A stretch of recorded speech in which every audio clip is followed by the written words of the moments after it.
Cyan often reflected on his father's stern advice, dedicating one's life to upholding the honor of the family name.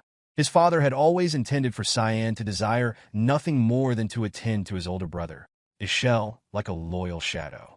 This principle had guided Cyan's actions and decisions throughout his life, shaping his sense of duty and loyalty.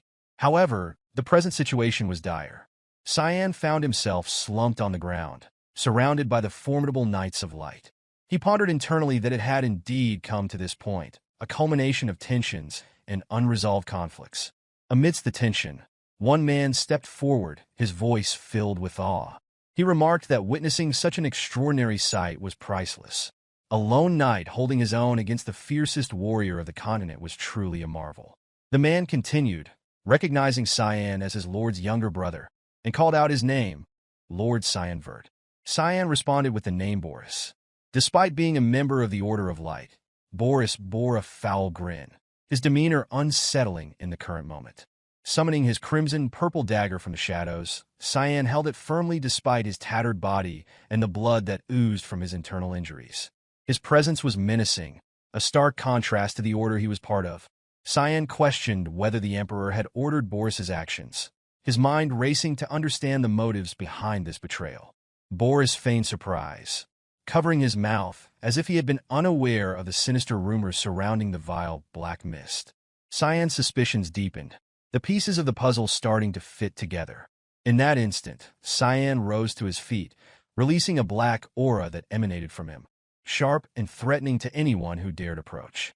Boris seized the opportunity to accuse Cyan of being an assassin belonging to the mist, a fog that cast a pall over the Order of Light. He declared his intention to report Cyan as a heretical rebel, his voice dripping with disdain. Cyan responded with a stern warning, threatening Boris with severe consequences.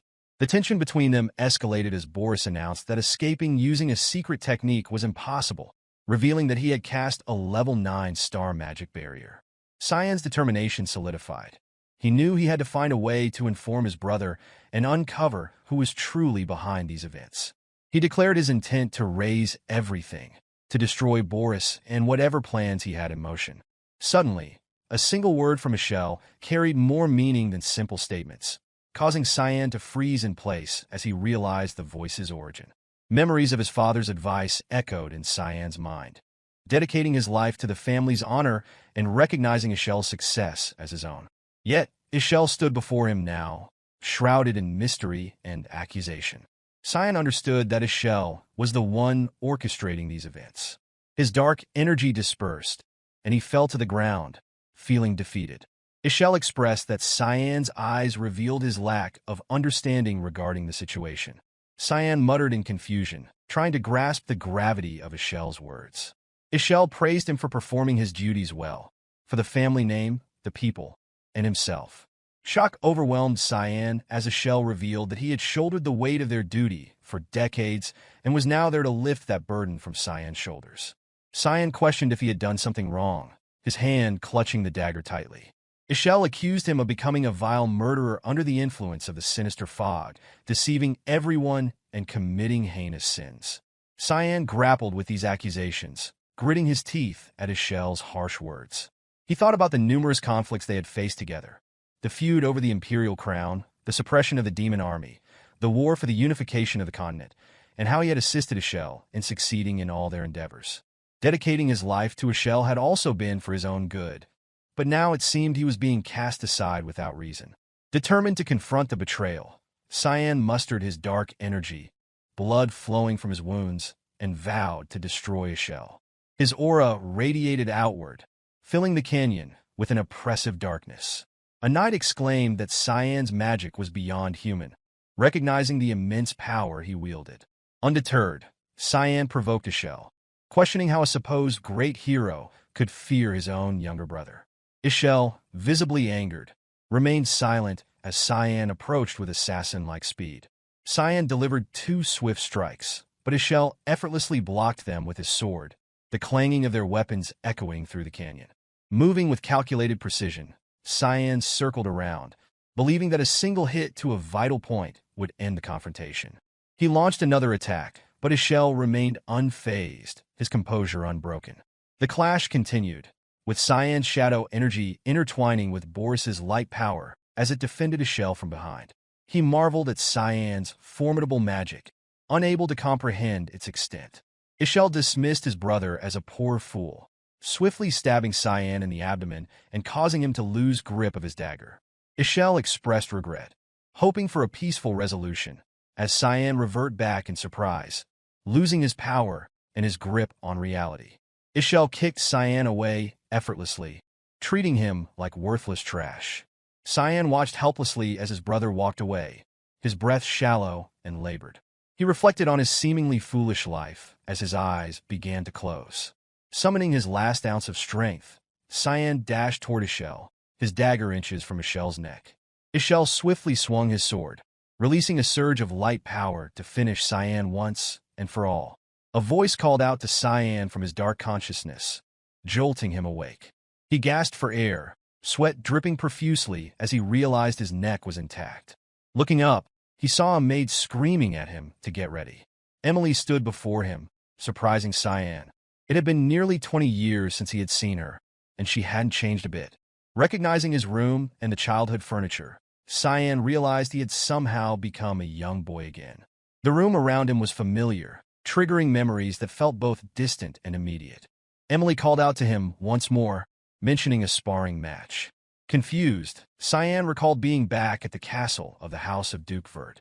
He saw himself in proper attire, holding a sword, standing in an arena watched by an eager crowd. Memories flooded back to March 1st, 985 since creation, a day before he was to enter the academy. He remembered the sparring matches, the importance of the event observed personally by his father, Duke Vert. His opponent had been Krantz Vert, his half-brother, who received more attention despite Cyan being the youngest of 4 sons. As an illegitimate child, Cyan's humiliation in the match had made him a laughingstock among his peers. His father's harsh words after losing the match had marked the end of his father's interest in him, deepening his sense of isolation. Emily approached him, suggesting he forfeit the match, but Cyan insisted he would win. Feeling hopeless, as even his maid thought so, Cyan drew his rapier, feeling its weight. He realized this was not a dream or an illusion and questioned if he had truly gone back to his past. The gravity of the situation settled in as he faced Krantz, who was amused by Cyan's unexpected presence. Ignoring the provocation, Cyan awaited the command to begin. Krantz lunged with his sword, insulting Cyan as a half-wit. Cyan observed Krantz's slow movements and swiftly shifted his leg, causing Krantz's strike to miss and clang against the ground. Krantz accused Cyan of dodging like a coward, but Cyan swiftly disarmed him, kicking his leg and causing Krantz to tumble to the ground in pain. Margaret cried over her son's injury, while Duke Vert watched in surprise at Cyan's effortless movements. Cyan contemplated ending the match by pointing his blade at Krantz's throat, but decided instead to defeat him decisively to prevent future harassment. Possessing nearly 40 years of experience in a 10-year-old body, Cyan was determined to live for himself. He kicked Krantz to the ground, securing a crushing defeat that left a lasting impression on his father. Krantz had suffered a crushing defeat in the sparring match, prompting the Duke to postpone his previously planned journey in order to meet with his son. The performance in the match must have left quite an impression. Cyan walked through the hall toward his father's office, his thoughts occupied by the unexpected turn of events. Even the Duke's personal high knight and bodyguard, Jerkin, had been assigned to escort him. A slight turn of the head acknowledged the knight's presence. Along the way, Margaret appeared in the hallway. She had likely just come from the infirmary because of her son. A quiet amusement flickered in Cyan's mind. Her expression was one of barely contained fury. A grin formed as he addressed her, feigning concern for Krantz's well-being. Margaret's scowl deepened as she responded with seething contempt. The audacity to ask such a thing after what had been done to his own brother was beyond brazen. With an air of indifference, Cyan dismissed the accusation, stating that it had merely been a sparring match. Without waiting for further protest, he moved to walk past her. Margaret, however, refused to let the moment pass unchallenged. A sneer accompanied her words as she declared the folly of associating with those beneath one's station. The provocation did not stop there. A remark about his lineage, laced with venom, followed, one that crossed an unforgivable line. A sharp halt signaled that Cyan had stopped in his tracks. The words reverberated in his mind. Killing intent surged, dark and immediate. She had overstepped. Should she die for it? Yet, just as quickly, the dangerous impulse subsided. Instead, a grin formed once more. There existed a far more satisfying way to make her suffer. One that would unfold gradually, ensuring that misery clung to her at every step. With an almost casual tone, he shifted the conversation. A reminder was issued. Krantz would be entering the academy alongside him. Margaret's response held a note of unease as she demanded to know his intent. The smirk remained. Surely, she wanted Krantz to graduate with all his limbs intact. The provocation was returned tenfold. Margaret's patience snapped. The vile words spoken with such insolence were intolerable. Anger propelled her hand forward, intent on delivering a slap. Jurken's presence, however, disrupted the motion. Without hesitation, the knight stepped between them. With unwavering composure, he addressed the Duchess, offering a respectful yet firm reminder that the Duke was waiting. The matter could not be delayed further.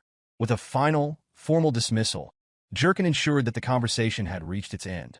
Margaret fumed, but no further protest could be made. The Duke's orders were absolute. A quiet snicker escaped as the realization settled. The protection of a knight who answered only to the Duke held undeniable value. Even the Duchess held no sway over him. Before long, Cyan stood before his father. A formal greeting was issued. The youngest of the house of Vert stood in the presence of the Duke. A simple command followed. The Duke instructed him to sit. 15 years had passed since a conversation in private had last taken place. Duke Williers Vert, the great lord of Valias, ruler of the western territory of the Wuzif Empire. The guardian of the continent. The great hero, whose powerful magic and strategic mind had halted the advance of the demons. A man who had taken on a duty no one had asked him to bear. Even until the moment of his death during the Demon King's invasion, his only wish had been peace for the continent. Yet, the memories of him were somewhat different. He had chosen a life of service to others, a life that, in the end, made him nothing more than a fool. As Cyan took his seat, that thought lingered. A past life had already provided its judgment. Williers, Cyan's father, expressed admiration for Cyan's swordsmanship, noting how Cyan had dodged a sword with precise anticipation. Cyan felt a moment of confusion in response. Williers clarified his observation, explaining that when Krantz had lunged at Cyan, he had seen the trajectory of Krantz's rapier and had turned just enough to evade it. Curious, Williers inquired when he had learned such swordsmanship. Nervously, Cyan responded that he hadn't received formal training, but had trained by himself every night. Internally, he marveled at his father's perceptiveness. Williers exclaimed that the Cyan he knew had no aptitude or interest in swordsmanship and questioned how Cyan had managed to conceal such talent. Cyan admitted that he had simply avoided drawing attention to himself, scratching his head in response. Williers acknowledged Cyan's masterful maneuver against Krantz, despite his desire for privacy. Williers then questioned whether Cyan thought his subsequent actions were excessive, referring to how Cyan had repeatedly kicked Krantz down instead of securing a quick victory with a simple sword point to Krantz's neck. Deep in thought, Cyan considered whether his father was attempting to judge his character. He admitted his desire to prove himself. Williers sought clarification on what Cyan meant by proving himself. Cyan explained that although they might be half-brothers, he believed he was superior to Krantz and had concluded that this was the true purpose of their sparring matches. Surprised, Cyan watched as his father chuckled at his answer. Williers expressed delight at Cyan's sharp and straightforward response, stating how overjoyed he was to see such talent in his son. He added that Cyan would be of great assistance to Echelle someday. Cyan was taken aback, his mind filled with horror at the mention of Echelle. He recalled how his older brother had stabbed him, the very person who had betrayed him despite their shared dedication to Echelle. Cyan realized that nothing had changed. His father was still obsessed with Echelle. Although still a child, Cyan remained silent, clenching his fist in frustration. Williers offered to give Cyan something for winning the match, suggesting that the term prize might not be quite right, and asked what Cyan would like. Stealing his conviction, Cyan declared that if that was how it was going to be, he would destroy everything that Echelle set out to do. He then expressed his desire to go to the front lines. Back in his room, Emily screamed in shock at Cyan's decision to go to the front lines. Cyan revealed that he had informed his father, but nothing had been decided yet. Emily responded angrily. accusing him of going insane and questioning his understanding of the dangers that awaited. She cried in horror, recalling conversations with maids that described the front lines as crawling with hideous, evil demon beasts. Cyan explained that their territory was Velius, the westernmost region of the Wuzif Empire, the only area referred to as the front lines. The foremost area was Lamea Valley, where the centuries-long war against the demons continued to rage. He revealed that his father had been vehemently against his going there, but had eventually consented on the condition that he become qualified to go to Lamea Valley within a month. Looking at his palm, Cyan thought about not yet knowing what the qualification entailed. He clenched his fist, steeling his resolve, and decided that the first step would be to build as much muscle as possible, as he was still much weaker compared to his peers. Recalling the fight against Krantz, Cyan felt fortunate that he still possessed his battle instincts from his previous life. A dark crimson aura emanated from his hand as he sensed a bit of magic within his body. He believed he could make good use of that magic if he trained his body and decided to start training immediately. Suddenly, the door to his room was forcefully opened, and a soft, clear voice called out his name. Cyan saw Alice, with a pair of sky-blue eyes and straight hair with a braid on the side of her head, who appeared angry for some reason. Alice abruptly grabbed Cyan's collar and shook his thin, fragile body. Emily greeted Alice, hoping she had been well. Alice screamed at Cyan, questioning whether he had really told their father that he wanted to go to the front lines. Cyan pleaded with his sister to let him go first. Alice expressed that Cyan must think of himself as a real warrior just because he had beaten Krantz in a sparring match and demanded she wouldn't allow him to go to the front lines. She ordered him to the rooftop, but Cyan knew she was merely concerned about him and wanted to demonstrate how harsh the front line was. Cyan had no choice but to concede. With his rapier tied to his waist, he stood before Alice, who had her own long sword ready.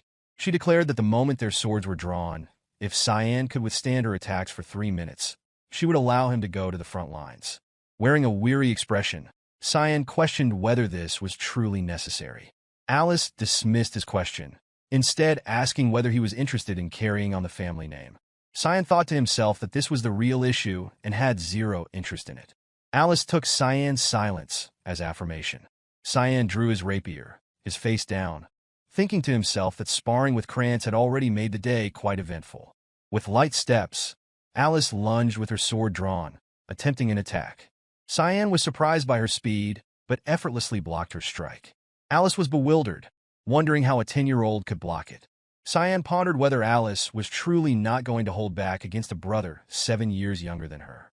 Alice abruptly jumped back, and a skidding sound echoed as her legs slipped on the floor.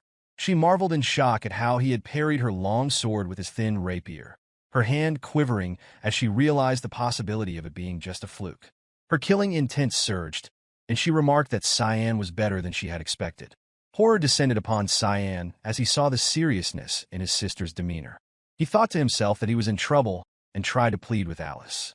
A fierce exchange of sword strikes followed, accompanied by the repeated clanging of metal. Cyan, with his frail, thin body, blocked every strike from his 17-year-old sister's barrage of attacks. Alice jumped up, her arms stretched back, preparing for a heavy downward sword strike. Cyan raised his rapier, meeting the blade head-on. He then tilted his rapier slightly as it ran along her blade. Having lived as an assassin his entire life, Cyan's instincts took over. Entering the battle, his instinct was to take a life. His sword moved straight toward Alice's neck, but she failed to respond. At that moment, Cyan executed a technique to twist his sword, redirecting his attack towards Alice. Alice was very surprised, but she didn't hesitate. She swiftly knocked aside Cyan's sword and stepped back. Cyan also retreated, thinking it could have been disastrous had he not twisted his sword midway. He realized that without doing so, he would have killed her. Cyan's swordsmanship skills were primarily designed for lethal combat, making it immediately difficult to fight without intending to kill, especially since his strength was lacking. He wondered how much time remained of the 3 minutes. To compensate for his weak strength, he imbued his sword with mana, but he was almost at his limit. In anger, Alice began to chant a spell to enhance her sword's power. Earth and wind responded, merging with her sword. Cyan was surprised and afraid of her 6-star magic. Alice's entire sword was now enveloped in mana from multiple elements. Cyan feared she was trying to kill him and realized it was over, noticing the determined look in her eyes. Alice seemed to have lost her will to dominate a child, repeating in her mind that she couldn't lose. Fearful, Cyan thought he would fall out of the castle even if he tried to block her attack. He just had to trust that this would work. After carefully considering, Cyan rushed towards Alice. Alice stood before him, gathering mana into her sword, causing it to soar high into the sky. Cyan prayed silently for Jurkin to come out. Just as Alice's dangerously large sword was about to reach Cyan, the knight of the family appeared, demanding to stop everything. He deflected Alice's attack with his sword and lifted Cyan with his other hand. The force of the collision lit up the night sky. With a serious expression, he warned Miss Alice that she was being too harsh against a much younger opponent. Cyan sighed in relief, thinking he had been wondering when the knight would appear. Alice immediately sobered up, hugged Cyan, and apologized, explaining that she must have lost her mind for a second there. She added that she had just wanted to stop him from going to the battlefield and had become too obsessed with it. Cyan thought cheerfully that this was very like her. She always tried so hard with everything. He added that his sister was the elite of the elites, having achieved an S in all subjects at the Royal Academy, where all the talented children gathered, whether they were skilled in swordsmanship, magic, or other fields of study. On top of her astounding beauty, people called Alice God's child. From a young age, she was trained in swordsmanship and was recognized as the future guardian of the continent alongside the eldest son, Echelle. However, not long after joining the Knights of Light, she was killed. Cyan thought to himself that he missed Alice and vowed to protect her this time. Alice turned to him and remarked that now that she thought about it, he was the Duke's guardian knight, but the Duke had just left for the war. Jurkin responded that he was carrying out the Duke's orders to protect the young master for a while, adding that he couldn't reveal this because he was supposed to carry it out in secret. Cyan reflected that he had felt Jurkin's presence ever since leaving the Duke's office and wondered why his father had instructed Jurkin to act secretly, thinking that if Jurkin had continued to ignore him, he would not have shown himself. Sensing her baby brother's feelings, Alice smiled happily, noting that he was still like a little kid to her. The next day, Alice returned to the academy. Apparently, Alice had returned briefly to see their father before her graduation. During this time, Cyan was struggling to push beyond his limits by attempting to perform push-ups, managing only 10 before trembling. He needed to become stronger, so he had been focusing on strength training for the past 2 weeks, but 10 push-ups remained his limit. For the past 2 weeks, he had been hitting a wall, despite being pretty confident in his strength. Now, he desired to return to his former strength and needed a solution. Emily entered the room and announced that a package had arrived from Miss Alice. Cyan confirmed with joy at the news, but Emily, with a disgusted and pinched expression, questioned the contents, noting the foul smell. She realized it was Hellhound's blood that Alice had requested. It was a rare item found only in Lamea Valley, but the rumors of its presence in the black market were true. The blood of demonic beasts was considered poisonous due to its sickening smell and the burning sensation upon consumption. However, it actually permanently increased the mana and strength of the person who consumed it. Most people believed it was just a false rumor, but Cyan knew it was true from his past life experience. Emily asked the young master if he was really going to drink that. Cyan replied with a smile that he was the only person able to adapt to her cooking skills. He reminisced about the first time, which was mushroom soup, and a smirk played on his lips as he thought his heart had stopped for a moment after a single bite of that thing compared to the Hellhound's blood. It was nothing. After finishing the Hellhound's blood, he slammed the container down on the table and shouted loudly that it was good. He then called for Emily, who responded that she was going to go for a walk. Cyan announced that he would return to see if it worked. Walking through the forest, Cyan thought it had been a while since he had come here and that he had been waiting for this day for the last 2 weeks. The moment when Jurkin was not around for his regular reports, as he kept following Cyan around, which was annoying since Cyan often came to this place when he wanted to be alone. He recalled that one day, Echelle had received a divine revelation from the god of light, Lumendal, which stated that an ancient temple was hidden somewhere in these mountains. Although Cyan hadn't fully believed it, he realized that there was indeed a place where the flow of mana was concentrated. Since the divine revelation had yet to arrive, it seemed that Cyan was the only one who knew about this at the moment. Pressing his hand down on the ground, Cyan used mana to give out a sense of presence, causing the surrounding area to collapse. He laughed joyfully, thinking of Echelle, and mused that she couldn't even imagine what he was doing at that moment. Looking down, he saw a staircase descending into the ground with a light at the end. It seemed like the temple was nearby, and with determination, Cyan decided to enter. He noted that it was different from the last time he had been here, muttering to himself as he took in his surroundings. The place was an ancient temple that had once served the god of light, Lumendal, until all history on this land was erased due to the god-demon war that had happened 300 years ago. Who could have imagined such a place hidden in the mountains just behind the castle? Cyan observed it now, the remnants of a temple whose origins seemed rooted in the distant year 999 before creation. On August 12th of that year, humanity had achieved a monumental victory, driving out the Demon King's army from Velius. Despite being far weaker, humans had unearthed ancient relics, artifacts known as the weapons of the gods, that had tipped the scales in their favor. Among these relics was Duran Dark, a holy sword blessed by Lumendal, the god of light. This weapon had been heralded as the key to humanity's triumph over the demons. Cyan's future, however, held a bitter irony, as it was destined to bring about his demise, wielded by Echelle Vert. Perhaps this very sword had a role in Cyan's inexplicable regression. Reaching out, he touched the holy blade, its surface smooth and unyielding. As expected, there was no response. The absence of any reaction soured his mood, stirring a fleeting annoyance. It seemed the sword held no interest in him, and he dismissed it, silently vowing to focus on the task at hand. Continuing past the light of the altar, his attention was drawn to a shadow lurking nearby. Its presence felt otherworldly, impossible to ignore. At first glance, one might mistake it for the sword shadow, but its origin was far more complex. Light and darkness coexisted, and the shadow concealed a hidden pathway beneath the altar. Descending the newly revealed staircase, Cyan encountered a door shrouded in mystery. He opened it cautiously and stepped inside. Before him stood a sword bathed in a bloody red aura. It radiated immense magical power, distorting the air around it. Cyan's expression twisted into one of joy as he reached for it. This was Kirim, his magic sword. Addressing the weapon, he acknowledged its dormant state, his voice calm, yet edged with anticipation. The silence was broken by a grotesque voice emanating from the blade, mocking him for his lack of fear and questioning his audacity in awakening it. Darkness surged forward, aiming to engulf him entirely. Unfazed, Cyan caught the encroaching shadow with one hand, halting its advance. The darkness shifted form, coalescing into the shape of a woman. Her attempt to retreat was futile as Cyan's gaze locked onto her. His smile brimmed with a chilling intensity. She demanded to know how he had touched her. Disbelief etched into her face. Cyan dismissed her questions, calmly asserting his claim over the sword.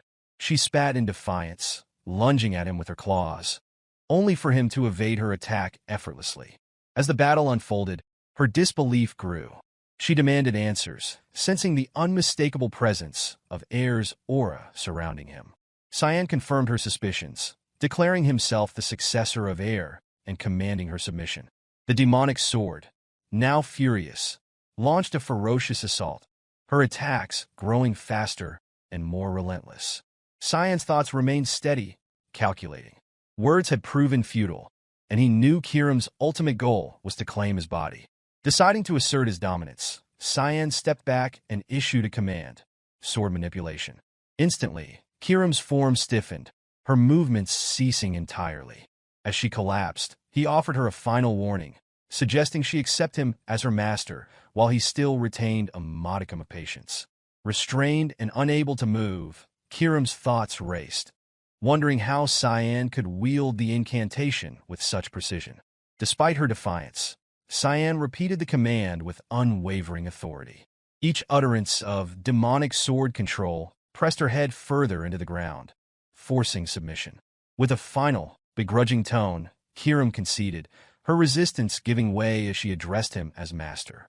Cyan acknowledged her submission with little more than a glance. His thoughts turned to his next move. He had accomplished his purpose here and considered whether it was time to return. He realized he had been away for far too long. As he exited the basement, Kirim's voice broke the silence, filled with relief and curiosity. She remarked on the freshness of the air, marveling at how invigorating it felt after so long. She addressed him playfully, asking for his name. Without hesitation, he responded, introducing himself as Cyan Vert. Her confusion was immediate, expressing disbelief at the unfamiliar name. She questioned how could have chosen someone so young. Cyan remained unperturbed, casually confirming that he had been chosen, though his connection with came from his past life. Kiram, taken aback, demanded clarification, but Cyan simply stated that he had died once before. Her shock deepened, and she glanced at the holy sword nearby, noting its dormant state. He explained that the sword's owner would not awaken for another 20 years, a revelation that left her questioning how he seemed to know the future with such certainty. Without offering much explanation, Cyan firmly gripped his dagger and, with decisive force, severed its handle. Kiram's reaction was immediate, a mixture of surprise and fear. She demanded to know what he planned to do with the broken handle. Cyan's response came with a sly, devious smile, suggesting that it might make the future more interesting. Time passed swiftly, and the day of departure arrived. That afternoon, a carriage rolled away from the ancestral mansion. Cyan, now clad in armor, reflected on how quickly the moment had come. Time, it seemed, had moved faster than expected. As the convoy arrived, Cyan approached, offering formal greetings to the Duke. Turning to Cyan, the Duke asked one final question, giving him an opportunity to reconsider. He assured Cyan that he would not stop him if he chose to withdraw. Cyan bowed respectfully, his resolve unshaken. He replied with certainty that his heart already belonged to the battlefront. Accepting this, the Duke ordered his knight, Jurkin, to proceed. Jurkin obeyed, producing a magic scroll. As the scroll activated, a glowing magic circle illuminated the area, summoning a fearsome beast. A creature with a fiery body emerged from the light, its bloodthirsty gaze fixed on Cyan. It was a hellhound, a low-ranked demonic beast native to Lamea Valley. Cyan observed the knights and his father, noting the effort they must have invested in preparing this test. Gripping his sword tightly, he reassured himself that they would step in if the situation became too dangerous. The Duke, standing watch, reminded him of the weight of responsibility.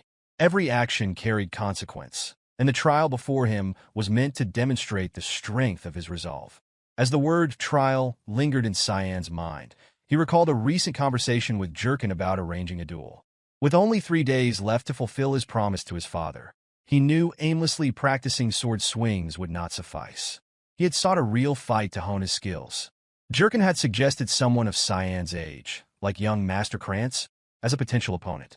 However, Cyan dismissed the idea, mentioning that Krantz always seemed to avoid him. The hassle of chasing him down was not worth the effort. Jurkin, after some hesitation, agreed to spar instead, though he clarified he would use only a sheathed sword and focus solely on defense. Cyan had instructed him not to inform the Duke of the arrangement, emphasizing that it was an order. As the sparring began, Cyan launched an aggressive attack. Jurkin, wielding his sheathed sword, found himself astounded by the strength behind Cyan's strikes. Despite being only 10 years old, Cyan displayed remarkable speed and power. Jurkin thought to himself how heavy the blows felt, struggling to reconcile them with the age of his opponent. Cyan's movements grew sharper and more unpredictable, vanishing from Jurkin's line of sight in a mere instant. Jurkin, momentarily distracted, was caught off guard as Cyan reappeared behind him, delivering another strike.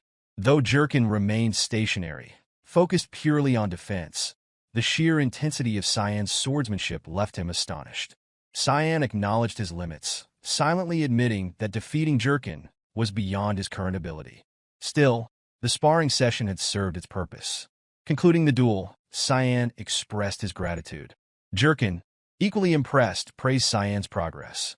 Internally, Jurkin marveled at the transformation of the young master he had once considered weak. If his earlier suspicions had been correct, Cyan's growth meant he could now face any trial with confidence. Returning to the present, Cyan stood before a massive monster, prepared for the next stage of his training. In an instant, his body disappeared from its original position, his swift movements propelling him toward the creature. A moment later, he reappeared, having delivered a powerful strike as he passed by. Despite the impact, Cyan recognized that his current strength was insufficient for prolonged combat against such a foe. Determined to avoid being overwhelmed, he resolved to end the battle as quickly as possible. Cyan advanced with determination, channeling his energy into the sword in his right hand. He leaped high into the air, a powerful surge of focus guiding his movements. With precision, he thrust the blade downwards, piercing the monster's head. The scene unfolded with awe. The sheer force of the attack left the onlookers in silence. His father's face brightened with pride as Cyan stood over the fallen beast. Cyan's thoughts wandered momentarily, amused by the idea of bottling the abundant blood spilling from the creature. Yet, he dismissed the notion, aware of how odd such an act would seem to those around him. The Duke's applause broke the quiet, his voice filled with approval as he commended Cyan's skill. He declared his readiness to see Cyan at the battlefront. Cyan acknowledged his father's words with gratitude, standing firm in his resolve. Kiram's voice interrupted the moment, tinged with irritation. The sword spirit expressed disdain, likening itself to a mere kitchen knife in Cyan's hands. Cyan responded with measured reassurance, reminding Kiram of its true nature as a demonic sword. Kiram's plea for blood to regain strength was met with Cyan's promise of future use, a promise that carried an edge of anticipation. Transitioning to the battlefield, chaos erupted as a group of ogres launched an attack. The soldiers responded swiftly, organizing a defensive line to counter the threat. Magic users cast spells, their radiant light forcing the ogres to recoil. Threads of binding magic emerged from smaller circles, immobilizing the creatures. With the command to strike, the army unleashed its full might upon the restrained ogres, overwhelming them with precision and force. A warrior charged into the fray, decapitating an ogre with a swift stroke. The severed head landed near Cyan, who observed the scene from atop his horse. Emily, his maid, stood behind him, trembling with fear. She questioned Cyan's decision to be present in such a perilous place, her voice betraying her anxiety. Cyan, however, viewed the unfolding battle with a mix of nostalgia and unease, recalling the familiarity of such chaos. The Duke approached, asking Cyan how he felt witnessing the front lines. Cyan admitted to some nervousness, but resolved to remain vigilant. His father's reminder of the ever-present danger resonated deeply, and Cyan's confident smile masked his growing determination. As the battle subsided, Cyan's assigned tent provided a semblance of safety at the rear of the encampment. Reflecting on his surroundings, he noted the disciplined guards and considered the delay in feeding Kiram. Frustration simmered as he contemplated his restricted circumstances. Emily's bustling presence provided little comfort. Her insistence on staying by his side grated on his nerves. To prepare for his departure, Cyan left a doll resembling himself on his bed. Emily's inquiry about his intentions revealed her suspicion of his plans. Cyan's reply, cloaked in casual dismissal, did little to quell her concerns. Donning his cloak, he stepped out into the night, his swift movements carrying him toward his next endeavor. Due to the heightened night guard duties on the front lines, moving freely was a challenge. Cyan executed the skill of the Black Mist, third move, Misty's Descent. He recalled that the area was filled with monsters, making it an ideal opportunity to wield Kiram. The demonic sword, sensing the strong scent of blood, grew restless and urged Cyan to let it cut something down. At that moment, a pack of hellhounds charged towards Cyan. He acknowledged Kiram's eagerness and decided to proceed. Using the skill Mist Blade, Misty Tempest, Cyan maneuvered through the hellhound pack with lethal precision, leaving their bodies lifeless in his wake. Afterward, at the corpse of one of the hellhounds, he inserted a sharp tube into a blood vessel, allowing the blood to flow into a wooden cup. He drank it heartily, expressing satisfaction with the quality of the blood. Kiram, too, expressed its refreshment and eagerness to grow stronger. Cyan evaluated their progress, assuring Kiram that the night was still young and the area teeming with monsters. Before them, another herd of beasts awaited. Kiram's excitement grew as they prepared for the next confrontation. Elsewhere, a group of horse-drawn carriages traveled. Within one sat a young lady with white hair. A companion expressed concern about the dangers of the front lines, suggesting they turn back. The young lady, the royal princess of the empire, dismissed the suggestion firmly. She reiterated her duty to assist her father on his tours and warned against further attempts to dissuade her. The conversation shifted to news of the youngest son of the Vert family being on the front lines. It was mentioned that the boy had volunteered himself, and the princess was encouraged to get along with him since they were of the same age. However, she dismissed this as trivial and decided to rest. Before falling asleep, she learned his name, Cyan Vert. On the battlefield, the Vert family fought against monsters. A bird-shaped creature fell to their attacks as the battle concluded. The Lord called for a status check, and the soldiers confirmed no injuries. Pleased, the Lord commended their efforts and instructed them to return to camp. His attention was briefly drawn to something unusual. Meanwhile, Cyan finished off another monster and sheathed his sword. His father approached, inquiring about his adjustment to life on the front lines. Cyan responded respectfully, noting that he was learning something new every day.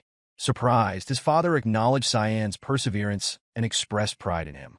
This unexpected praise left Cyan deep in thought. Before leaving, his father mentioned wanting to discuss something the next morning and instructed Cyan to come to his tent.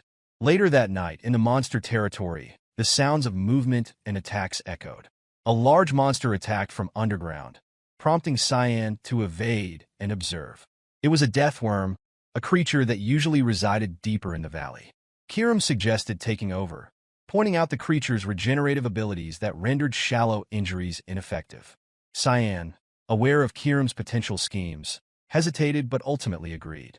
The fusion process began as Cyan activated Black Mist, 9th form, magical sword manifestation. His body became enveloped in dark, blood-like energy. In a blur of sharp strikes, the deathworm's body was shredded. Merging with Kiram and channeling their power beneath the seemingly crimson moon, Cyan executed Mist Blade, 8th form, fluttering petals. The technique cleaved through the deathworm entirely, leaving its body in several pieces.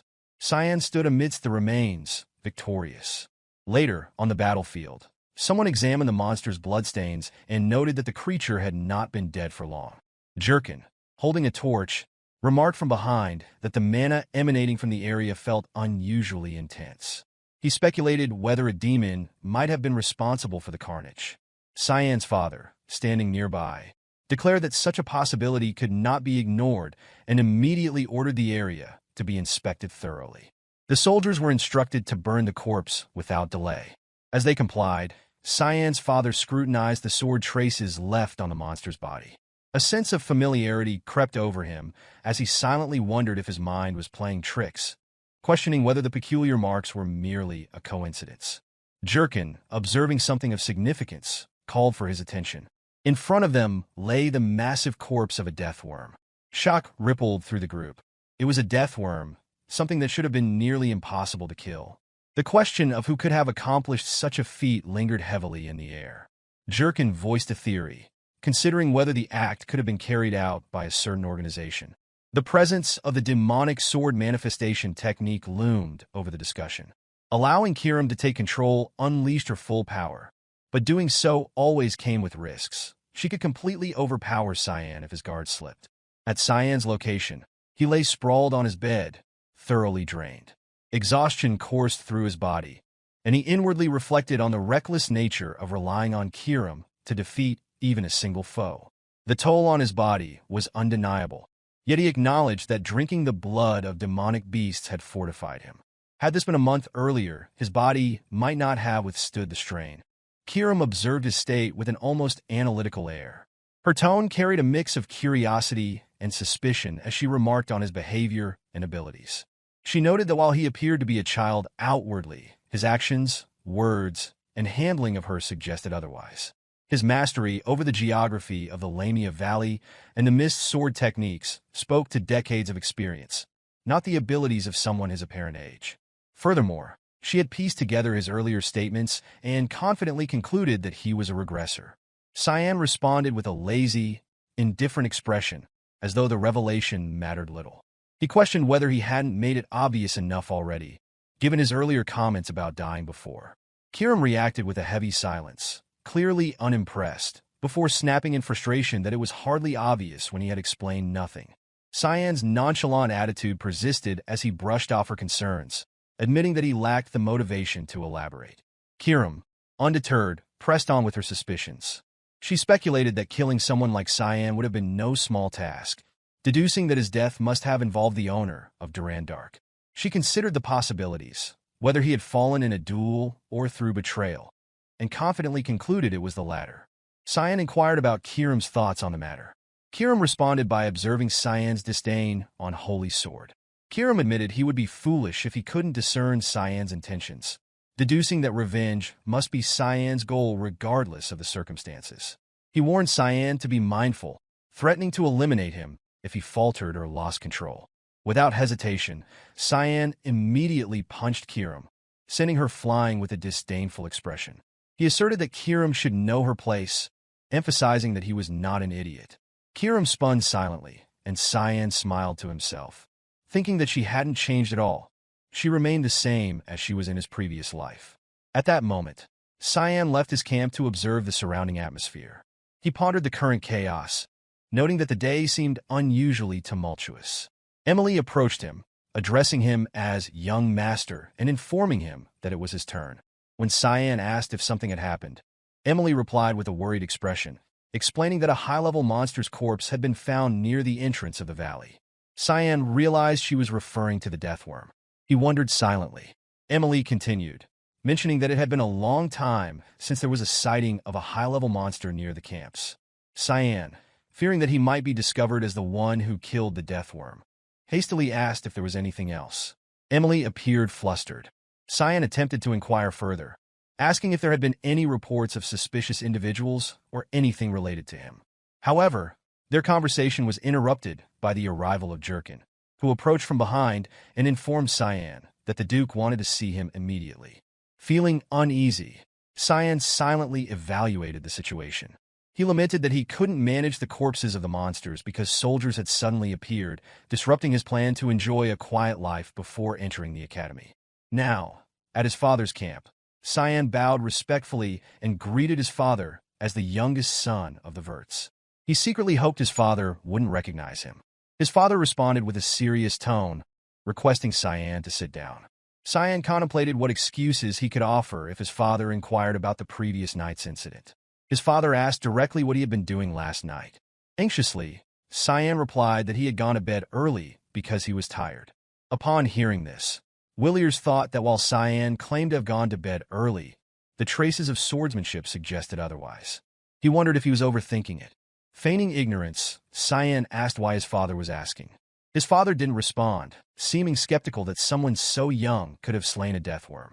The Duke explained that he was sure Cyan had heard about the incident near the camps last night, and that they needed to investigate further. It appeared to be the work of a secret assassin organization. Cyan pretended not to know anything about it. His father continued, describing the organization as one that had existed since ancient times. Their goals were unknown, but they had assassinated countless nobles under the guise of purification. They were infamous for leaving behind a black mist wherever they appeared. However, one day, they had disappeared and were last seen 300 years ago. The corpse of the deathworm from the previous night was enveloped in black mist. Black mist is the trace left behind by air, the god of darkness, who is worshipped by the mist and serves as the source of their power. If Willier's assumptions are correct, the mist were responsible for slaying the deathworm and the other demonic beasts. Internally, Cyan marveled at his ability to precisely identify the culprit despite the organization having been last seen 3 centuries ago. His father advised that they couldn't determine the reason for the organization's sudden appearance, but cautioned Cyan to remain vigilant. He assured Cyan that he would notify the Empire about the incident and investigate further. Obediently, Cyan responded affirmatively, while also thinking that his father was likely to believe him. His father found it hard to believe that Cyan was involved with such an organization at his young age. He then declared that the conversation was over and inquired if Cyan had been informed about who was visiting that day. Cyan replied that he had heard His Majesty would be visiting, but was unsure if it was scheduled for that day. His father smiled and confirmed, expressing that he wanted to ask Cyan for a favor regarding the visit. Curious and anxious, Cyan asked for more details, but before his father could respond, a soldier interrupted, announcing the Emperor's arrival. Cyan's father went outside, kneeling and addressing the Emperor with respect as the king appeared on horseback, calling out to Williers. The king dismounted, approached Williers, and assisted him up, remarking that they were old friends and asking him not to be overly polite since he had the king's permission. Williers still felt some apprehension and greeted the emperor respectfully. The king's gaze then shifted to Cyan's position, prompting Cyan to bow and introduce himself as Cyan Vert, the youngest of the Verts.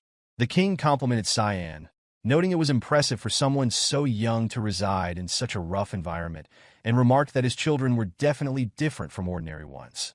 Feeling more at ease, Cyan thought he was curious about the favor his father had mentioned, but realized his father merely wanted him to appeal as his son. Cyan reflected on how he had always been confined to the mansion in his past life. As the emperor visited, Emily nearby exclaimed that the emperor had arrived. Deeply touched by his father's trust, Cyan watched as the king called a servant to introduce someone else. From the drawn carriage emerged a beautiful woman who introduced herself as Arin Sevelus, the fifth princess of the empire. Cyan observed the princess, thinking of her as the tragic fifth princess. Before the emperor's arrival, Cyan and his father spoke at the camp, where his father informed him that he would need to escort the princess for the day. Cyan wondered about the significance of this task, but his father reassured him not to be surprised. He explained that Cyan just needed to keep her company since they were the same age, and that Cyan would see her again once he entered the academy. Cyan recalled seeing her at the academy in his past life, remembering observing her a few times between classes. His father remarked that there was no harm in becoming acquainted with someone from the royal family. He mentioned it wouldn't take long, but expressed a desire for Cyan to get along with her. Cyan silently evaluated the situation, feeling reluctant but understanding his father's intentions. He suspected that his father wished for them to develop a friendship similar to the one he had with the emperor. However, Cyan felt that his father had chosen the wrong person for such a friendship. He concluded that she could not become his friend, though he couldn't voice this thought as it pertained to a future only he was aware of. Annoyed, Cyan decided he would have to remain obedient for the time being. At that moment, images of the battlefield appeared. Arin inquired about the river's redness. Cyan explained that she must be referring to the Blood River, a stream running through the entirety of the Lamea Valley. There wasn't any complex reason for the water's redness. Demonic beasts, whether old or injured and unable to compete for survival, would instinctively leap into the Blood River. Their corpses and bodily fluids dissolved into the river, turning it red due to mana-induced decomposition. Arin, alarmed, sought confirmation if that was the sole reason for the river's condition. Cyan affirmed, adding that the demonic beasts also drank and washed in it, making it very disgusting and advising against entering. Arin grimaced and pressed further, inquiring about what lay at the end of the river. Cyan responded that it led to the demon realm. She questioned whether the demon realm was where the demons lived. With a mischievous smile, Cyan affirmed and added that if one continued following the river, they might even encounter the Demon King. Internally, Cyan thought that no sane person would pursue that path, finding amusement in teasing her. Suddenly, the sky signaled with a flare. Arin curiously inquired about the light. Cyan explained that it was the 3rd century post in the west, where a yellow light signifies incoming demonic beasts. Arin, somewhat fearful, questioned if there were demonic beasts nearby. Williers ordered the protection of His Majesty, stating that the Guardian Knight Division troops would accompany him to the 3rd century post in the west. The Emperor, wearing a cheerful expression, remarked to Williers that he did not intend to go on a hike and had been growing increasingly bored. Hesitant, Williers reluctantly complied. The king proclaimed that they would join the demonic beast raid, focusing on eliminating the beasts until the raid concluded. All the soldiers responded in unison with affirmation. Williers turned to Cyan and instructed that he join as well. Cyan promptly agreed. The princess incredulously questioned his ability to fight the demonic beasts. Cyan responded that he could, although he was still just supporting from the back, and advised seeking shelter. Arin hastily demanded to be taken along. Cyan wondered about the princess's insistence, and the attendant beside her attempted to restrain her. However, Arin persisted, stating that since Cyan was the same age as her, she could accompany him. Cyan warned that people died in that area, and that it was not a playground. Arin remained undeterred, declaring her intention to go and asserting that no one could stop her. Frustrated by her stubbornness, Cyan angrily summoned his knight, Jurkin. With a terrifying demeanor, Jurkin assured that he would substitute the royal knights and escort Her Highness to safety in the camps, initiating their departure. Arin, though somewhat scared, remained defiant and rebuked Cyan for treating her, a princess, in such a manner. Cyan, with a menacing look, leaned close to Arin's face and warned that dozens of knights might die due to her stubbornness. He emphasized that a split-second decision could determine their fate in the war, questioning whether she could take responsibility for all those lives. Hearing this, Arin felt so scared that she almost burst into tears. Cyan walked away, leaving her behind with the knights, and instructed her to go back if she was going to cry like a child, "Your Highness." At that moment, Arin could only stand and watch Cyan leave in silence. At the center of the battlefield, a monster resembling a giant snail was devouring the foot soldiers. The soldiers screamed for defense, urging each other to fend off the beast, stand their ground, and not to fall back. Villiers then appeared brandishing his sword and ordered the troops to get back into formation, protect his majesty, and slay all the monsters without sparing even a single one.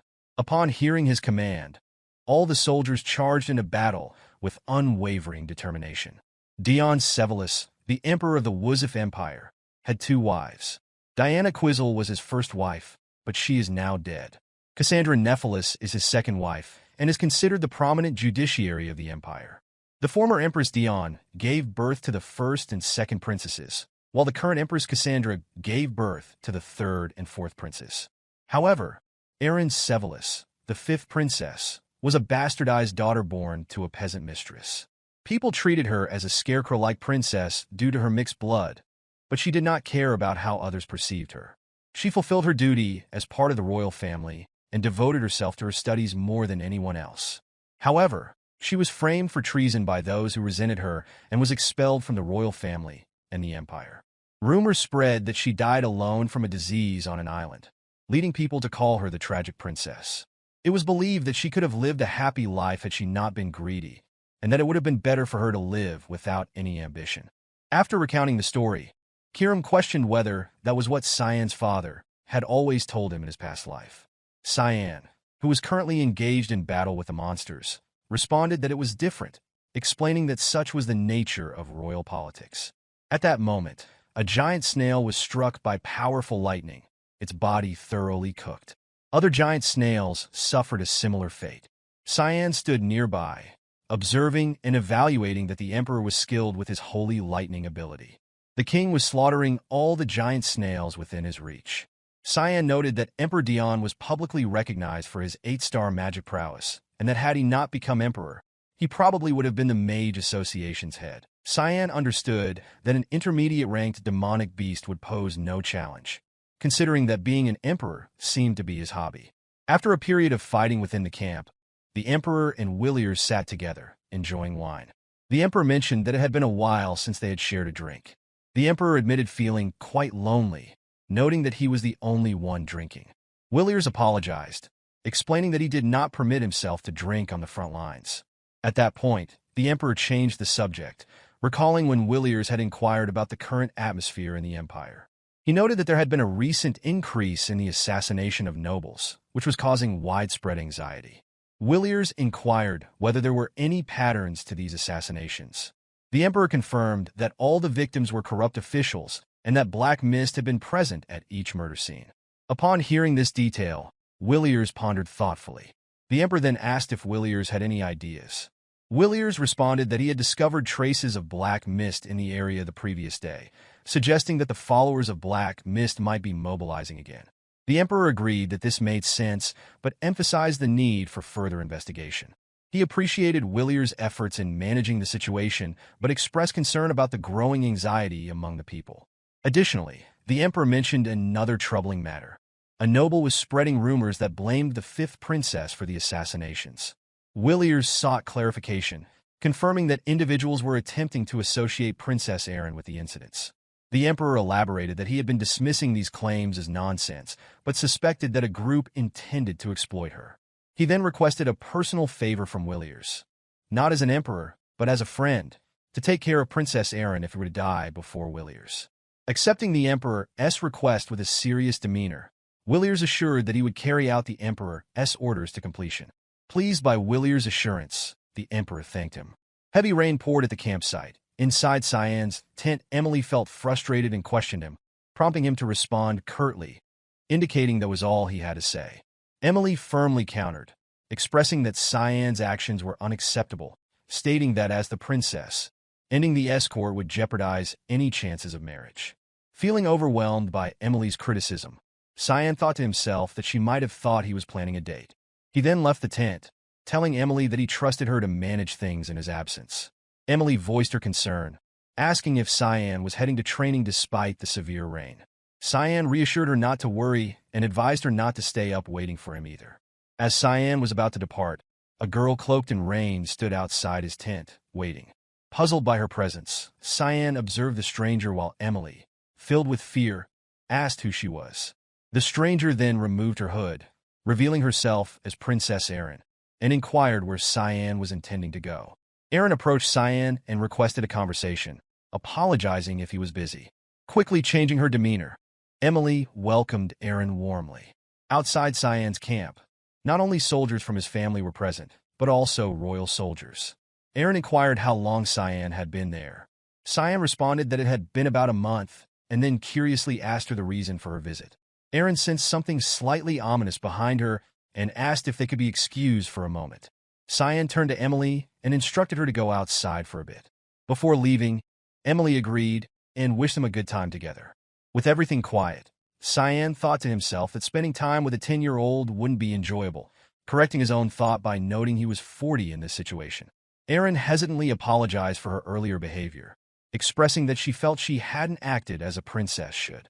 Cyan responded politely, assuring her there was no need to worry and apologize for being rude. Arin smiled and reciprocated, saying she would have done the same in his place. Her smile faded, and a slightly saddened expression took over her face as she continued, noting that Cyan was acknowledged by many people, unlike herself, and that he was much more mature. Observing Arin's change in demeanor, Cyan recognized the kind of personality she possessed. Arin then expressed her desire, mentioning that Cyan was entering the academy as well and suggested they become friends. Understanding her suggestion, Cyan interrupted her before she could finish. His face turned serious, with a hint of intimidation, as he firmly declined, stating that he didn't believe he could be of any help to her. This response made Arin feel fearful for a moment. Cyan clarified his stance, indicating that if Arin was here to make friends, she should leave. Arin attempted to persuade Cyan, explaining that she just wanted them to be on good terms. She remarked on his harshness, questioning if he also thought she was merely a shell of a princess. Without receiving a response to her difficult question, Arin continued, acknowledging that there was likely no benefit in being friends with her and apologized for wasting his time. Deciding to leave, she stated that she had been short-sighted in thinking they could at least talk, and remarked that Cyan was completely different from what Sir Echelle had said. Upon hearing the mention of his betraying brother, Cyan became visibly unsettled, deeply pondering the implications of the words he had just heard. In that moment of intense distress, he lost control and tightly gripped Arin's hand, desperate to prevent her from leaving. Concerned for his well-being, Arin inquired about the cause of his distress. Cyan responded with a cold demeanor, questioning how Arin had come to know about his brother. Fearfully, Arin explained that she had become acquainted with Echelle during her tour of the Royal Academy the previous year. During that time, Echelle had advised her not to concern herself with others' opinions and to focus solely on fulfilling her duties as a princess. Upon hearing this revelation, Cyan comprehended the gravity of the situation. He thought to himself that he understood Echelle's personality, the demonic bastard's nature, better than anyone else. The plan to undermine Princess Arin had commenced as soon as she had met Echelle. Cyan felt a surge of fury but remained worried as he issued a warning to Arin. However, his warning was abruptly interrupted when their camp was suddenly shaken by an unexpected and violent disturbance. Emily rushed into the camp from outside, urgently informing them that the young master needed to flee immediately.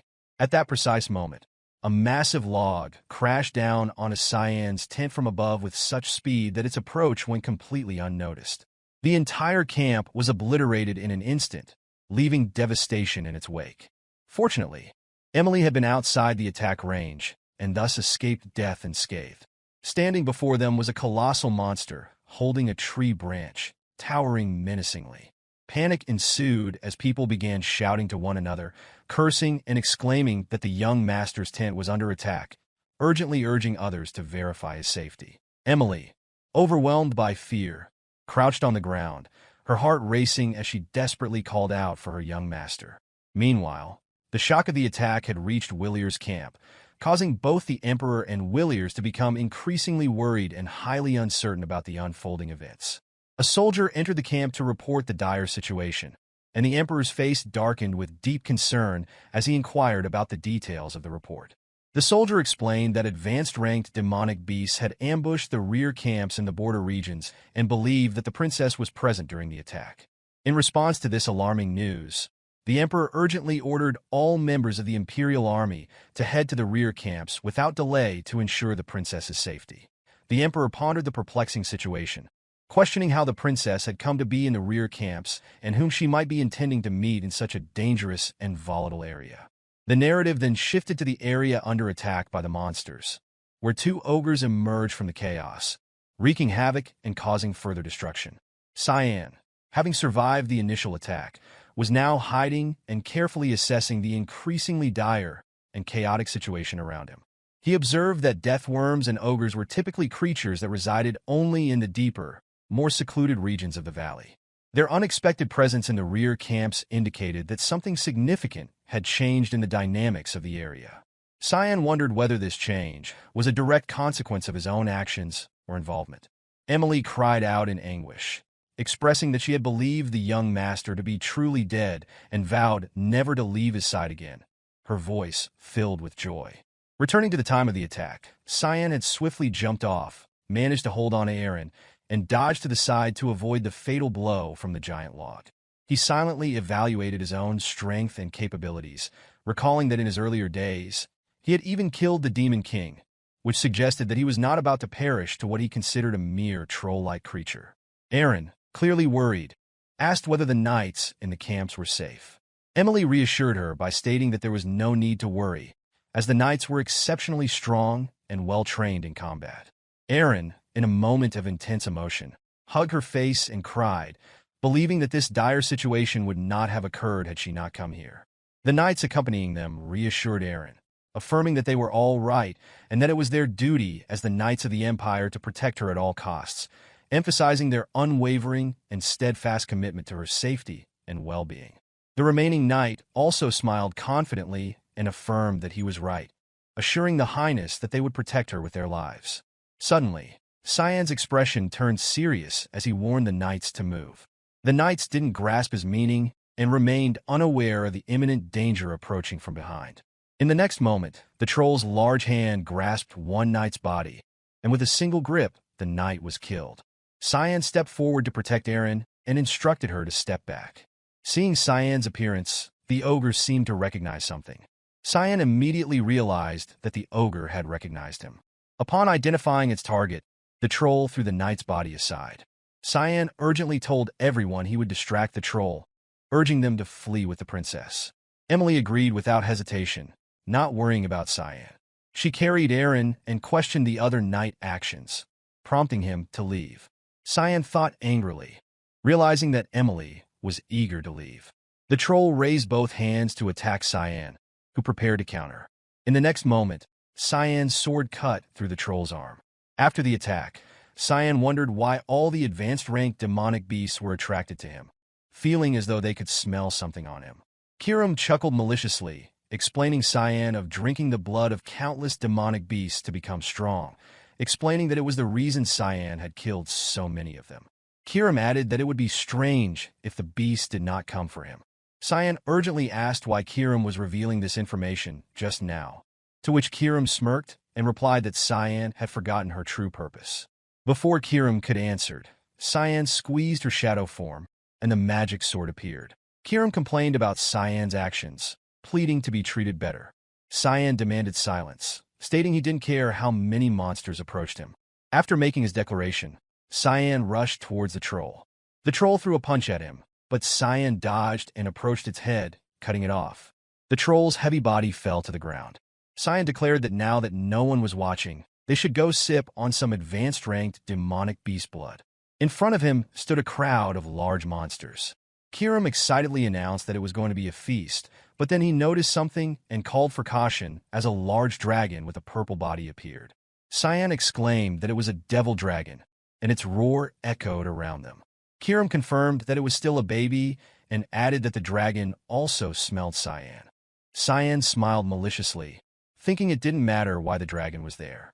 The demonic sword manifestation caused Cyan and Kiram's spirit power to merge. What mattered was that Cyan wasn't missing out on a chance like this.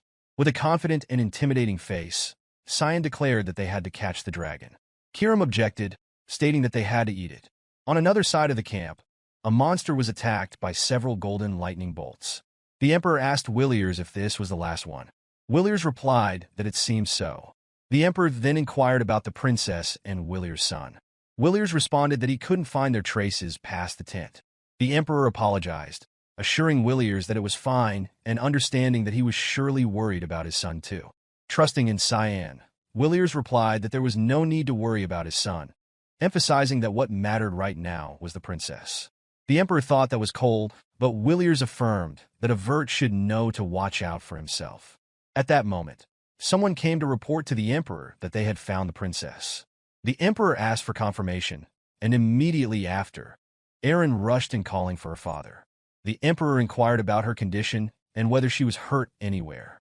Arin, worried, said they needed to hurry to save him. The Emperor asked whom they needed to save.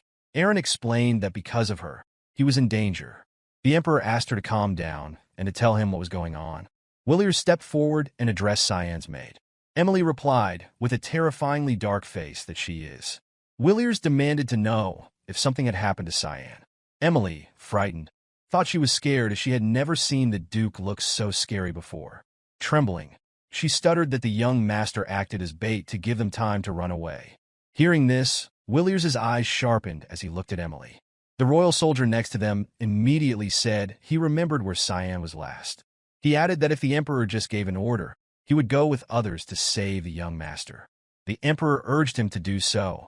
Contrary to everyone's expectations, Williers remained silent for a moment before stating firmly that they would not proceed with the proposed course of action. His decision left many puzzled. The Emperor questioned him again, asking with disbelief if Williers was serious. With composure, Williers explained that the immediate priority was addressing the current situation.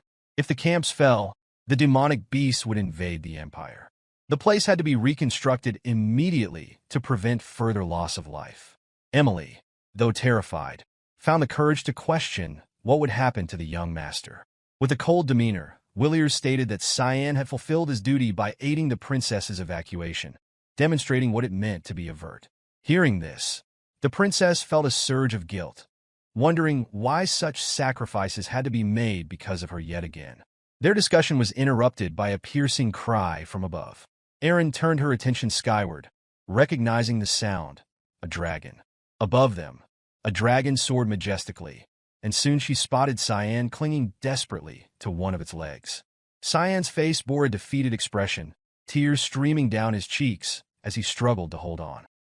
Dragons, revered as rare and noble creatures closest to the Creator, were rarely approached by humans. Yet here was Cyan, clinging to one, his heart torn between honor and dread. As the dragon flew over the camp, directly above Arin, she called out Cyan's name in worry. The king, astounded by the sight, exclaimed at the unbelievable scene. He demanded to know why Williers' son was on the dragon and whether Williers intended to rescue him. Williers, visibly worried, remained silent, deep in contemplation. Meanwhile, Cyan struggled atop the dragon, cursing his predicament. His original intention had been merely to drink the creature's blood, but now he was caught in this chaotic situation. Earlier, he had confronted the dragon after merging with Kiram, determined to defeat it. Facing a horde of monsters blocking his path, Cyan had cursed them for wasting his time and unleashed his mist sword skill, Russian Mist Storm. In a blur of motion, he sliced through hundreds of monstrous foes, leaving a trail of destruction before landing face-to-face with the dragon. Observing the dragon, Cyan noted its smaller size, indicating it was not fully grown. The creature immediately retaliated, firing a powerful energy beam. Cyan dodged swiftly, remarking sarcastically about the attack's brightness as he closed the distance to strike. Kiram, his companion, criticized Cyan's brashness, to which Cyan responded with annoyance, claiming the dragon deserved what it got. His strikes wounded the dragon, causing it to roar in pain and release a burst of air pressure that hurled Cyan backward. Rather than being deterred, Cyan's excitement grew. The dragon, seeing Cyan as a threat, lunged at him with its horn, but Cyan evaded and countered with his swordless fluttering petals technique. His strikes left the dragon with deep wounds, and it plummeted from the sky, stirring up clouds of dust upon impact. Cyan, facing the downed dragon, admitted to himself that he wasn't yet strong enough to fully defeat such a creature.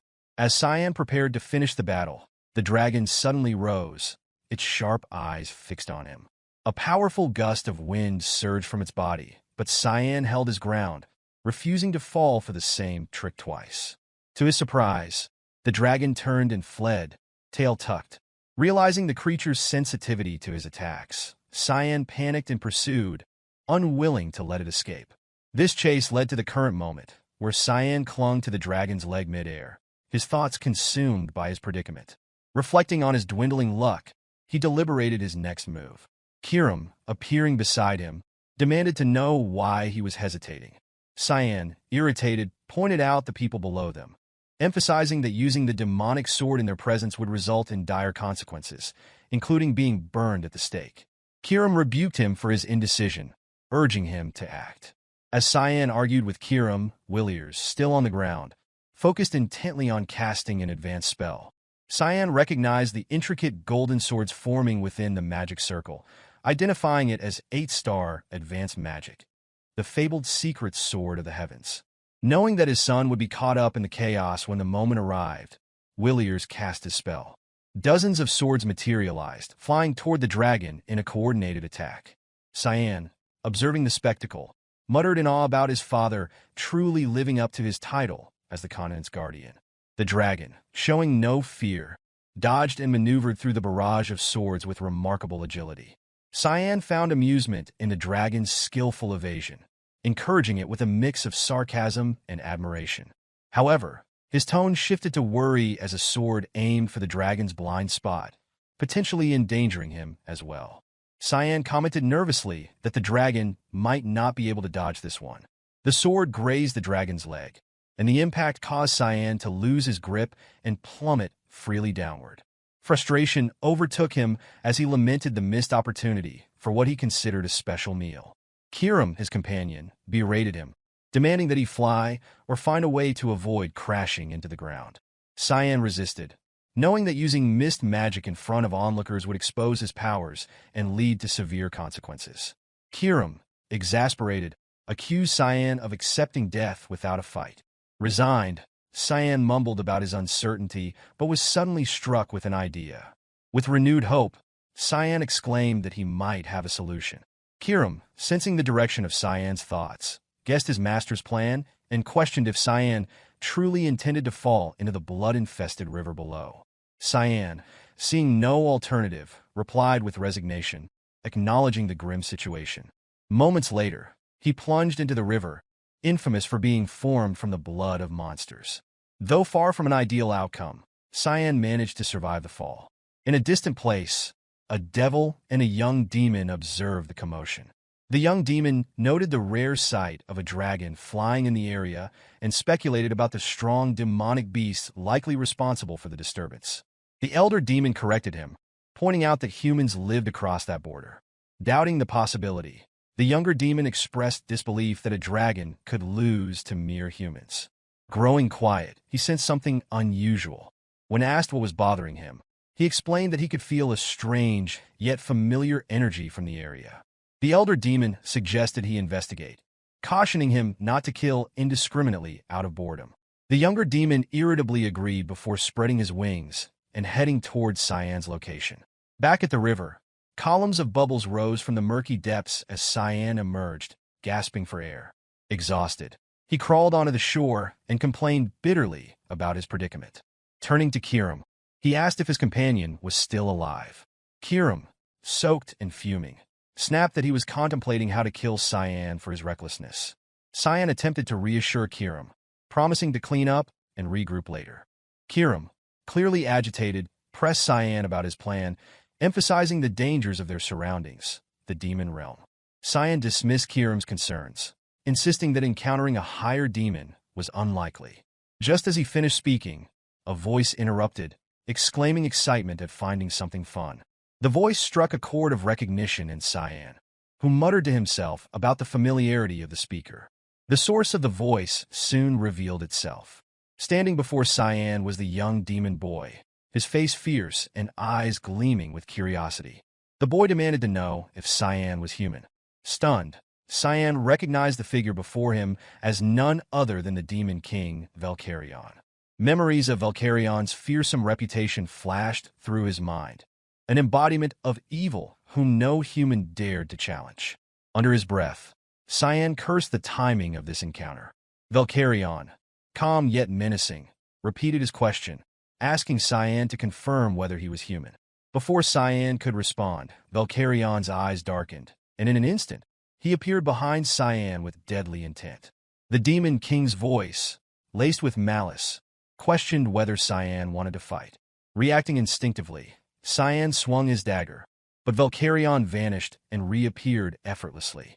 As Cyan's attacks failed, a strand of Valkyrion's hair was cut, an act that prompted a chilling shift in the demon king's demeanor. Instead of anger, Valkyrion chuckled, commenting on Cyan's supposed infinite potential. He acknowledged Cyan's audacity in daring to cut his hair, finding it amusing. Kiram, observing the situation, asked Cyan mentally about the stranger's identity. Cyan, still trembling, identified the figure as the demon king. Kiram, stunned, questioned how Cyan planned to survive this encounter. Cyan admitted that his only option now was to run. Fear gnawed at him as he doubted his ability to escape Valkyrion's grasp. However, to his surprise, the demon king reassured him. Valkyrion stated that he had no intention of harming Cyan, urging him to relax. With an unsettling casualness, the demon king lay down, insisting he wouldn't hurt a child and inviting Cyan to converse without fear. Cyan, baffled by the demon king's sudden change in behavior, wondered aloud why Valkyrion had chosen to lie down so unexpectedly. Valkyrion chuckled, repeating his question, asking Cyan whether he was human. Cyan confirmed with a hesitant nod. Valkyrion continued, probing further, and asked how Cyan had arrived in the demon realm. Cyan replied that he had come through the current of the river. Valkyrion seemed amused, commenting on the oddity of Cyan's aura and asking who he truly was. Nervously, Cyan denied any special identity, insisting he was just a normal human. Valkyrion smirked, his tone teasing, as he remarked that Cyan's claim of being normal seemed questionable. Cyan's thoughts raced as he insisted silently to himself that they had never met before. Valkyrion, lying relaxed on the ground, mused aloud that this must be true since he had never encountered a human. He wondered aloud when Cyan could have possibly seen him. Cyan remained silent, questioning internally why Valkyrion seemed so casual and whether this was the same demon king he remembered. Valkyrion spoke again, explaining that he had sensed a strange energy while making his rounds. Cyan, confused, asked what he meant by making rounds. Valkyrion clarified that, as the demon king, it was his duty to watch over the lands he ruled. Abruptly, Valkyrion asked Cyan to repeat what he had just said. Cyan hesitantly repeated the demon king's words about his responsibility to oversee his lands. Valkyrion chuckled, commenting on Cyan's unusual reaction. He jokingly added that Cyan's calm demeanor suggested familiarity, asking if his mother had never used him, the demon king, as a threat to scare him into obedience. Cyan doubted his assumptions, wondering if this truly was the same demon king he had known in his past life. If events were following the path he remembered, the demon's invasion should begin soon. However, Valkyrion's current demeanor did not align with the monstrous figure from his memories. Cyan speculated about what might have triggered Valkyrion's transformation and resolved to prevent such an event from occurring. Gathering his courage, Cyan asked what Valkyrion sought to accomplish as Demon King. Valkyrion responded with laughter, amused by Cyan's audacity. He stated simply that he wished for his people to live well and eat well. However, he warned that anyone who interfered with that peace would face his wrath. Cyan, while listening, felt a momentary glimpse of the monstrosity he remembered from his past life, though it seemed repressed for now. An idea sprung to mind. Cyan proposed a deal, warning Valkyrion of an impending event that could endanger his people and lead to a war between humans and demons. Valkyrion, intrigued but skeptical, asked Cyan to elaborate. Cyan explained that while he did not know the exact details, he was certain it would ignite a large-scale conflict. Valkyrion questioned whether Cyan was implying that he would seek to invade human lands. Cyan calmly suggested a negotiation, asking Valkyrion to promise not to start a war regardless of what happened. Valkyrion appeared amused by the proposition, asking what Cyan could offer in return. Meeting the Demon King's gaze, Cyan declared that he would do everything in his power to support Valkyrion and help him protect his people. Valkyrion leaned closer, scrutinizing Cyan's expression, and asked for his name. The boy responded firmly, introducing himself as Cyan Vert. Valkyrion nodded, agreeing to the terms. As the ruler of the demon realm, he promised not to invade human lands, no matter the circumstances. However, before departing, Valkyrion reminded Cyan that a deal was a deal and warned him to uphold his end of the bargain. With that, Valkyrion's wings unfolded, and he soared into the sky. Sometime later, an inspection team from Cyan's clan discovered him near the river, battered but alive. They escorted him back to safety, and his survival against the odds earned him the nickname the boy who survived the Devil Dragon. The group returned to an abbey near the borders of Velius, which had been repurposed as a military hospital. When Cyan awoke, he found Arin sitting by his side. Before he could process the situation, Arin hesitantly began to speak, her face flushed. She seemed to struggle with her words, and Cyan suspected she intended to ask him something significant. Finally, she asked if he would be hers, though her phrasing was vague and confusing. Cyan stared at her in bewilderment, unsure of her meaning. Internally, he questioned her motives, growing frustrated. Arin, failing to realize how unclear her words had been, began to cry. She lamented her incompetence, berating herself as a useless princess who could not handle the weight of her responsibilities and taking the boy's silence as refusal. Cyan, already irritated, thought about her self-pitying behavior and its connection to the tragic end he knew awaited her. Frustrated by her inability to act decisively, he spoke bluntly. He told her that in her current state, she was of no use to him or anyone else. Without influence, etiquette, or purpose, she was more of a liability than an asset. Cyan's words struck deeply, wounding the vulnerable princess. However, he added a statement that softened the blow, telling her that he would watch over her from afar until she developed into someone better. This unexpected remark deeply moved Arin, prompting her to ask what he meant by watching her. Trying to remain indifferent, Cyan replied that she shouldn't be disappointed. Arin, her emotions swirling, composed herself and replied with determination that she understood. She confidently declared that she would improve until she gained his acknowledgement. Smiling, she pointed at Cyan and vowed that one day she would become so powerful that he wouldn't be able to ignore her. Cyan, surprised by her sudden confidence, responded that he looked forward to it, though inwardly he found her quick change in demeanor perplexing, thinking she was still just a child. As Arin prepared to leave, she turned back with flushed cheeks, adding one more thing. She thanked him for being alive. Cyan, dumbfounded, struggled to grasp her intentions. The scene shifted to another location, the outskirts of the rear camp, deep within a snowy forest. A cloaked man moved cautiously through the snow until he reached a tree stump. After ensuring no one was watching, he retrieved a brightly colored cube, his face lighting up with joy as he muttered that there wasn't much left to accomplish. Suddenly, a voice startled him, stating his name, Reynold Crimson. At the sound of the voice, Reynold froze in place, his body bound by an invisible force. He struggled to move, realizing he was completely immobilized. Behind him stood Cyan, smirking faintly. Cyan calmly identified the cube as a small dimensional box, remarking that its commercialization hadn't yet occurred. It was an artifact capable of infinite storage, powered by immense mana. Cyan stepped closer, disguised as the cloaked man, while Reynold glared but powerless. Cyan explained that this artifact was a masterpiece of the Garum Kingdom's Mage Association, one he had been tracking for a year due to suspicions of smuggling within the Empire.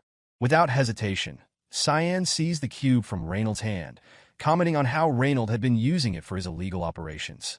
Cyan proceeded to read Reynold's personal details aloud, revealing him to be a 7-star sorcerer knight from the Garum Kingdom.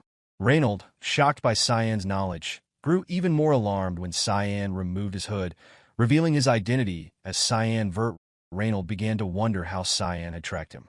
Inspecting the cube's contents, Cyan revealed parts of demonic beasts, remarking that Reynold had been extracting their blood and smuggling it across the border in supply carriages.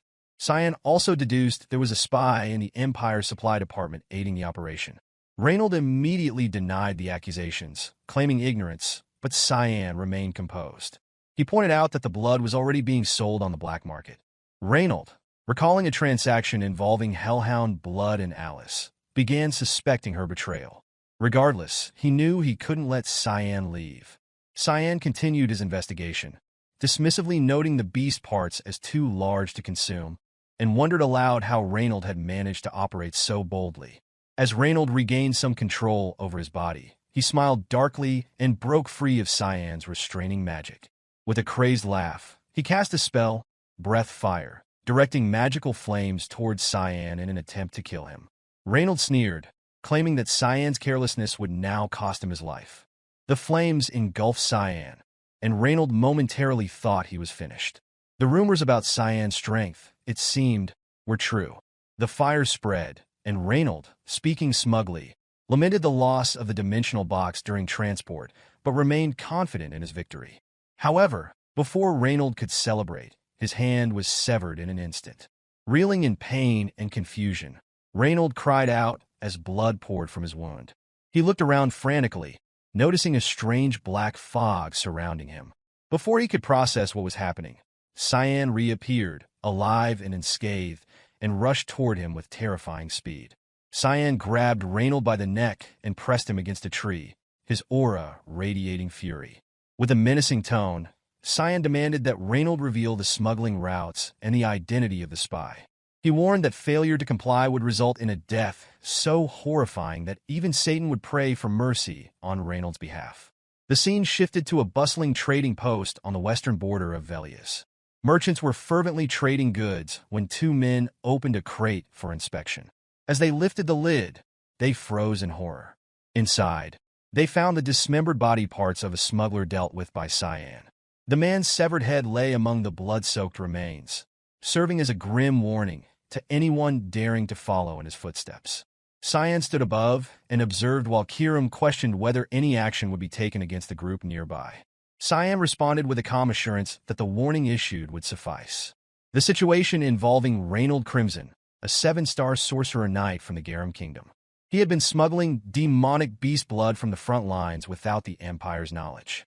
These contraband items were being delivered to the Garum Kingdom's Mage Association. That was a place where mages, driven by an obsessive passion for magic, gathered to delve into the origins and foundations of their craft, while also experimenting with the creation of new forms of magic. They aspired to transcend the limits of humanity itself. Currently, their efforts were directed toward practical innovations like the Dimension Box, but Cyan warned of the catastrophic implications of their future experiments with demonic beast blood. Resolving to put an end to their schemes, Cyan prepared to leave. Kiram, in a teasing manner, remarked on Cyan's apparent shift in purpose, suggesting it resembled a change in class from assassin to problem solver. Irritated, Cyan dismissed the comment and asked Kiram to stop talking. Undeterred, Kiram questioned whether the decision to interfere was selfless, noting it seemed contrary to Cyan's claim of living for personal goals. Cyan, however, replied with firm conviction, explaining that preventing the misuse of demonic beast blood was a personal matter, not an altruistic endeavor. The scene shifted to a residence in the Wuzif Empire, where Echelle, Cyan's older brother, stood by a window, reading a letter. The content mentioned Cyan, and Echelle mused aloud about Cyan being on the front lines with their father. A lady, sitting on the bed, curiously asked about Cyan, referring to him as Echelle's half-brother. Echelle, with evident irritation, confirmed and admitted that Cyan was becoming a nuisance.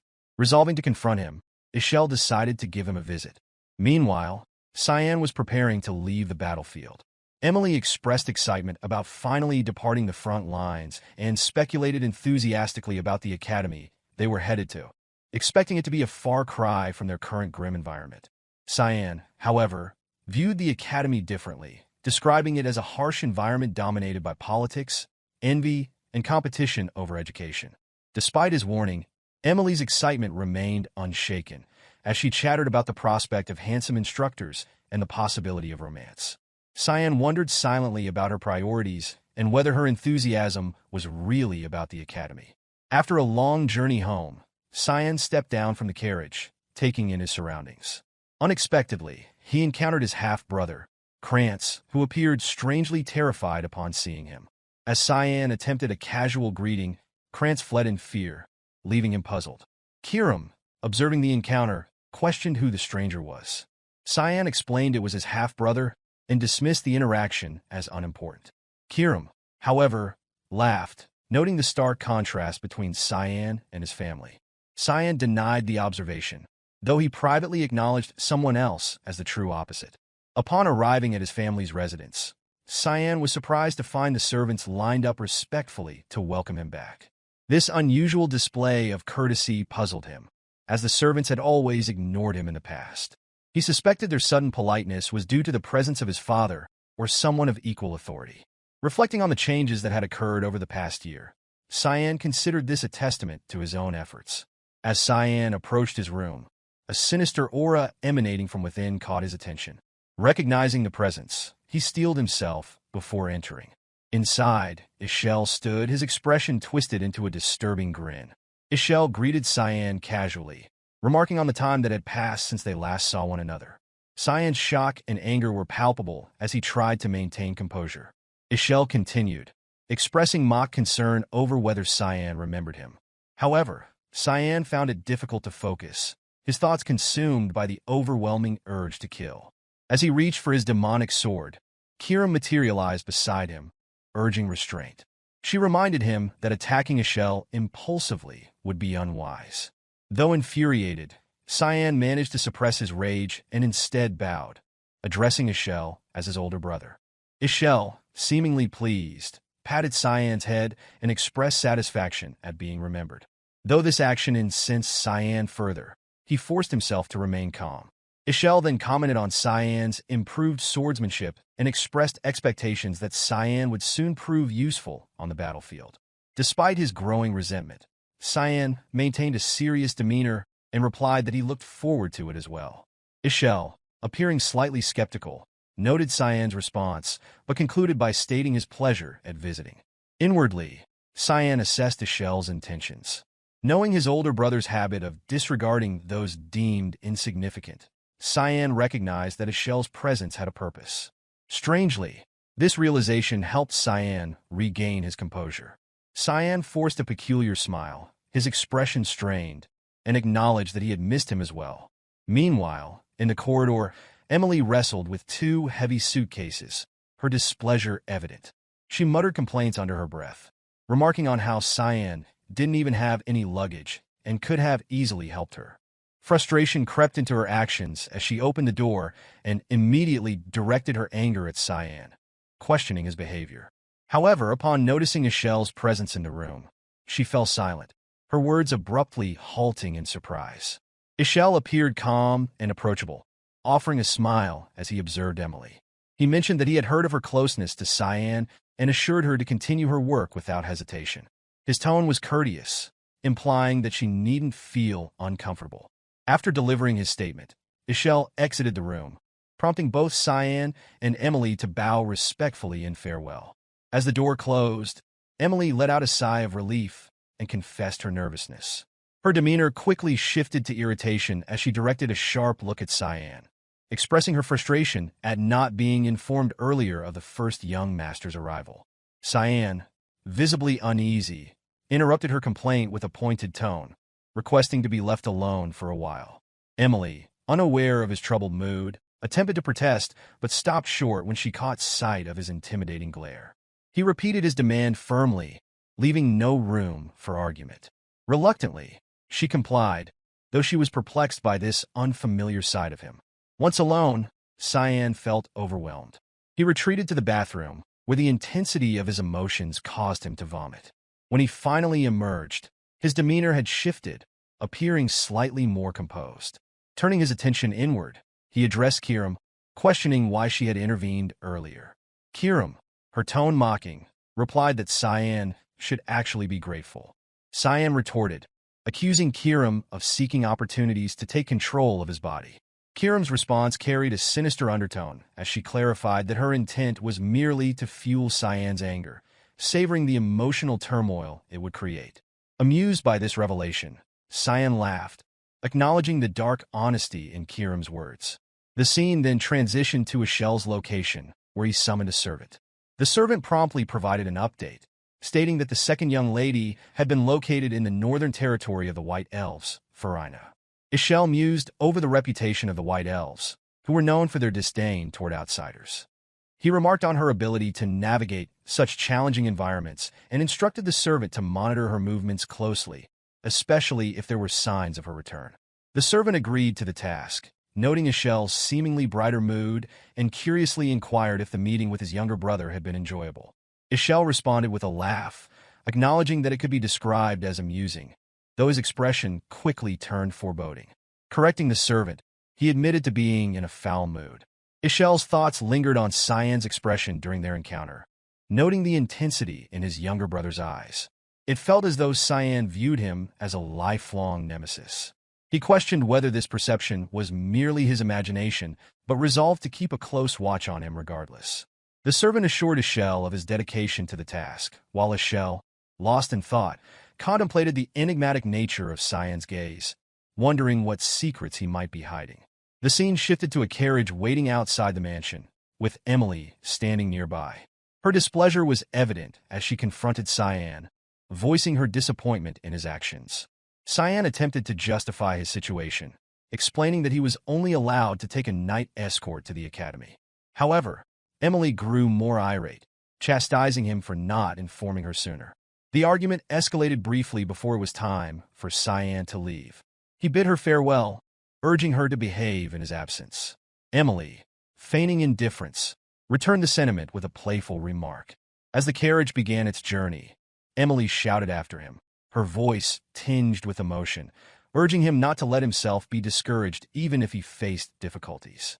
Her words caused Cyan to glance back, his face betraying a mix of embarrassment and gratitude. He reflected on a childhood memory, recalling a time when he had been gravely ill. At the age of 8, during a torrential rainstorm, Emily had carried his feverish body to seek help. Despite being only a servant, she had run through the streets tirelessly until a kind old man offered them shelter and assistance. Back in the present, Cyan recognized that while their interactions were often contentious, their bond was akin to family. With a rare smile, he called out from the carriage, teasing Emily to behave or face his wrath. Emily, delighted by his light-hearted tone, pretended not to hear, though her expression betrayed her happiness. To Cyan, Emily was far more than just a servant. She was someone deeply significant in his life. As the carriage moved farther away, Cyan sat in silence, his expression growing pensive. He noted with unease the presence of 6 intermediate-class knights assigned to escort him. The disproportionate security puzzled him, prompting a weary sigh. Finally, he muttered with a wry smile, suggesting to himself that trouble was likely brewing before he even reached the academy. As the sun dipped below the horizon, the carriage slowed, and 2 knights exchanged subtle signals, indicating a hidden plan. Inside the carriage, Cyan lay calmly, seemingly aware of everything unfolding around him. A knight approached and suggested that they camp for the night. In response, Cyan asked where they were. The knight informed him that they were near the central city of Saffron and assured him they would arrive in the city by morning.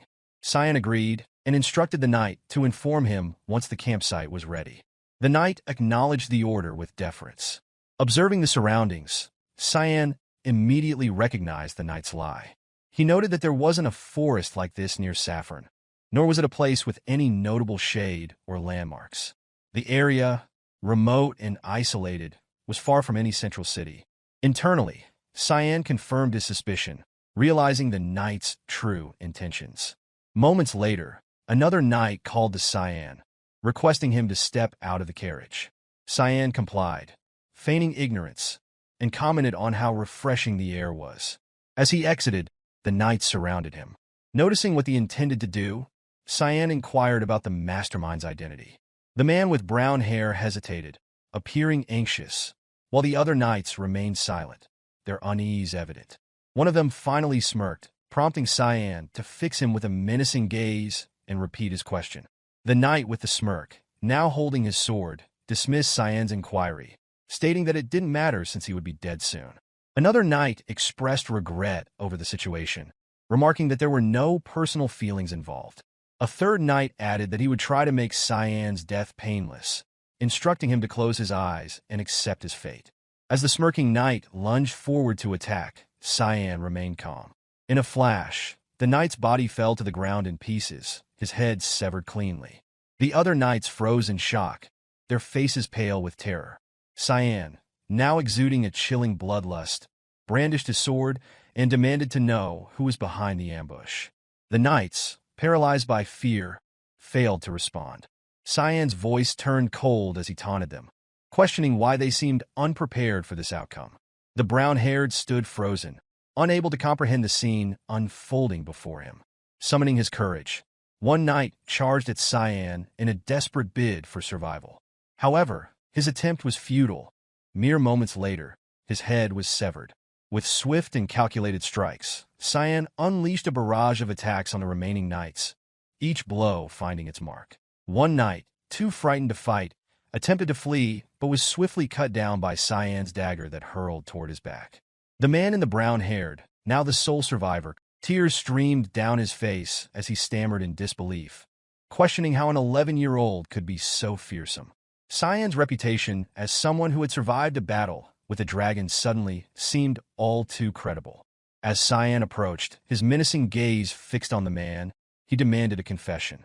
Overwhelmed with fear, the man revealed that Mrs. Margaret had orchestrated the ambush. Cyan, finding the answer almost too convenient, expressed mild disappointment, but listened as the man continued to sob and tremble. Later, the carriage resumed its journey with the man at the reins and Cyan seated on top. The man elaborated further, explaining that the mission stemmed from a favor Mr. Krantz had requested from Mrs. Margaret. Cyan, surprised by this revelation, recalled how Krantz had fled at the mere sight of him. Internally, he resolved to teach Krantz a lesson when their paths crossed again. The man, still trembling, asked Cyan about his fate, wondering if he would be killed. Cyan dismissed the question, remarking that the man didn't seem particularly upset about the possibility. The man confessed that since they had been the ones to attack first, he had no right to resent being killed in return. Cyan ignored the sentiment, instructing the man to focus on driving.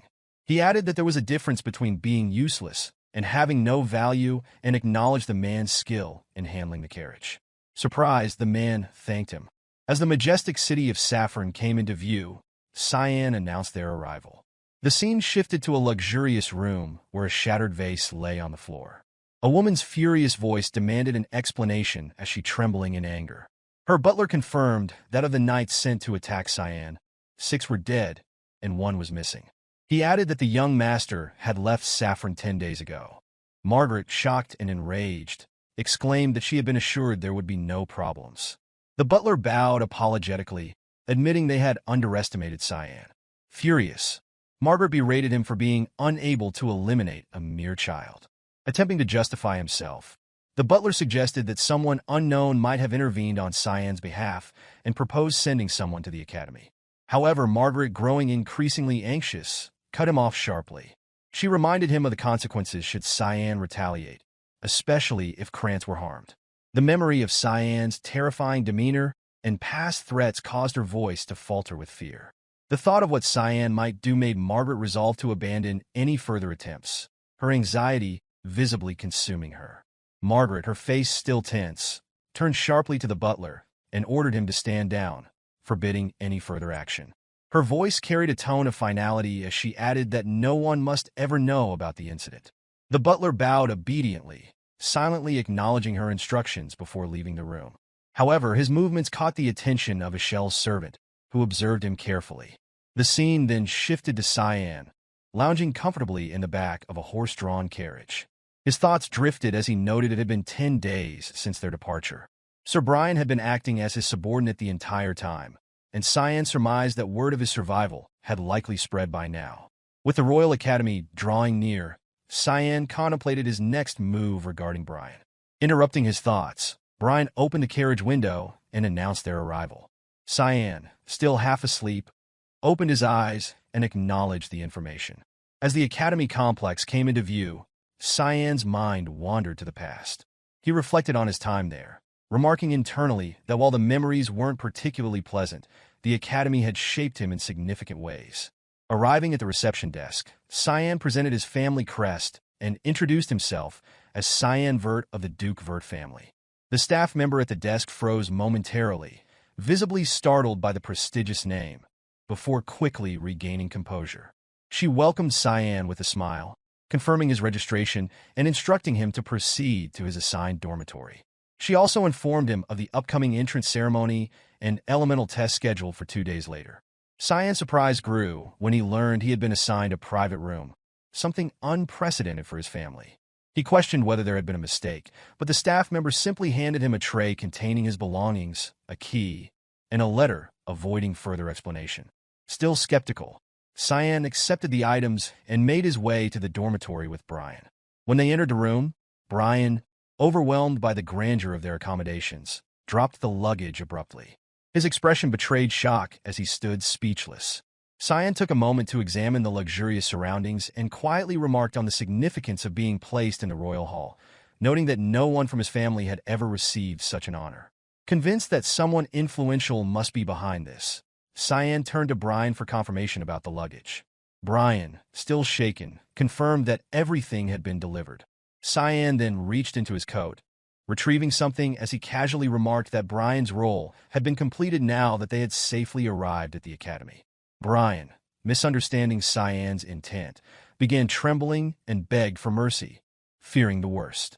To his astonishment, Cyan tossed him a bag of gold coins instead. Brian, bewildered, tried to comprehend the gesture. Cyan turned toward the window, waving his hand dismissively, and explained that the gold was payment for his service. He added that it would be enough for Brian to start a new life elsewhere, but warned him not to return to Velias if he valued his safety. Despite the warning, Cyan clarified that he wouldn't stop him from doing so. Hearing these words, Brian's expression grew solemn. After a moment of hesitation, he dropped to one knee and solemnly declared his intent to serve Cyan for life. Introducing himself formally as Brian Kendrick, a knight of Velias, he requested permission to remain in Cyan's service. Cyan, visibly surprised, remarked on Brian's true identity, admitting he had mistaken him for a mere coachman. Brian confessed that he was a low-ranking knight, often assigned to menial duties. He explained that his father had advised him to serve someone trustworthy without hesitation if he ever encountered such a person. Cyan's expression turned serious, his aura growing more imposing. He questioned Brian's loyalty, asking how he could trust that Cyan wouldn't betray him in the future. Despite his fear, Brian responded resolutely, stating that it wouldn't matter even if Cyan did. Satisfied with Brian's unwavering resolve, Cyan patted him on the shoulder and acknowledged his loyalty. With a dismissive tone, Cyan stated that he had no intention of attending the entrance ceremony and instructed Brian to prepare for the elemental test instead. Brian complied, addressing Cyan as young master, while still processing everything that had transpired. Meanwhile, in the dean's office at the Royal Academy, Kundel Quiselle reviewed the year's student intake. Stroking his beard thoughtfully, he noted that several talented individuals would participate in the elemental test. Among them were Princess Arin Sevelus, who possessed 2-star mana control abilities, AB rank in physical aptitude, and 52% purity in the light attribute. Another notable name was Seth Chaharkin, who boasted 3-star mana control abilities, an A rank in physical aptitude, and 71% purity in the sand attribute. However, what caught the dean's attention most was Echelle Vert reviewing Cyan's statistics. He noted the stark contrast. A 1-star mana control ability paired with S-ranked physical aptitude and a remarkable 92% purity in the dark attribute. The instructor present, a woman named Serrika Nigrithie, pointed out that even Alice Vert, the so-called God's child, had only achieved 88% purity in the water attribute upon graduation. The dean mused over the implications of Cyan's talents. He found it fascinating that the younger sibling of a prodigy might surpass their elder sibling in potential. With an intrigued expression, he acknowledged that Cyan Vert was a subject worth monitoring closely. Serrika expressed concern about Cyan's dark attribute, remarking that talents aligned with darkness often had the potential to stagnate or rot. The dean then asked if Serrika was aware that Cyan Vert had been assigned to the royal hall. She replied affirmatively, explaining that other instructors had informed her. The dean elaborated, revealing that it was an order from the emperor himself. This revelation left Serrika stunned. The dean continued, explaining that Cyan had saved the young princess from monsters on the front lines, and there were even rumors that the emperor was considering marrying the fifth princess, previously regarded as a failure, to Cyan. The union between the princess and the illustrious Vert family, known for producing exceptional talents, would undoubtedly cause significant ripple effects. Serrika speculated on the consequences, predicting that conflicts over imperial succession could intensify and potentially lead to a civil war. The dean cautioned her not to overthink the situation, stating that their role was merely to observe. He mused aloud, wondering whether Cyan would ultimately rise as the empire's hero or bring about its downfall. Meanwhile, after completing his examination, Cyan walked through the academy corridors, reflecting on his test results. His dark attribute purity had reached an impressive 92%, prompting him to ponder whether this was higher than in his past life. He speculated that his unusually high score might be attributed to consuming the blood of demonic beasts. As Cyan turned a corner, he encountered Krantz. Greeting him in a seemingly casual manner, Cyan noted Krantz's visible fear. Cyan privately thought about how shocking it must be for Krantz to see someone he believed to be dead. Standing beside Krantz was a tall young man who exuded hostility. This individual, with a mocking tone, asked Krantz if Cyan was the boy he treated like a servant. Krantz, stammering, nervously introduced Cyan. The young man, whom Cyan recognized as Popper Penneron, the son of Marquis Penneron of the Garum Kingdom, sneered and insulted Cyan, commenting on his unknown parentage. Memories of Popper's bullying from Cyan's past life surfaced, prompting Cyan to smirk wickedly. He thought to himself how fortunate he was to meet Popper again under these circumstances. Unaware of the brewing tension, Popper urged Krantz to move aside, suggesting that Cyan deserved a beating. Krantz, sensing the imminent confrontation, tried to defuse the situation by suggesting they head to the cafeteria instead. However, before anything could be resolved, Cyan lunged forward and delivered a powerful kick to Popper, sending him crashing into the wall, which cracked under the impact. Krantz shouted Popper's name in shock as the unconscious boy slumped to the floor. Cyan then turned to Krantz, placing a firm hand on his shoulder. Krantz, trembling and tearing up, could only stammer apologies. Leaning in, Cyan whispered a chilling threat into Krantz's ear, warning that while he was lenient about actions taken behind his back, any future encounter would result in Krantz graduating in a wheelchair. The fear in Krantz's eyes was unmistakable as Cyan left him paralyzed with terror. As Cyan walked away, a sinister smile crept across his face. He thought to himself that life at the academy was shaping up to be quite entertaining. Elsewhere, in the Royal Academy's library, an instructor named Serrika roamed the shelves while contemplating Cyan. She wondered whether he would emerge as the hero of the Empire or its greatest downfall. Moving toward the spot where a particular book should have been, she discovered it missing and frowned, puzzled by its disappearance. Suddenly, Cyan appeared behind her, startling her. He held the missing book in his hand and casually asked if she was looking for it. Serrika tried to maintain her composure, forcing a smile as she questioned how a student had gained access to a restricted area. Inwardly, however, she was alarmed, realizing she hadn't detected his presence at all. Feigning ignorance, Serrika addressed Cyan formally, asking if he was Mr. Cyan Vert and politely requesting the book for her research. Cyan, with a friendly expression, handed her something resembling a letter instead of the book.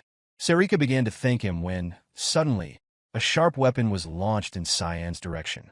Though the attack caught him off guard, it struck the book rather than Cyan himself. Cyan, now on high alert, asked Serrika if that wasn't what she was looking for.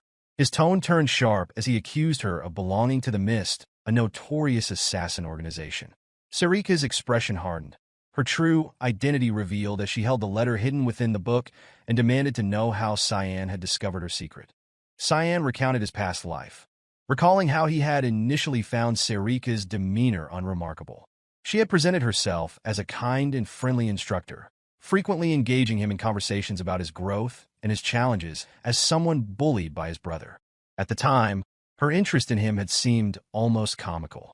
Interrupting his thoughts, Serrika expressed her fascination with Cyan, remarking on the rarity of his dark attribute purity, which he believed to be around 84%. This caught Cyan off guard, though he remained focused on the dangerous game now unfolding between them. Cyan, with a hesitant expression, remarked that he had been told his element wasn't particularly special. Serrika, maintaining her calm demeanor, responded with words of encouragement, pointing out that humanity's understanding of the darkness element was still limited. She added that she believed his growth potential was infinite. Cyan, briefly caught off guard, found himself entertaining the thought that this instructor might genuinely want to help him. However, that momentary trust quickly dissipated as Cyan's sharp instincts kicked in. Internally, he reminded himself that this was all a misunderstanding. He was being deceived. Serrika's innocent appearance was nothing more than a mask. Cyan's mind raced as he analyzed the situation. Serrika wasn't just an instructor. She was an assassin. Not only that, but she was the Hall Master of Mist, a shadowy organization notorious for its covert operations. And now, she was hiding within the Academy, a place teeming with nobles and royals from across the continent. Serrika, now composed, suggested with a seemingly harmless tone that Cyan join her in her laboratory. Her unbothered demeanor caught Cyan by surprise, as it wasn't the reaction he had anticipated. The two soon found themselves in Serrika's laboratory, a space crowded with peculiar objects and tools.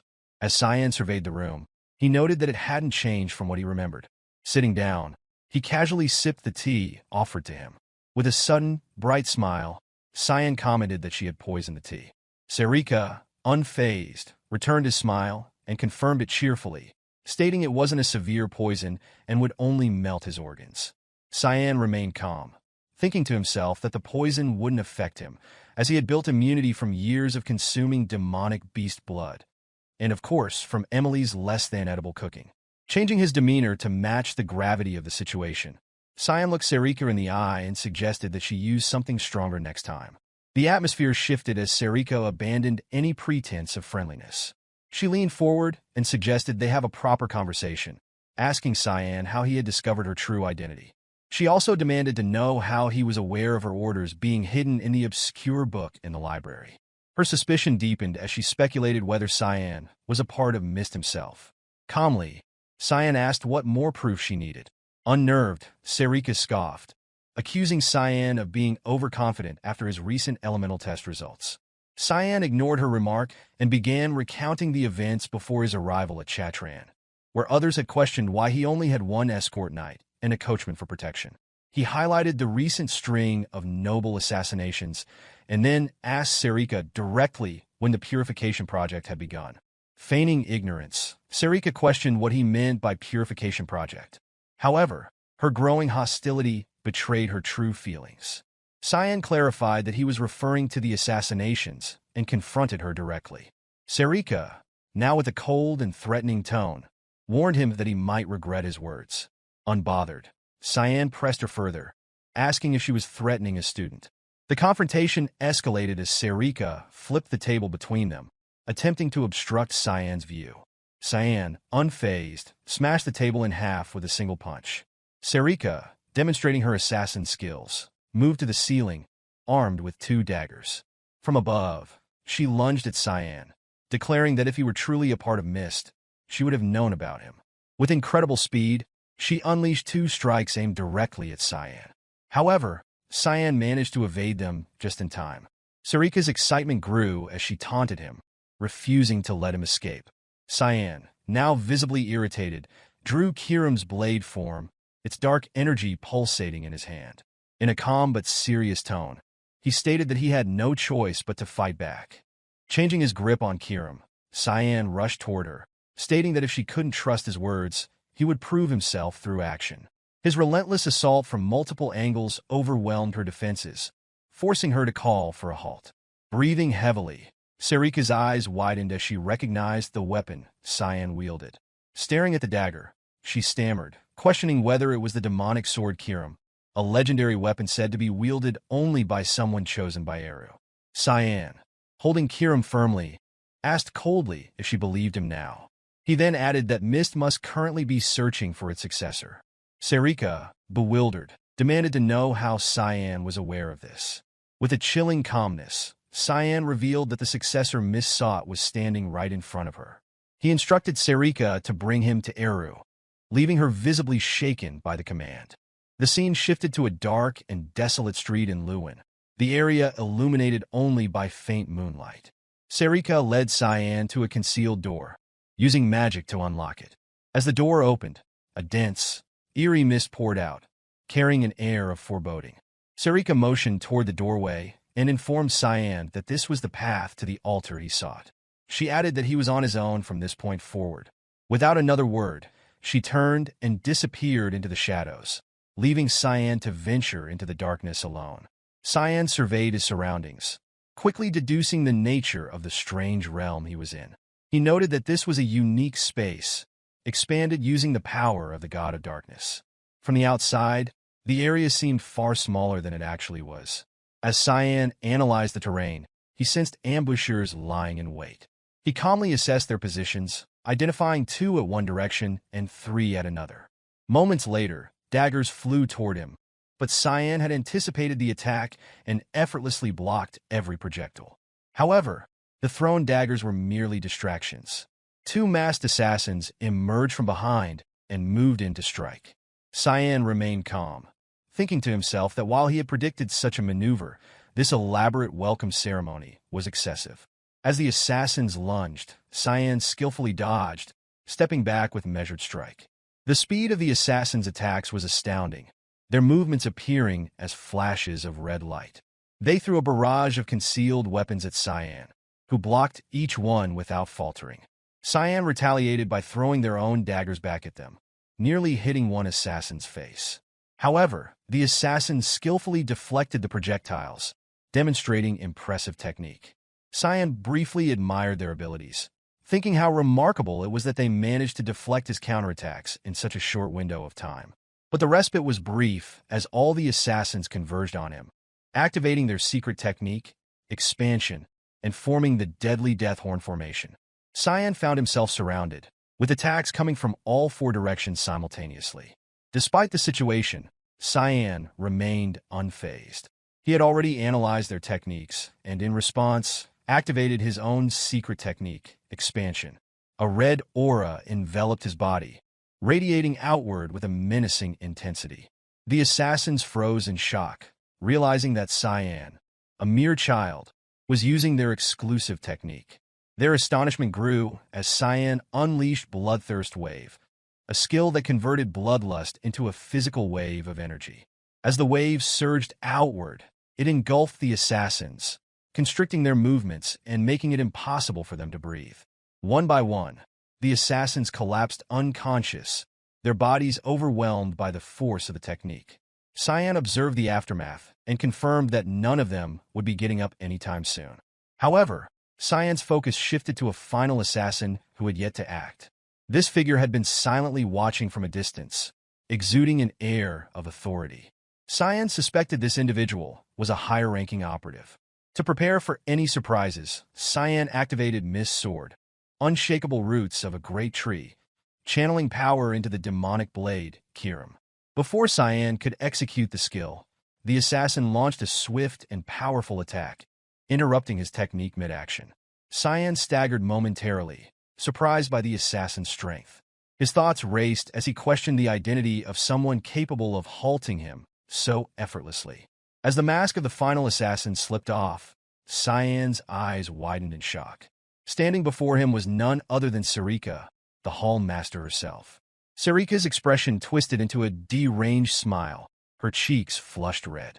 In an obsessive tone, she demanded that Cyan reveal his true power. Without hesitation, Cyan activated Thick Mist 8th Form, Assault.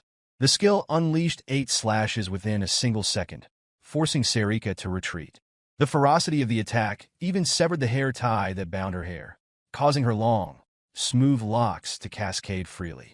Serrika, unbothered by the setback, looked delighted as she complimented Cyan's proficiency with both the thick mist technique and the mist sword. Her excitement only seemed to grow as she insisted he reveal his full potential. Before Serrika could finish her sentence, Cyan turned and fled, unwilling to continue the confrontation. Serrika's excitement turned into relentless pursuit as she activated zeal for combat. Cyan, now running for his life, couldn't help but feel the weight of his predicament. He realized that Serrika, as a hall master, was driven by an insatiable desire for combat, a fixation that would only end with one of them dead. As Cyan's apprehension grew, Serrika used her skill to climb the walls, quickly closing the distance between them. Her expression was a mix of madness and delight, her flushed cheeks and maniacal smile making her appear more like a demon than a human. Her voice echoed in the eerie space as she called out to Cyan, taunting him and asking if this wasn't exactly what he wanted. Serrika activated Mist Sword, rushing Mist Storm, unleashing slashes that blocked all of Cyan's escape routes. Pushed back, Cyan defended himself as best as he could, muttering under his breath that he wasn't nearly as deranged as her. Amid the chaos, Serrika informed him that the realm they were in was created by Eru, the god of darkness. She explained that no energy or activity within the space could be detected by the outside world. Her words carried a terrifying implication. There would be no interruptions, no escape, and no consequences from the outside. Upon hearing the situation, Cyan made a decision. In a place like this, where all techniques could be utilized, he acknowledged the risk of killing his opponent but dismissed the concern. In the next moment, Cyan's entire body underwent a transformation. A red aura surrounded him, and his eyes turned crimson, signaling his fusion with Kirim. Suddenly, Cyan's behavior changed dramatically. His body froze, and without warning, he collapsed face-first onto the ground, unconscious. Serrika, witnessing this, was taken by surprise and struggled to comprehend what had just occurred. As confusion clouded her mind, Kirim's voice echoed, expressing confidence and remarking that Cyan could rest. Immediately afterward, a dark energy coalesced, materializing Kirim's physical form. Serrika, still unsure of the woman's identity, recoiled in shock as Kirim's voice turned threatening. Kirim admitted reluctance in intervening and questioned Serrika's actions. Recognizing her, Serrika knelt out of respect and addressed her by name. Demonic Sword Kirim. Visibly angered, Kirim demanded an explanation for Serrika's actions, accusing her of attacking Cyan despite worshipping Eru. In defense, Serrika clarified that her actions were meant to verify Cyan's legitimacy as the successor. Dissatisfied with this reasoning, Kirim unleashed a powerful aura and stated that Serrika could have called upon her god instead. Kirim interpreted Serrika's actions as a direct challenge and voiced this interpretation with evident hostility. Serrika, hesitant to engage further, offered an awkward smile and redirected Kirim's attention to Cyan. Puzzled, Kirim glanced at Cyan and noticed him lying in a pool of blood. Alarmed, she exclaimed in frustration, questioning why he was dying. Serrika explained the inefficiency of manifesting one's entire form, noting that it consumed the owner's life force. Furious at this revelation, Kirim grabbed Cyan by the collar and chastised him for the reckless use of his abilities, referencing the beast blood he had consumed. Serrika, however, intervened, asserting her readiness for battle and expressing that she never turned down a challenge, especially one from Kirim. Kirim, disturbed by Serrika's enthusiasm, reflected internally on the absurdity of the situation and admitted to feeling uneasy. At that moment, Cyan regained consciousness and, exhausted, demanded Kirim release him. Once freed, Cyan questioned Kirim's sudden manifestation. Kirim, smiling mischievously, instructed him to stay behind her, claiming it was time to teach Serrika a lesson. Serrika, delighted by the challenge, prepared herself and expressed the honor of fighting Kirim. In response, Kirim warned her not to beg for mercy later. Serrika, undeterred, provocatively replied that she hoped Kirim could push her to that point. Before the conflict could escalate further, a whisper interrupted Serrika. Recognizing the voice as Eru's, she froze. A blue portal appeared, capturing the attention of both Kirim and Cyan. From the portal came a command, instructing Serrika to send Cyan to the altar. Serrika, showing respect, agreed without hesitation. Observing the unfolding events, Cyan felt a sense of relief, quietly expressing his anticipation of finally meeting Eru, the god of darkness. Within Cyan's mind, memories of the past resurfaced. He recalled how people described the god of black mist as evil, claiming that this god justified killing without hesitation. The god, in response, had stated that such acts were driven by the desires of others, emphasizing the importance of individual ethics over external judgment. Though many would deem this logic insane, Cyan recognized the god's intent to protect the weak. Despite this understanding, Cyan considered the god an idealistic fool. Returning to the present, Cyan and Kiram, with Eru's permission, stepped into the abyss portal. Ahead of them lay an endless staircase ascending to a throne. Atop the throne sat a figure clad in the familiar hooded cloak of assassins. As they approached, the figure addressed Cyan, asking if he knew his identity. Cyan, maintaining a calm demeanor, confirmed the man as Eru, the god of darkness. Eru, seeking further confirmation, inquired about Cyan's name and the evidence supporting his claim as the successor. Cyan, confident, pointed out the presence of the power of darkness within him. Satisfied by this response, Eru refrained from questioning further. Eru explained the two paths to becoming the successor. One where the mist stone is bestowed directly, and another where the stone independently finds a worthy individual. Eru acknowledged that the latter applied in Cyan's case, noting the unexpected disappearance of the mist stone a year earlier. Additionally, Eru expressed surprise at Cyan's ability to awaken Kiram, admitting his own failure in locating her. Kiram, appearing in her diminutive demonic form, silently displayed her displeasure at the notion of being handled by Cyan. Continuing, Eru complimented Cyan's eyes, observing a wisdom beyond his years. He concluded that Cyan was an outsider from this timeline disconnected from his own. In Cyan's mind, thoughts churned as he pondered what Eru had referred to, noting that Eru's worlds were not part of his. He considered the possibility that Eru might have been involved in his regression and voiced his suspicion, remarking internally that he had assumed Eru had a hand in it. Eru, however, dismissed the idea with an air of bluntness, explaining that if an omnipotent and omniscient god had been sought, then Cyan was in the wrong place. Eru admitted he no longer possessed such powers, as his rights as a god had been stripped away long ago.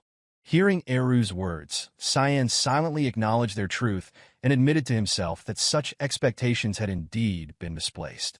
He reflected on the irony of the situation, expressing to Eru in a contemplative manner that it was, in fact, convenient for him. Eru's response to Cyan's observation carried a tone of excitement as he commented on the arrival of a perfect successor who had come willingly, reducing the burden of effort on Eru's part. There was an unmistakable glee in Eru's words as he mentioned not needing to lift a finger. Cyan, acknowledging this with a touch of sarcasm, remarked on Eru's unchanged laziness, a sentiment that left Kiram, who was observing the interaction, both confused and uneasy. Shifting the subject, Eru noted that Cyan had brought something troubling along with him. Eru questioned whether the demonic sword had not been enough and hinted at Cyan's apparent intent to wield the power of the holy sword as well. Cyan, responding with a mischievous smirk, denied any current plans. With a devilish expression, he took out the broken piece of the holy sword's handle and speculated aloud that if the world were unaware of its existence, it might render the artifact useless. Eru, observing Cyan's actions, appeared intrigued and commented on the malicious nature of Cyan's hobby, adding that he had no interest in interfering but would adhere to the rules. Eru then approached Cyan, his presence growing oppressive as a dense aura emanated from him. With a cold and commanding tone, Eru demanded that Cyan, as a successor and the inheritor of his power, reveal his intentions. Faced with Eru's intimidating demeanor, Cyan slipped into deep thought. Memories of his brother surfaced, along with recollections of a similar question posed in his previous life. Back then, his answer had been a declaration to live for his brother, a response he now regarded as foolish. Reflecting on why such a shallow resolve had not been challenged, Cyan concluded that his past self had lacked deeper ambition. Eru's voice echoed in his mind, warning of the peril inherent in blind faith. Resolving to be different, Cyan met Eru's imposing question with clarity. He declared that his use of Eru's power would not serve any grand cause or divine faith, but would instead be entirely self-serving. Surprised by this forthrightness, Eru remarked on the weight of Cyan's decision and warned him to consider his answer carefully, as the wrong response could result in death. Remaining composed, Cyan reaffirmed his stance, expressing indifference to any consequences his actions might bring. He emphasized his intent to follow no one's orders and chart his own path. Eru, sensing a hidden determination in Cyan's words, speculated about the existence of a greater plan, but received only a curt refusal from Cyan when asked for details. Accepting Cyan's decision, Eru remarked that it was sufficient as long as Cyan purified his name. Their conversation was interrupted when Eru swiftly appeared before Kirim. He declared that it was time to continue his conversation with his daughter, all while Kirim stood, sweating profusely in surprise. Kirim, flustered and angry, demanded an explanation, but Eru continued with a light-hearted remark about her apparent obedience to Cyan. His words only served to intensify her discomfort, prompting her to lash out in protest. Cyan, observing the exchange, offered a dry remark on the nature of their wholesome father-daughter relationship, which only deepened Kirim's unease. As the tension escalated, Eru's mouth attempted to kiss Kirim before magical circles appeared around her. The energy from these circles transformed Kirim back into her original form, leaving her bewildered. Cyan noted that his mana had not been consumed during this process and deduced that Eru must have used his own power. Kirim, furious, seized Eru by the collar and demanded an explanation. Eru, unperturbed, calmly revealed that he had merely given her a portion of his life force, questioning whether she found this undesirable. He implied that such an action was necessary for her to serve Cyan's wishes. This implication drove Kirim into a fit of rage as she accused Eru of harboring indecent intentions. Cyan, still observing, concluded that the relationship between Eru and Kirim was undeniably that of a father and daughter. The following day, in the student dormitory, Cyan sat in a state of confusion. Brian, noticing his master's unusual demeanor, expressed concern and cautiously inquired about the situation. Cyan, maintaining a calm demeanor and a faint smile, simply replied that he did not know either and simply let them be. Brian, feeling uneasy, voiced his disagreement in a hushed tone. He whispered to Cyan, expressing his concern that the situation could not be left as it was. In front of them, Kirim and Serrika were exchanging glances filled with a peculiar form of affection, though their dynamic was far from ordinary.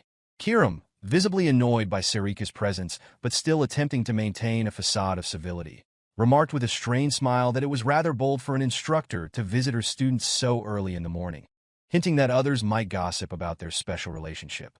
Serrika, unfazed by the comment, retorted with a sharp tone, emphasizing that her intentions were purely professional and aimed at guiding her disciple along the correct path.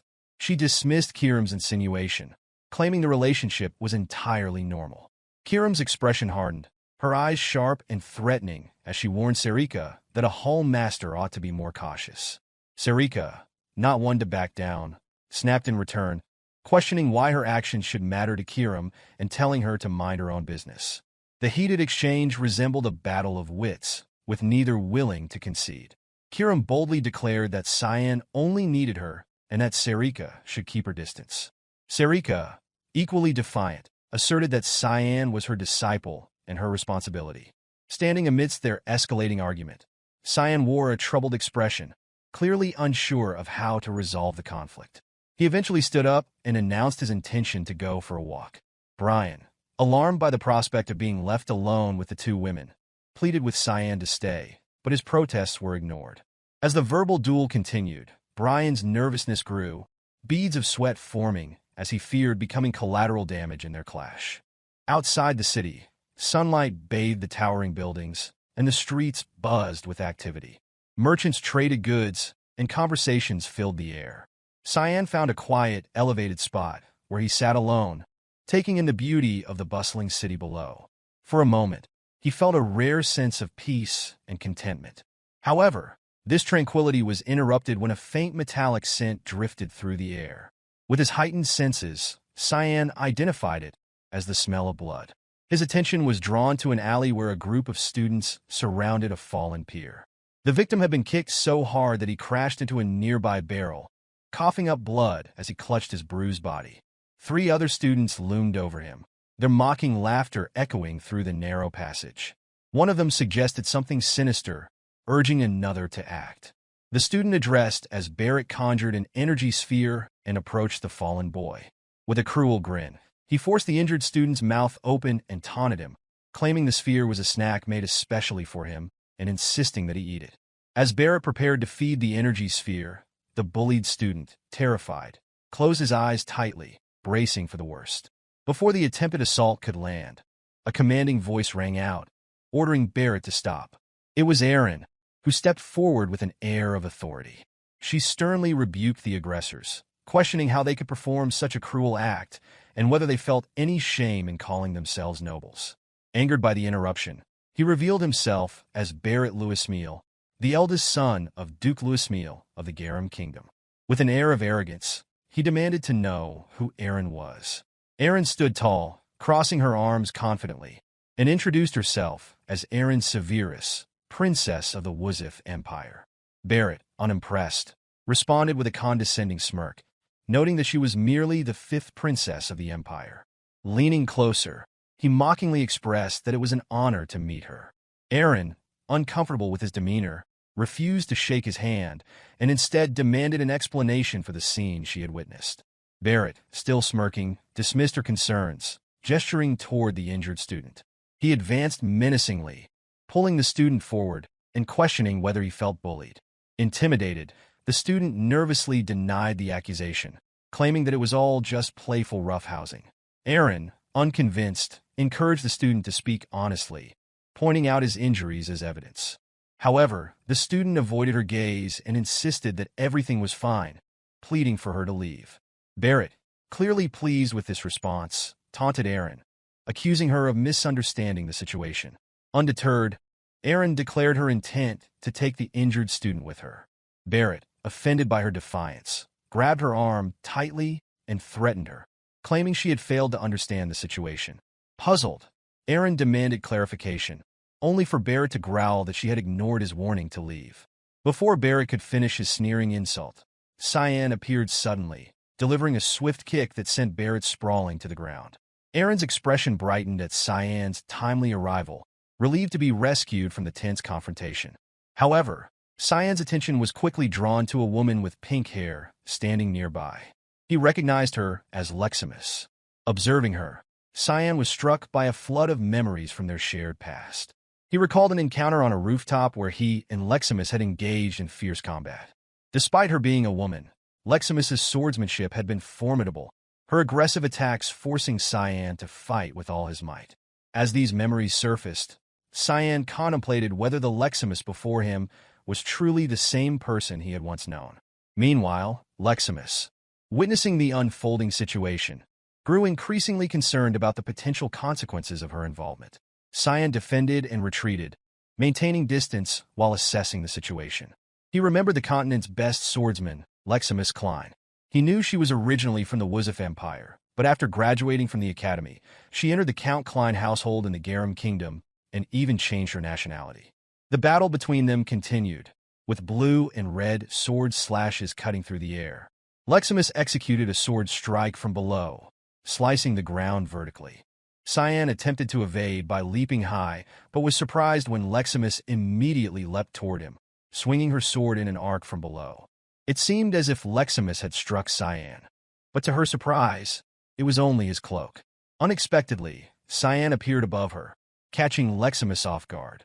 Before she could react, Cyan dove down, stabbing his blade straight into her back, successfully pinning her to the ground. The dagger pierced through her from behind, scattering debris around as her sword slipped from her hand. She coughed up blood and lay motionless on the ground. Cyan revealed that he had been ordered by the Empire to kill her. His mission had been to assassinate her. However, after infiltrating the castle, he ended up in an official duel with her. There had been no particular reason for it. She was someone who had reached the peak of swordsmanship without mana. He didn't want to stealthily assassinate someone hailed as the continent's best swordsman. Returning to the present, Cyan still felt conflicted when facing the person he had once attempted to kill. Leximus, at this point, remained a naive girl, visibly intimidated by him. Other students rushed toward Barrett, calling out to him and expressing concern about the situation. Barrett, with an annoyed tone, rebuked the noisy attempting to stand up, grumbling about the number of nosy bastards around. He then confronted Cyan with a sharp look and asked if he was Cyan Vert, mentioning that he had heard about him. Barrett noted that Cyan had returned from the front lines and asked if he wanted to join their little game. Cyan considered Barrett's proposition to be a ridiculous game and think deep that the misuse of a mana marble could destroy mana within the body. He glanced at Barrett's group and said that he would join the game only if they forced a mana marble into someone's mouth. Immediately after, Cyan unleashed a shadowy version of the purple mana sphere, which appeared in his hand. Moments later, Cyan's mana transformed into a large ball that grew rapidly, engulfing the area above them, leaving Barrett horrified and speechless. Cyan's gaze then turned menacing as he questioned Barrett, demanding to know what he was doing. He continued by demanding that Barrett open his mouth to begin their game. The events following this moment were unknown, but the scene shifted to the Academy's infirmary. Leximus sat on the bed, her wounds bandaged, while Arin and Cyan were also present. Arin reassured Leximus that her external injuries were mostly healed, but that she needed to rest for her internal injuries to heal fully. Leximus expressed her gratitude for their help, thanking them and saying she didn't know how she could repay them. Arin excitedly, with her nose in the air, proudly remarked that they had only done what was necessary and that the bastards had run away when Cyan scared them. Cyan stood nearby, feeling puzzled by Arin's words. His expression turned slightly somber as he evaluated Leximus's injuries, noting fractures and a slight concussion. It was shocking that she had endured so much. He guessed that the continent's best swordsman would be different. Suddenly, Leximus hesitantly asked if Cyan knew her, feeling that he had been looking at her in a particular way. Cyan, puzzled by her question, responded coldly that he thought he knew her, but didn't. He apologized if his gaze had been unpleasant. Embarrassed, Leximus lowered her head and dismissed it, saying it was nothing. Still puzzled, Arin asked about Leximus's dorm and whether those bastards would come to retaliate or cause more trouble. Leximus, with a saddened expression, replied that she stayed in Commoner Hall. Upon hearing this, Arin wondered that Leximus stayed in Commoner Hall and noted that she was a peasant. Leximus admitted that she was. She had been enrolled thanks to instructor Velton, who promised her financial support for her education, but he had suddenly been fired. Cyan confirmed the situation, saying that no one was there to support her. Leximus agreed. Cyan continued, suggesting that she might have to leave the academy. Arin, feeling sorry for her, exclaimed that she was poor. Then Cyan suggested that Arin take her as her person to learn swordsmanship from her. At this point, Arin naively pointed at Leximus and asked Cyan with confusion what he was talking about, stating that Leximus was a boy. Cyan corrected her, explaining that she was in fact a girl. Arin, upon hearing this, stood frozen, unable to realize that Leximus was a woman. Leximus, now flustered, explained that she hadn't meant to deceive anyone. She mentioned that short hair and boys' clothes were simply more comfortable, which led many people to mistake her for a boy. Arin apologized, admitting that she hadn't even realized, and that even Cyan had known. In her heart, Arin told herself that she had failed as a woman. Leximus, equally flustered, quickly denied it, saying she should be the one apologizing. Arin then returned to the main topic, asking Leximus what she thought about her proposal. Arin elaborated that the idea was good and that she wouldn't be bullied by bad people if she came under Arin's protection. Leximus wondered why Arin would offer her help. Arin awkwardly laughed and explained that she didn't like being alone. However, the true reason, in Arin's mind, was that she couldn't just do nothing, as she was the princess. Leximus immediately thanked Arin, promising to become someone she could be proud of. She expressed her gratitude, thanking her profusely. Arin turned to Cyan, telling him that there was no need to thank her, as it was all Cyan's doing. But when she turned to look at him, Cyan was no longer there, having left without them noticing. Outside the medical building, Cyan stepped out, thinking to himself that he had done enough and that Princess Arin would take care of the rest. However, he also reflected on the reason Leximus had abandoned the Wuzif Empire. She never would have lost her mana if it hadn't been for Barrett Louis Smil, if the continent's best swordsman, who had never lost her mana, making her someone difficult to defeat, even for him. Still, his current interest lay elsewhere. Cyan held a joyful mission order in his hand and thought about the task he had received from Hall Master Serrika that morning. It was his first purification mission as a mist, The card displayed characters not found in the common language. Their specific contained the information for his eyes only. Cyan silently examined the task card, noting that it was his first mission and that the challenge was far more difficult than anticipated. He recalled Serrika's faith in him and grumbled about the demanding nature of the task as he strode down the hallway. In his mind, he worried that if someone already took charge in such a manner, the difficulties ahead might only intensify. Without warning, Cyan's attention was captured by an unusual scene. With every step along the corridor, the wall was being torn apart by an unseen force as dust and dais scattered in every direction. Instinctively, he shielded his face from the cloud of dust, silently fretting over the cause. He wondered if a demonic beast had infiltrated the academy, yet contrary to his dire prediction, a massive man emerged instead. This towering figure, with eyes as red and fierce as those of a wild beast, fixed his gaze on Cyan and spoke in a tone that confirmed his identity as Echelle Vert. Startled by the sudden arrival of the imposing stranger, Cyan was taken aback as the man inquired, with an air of astonishment, how his name was known. The tall man responded with a confident, self-assured smile, listing Cyan's stats, with valuation of a 1-star magic rank and held an S rank in physique, in addition to being the youngest son of the esteemed Vert family. Continuing with his confident demeanor, the man introduced himself as Seth Chaharkin and remarked that he was a newcomer to the academy, just like Cyan. Although both were new students, the details of Seth's introduction sparked a torrent of suspicion in Cyan's mind. Thousands of questions flared up as he silently contemplated the incongruity of an 11-year-old being described in such imposing terms. He wondered how in a previous life, someone so young could have grown into a figure of such strength. Before Cyan could dwell further on his doubts, Seth wasted no time. He flexed his muscles in a display of strength and confidence, making it clear that word of Cyan's exploits had already spread. Seth recalled that Cyan had fought and defeated demonic beasts and had even survived a dragon attack.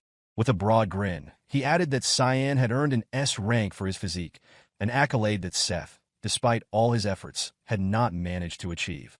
Seizing the moment, Seth proposed that the two settle their rivalry in a duel right then and there to determine who was superior.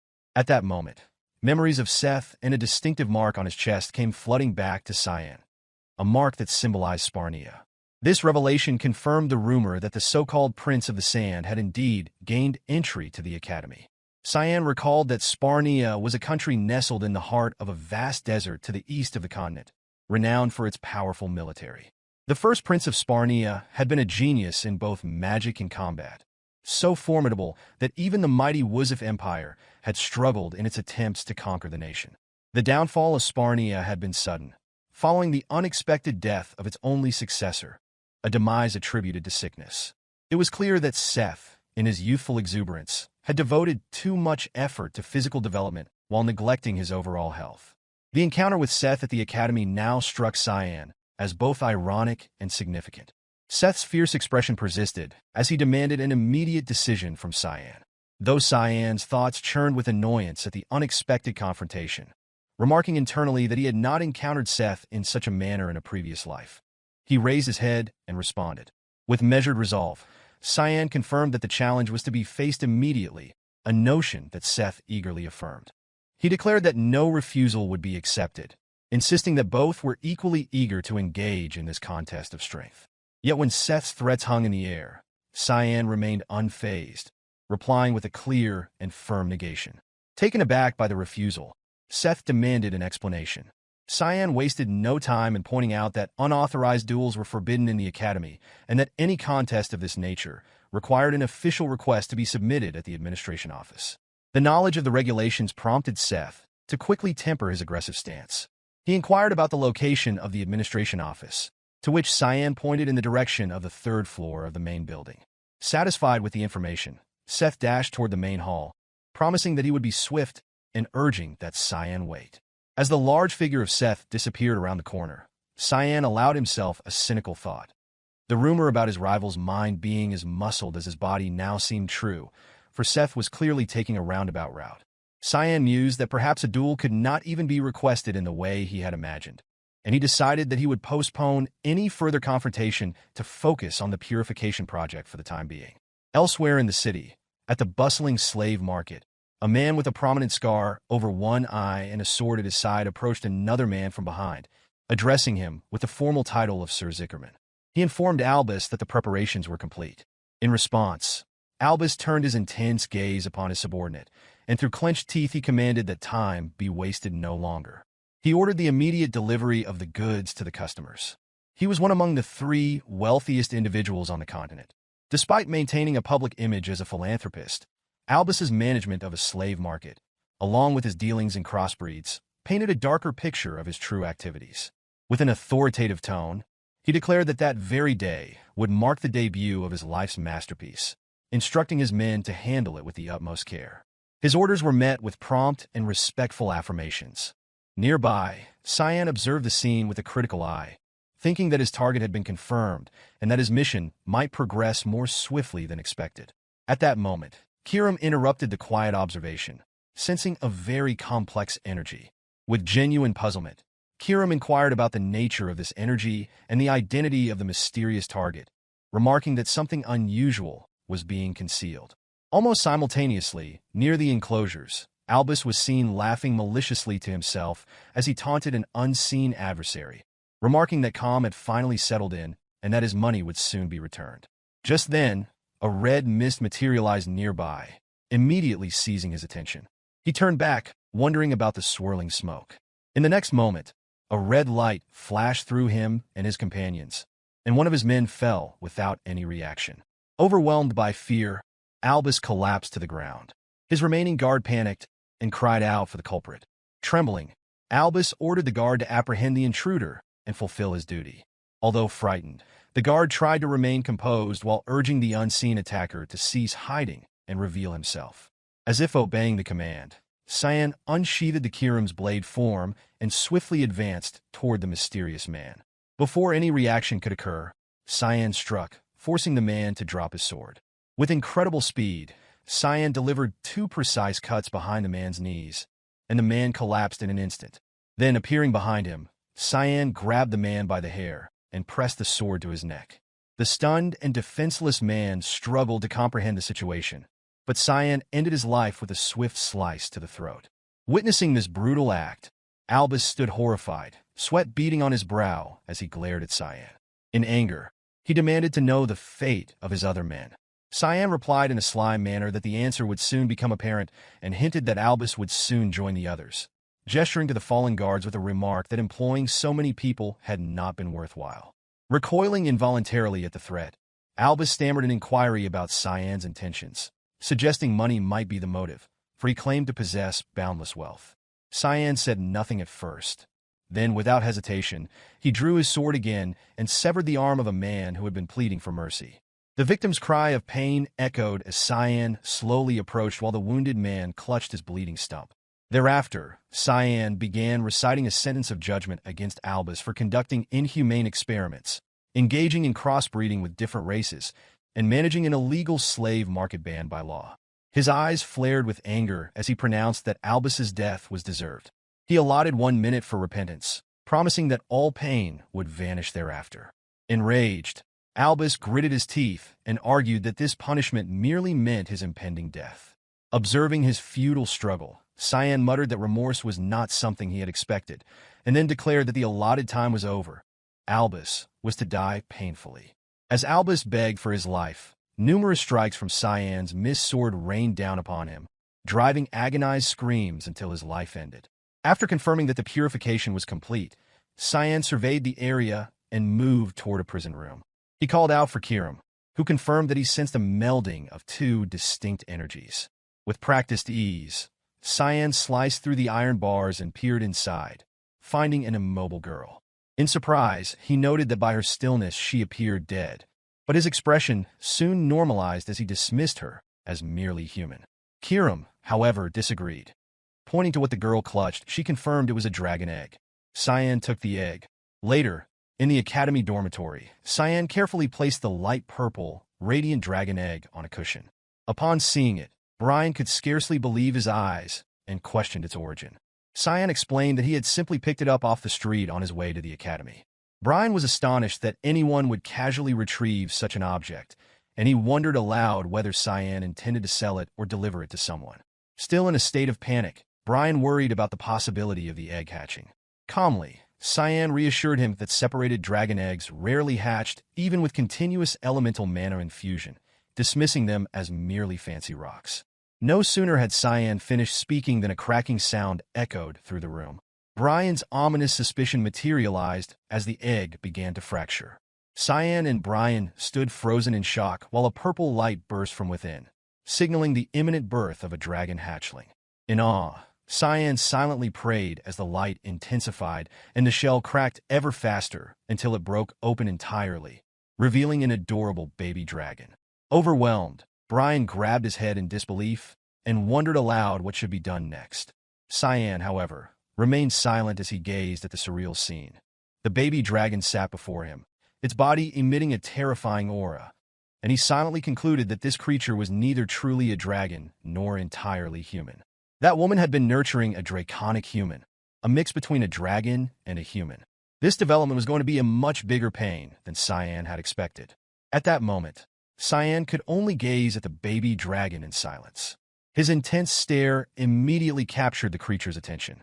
Soon after, as the baby dragon's eyes sparkled, its mouth slowly opened, and it began speaking for the first time since birth, calling Cyan Papa. With surprising agility, the creature leaped into his arms and embraced him affectionately. Shocked by hearing the term Papa, Cyan wondered silently whether the baby truly believed him to be her parent. Nearby, Kiram could not ignore the scene. She appeared at their side, witnessed the tender moment, and laughed, pointing at Cyan as she congratulated him on becoming an 11-year-old dad. Annoyance mingled with resignation in Cyan as he recalled past events, a time when they found the dragon egg. She had urged him to take charge of it, arguing that it would be dangerous if the wrong person possessed something so extraordinary. Cyan had agreed, remarking that its hatching could spell disaster. Kiram had speculated that the egg might never hatch, having never seen a dragon emerge after losing its mother, dismissing it as nothing more than a dangerous stone. Presently, Kiram continued teasing Cyan, remarking that she had never expected such an outcome.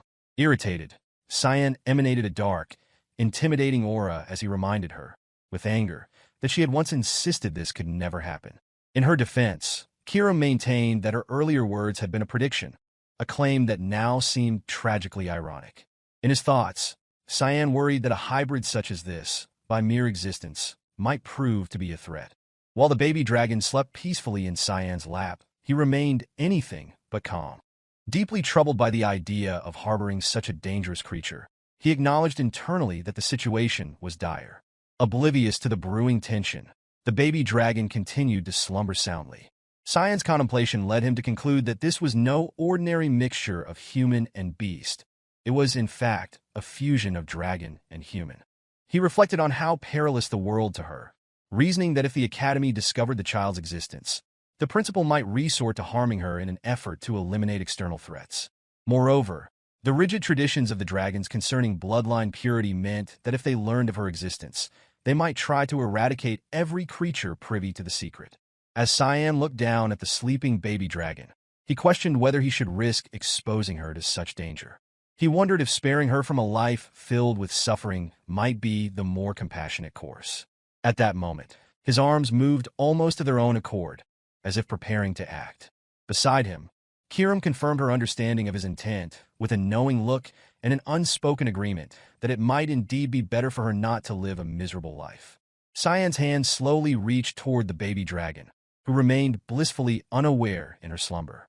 In a heart-wrenching instant, the creature slowly opened her eyes. When her gaze met Cyan's, she softly called him Papa. For a brief, tense moment, Cyan's hand nearly grasped her neck. However, the baby dragon's next action stunned him completely. Upon awakening, the first thing she did was to call him Papa again and quickly snuggle into his embrace, openly expressing her fondness. In that tender moment, Cyan felt a strange warmth emanate from the baby dragon. Puzzled by this unfamiliar emotion, he realized that the warmth was slowly melting the once icy heart filled solely with hatred. Gently lifting the creature, he examined her adorable face, which shone back with a bright, genuine smile. With his heart softened by the innocent display, Cyan resolved to keep her, announcing to Kiram that perhaps raising her together was the best path forward.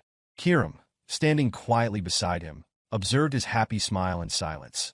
musing privately whether he might one day treat her as more than just a charge. The scene then shifted to Vert Estate, where Lady Margaret paced back and forth in a room, her mind tormented by indecision and panic etched across her face. She fretted over the potential consequences of her actions, convinced that if nothing were done, Krantz would suffer greatly at the hands of that troublesome young man. Suddenly, Echelle appeared behind her and addressed her as mother. Startled, Lady Margaret turned to see Echelle, his handsome face softened by concern as he gently placed his hand on her shoulder. He urged her to speak openly about any struggles, noting the anxiety that had overtaken her. Embarrassed, the lady thanked him, but, fearing that sensitive information might be leaked, she departed quickly, insisting that she was not troubled and had urgent matters to attend to. Echelle waved farewell in a friendly manner. Yet, once the door closed, his true expression emerged as he ordered a servant to report everything. The servant reported that 6 knights had been found dead in the mountains near Velius. He explained that it was assumed the remaining one had fled to Lewin with the youngest son, while the proprietor was Margaret, just as expected. At the news, Echelle's eyes darkened, and he inquired if there was any further information. The servant continued his report, noting that the latest word was that the youngest son had been taken to the royal hall and that the informant had since become unreachable. Echelle revealed that he already knew these details, his voice turning menacing as he pressed about any news concerning his brother. Terrified by the disappointment in his superior's tone, a disappointment he rarely tolerated, the servant worried about the implications for his position after all his hard work. In a desperate bid to salvage the situation, he hastily promised that he would go to the source himself and assured Echelle that he would not disappoint. Echelle placed a firm hand on the servant's shoulder, acknowledging his diligence and ordering him to act swiftly before departing with further instructions. His brother was hiding something, and it was imperative to uncover the truth. The servant remained rooted in place, offering a measured reply that affirmed his compliance. Meanwhile, at the academy, Serrika hurried down the hallway until she reached Cyan's room. Upon opening the door, she witnessed a peculiar scene. Cyan and Kirim were together, holding a baby dragon and feeding it milk. Cyan, noticing Serrika's arrival, felt awkward and remarked that there were no classes that day while questioning the purpose of her visit. In response, Serrika, puzzled by the sight of the baby dragon, wondered aloud why one was present. The creature, behaving much like a normal child, chirped excitedly at her inquiry. Cyan then explained briefly that it was a long story and that the focus should be on Serrika's unexpected visit. Adjusting her glasses with a serious expression, Serrika stated that there would be time to hear the story later, for a more urgent issue had arisen. She pointed out that considerable trouble had already been caused. Cyan's worry deepened as he listened, uncertain of the nature of the problem at hand. Without delay, Serrika took out a sparring approval form, a formal duel request, and criticized the notion of remaining inconspicuous. She scolded, with palpable anger, that the actions taken were insane and attention-seeking, especially since even the principal would soon be present. At that moment, Cyan, now aware of the formal duel request, realized that Seth had indeed found a way to instigate this confrontation and had even secured the necessary documentation. Kirim, still cradling the baby dragon, curiously asked what all the fuss was about, remarking that it was merely a matter of a couple of 11-year-olds engaging in combat. In a silent, fearful moment, Cyan considered that those 11-year-olds was far from ordinary before asking Serrika when the duel was scheduled to take place. She responded that it would begin in 2 hours. When the appointed time arrived, Cyan found himself in the arena, accompanied by Seth's unmistakable enthusiasm. His laughter filled the air as he joyfully anticipated the battle. Although Cyan felt uncomfortable, believing the duel had come about sooner than expected, Seth, wearing a wicked smile, approached him and remarked that he had been waiting for this moment. His tone implied certainty that Cyan shared the same anticipation. In response, Cyan offered only a dismissive sound paired with an uninterested expression. Seth then slowly drew his sword, stating his preference for a duel of combat, but noting that the only options available were swordsmanship and magic. He politely inquired whether Cyan intended to use magic, to which Cyan replied plainly that if magic was not to be employed, then he would refrain from using it either. Enthused by the agreement, Seth declared his approval and, without pausing, vanished from view. Not literally, but by moving with such incredible speed that he closed in on Cyan almost instantaneously. His eyes burned with bloodlust as he prepared to strike from behind. Cyan, still holding his sword, confidently declared that the duel would reveal the true measure of skill under such dangerous circumstances.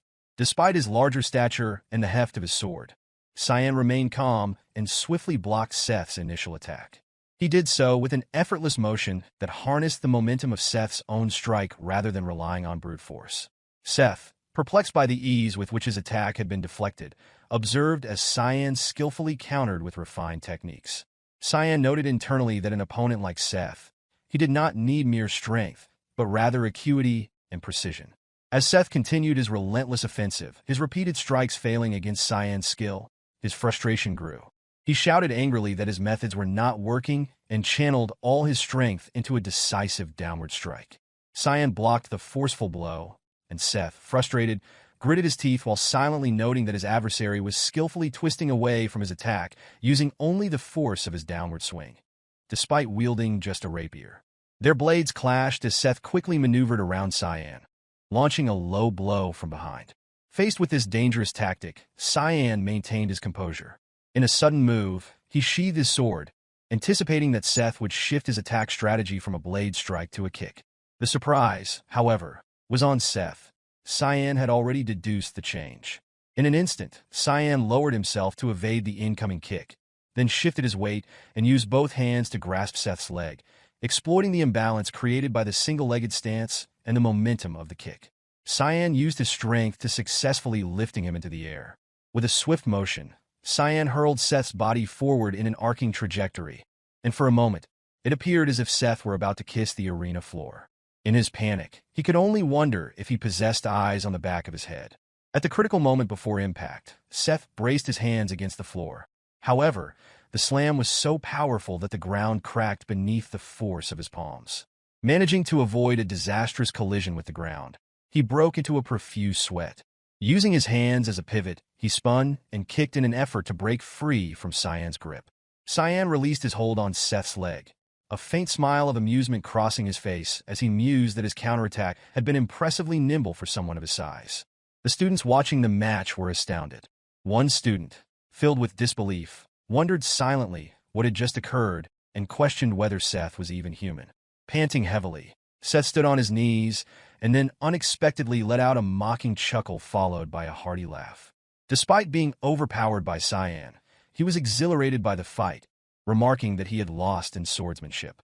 Not one to admit defeat easily, Seth rose to his feet, flexing his muscles as his magical energy surged and an impressive golden aura enveloped him. Determined to win at any cost, he resolved to give everything he had in the battle.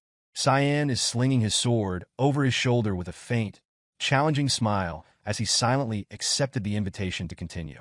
Seth, not to be outdone, stomped his right foot on the arena floor to gain momentum, shattering the ground beneath him as he reminded, through his actions, that every effort must be made. Unleashing his magical power, he tore his sleeves apart as the arena floor cracked and shattered around him under the force of his energy. His eyes shone brightly, and his laughter grew maniacal as his magical power raged. Meanwhile, the principal watched from above, stroking his beard thoughtfully while remarking on the unexpected turn to magical combat. The professor noted that Cyan had clearly won the sword fight, a sentiment echoed by Serrika beside him. The principal reflected that Seth Chaharkin's physique was rated at rank A, while Cyan's was at rank S. An obvious result, considering that being physically fit is only the basic requirement for manifesting higher-dimensional spells. With Seth's 3-star mana rank, the highest among the enrolled students, the principal wondered aloud what move Cyan would make next. While Serrika is extremely angered at how Cyan seems to beg for attention. As the match continued, a giant sand hand emerged from the arena floor, reinforced with debris to increase its hardness and impact, a signature skill of Seth known as Death Fist. Standing still, Seth threw a punch towards Cyan, his body bulging with muscles. Cyan, unmoved, observed the unfolding battle with a cool detachment as he pondered that the contest had now evolved into a clash of magic. The sand fist slammed into the spot where Cyan had stood, shattering the arena floor and creating a large crater. Yet Cyan leapt aside effortlessly. The moment his feet touched the ground, Seth launched another attack in an attempt to prevent Cyan's evasion. In a loud declaration of determination, Seth vowed that he would not let his opponent escape. But despite his words and several successive punches, Cyan dodged them all with ease. Frustrated, Seth concentrated his magical power into his left hand and unleashed his skilled Desert Tooth, causing sand columns to erupt from the arena floor. While sprinting, Cyan suddenly found his path blocked by a towering sand column. More columns emerged around him, forming an elaborate trap. His expression turned serious as he lowered his stance and regarded Seth thoughtfully, realizing that with a 3-star mana rank, Seth's attack had the potential to escalate into even 4-star magic. The instructors managing the barrier might well be struggling to contain the power on display. Panting heavily from exhaustion, Seth's mana was visibly depleting, yet he persisted in provoking Cyan with repeated attacks. He provoked that his adversary resembled a little rat scurrying to avoid direct confrontation, which made Cyan wonder whether he should have taken the attacks head-on instead.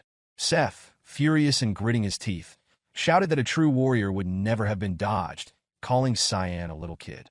Cyan, even more confused, retorted that Seth was a kid as well. Humiliated and incensed by the rebuke, Seth focused his mana into his right arm, where streams of swirling energy gathered like a raging storm. Once sufficient power coalesced, he unleashed his ultimate move, a sandstorm aimed directly at Cyan, while bellowing for him to shut up. The headmaster, watching from above, was mildly surprised by the display of mana and chuckled in amusement. Meanwhile, Miss Serrika was taken aback. She mused that she had always believed Seth's mana ranked to be 3-star, not enough for a 4-star spell. Seth then propelled a powerful punch that released a massive sand vortex towards Cyan. As the vortex expanded and advanced, an enraged Seth screamed that Cyan would not be able to dodge it. Yet Cyan did not run or attempt to evade. He simply stood his ground, grinning as he declared that he would meet the attack head-on. Inside the dormitory, Nanny Brian was preparing milk for the Dragon Princess. He carefully checked the temperature and was pleased to find it perfect. Reminiscing that caring for a baby had once been a bothersome chore with his younger siblings, he nevertheless appreciated the skill, now proving useful. After ensuring the milk was ready, he gently called the princess to eat. To his shock, the dragon baby, hatched only the other day, had already grown significantly. Now able to stand and walk, with her hair noticeably longer, she turned in the mention of food on in bewilderment. Back in the arena, the sandstorm unleashed by Seth obscured the view for the spectators, its destructive power evident as cracks spread across the barrier. Instructors struggled to maintain the protective field, and shouts rang out that the barrier was on the verge of collapse and needed reinforcement. One instructor, pouring all his mana into the barrier, exclaimed in astonishment that just 2 students could be so formidable, questioning the dean's oversight of the situation. Miss Serrika, growing anxious, abruptly stood up and insisted that the duel be halted immediately. In contrast, the headmaster calmly ordered her to hold on and wait a bit. With his keen senses as a high-ranking mage, he detected something unusual within the sandstorm. At that moment, Cyan was employing his shadow magic, a secret technique called Expansion Void Sphere, by forming a sphere of dark mana in his palm. Recognizing the technique, Miss Serrika was both surprised and astonished. She silently resolved that Cyan must not reveal such a move to outsiders. Gradually, Cyan's void sphere expanded, absorbing all of Seth's sandstorm. The dark energy it emitted was as intense as if a black hole devouring everything. As the sandstorm weakened, the headmaster stroked his beard in amusement, remarking at how Cyan continued to surprise him. Serrika, however, wondered why he would use that technique in such a context.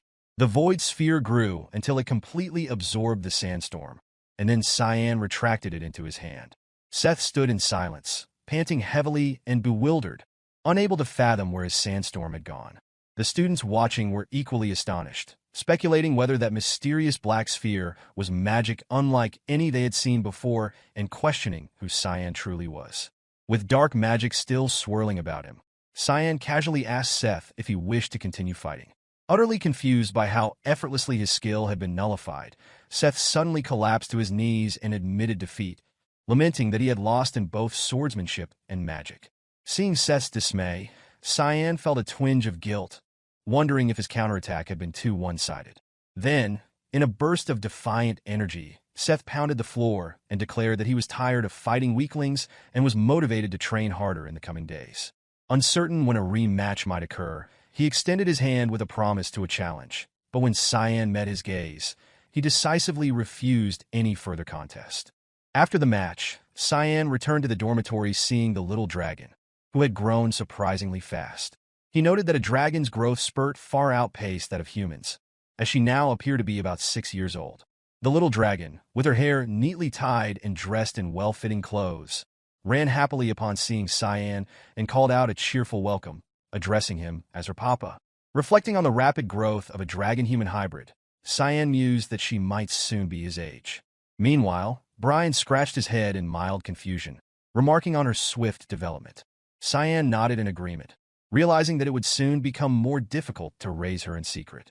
Off in the background, Kiram slept soundlessly, oblivious to everything around her. A familiar voice came as she entered the room. It was Serrika. Leaning casually against the door while adjusting her glasses, she announced that sooner or later it would become impossible to conceal the draconic human. Although she could help hide the demonic sword, she warned that hiding a draconic human, especially one that had behaved wildly earlier, will be far more challenging. Her disapproval was unmistakable as her face contorted in a frown and her teeth ground in frustration, silently questioning the recklessness of the actions taken. Half asleep, Kira murmured that it seemed someone was discussing her, unaware of the true subject of conversation. Meanwhile, Serrika, noticing the rapid growth of the little dragon, expressed astonishment at how quickly she had grown. In barely a short time, the creature had grown alarmingly large. She remarked that while one might manage responsibilities or items acquired during a mission, handling something of this nature would prove extraordinarily difficult. Cyan explained that Brian was responsible for taking care of the child, and noted that a barrier had been set up in the dormitory to conceal both Kiram and the young one. Brian, puzzled by this assignment, questioned why he was suddenly tasked with caring for a child. In response, Serrika handed Cyan a dark red letter and cautioned that the arrangement would be acceptable as long as no trouble was caused. Glancing at the letter with a hint of disappointment, Cyan considered it a rather unsatisfactory reward for winning the duel. Stepping outside, Serrika issued a warning to be cautious, emphasizing that attracting too much attention would yield nothing positive. Brian, with genuine curiosity, inquired about the nature of the letter, and Cyan clarified that it was a warning letter. The notice indicated that misbehavior would result in expulsion, a prospect that shocked Brian. His reaction grew even more intense as he voiced disbelief at the idea of being kicked out. The baby dragon, noticing Brian's alarm, voiced her concern in her own way by asking if they would soon have to live on the streets. The sight of the adorable baby dragon left Cyan amazed, prompting him to marvel at the unexpected clarity of her speech. He wondered how the little one had acquired such articulate words, all the while noting that the creature was growing far too quickly. Offering reassurance, Cyan patted the baby dragon's head and insisted that there was no need for immediate worry. Nonetheless, Brian's anxiety persisted as he questioned whether returning to Velia's would be safe. Quickly, Cyan reassured him by promising to file a complaint regarding the situation. While examining the expulsion notice, Cyan observed that it had been sent directly by the dean rather than through the usual administrative channels. This detail suggested that the dean wished to speak with him personally. The observation stirred memories of a previous encounter with the headmaster in a past life. Cyan recalled how the headmaster had once inquired if he desired to join the Knights of Light and live for the sake of his brother. Naively, Cyan had agreed without hesitation, only to later realize that the headmaster possessed deeper insight and advised him that such a path was unsuitable. The recollection stirred tension and even a hint of anger in Cyan's eyes as he remembered the headmaster's amused tone, a tone that warned against a life destined only to yield trials, cruelty, and an eventual tendency to place blame on his brother. Lost in these thoughts, Cyan was soon interrupted when Brian suggested that the child be given a proper name instead of being referred to merely as a kid. Without much deliberation, Cyan immediately proposed the name Nana. Brian felt uneasy at the hasty decision, silently questioning whether any real consideration had been given to the name's significance. In the midst of the discussion, the baby dragon, filled with excitement, expressed delight at being called Nana. The creature even noted that the name resembled Nana spelled backwards and expressed a wish to be known as Nana Vert, echoing the style of its father's name.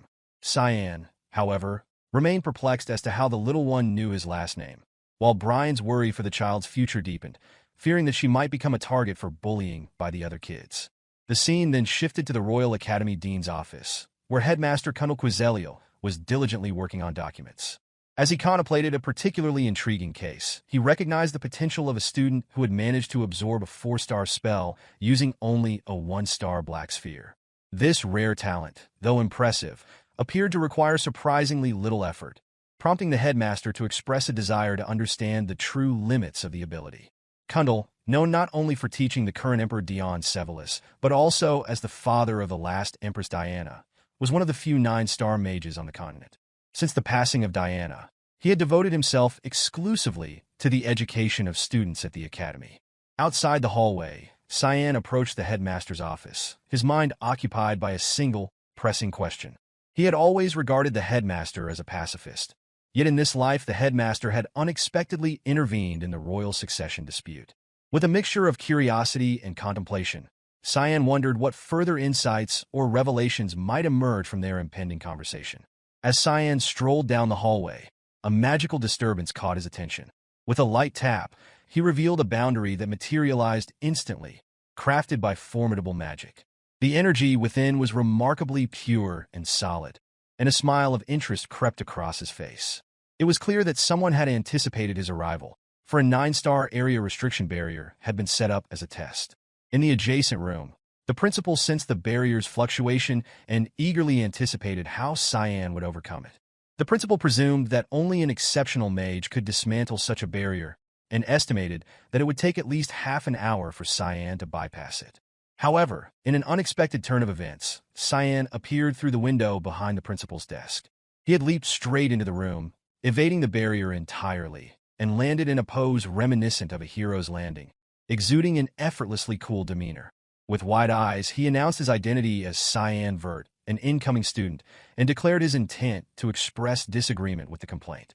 The principal, still recovering from shock and having disregarded the barrier by entering through the window, pondered silently that he had miscalculated this challenge.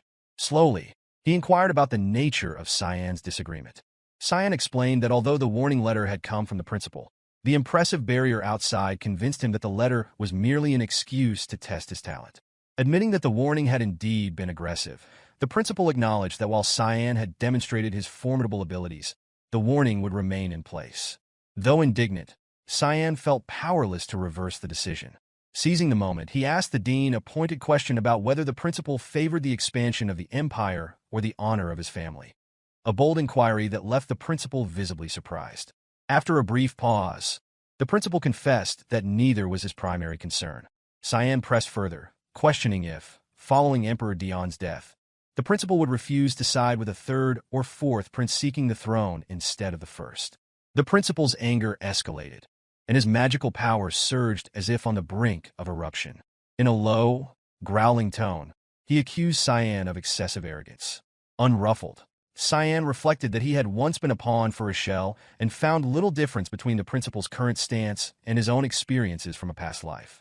He recalled how Headmaster Kundel had once influenced the succession, helping the first prince Lunav Sevelus, a man notorious for his cruelty who had eliminated his siblings. When Kundel had opposed Lunav, the first prince framed him as a traitor, leading to a death sentence. Kundel's efforts to secure a brighter future had ultimately been betrayed by the very person he sought to protect. Unable to contain his fury any longer, the principal stood abruptly, slammed the table, and ranted about the impossibility of reclaiming the legacy of a bygone era. He lamented that while many believed him to be a genius, he was, in fact, nothing more than a fool. Calmly, Cyan continued, noting that the first prince's mother and the second princess had perished from illness, and that the third and fourth princes were equally capable contenders. He mentioned that the Nepellus household, from which Empress Cassandra hailed, was infamous for its unyielding greed for power, willing to do anything to secure its position. In his view, the empire's peace was fragile, and once it collapsed, the academy would inevitably suffer. The principal, astonished by the depth of Cyan's political insight despite his young age, lowered his voice and asked for clarification regarding the purpose of these remarks. Cyan explained that he wished to negotiate. He would help secure peace for both the principal's family and the academy in exchange for the withdrawal of the warning letter. Before the principal could respond, a resonant laugh echoed as a beam of light shone down from the ceiling, leaving Cyan momentarily perplexed. The principal had drawn a vast ring magic circle that spanned the entire ceiling. In a gesture meant to crush Cyan's arrogance, he flicked his finger downward, invoking the spell Chains of Judgment. Instantly, numerous magic chains surged forth, binding Cyan's limbs and body with overwhelming pressure, forcing him to crouch. Despite the restraint, Cyan's smile only widened with excitement. While Kundel wondered what the kid would do, confident his chain tower would be unbreakable. With a leisurely stroke of his beard and a sarcastic remark suggesting he had overestimated Cyan's skills, the principal set the stage for a confrontation.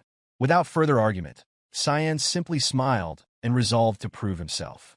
In response, he activated the Void Sphere technique, cloaking his body in a shroud of dark mist as though he had vanished to become the darkness itself. The chains gradually became shrouded in smoke as black mist seeped through their gaps, slowly engulfing them. At the same time, the black sphere increased in size until it completely enveloped the chains. Even Principal Kundel was forced to step back, covering his face in astonishment while thinking that it was absurd. A void sphere of only one star's power had absorbed his spell. Soon, the golden chain shook violently and began to crack. When the sphere reached its maximum size, the rumble of the chains grew. Kundel could hardly take his eyes off the scene as sweat beaded on his forehead and fear filled his eyes. He wondered just how talented this boy must be. In an instant, the chains shattered completely, and the dark sphere gradually disappeared into the air. Cyan, looking composed, casually dusted off his clothes and addressed the principal by inquiring whether he was now considered useful. Maintaining his characteristic arrogance, the principal, no longer inclined to continue punishing or testing him, lowered his head and glared as he cautiously asked if retracting the warning was all that was desired. With a leisurely smile, Cyan affirmed that he only wanted to enjoy a peaceful student life. The principal, surprised by this answer, pressed for confirmation, and Cyan firmly reiterated that indeed, that was all he wanted. In that moment, Cyan recalled the catastrophic end of the academy in his previous life and silently resolved that he would not allow it to collapse again. That afternoon, under the evening sun that bathed the entire street, Brian received an order from Cyan to purchase various items for children. On his way back to the academy dormitory, laden with a pile of snacks, he cheerfully muttered to himself that perhaps having a child at home explained why he ended up buying all manner of sweets. Immersed in happiness like a true babysitter, he walked and laughed joyfully while thinking of Nana savoring the treats. Yet a sudden, ominous feeling compelled him to stop and look ahead. Brian realized that he was alone on the road, with surroundings deserted despite the busy hour. Uneasy, he thought that the streets were strangely quiet and wondered if he was overreacting. Turning into an alley, he nervously glanced into the dark, cold passage that filled him with overwhelming uneasiness. Sensing something vague nearby, he muttered for whoever was hiding in the alley's shadows to come forward. Slowly, a figure emerged.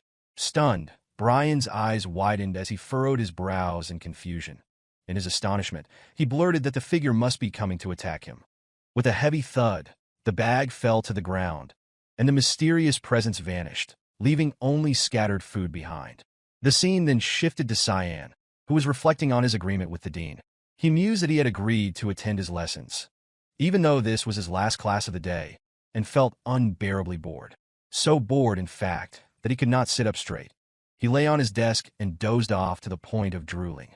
Frustrated, he groaned about his boredom and decided to sneak out of the classroom.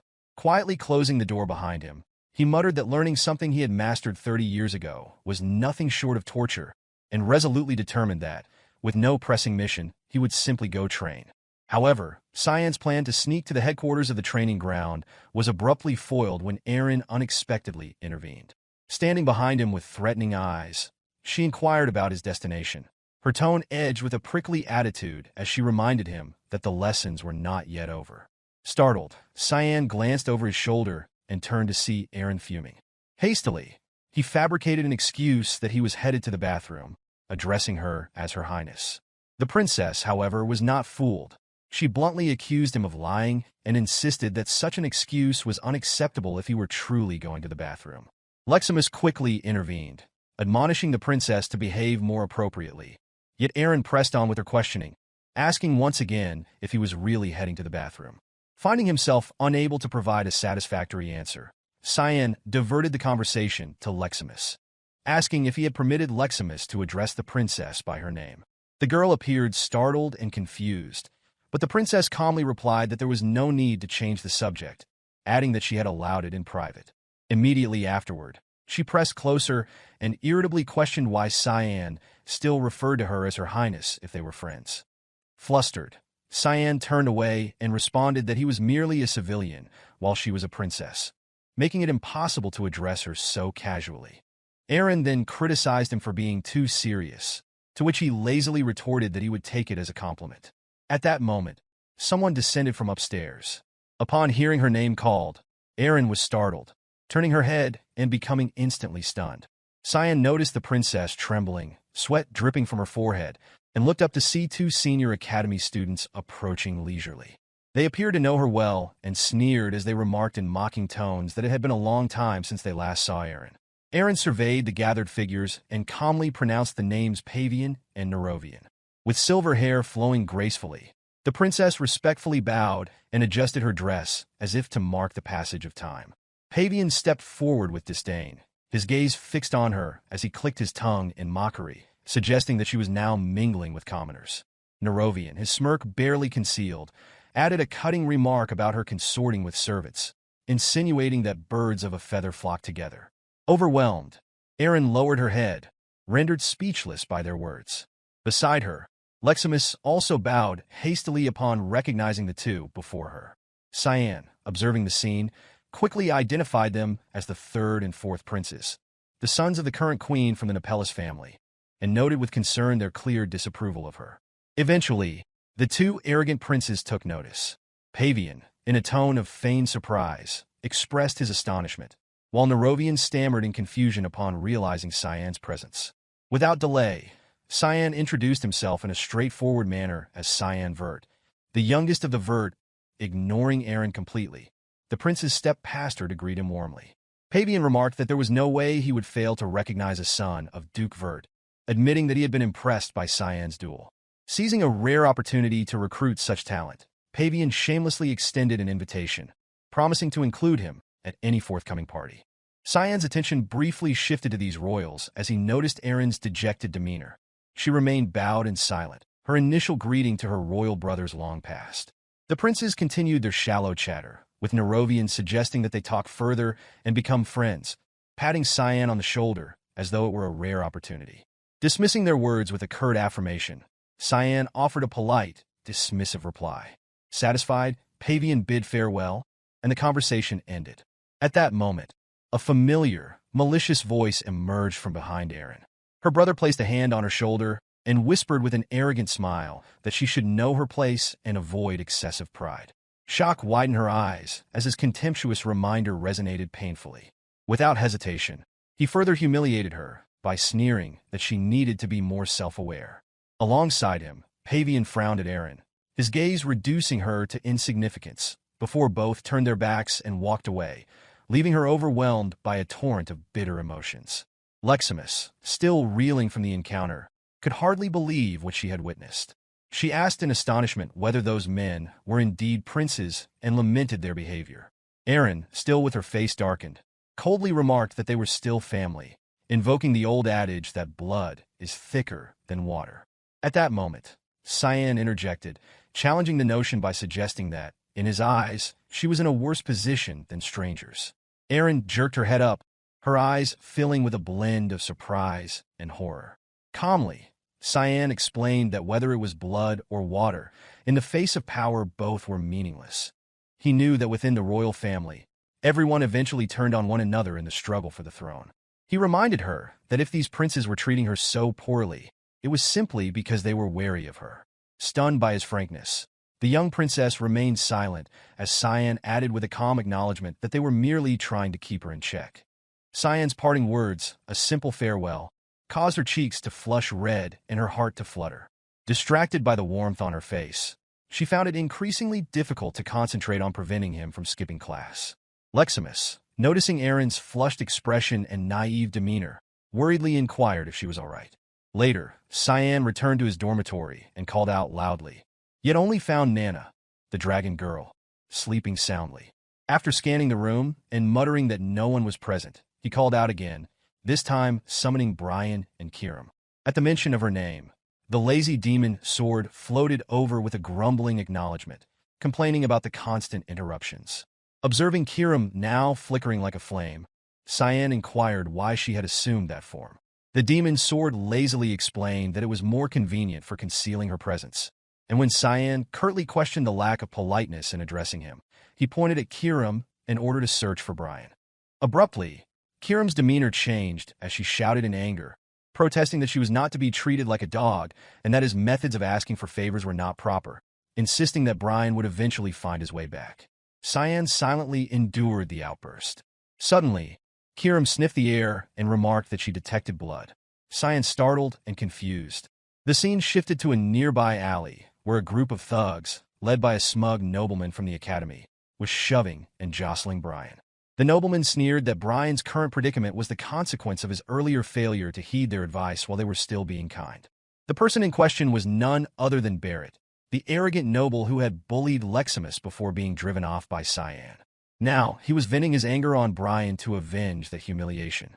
With a smirk, he surveyed Brian, who lay on the ground coughing up blood, and mocked him, insisting that he had expected a guardian knight, but instead found only garbage. Barrett regarded the helpless, motionless Brian with contempt and declared, with arrogant certainty, that he intended to cut him into pieces and send those pieces to his owner as a twisted gift. Seething with anger, he snarled that all of this was due to Brian's owner having the audacity to act in his face, and he laughed maniacally, expressing revulsion at the very thought. Brian struggled to cough and groaned, his small resistance only serving to infuriate Barrett further.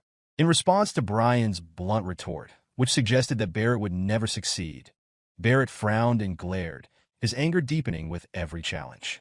Even though Brian had already been beaten and disfigured by Barrett's men, the knight, refusing to surrender, managed a mocking half-smile that only stoked Barrett's fury. Grinding his teeth, Barrett grinned maliciously, his eyes flashing with a wild and vicious light as he ridiculed Brian for being an insane bastard who must have lost his mind from the beating. Leisurely, he directed his thugs to unsheathe their swords and surround Brian, indifferent to the knight's defiant retort that he only pitied them. At that moment, a mercenary was about to draw his sword when Cyan appeared atop the roof of a nearby house. With a cold tone, he inquired what they were doing. The mere sound of Cyan's voice made Barrett's hair stand on end. Startled, he leaped back as cold sweat poured down his body. Cyan stood there with a clenched fist and a faint dark mist swirling under his feet, and he growled that the chaos before him was Barrett's doing. Recognizing Cyan's presence, Brian opened his eyes weakly, while young Master Cyan fixed his gaze on his subordinate, remarking that he was a mess and noting that even his vocal cords seemed injured. Despite his initial shock, Barrett maintained a confidence born of relying on his hired mercenaries. With a sneer, he taunted that Cyan had come crawling to the tiger's den and declared that he would begin by carving out his organs. Cyan, however, smirked with excitement at the challenge.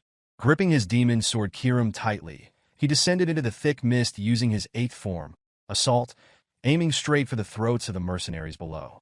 Kiram's blade flickered with a crimson glow, reminiscent of spilled blood. In the blink of an eye, the mercenaries fell, scattered in all directions, leaving only the brightly glowing swords of Cyan visible. Panic seized Barrett as he retreated to a corner, covering his face in horror and staring helplessly at the unbelievable scene. He could scarcely believe that his mercenaries had been defeated so swiftly, and he wondered if anyone could ever stand against Cyan. Barrett recalled the day when a gigantic manosphere had terrified him to the point of cowering in fear. Deep inside, he questioned how Cyan had become so formidable. With the mercenaries dealt with, Cyan raised his glowing, demon sword and pointed it directly at Barrett, who trembled as he watched Cyan charge forward. Desperation overtook Barrett, and he gathered mana while shouting furiously, vowing to kill Cyan.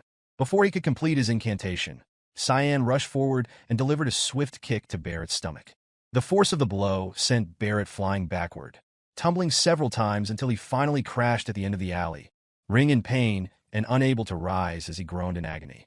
Approaching Barrett with cold resolve, Cyan passed judgment by remarking that some things never changed, and he calmly turned to interrogate whether Barrett truly enjoyed harassing those weaker than himself.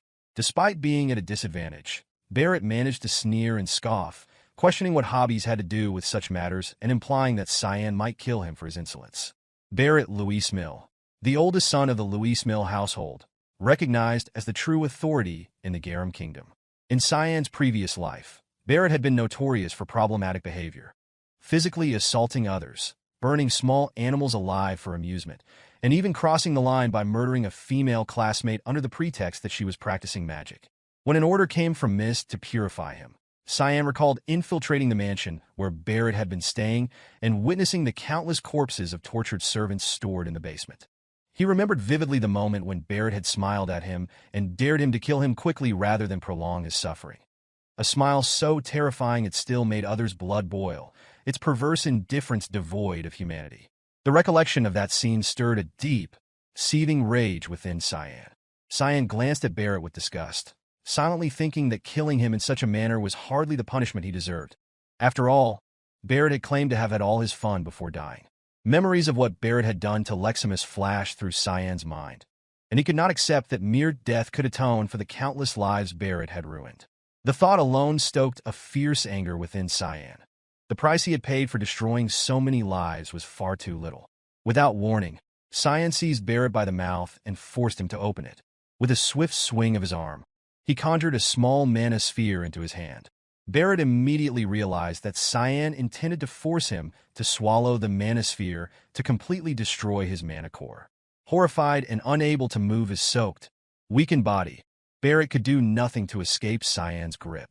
He cried out in fear, pleading for Cyan not to do it, but Cyan's cold tone demanded him to repeat what Barrett had planned to do to him.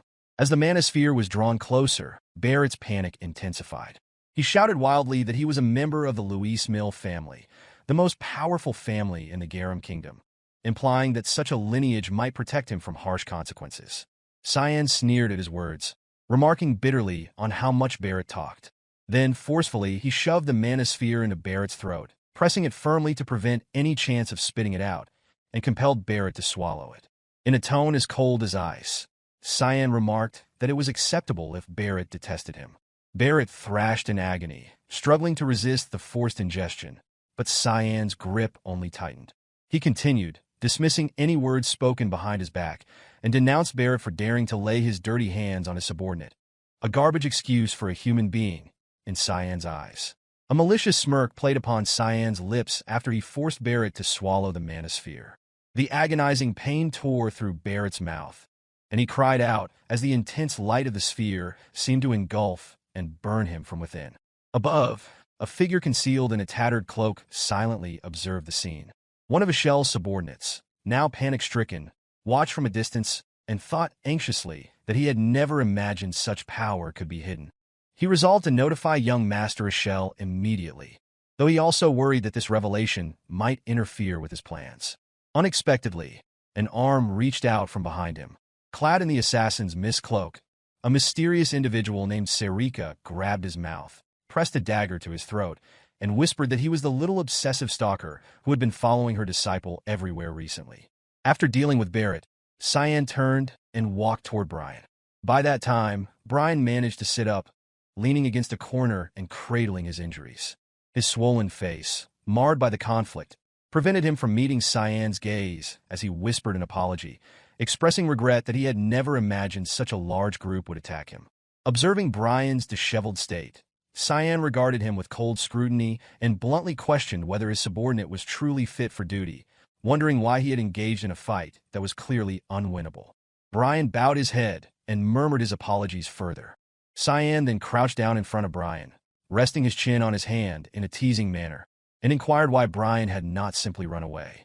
He admitted that he had somewhat understood Brian's intentions, but added that recklessness was not acceptable. With a serious glance into Brian's eyes, he reminded him that he did not need a loyal subordinate who would simply perish. Foolish actions were nothing but an annoyance.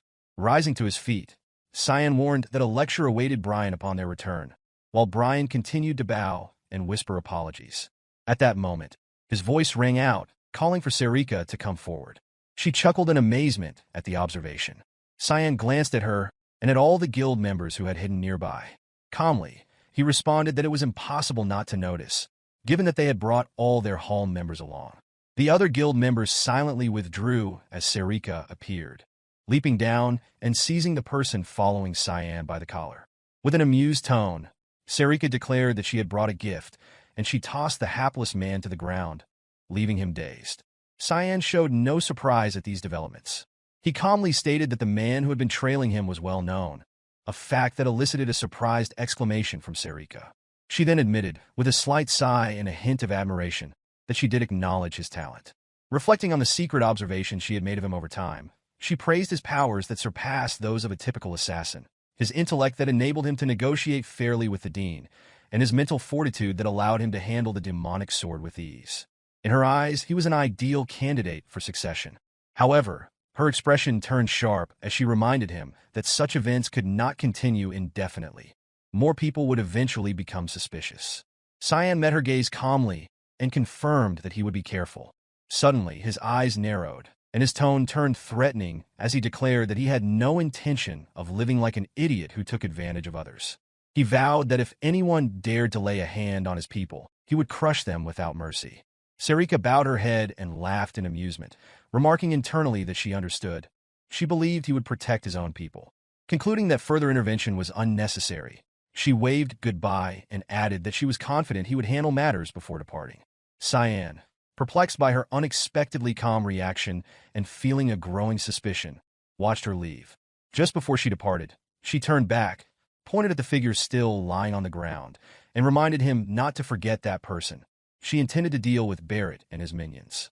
Cyan acknowledged her words and confirmed her plan. Next, Cyan glanced at Echelle's subordinate, who was now squirming and crying out in alarm, questioning what fate awaited him. With a slight smirk, Cyan remarked that killing him would be far too easy. Despite sweating profusely, the subordinate pleaded to remain silent. Cyan sneered as he reminded the subordinate that he was meant to be Echelle's #1 aide. The subordinate, bewildered, wondered silently how that could he know. Cyan recalled with a quiet thought that the subordinate never strayed from Echelle's side, a fact that had once fueled Cyan's jealousy in a previous life. Smiling knowingly, Cyan considered that this subordinate might prove dangerous in a different way. Gradually, he gathered dark energy in his hand as he observed the quivering figure. He mused that it would be simple to end him immediately, but his connection to Echelle made him too useful for future plans. The subordinate's terror grew as he took in Cyan's calculating expression and the creeping violet-black mist that enveloped him. In panic, the subordinate cried out in confusion, demanding that the ominous presence be driven away. Cyan chuckled, his eyes shining brightly as his body radiated mana. He then invoked his shadow personality of creation, which flowed into the subordinate. In moments, the dense black mist surged into the subordinate's mouth and eyes, eventually engulfing his entire body and causing him to convulse and scream in horror. Elsewhere that morning, the sounds of wooden swords clashing echoed through the academy. Leximus gripped her wooden sword tightly and charged forward with resolute determination, swinging a strike straight at Princess Arin. Though the princess managed to parry the blow just in time, the force of the attack made her struggle and cry out. Arin attempted to shake off the impact and push Leximus back while insisting that the assault was trivial. However, Leximus was one step ahead. She swiftly circled behind the princess before Arin could discern her position. With her sword pointed at the princess's back, Leximus gleefully announced her victory and addressed the royal with a formal title. Startled by her own carelessness, Arin gasped in surprise, pouted, and turned to Leximus, muttering that she could never win against her. She also reminded Leximus that when they were alone, she should be called by her given name. Leximus awkwardly scratched her head and apologized, reverting to the proper address as the princess glared and sternly corrected her. In that moment, a loud yelp echoed from the adjacent training ground, and Arin glanced over with concern, remarking that the training there was exceptionally intense. Meanwhile, Cyan was pushing Brian through an intense physical training session following the recent confrontation with Barrett. Brian was no match for Cyan, who delivered a punishing punch to the stomach. Cyan's relentless assault left Brian little time to recover before another kick struck his knee.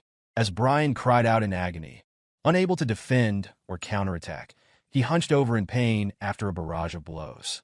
Observing that Brian might not endure much longer, Cyan stepped back briefly to offer a moment of respite, while noting the errand boy's impressive endurance despite the onslaught. Even with his body battered and sweating profusely, Brian took a few heavy breaths and seemed to recover quickly. Satisfied that Brian would prove useful later, Cyan sharply inquired whether he was tired. Brian, clearly struggling to continue, replied that he could keep going. Taken aback, Cyan muttered about the blood and acknowledged that his harsh training methods, while severe, suited Brian's physical capabilities. He mused that he would have persisted even if Brian were tired, for there was no guarantee that another incident like Barrett's would not occur. Brian needed to be able to defend himself. Although the incident had passed a few days earlier, Cyan remained troubled by the memory of Barrett's malicious smile as he vented his anger on his subordinate. Now somewhat recovered, Brian hesitantly asked whether that Kellen fellow was truly all right. Cyan noticed that Brian was still troubled by the incident and, with a serious tone, reassured him that there was no need for concern because the target was already on their side. Knowing that the spy, Kellen, was a close subordinate of his brother Echelle, Cyan had already cast a spell on him. At that moment, Kellen, bound by Cyan's magic, was hurled to the ground. The spell gradually overtook his body. Even though Brian was exhausted from enduring Barrett's and his hired thugs' torture, he remained alert enough to witness Cyan's magical prowess firsthand. For Brian, it was the first time his master had used magic, and he stared at Cyan with astonishment as Kellen soon lay motionless. To cast this demanding spell, Cyan had exerted a considerable amount of effort. He silently acknowledged that it had been a long time since he had used 9-star shadow personality, a technique that summoned a personality from the shadow to manipulate opponents. He recalled using it only once in a past life. Stepping forward, Cyan took a knife and cut the ropes binding Kellen. In an instant, Kellen's demeanor transformed from defiant to obedient. With a cold tone, Cyan inquired who Kellen was. Kellen knelt at his feet, his body still shrouded in a faint purple mist, and replied that he was Kellen Diego, a guardian knight of Velius, assigned to watch over young Master Cyan on behalf of his master, Echelle. He explained that he had come to Lewin for this very purpose. A smirk crossed Cyan's face as he noted the subordinate's newfound submission. He then pressed for confirmation regarding the loyalty of the man's service. Kellen bowed his head, his face devoid of emotion, and stated that he had served young Master Echelle, but now wished to serve Cyan instead. With a calm smile, Cyan accepted the change in allegiance on the condition that Kellen relay all instructions back to Echelle in Velius. His smile then turned menacing as he glowered at Kellen and, through clenched teeth, demanded that no detail be left out. In response, Kellen bowed his head further and declared his understanding, his eyes burning with determination and an unsettling loyalty, an effect undoubtedly deepened by Cyan's spell. As Cyan remembered that unwavering loyalty, he shivered slightly at the thought that such intense devotion might be dangerous. Lost in his own reflections, Cyan did not immediately respond until Brian nervously called out, addressing him as young master. Reassuring himself that everything would be all right, Cyan remained momentarily deep in thought. At that instant, Princess Arin and Leximus visited their training ground. Standing with her hands on her hips, the princess commented on the unexpected presence of the guardian knight. Brian quickly bowed and greeted her with the appropriate respect. Cyan then turned his attention to the two girls and, in an indifferent tone, inquired if the princess had come to train as well.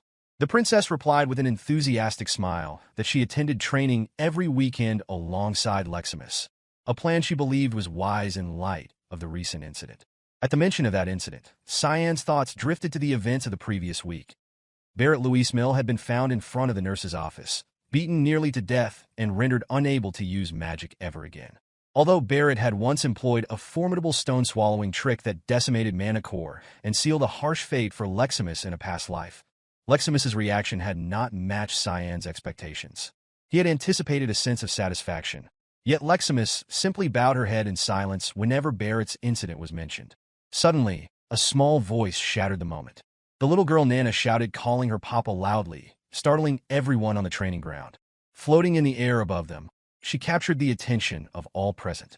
Brian, alarmed, called out that the little girl was over there, and even Cyan was taken aback as he exclaimed Nana's name. He previously left her with Kiram, unaware that the demon sword Kiram was still soundly sleeping, toy in hand. Without hesitation, Nana let herself fall freely, landing squarely in Princess Arin's arms. Confused, the princess asked where the girl had come from, but Nana paid no heed to the inquiry. Instead, she looked straight at Cyan and joyfully proclaimed that she found her papa. The princess froze in astonishment as she followed the little girl's pointing finger, her gaze fixed on Cyan, still unable to fully comprehend what she had just heard. The princess furrowed her brows and sweated in surprise as she addressed Cyan as Papa in a frustrated tone, silently wondering with whom he had been caught off guard. Caught off guard himself, Cyan had no choice but to reflect deeply on the situation. Eventually, he recounted to the princess how he had accidentally discovered the child, revealing that the girl was a dragonkin, while carefully omitting that he had found her during an assassination mission. After listening attentively, the princess sighed in relief and, with a wiped forehead, admitted that she had suspected that much.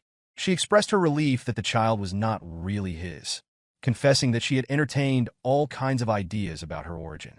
By this time, they had returned to Arin's room. There, Leximus was playing with the little girl, and the princess accepted Cyan's explanation with cheerful disbelief, remarking how unexpectedly clever he could be. Cyan, however, felt no joy in the praise. Instead, a cold sweat broke out on his skin as he thought gloomily that this might become dangerous. She could later use the knowledge to blackmail him. Brian, sitting nearby, shared in his worry, his face growing pale as he anxiously considered that they might be expelled from the academy if anyone discovered the truth, especially given that everyone here already knew Nana was a draconic human. Princess Arin, however, proactively reassured him with a confident smile, promising not to reveal a word. Both Brian and Cyan were stunned by her firm declaration. In surprise, Cyan wondered if she truly meant it. Arin then turned to Leximus and affirmed that her promise was sincere. Leximus, still happily playing with Nana, looked up with an innocent smile and confirmed that there was no one to tell since she had no friends to confide in. Realizing that her earlier inquiry had been a bit insensitive, the princess paused. Before she could say more, Cyan bluntly asked for a reason. Tilting her head and offering a gentle smile, the princess explained that she simply felt sorry for the child, who would never fit in with either dragons or humans and would never be accepted by anyone. Turning to Cyan, she sincerely praised him for taking care of her. Seizing the moment, the princess then mustered her courage and asked directly if she could visit his room sometimes. Cyan, confused by the implication that she meant his room, watched as the princess blushed, bowed her head, wiped away her sweat, and awkwardly clarified that she only wished to see Nana occasionally. Realizing that the princess bore no ill intent toward the child, Cyan accepted her request, remarking that it did not matter to him. His simple affirmation brought a rosy flush to the princess's cheeks. Meeting her gaze squarely, Cyan then suggested that this arrangement remain their secret. The princess quickly nodded in agreement, silently vowing that they now had a little secret. Soon after, Brian picked up the little girl, stood, and announced his departure to the princess. Leximus hurried over, bowed politely, and wished him well.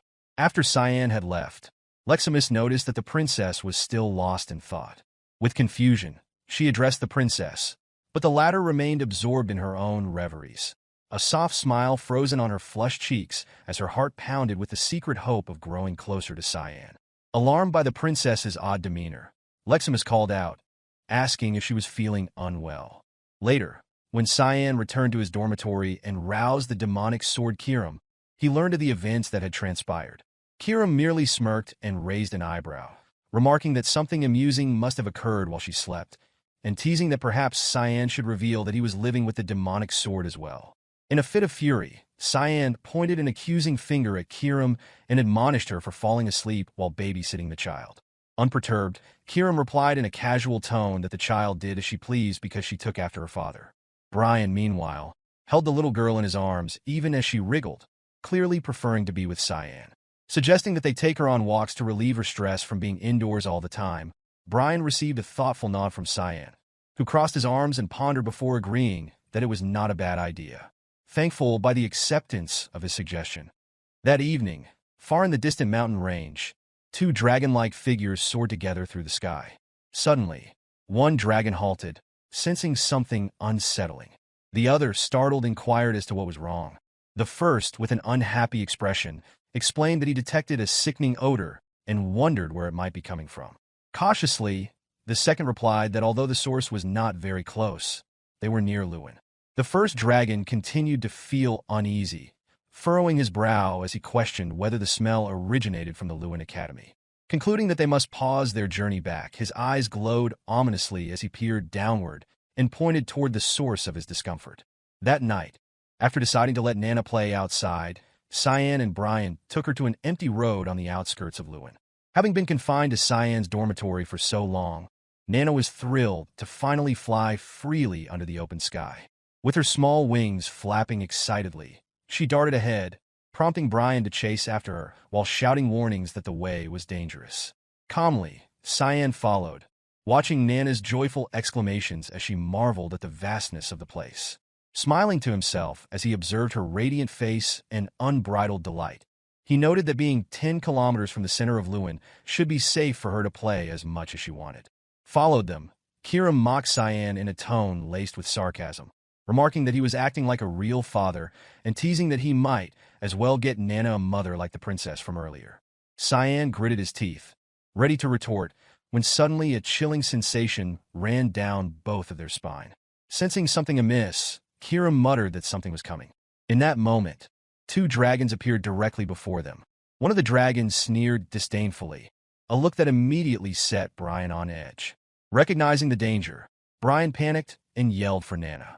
As she rushed toward him, he quickly grabbed her, holding her tightly in his arms. At that instant, a tremendous force crashed down. Cyan hurried over, anxiously asking Brian about Nana as he scanned the area.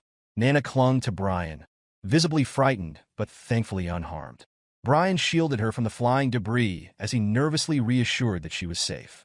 In the midst of the chaos, Cyan stepped forward, instructing Brian to remain behind him in the open. The ground shattered into pieces as 2 figures of humanoid form of a dragon emerged amidst blinding light and thunder. Standing protectively in front of Brian and Nana, Cyan wondered aloud why such high-ranking dragons had arrived, though he quickly recognized their identities despite their human forms. The dragon's calculating eyes fixed on Brian and Nana. Brian understood their malevolent intentions immediately. He tightened his arms around Nana protectively, glaring back with unwavering vigilance. One of the high-ranking dragons, Silver Dragon Lucian, narrowed his eyes in disgust and sneered about the source of the sickening stench, while his companion, the Red Dragon Catalina, glared with contempt. In a mocking tone, she addressed Cyan and his companion, remarking on the presence of the halfling human and even the possession of the demonic sword. Kiram regarded her with caution and defensiveness as she, feeling insulted, grumbled her discontent. Catalina, in response, shouted irritably that such objectification was beneath her, adding that she had degraded herself by being a human slave. Her arrogant words infuriated Kiram, who glared back and snapped that her attitude might very well lead to his demise. Before Catalina could rush forward, Lucian raised his hand to halt her advance. Stepping between the combatants, he addressed Cyan and Kiram in a tone filled with disdain, declaring that he had no interest in fighting inferior beings unnecessarily. Then, turning his gaze toward the child in Brian's arms, he growled that the halfling should be handed over to him. Nana, sensing their malice, clutched Brian's shirt tightly and trembled. In response, Brian shifted his body to shield her and glared at the 2 dragons despite his own fear. Overwhelmed by the situation, Nana burst into tears as she nestled further into Brian's embrace. The dragons continued with their heartless remarks, deeming a half-human, half-dragon an ideal subject for experimentation. Lucian glared coldly at them and declared that he would allow them to depart only if the child were surrendered.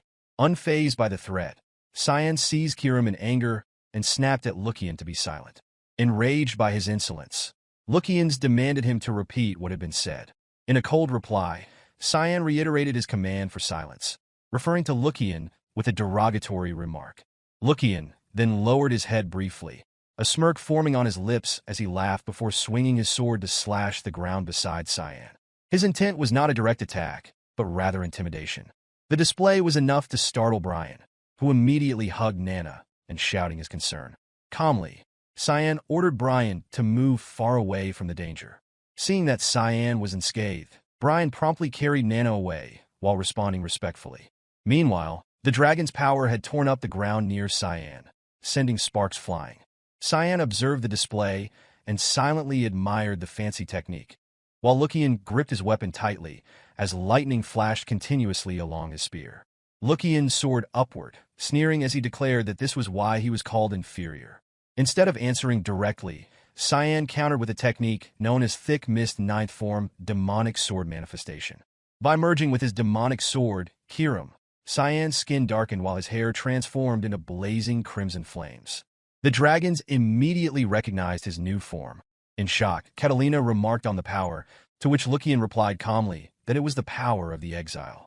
He frowned disdainfully, grumbling that despite the day's surprises, Cyan remained nothing more than an inferior human in his eyes. In an instant, Cyan had already reappeared beside Lucian, ready to strike with his sword. Without a word, Cyan launched a rapid series of attacks that forced Lucian to raise his sword in a passive defense. This only enraged Lucian further. He gritted his teeth and swung his sword towards Cyan. Quick to evade, Cyan dodged backward. In response, Lucian thrust his hand forward to activate his shock wave technique. Lightning flickered in his palm as a massive magic circle appeared in the sky. Startled, Cyan looked upward at the brilliant rays crashing straight toward him. In an instant, he was engulfed by a colossal pillar of light, its force blasting down to shatter the earth and rocks beneath his feet. Swiftly employing his thick mist third form, known as Mist Glide, Cyan escaped the onslaught, reappearing behind Lucian. Sensing the renewed threat, Lucian stood in shock as Cyan unleashed yet another technique. The Mist Sword, rushing Mist Storm, sending arches of sword strike from his dagger. Before the assault could overwhelm him, Catalina swiftly flew up to shield Lucian's back with a fire barrier. With a confident laugh, she assured that she would block the attack. However, Lucian sensed a miscalculation and urgently shouted a warning to Catalina, insisting that she was no match for Cyan. Ignoring his plea, Catalina arrogantly maintained that her dragon's barrier, forged from 1,000 years of mana accumulation, would hold against a human who could not live 100 years. Before she could finish her declaration, Cyan advanced with his next move, Mist Sword 8, Fluttering Petals. His eyes narrowed as he smiled and directed his attack straight at the barrier. Catalina's confident smile faded into shock as her barrier was struck repeatedly by Cyan's relentless blows. A tremendous explosion of blinding light followed, shattering the fire barrier into countless fragments. In utter horror, Catalina could only watch as Cyan's assault pierced through her defense. Unable to recover, she endured a double serial slash, a flurry of strikes that tore across her body. Her screams of despair echoed faintly as Lucian helplessly witnessed his close subordinate disintegrate into dust. The sight pushed Lucian's anger to its peak. He gritted his teeth in frustration, questioning in a voice full of contempt how the so-called God of Darkness could wield such power. Ignoring the challenge, Cyan remained silent while Lucian deployed a new magic formation in the sky. His eyes glowed fiercely red as he coldly declared that, if Cyan did not wish to answer, he must at least admit that his opponent was worthy. Cyan immediately recognized Lucian's intentions. Silently, he prepared for the impending confrontation. Lucian rushed into his magic formation, his body aglow amid a swirling vortex of lightning. As Cyan observed the transformation, he noted that Lucian was invoking a spell to force a dragon to abandon its human guise and revert to its original form. Gradually, Lucian's body transformed. His jaws extended to reveal sharp dragon teeth. His hands became clawed talons, and massive dragon wings unfurled behind him. Now fully transformed into a white dragon roaring fiercely and shaking both the sky and earth beneath him, Lucian faced Cyan head-on. Without hesitation, Cyan leapt from the ground and surged toward Lucian's head. Caught by surprise, Lucian gritted his teeth and stammered in confusion as Cyan, hovering right above him, focused on the large horn atop Lucian's head. Realizing with shock that Cyan knew the weakness of polymorph, a flaw uncommon known among inferior species, Cyan swiftly descended and drove his demonic sword firmly into the dragon head. A piercing cry of pain erupted from Lucian as his eyes blazed red with agony and disbelief. Cyan then employed another technique. Mist Sword, unshakable roots of a great tree. The black mist around Lucian transformed into sharp blades that slashed repeatedly across his body. Lucian struggled in paralysis, roaring in immense pain. In moments, his body was engulfed by the relentless stabs of the terrifying fog. Lucian collapsed to the ground amid a swirling cloud of dust. Witnessing the scene, Brian rushed toward his master, clutching little Nana in his arms, his face etched with shock and worry as he called out anxiously. He froze as he beheld the unfolding scene and, without a word, immediately shielded Nana's eyes. The bewildered girl cried out that she could not see ahead. Meanwhile, Cyan, with a disturbing calm, dismembered Lucian's corpse and, as though savoring a macabre feast, casually offered a sizable piece of meat to them while remarking that it was a precious meat. Stunned and unsure how to react, Brian stood silent as Nana, her curiosity piqued, declared that she wanted some as well. Cyan sternly warned that children should not eat such meat, that for a great dragon like him, it was nothing more than nourishment. Not long after, following Cyan's orders, Kellen returned to report everything he knew about the recent tailing mission. In a quiet, contemplative tone, Echelle inquired whether Kellen believed an unknown force was supporting his brother. Bowing his head, Kellen calmly confirmed that the informants they had sent had been eliminated by that force. Echelle then frowned slightly as he asked if that was all. Kellen apologized for the lack of further information. He truly did not know much more. What captured Echelle's attention, however, was Kellen's unusually calm demeanor.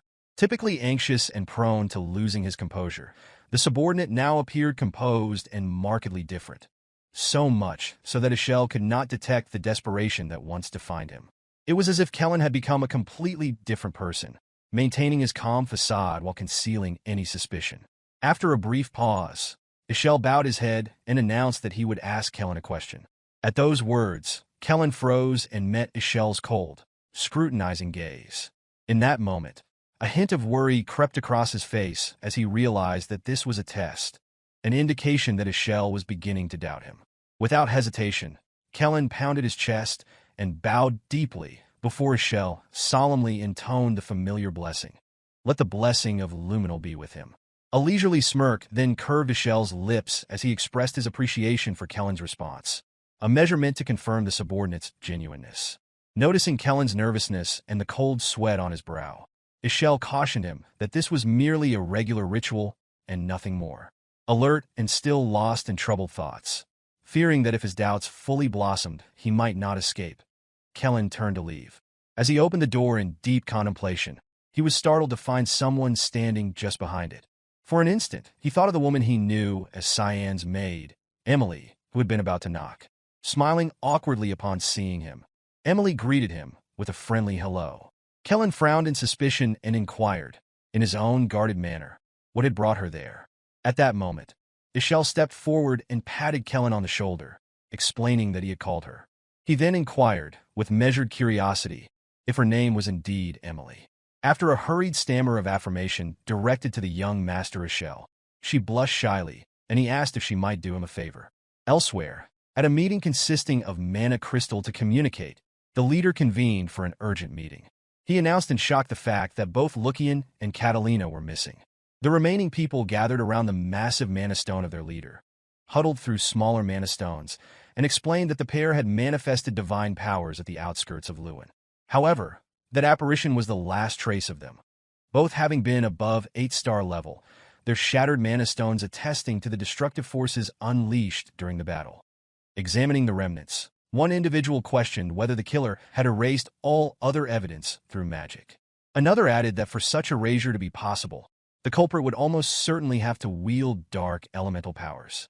One of them stated solemnly that the only one capable of killing the two was Kundel Quiselle. Yet he hesitated, noting that Quiselle did not possess such powers, implying the existence of an unknown, fourth individual. Suddenly, another person spoke up, recalling that there was a boy named Cyan Vert, the sole dark element user in the Royal Academy. Another recounted an earlier battle in which Cyan had survived an attack from the Devil Dragon on the front lines. There were whispers linking him to the deaths of Renaud and Albus, both of whom had assisted in providing testing subjects and materials. Listening silently, the leader then asked skeptically whether there might be a connection between these events, and declared that he would keep a close watch on the matter.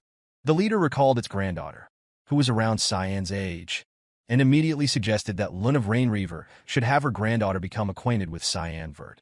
At dawn the next day, sunlight streamed into the Royal Academy and the royal dormitories. Princess Arin joyfully dashed to Cyan's dorm room, carrying a delicious cake. With uncontained excitement, she presented the cake, a special creation prepared by the palace chefs especially for little Nana, and urged the child to enjoy it. Nana's eyes sparkled at the sight of the fragrant cake, and she drooled in delight while offering praise in her own enthusiastic way. Not content with just one cake, the princess had also arranged for a cart laden with boxes of cakes. Gently, she told Nana that she could have as much as she wanted because there was plenty more, Nana stared wide-eyed at the cart, overflowing with delicious treats. Meanwhile, Cyan sat silently in a corner, watching the scene with contentment. In his thoughts, he noted that they were having fun, but that they must remain discreet. If the dragons sensed Nana's presence, they might ambush them again. Determined, he vowed to protect those he cared about, resolving that he would ensure no harm would come to them. Deep within his mind, the sinister face and evil smile of Echelle emerged, and Cyan silently reminded himself that his goal in this life was to completely ruin that bastard's plans. At that moment, the princess turned to observe Cyan's expression, surprised to see him smiling dreamily, as if lost in a pleasant daydream. She inquired, in her own curious way, whether something good had happened. Cyan replied leisurely that he had merely entertained a pleasant thought. Somewhere else, in the garden of the Vert residence, when Echelle was warmly welcoming an esteemed guest, Lunav Sevelus, the first prince. During that meeting, Echelle had expressed cordial greetings and gratitude, attributing his current well-being to the first prince's influence. However, the first prince's tone had taken on a more cutting note as he muttered discontentedly about Echelle's prolonged residence in the isolated estate and mentioned that he had heard Alice had left on a journey. Echelle, unruffled by any concern for his sister, admitted that he was indeed worried about her, for he knew not her current whereabouts or intentions. The first prince, leaning on his hand and with a knowing smirk, suggested that perhaps Echelle's concerns stemmed from a fear that she might one day threaten his position of power. In response, Echelle feigned innocence and dismissed the matter as unworthy of discussion. The prince then made a cryptic remark about the nature of their friendship, leaving the subject momentarily aside as a subordinate approached with a glass of wine. The first prince, still curious, asked in passing about Cyan, his younger brother. With measured calm, Echelle announced that his father was so interested in Cyan that he appeared to be considering an engagement between him and Arin. At the mention of his sister, the first prince's expression soured further as he resentfully complained about Echelle's adamant protection of what he termed as useless little garbage. Echelle, maintaining his composure, smiled calculatingly and confidently affirmed that the more attention and power she gained, the more useful she would be to their cause. Satisfied, the first prince smirked appreciatively, clearly pleased to share a mutual understanding. In the midst of the conversation, the prince's subordinate suddenly directed a wine bottle toward Echelle and inquired whether he would partake. Echelle glanced up and, with unexpected curiosity, declared that he had not seen this guardian knight before. The first prince, noting Echelle's interest, turned to the knight standing nearby. With evident pride, Lunav introduced the knight as a rare jewel discovered during a scouting mission in the slums. This revelation piqued Echelle's curiosity further, and the knight, smiling at the compliment, introduced himself as Boris Lel. There was an unmistakable air of darkness about Boris, a sinister aura that recalled fate repeating itself, for he had once been Echelle's most capable assistant in a previous life. 2 years passed, and life at the academy continued. Students turned their heads as a new figure strode across the yard. Over time, Cyan had learned to conceal himself and gradually adapt to life at the academy. By now, his sister Alice had returned, and her presence caused all the male students to admire her. During one moment, Alice glanced at a boy who had just been tapped on the head by his girlfriend for daring to look at another girl. Smiling awkwardly, Alice hurried off toward the principal's office, while the academy itself remained peaceful and calm that day. Later, Alice knocked on the principal's door and entered naturally. Relieved to see his student, Kundel greeted her politely and remarked on how long it had been since they last met. With a light laugh, she assured him that she had enjoyed her travels. Alice nodded in affirmation that she had visited Frenia. Kundel appeared surprised by her answer and remarked, in his own measured way, that Frenia was not a place where a human was typically welcomed. After setting her backpack down, Alice approached him and explained that although it had taken her a year to adjust, she had been determined to find the meaning of harmony, the very concept he had mentioned, because she believed that staying in that place would have hindered her growth. Hearing her heartfelt affirmation, Kundel grew contemplative. He frowned slightly as he observed that she seemed to have made up her mind. With unwavering resolve, Alice declared that she intended to join the Knights of Light. In response, Kundel hesitantly inquired whether she truly planned to continue following the will of her family. Meeting his gaze with eyes full of determination, Alice explained that someone had to take on that duty, for she was deeply worried about her younger siblings, especially Cyan, who she described as exceedingly shy. At this revelation, Kundel suddenly burst into laughter. Stunned by his reaction, Alice looked at him in confusion and questioned the cause of his mirth. Slowly stroking his beard, the principal raised an eyebrow and mused that Cyan's shyness was, in its own way, quite amusing. Just then, Cyan himself unexpectedly entered the room in a half-joking manner, remarking that the principal's tone was too harsh. At the sound of her brother's voice, Alice turned around in startled surprise. Before her stood a man who had grown so much that he was nearly unrecognizable, stronger and taller than she remembered. For a moment, she regarded him skeptically until he smiled gently and softly expressed that he had missed his sister dearly. After reuniting at the academy following 2 years apart, Cyan and Alice strolled together through the courtyard, chatting merrily. In a moment of astonishment, Alice commented on how much Cyan had changed from the small, frail boy she once knew. Now he stood as tall as she did, his body having grown robust and mature.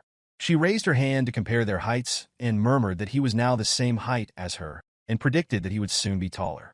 In a teasing tone, Cyan laughed and suggested that perhaps it was she who had shrunk rather than him. Pouting, Alice playfully pinched his cheek and smiled radiantly, signaling an end to their banter.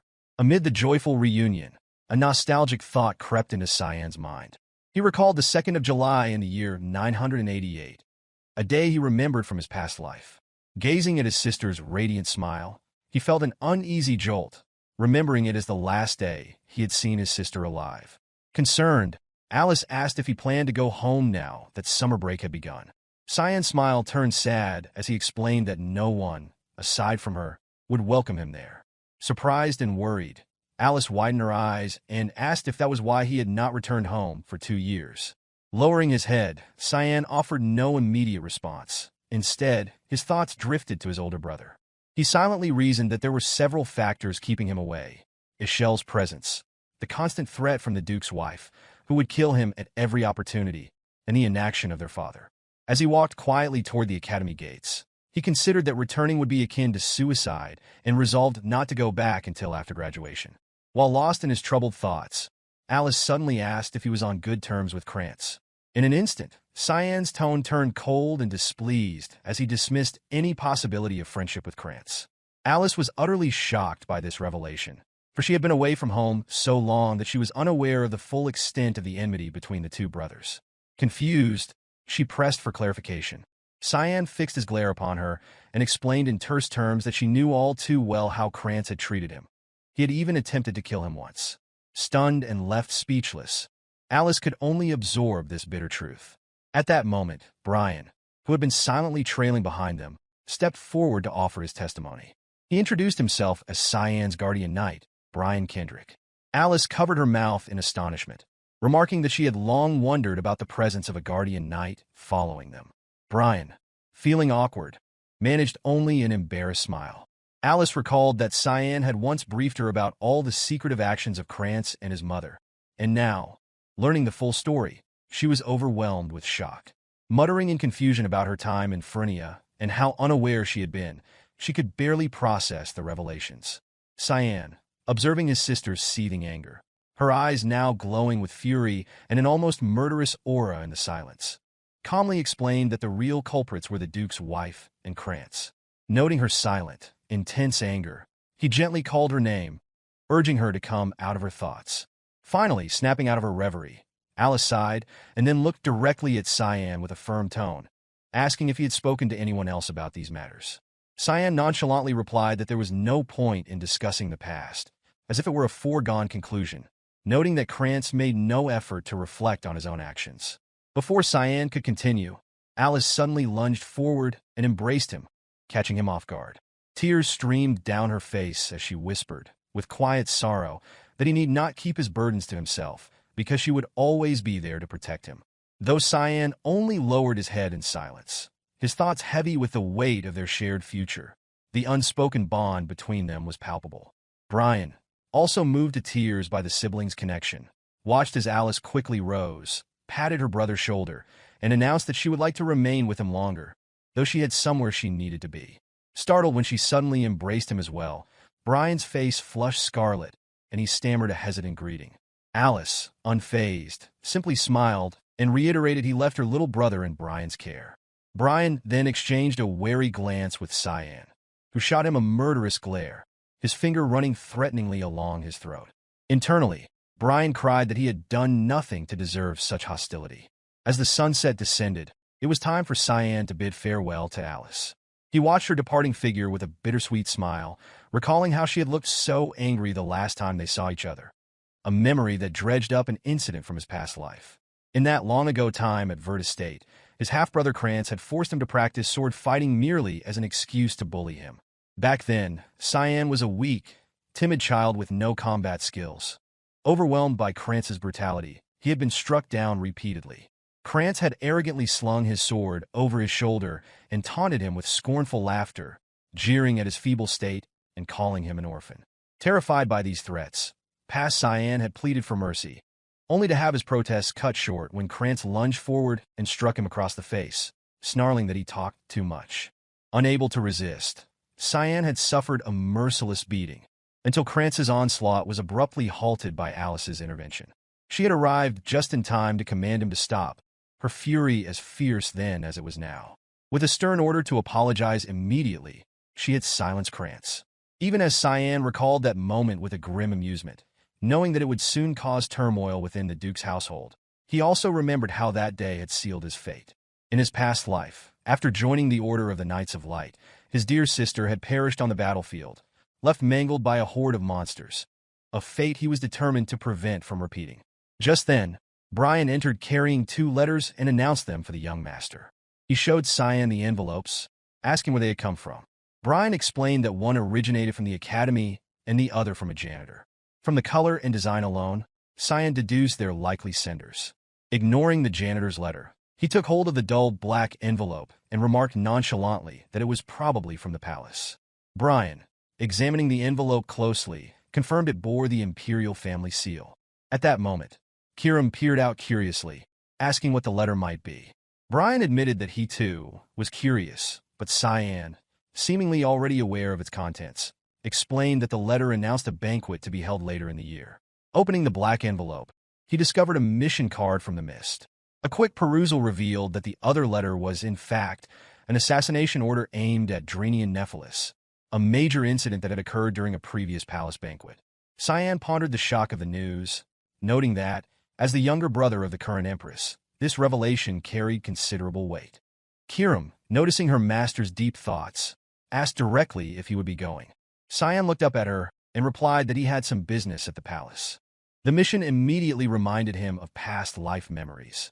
He grumbled inwardly that, now that he thought about it, someone else had been assigned the same mission in his previous life. Evidence, he mused, of the Hall Master's inexplicable favoritism. As Kiram examined the red royal envelope with renewed interest, she announced that it was from Princess Arin. Cyan, however, remained indifferent and simply responded with a flat questioning tone, leaving the matter unresolved. Kiram seized the opportunity to tease, remarking that she had once thought Cyan was just a little kid but now, seeing him, mused that he even got a love letter. Without offering a retort, Cyan fixed his gaze on Kiram and recited a demonic sword restriction. The spell forced Kiram to collapse onto the floor, groaning in frustration. Turning to Brian, Cyan commanded that preparations be made to go to the palace. Startled, Brian bowed and replied in panic that he understood. At that moment, the door opened, and little Nana emerged, sweetly calling out for her papa as she declared her hunger. Shocked by her appearance, Brian exclaimed his surprise to his young master, while Cyan, irritated, looked up and mumbled a questioning remark. It was then revealed that Nana had grown significantly. She now resembled a young woman nearly of Cyan's age. When she noticed his gaze, she rubbed her sleepy eyes in confusion, and Cyan, still in disbelief, remarked that she had grown even more. The very next day, Alice returned to the Vert family mansion with an unmistakable storm of anger. She stormed through the main door without any announcement, leaving the entire household startled by her sudden return. The butler, taken aback, exclaimed that she was back, but Alice did not answer. Her anger was palpable as she marched toward him and demanded to know where her mother, the Duchess, was. The lady of the house had been reading in her room when the commotion stirred her concern. Alice barged in, causing shock and confusion. In a flustered tone, Margaret attempted to greet her daughter and asked how she had been. Sensing her daughter's hostile attitude, She forced a worried smile before her worry turned to alarm. Without another word, Alice raised her hand and delivered a resounding slap to her mother. The Duchess fell to the ground in shock, her maids frozen in place.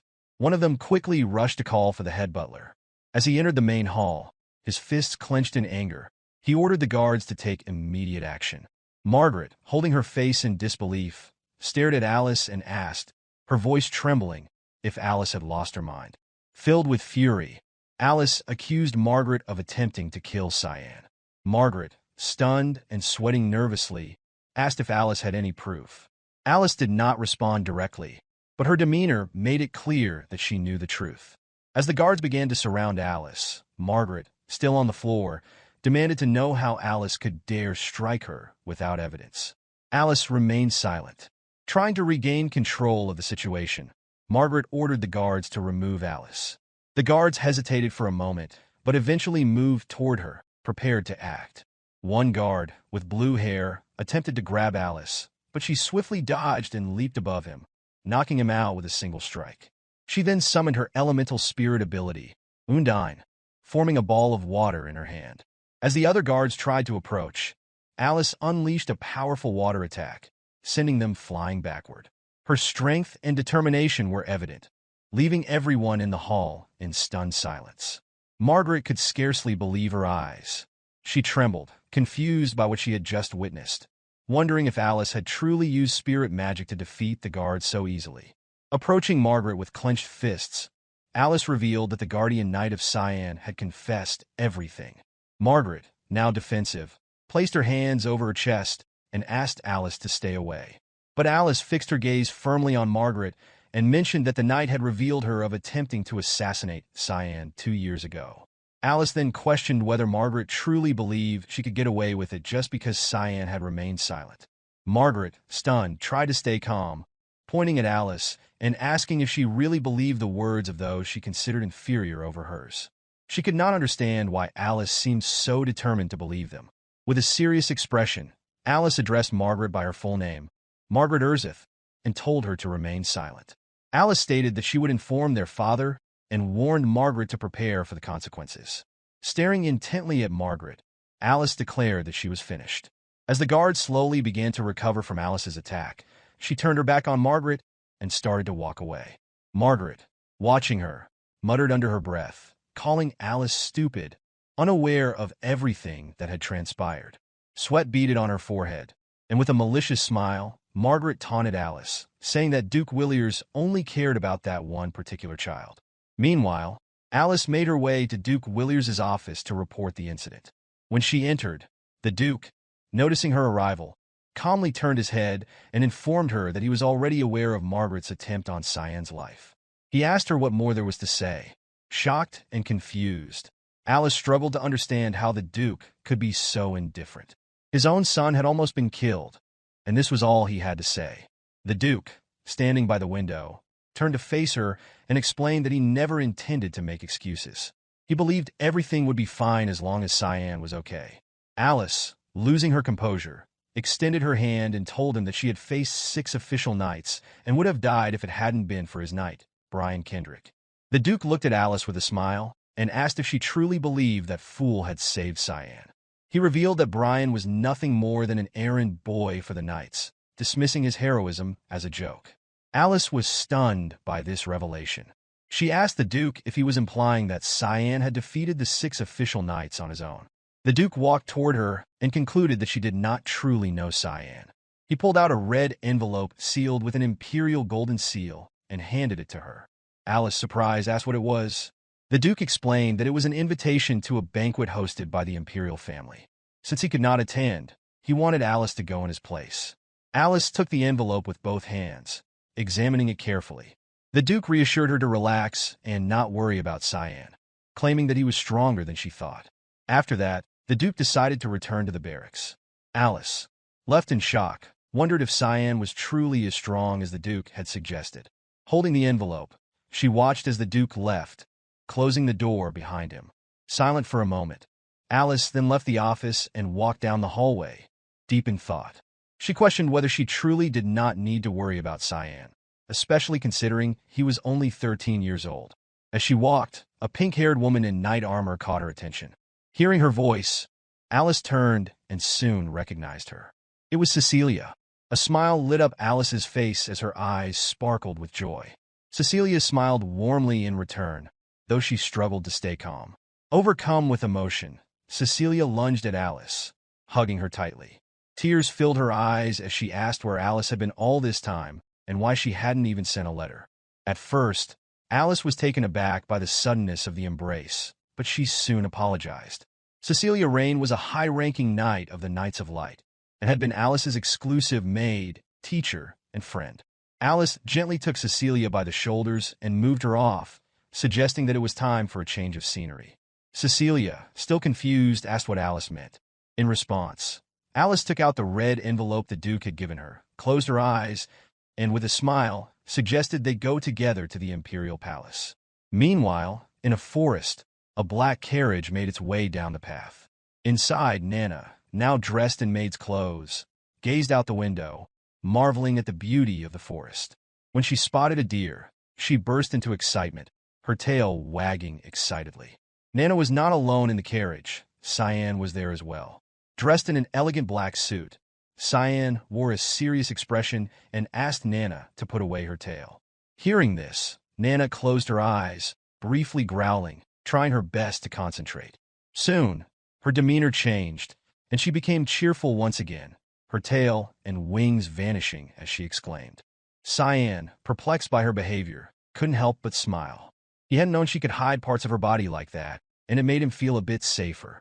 He reminded Nana of what he had taught her.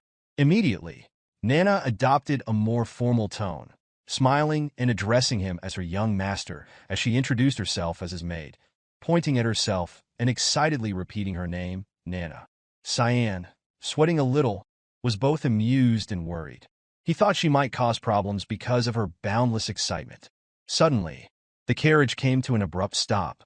Cyan, alert and curious, looked back and leaned out the window, asking the driver, Brian, why they had stopped. Brian, with a nonchalant expression, remained silent. In front of them stood several armed men. Brian turned to Cyan and revealed that they were surrounded by bandits.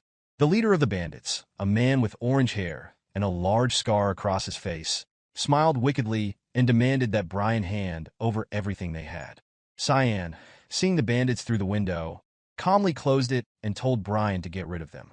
Inside the carriage, Nana, now confused, asked Cyan what was going on. He casually replied that it was nothing, just some insects in the way.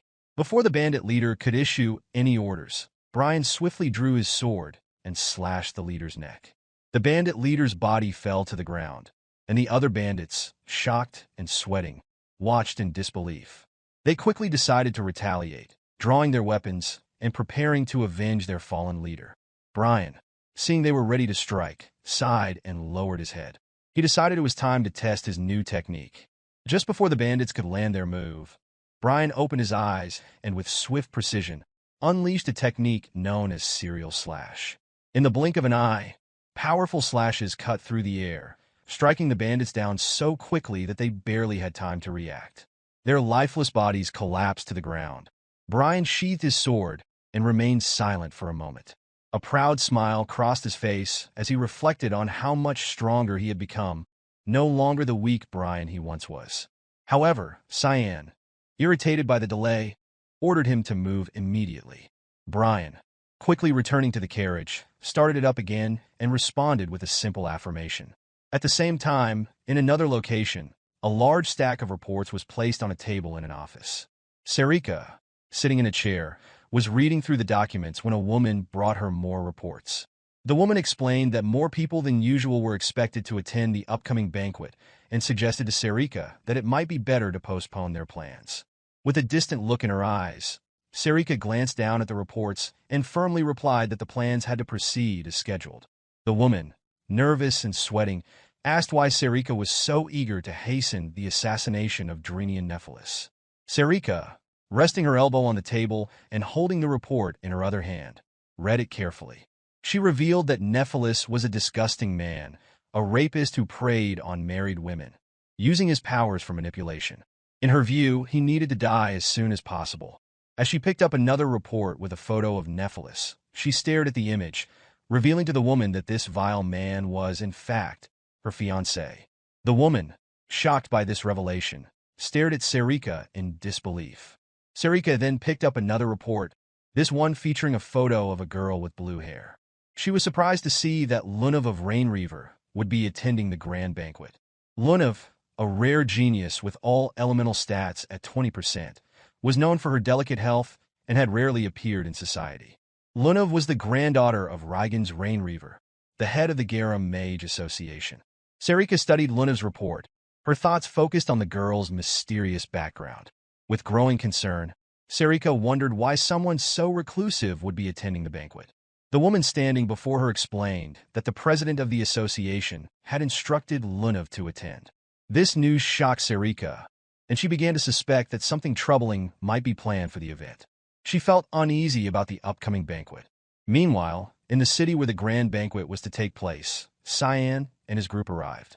Nana, excited and amazed, extended her arms to take in the surroundings. Brian, walking beside her, noted that the roads were wider. Cyan, trailing behind them, remained silent and annoyed. Nana, absorbed in the sights, accidentally bumped into a man.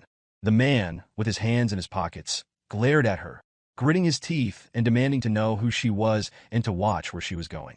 Nana, apologizing, looked at him with her tender eyes and asked what she could do to make it up to him. The man, caught off guard, blushed deeply. He closed his eyes, scratched the back of his head, and laughed, calling the young lady and assuring her it was fine. Nana, pointing at the man, commented on how kind the people were here. Cyan, however, felt angered. He told Nana to stay away from such people, turning away as he remembered her inexperience and need for caution in the world. Cyan was worried, feeling the situation was unfavorable. Brian, walking next to him, began sweating, clearly confused. He pointed at Nana and told Cyan to look at her. Cyan snapped out of his thoughts and turned to her with a puzzled expression. Nana, her pupils now back to normal, but her body radiating an intense aura, informed Cyan that she was hungry. Her aura made Cyan anxious, fearing that people might notice something unusual about her. Panicking, Cyan pointed at Nana and ordered Brian to take her to a restaurant immediately. Brian quickly understood the urgency, picking up Nana and running toward a nearby restaurant. Cyan, still bewildered by how a simple issue of hunger could cause such chaos, realized this wasn't a good situation. Several hours later, in the restaurant, Nana sat at a table covered in a mountain of plates. She placed her hand on her belly, closed her eyes, and smiled, feeling relieved and satisfied after eating. Brian, standing behind her with a plate in hand, was astonished at how much she could eat. Across the table, Cyan watched in shock at the amount of food Nana had consumed. He was glad he had brought extra money, recognizing that taking care of her was proving to be quite a challenge. Suddenly, a strange scent of blue mana appeared, confusing Cyan. He didn't know where the strange mana was coming from. A girl with blue hair, Lunav, appeared, her body emitting the mana. She smiled and introduced herself to Cyan, saying she was delighted to meet him. Lunav approached Cyan and asked if he was Cyan, the youngest of Vert. On the other hand, Cyan remained silent, unsure of who she was. Lunav, still smiling, continued to gaze at him. Cyan, though confused, decided to stay calm. With a serious look, he confirmed he was Cyan Vert and then asked who she was. Lunav smiled and asked if she could sit next to him. Cyan, with a calm demeanor, told her that she still hadn't answered his question. Lunav introduced herself as a second-year student at the same academy as Cyan. The name Lunav sounded familiar to Cyan, but he wasn't sure why she was acting so friendly. He told her that he didn't know her and wasn't interested in students from other years. Lunav, still smiling, explained that she was less well-known compared to someone as popular as Cyan. Surprised, Cyan crossed his arms, realizing he didn't know he was so popular at the academy. Brian and Nana, sitting across from them, remained silent. Nana asked Brian if Lunav was Cyan's friend. Brian, confused and sweating a little, said he had no idea, as they didn't seem like friends. Lunav looked at Brian and Nana, commenting that Cyan's guardian knight and maid seemed very close. She was surprised to see them all eating together. Brian and Nana were taken aback by her observation. Lunav, with a playful look, noted that Cyan seemed warmer in person than the rumors suggested. Cyan, uncomfortable with her sudden praise, said there was no need for them to eat separately. He remained on alert, finding it suspicious that Lunav was being so complimentary out of nowhere. He couldn't figure out her reason for approaching him. Lunav then asked if he had come to the capital to attend the banquet. Cyan, looking down, answered yes and asked how she knew. Lunav, moving closer, guessed that someone like him wouldn't leave the academy unless it was for something important like the banquet. Lunav placed her hand under her chin and looked calmly at Brian, stating that it was fine and that she'd meet Cyan at the banquet since she was also invited. Cyan listened silently, realizing she must be a noble and wondering if she had also received a letter. She placed her hands on the table, stood up, and said that she regretted having to cut their conversation short, but she had to go. Before leaving, she asked Cyan not to forget about her. As Lunav walked away, her body emitted a powerful and intense mana. She turned back slightly and revealed her full name, Lunav Rainreaver. Cyan's expression changed drastically upon hearing this. He remembered that Lunav was the granddaughter of Regn's Rainreaver, the president of the Gore Magicians Association. In his past life, Lunav had died young while attending the academy, possibly due to her frailty or because of the harsh experiments conducted by the association. Cyan, now sweating, felt both annoyed and confused. He realized that his involvement with people he hadn't known in his past life meant that the future could change. He recalled a large castle under the light of a red moon and pondered why all of this had to happen during the banquet, which he now began to think of as the Banquet of Blood. Meanwhile, in another part of the castle, Princess Arin wore a white hair dressed elegantly, stood in a room, fixing her hair. She shyly asked Leximus if she looked good in the dress. Leximus, standing beside her, gave her a thumbs up and complimented her, saying she looked super pretty. However, Princess Arin seemed unsatisfied. She paid no attention to the praise and threw the dress onto the bed, along with the others. Arin continued trying on various dresses, but none of them satisfied her. Leximus still accompanied her, encouragingly gave thumbs up, but began crying when yet another dress was rejected. Arin grabbed another dress and, after inspecting it, told Leximus that it didn't look good on her either. Leximus, now confused and somewhat disappointed, reassured her, stating that Cyan would surely like seeing her in that dress. Princess Arin, holding a skirt in front of a mirror, blushed deeply at the thought of Cyan. She turned back, surprised, and asked if Cyan was attending the banquet. Exasperated, Leximus reminded her that she was the one who sent him the invitation and asked her to stop pretending she didn't know. Arin, frustrated, tried to make an excuse, but Leximus interrupted her, saying it was obvious what she was feeling at that moment. A maid approached with a box containing a gift from Arin's brother, Prince Lionel. The gift was a beautiful diamond necklace. Leximus admired the necklace, suggesting that Cyan would like how it looked on her. Princess Arin, still blushing and now angry, rejected the idea, claiming she didn't like Cyan. Later, everyone arrived at the palace where the banquet was being held. The place was luxurious and filled with important people enjoying wine. Guards were stationed around, and a brown-haired man stood with his hand resting on his sword. A blonde-haired woman stood nearby, silent. Cyan, with his back against the wall and hands in his pockets, surveyed the room. Despite the crowd, he couldn't spot his target. Cyan turned his head, observing his surroundings, his senses heightened. Not far away in a hallway, Kellen was also leaning against the wall. Cyan noticed him immediately, understanding that if Kellen was here, then Echelle must also be present at the grand banquet. Kellen, sensing Cyan's recognition, reported this by mentioning that Echelle was currently with Prince Lionel. He added that there was something important he needed to share with Cyan. Cyan, curiosity piqued, asked Kellen what was on his mind. Kellen, tinged with worries, suggested that Cyan should leave the banquet. Cyan feared that information about the purification mission might have been leaked. When Cyan questioned him further, Kellen, with a troubled expression, admitted that he had a bad feeling and believed that many people, including Cyan, could be in danger. Kellen revealed that Echelle had instructed him to leave the palace before the banquet began because he had planned a small event. Cyan's expression shifted to one of shock and suspicion. He couldn't help but wonder if Echelle was behind the so-called blood banquet. Kellen, seeing Cyan's reaction, explained that he couldn't bear the thought of Cyan being harmed, which was why he urged him to leave. However, Cyan, remaining composed, asked Kellen to withdraw, reassuring him that he would be fine. Kellen, reluctant but obedient, turned to leave, warning Cyan to be careful. Once Kellen was out of sight, Cyan's demeanor subtly changed. He began to smile, his eyes gleaming with a mix of intrigue and dark anticipation.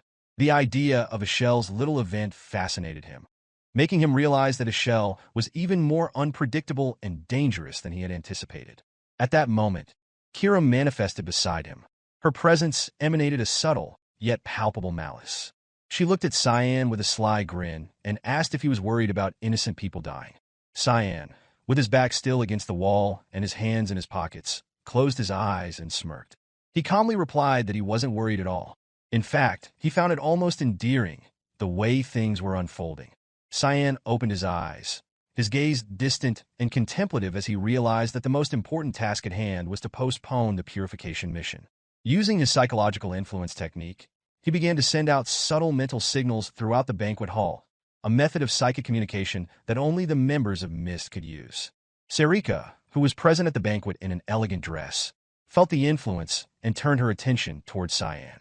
She responded to his mental message, feeling somewhat unnerved by the sudden contact.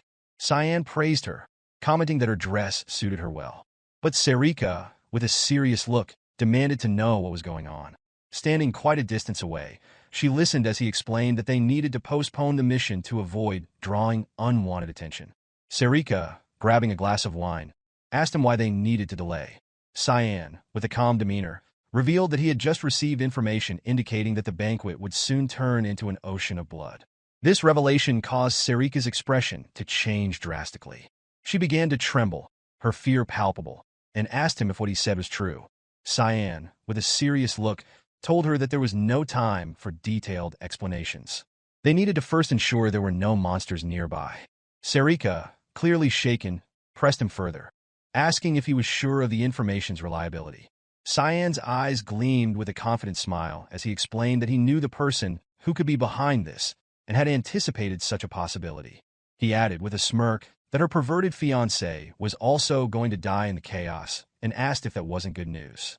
Serrika, blushing and confused, demanded to know how Cyan knew about her fiancé. Cyan turned away casually, telling her that he had to get to work, leaving her standing there with a mix of anger and confusion. Serrika watched him walk away, furious and sweating, but she managed to calm herself, agreeing to his request for an explanation later. Meanwhile, at the banquet, Alice was also present, standing behind Serrika. When she saw the instructor, she couldn't help but to call her, a drop of sweat forming on her cheek as she turned her head.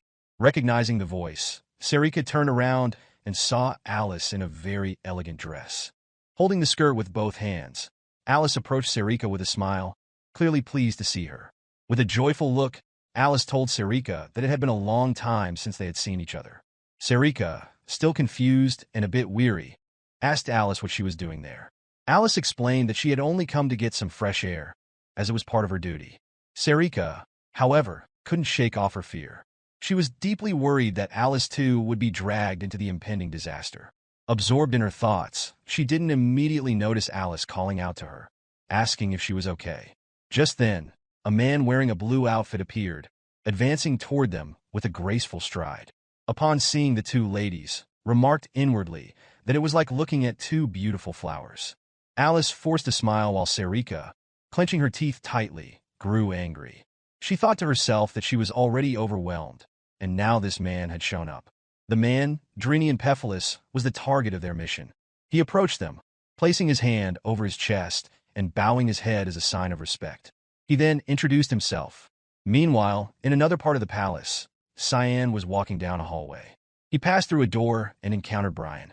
Turning to him, Cyan, with a calm voice, explained that he was going to assign him a task. Brian, who was standing attentively beside him, responded with a resolute affirmation. He placed one hand behind his back and the other over his chest, adopting a serious expression as he declared that the knight Brian Kendrick would fulfill any mission. Cyan, however, couldn't help but feel somewhat confused and embarrassed by Brian's overly dramatic demeanor. With a drop of sweat forming on his cheek, he looked at Brian with a puzzled gaze, thinking that this guy had been getting too confident lately. Brian, still holding his fist to his chest, convinced of his own strength, Cyan ordered him to go inspect the underground paths of the palace. Brian, despite his bravado, started to get nervous and began sweating. The thought of the dark, eerie underground path scared him deeply. Cyan's frustration grew as he pointed angrily at Brian, his teeth clenched tightly. He ordered Brian to leave, emphasizing that he had his own reasons for assigning him this mission. Brian, however, looked past Cyan with a surprised expression and told him to look behind. Confused, Cyan asked what he was talking about. Brian explained that a suspicious person was watching him from behind. Cyan turned around and noticed a woman peering at him from a nearby room, her hands gripping the corner as she stared intently at him. Sensing her presence, Cyan felt a pang of disappointment, thinking that this wasn't good. Brian's eyes lit up with determination as he dashed toward the woman, ready to take her down. He extended his hands, clenched his teeth, and assured Cyan not to worry, saying he would handle the situation. Cyan, realizing the potential misunderstanding, tried to intervene. With a confused look, he started to tell Brian to wait, but before he could finish speaking, Brian had already pounced on the woman, pinning her to the ground. Cyan recognized her, calmly told Brian to stop, revealing that they already knew this woman. The woman was none other than Emily, his maid. Brian, still sitting on top of her, turned his head back with a confused look and asked if this was true. Emily, lying on the ground, closed her eyes and apologized, admitting that it was her fault. She had small scratches on her face and appeared somewhat dizzy from the rough handling. Meanwhile, in another part of the palace, a man wearing a hood descended a secret passage leading deep beneath the palace. Holding a torch, he moved cautiously down the stairs until he reached the end of the passage. The room was dimly lit, but as the man moved his torch from side to side, it illuminated several others dressed similarly in red hoods. The man approached them with a smug smile and declared that it was time to rise. His subordinates, their faces hidden behind masks to conceal their identities, responded to his command. Their eyes began to shine with a sinister light, and they all started to smile, anticipation building for whatever dark event was about to unfold. As the guests chatted and enjoyed the banquet, Arin walked around, looking anxious. She had invited someone special, but couldn't find them, making her increasingly frustrated. To calm herself, she touched the necklace her brother had given her, but still felt uneasy. Suddenly, a girl in a blue dress appeared beside her. The girl lifted her skirt slightly and introduced herself with great respect, bowing to the princess. Arin, confused at first, soon recognized the girl as Lunav from the Rainreaver family, a second-year student at the academy. Lunav smiled warmly, pleased that Arin remembered her. Arin, still surprised, welcomed Lunav on behalf of the Empire, remarking that she could never forget such a genius from the kingdom of Garum. Lunav, with a gentle smile, hoped that Arin would notice her kindness just as Cyan had. Curious, Arin asked if Lunav knew Cyan. Lunav calmly replied that she had been with him just the day before. This news shocked Arin, and without thinking, she asked if they were close. Realizing her slip, she quickly covered her mouth, feeling embarrassed. Lunav, noticing Arin's reaction, began to suspect that Arin had feelings for Cyan. Arin blushed deeply, questioning her own feelings for Cyan, while Lunav smiled knowingly. Just then, a loud scream for help interrupted them. Both girls looked in the direction of the noise, surprised and concerned, wondering what was happening. They stood there in shock, unsure of what to do next. At the banquet, a woman in a panic screamed for help, urgently asking others to call the guards. Before she could finish, a hooded man with a glowing gaze appeared behind her. With a swift, deadly slash, he cut her neck, and her headless body fell to the ground. The scene erupted into chaos, with the woman's blood staining the man's clothes. Arin, paralyzed with fear, could hardly believe that such a monster had entered the palace. Lunav stared at the man, puzzled about his identity and origin. The crowd, terrified, began to flee as the man advanced toward them. His eyes still glowing, drops of blood splattered on his mask, and he fixed his gaze on Princess Arin, revealing that she was his target. Arin, now in a panic, wondered who these attackers were and where they had come from. Lunav, standing beside her, looked at the man with concern, knowing the situation was dire. Meanwhile, in another room of the palace, Nana introduced herself with a kind smile as Cyan's maid, while Emily, visibly upset, fell to her knees. Tears streamed down Emily's face as she asked Cyan if he had left her for Nana. Cyan, crossing his arms and closing his eyes, assured her that he had not. Brian, standing nearby, remained silent. Cyan approached Emily and calmly asked if Echelle had brought her. Emily, still crying, confirmed that Echelle had indeed brought her and even offered her a job, as he desired her greatly.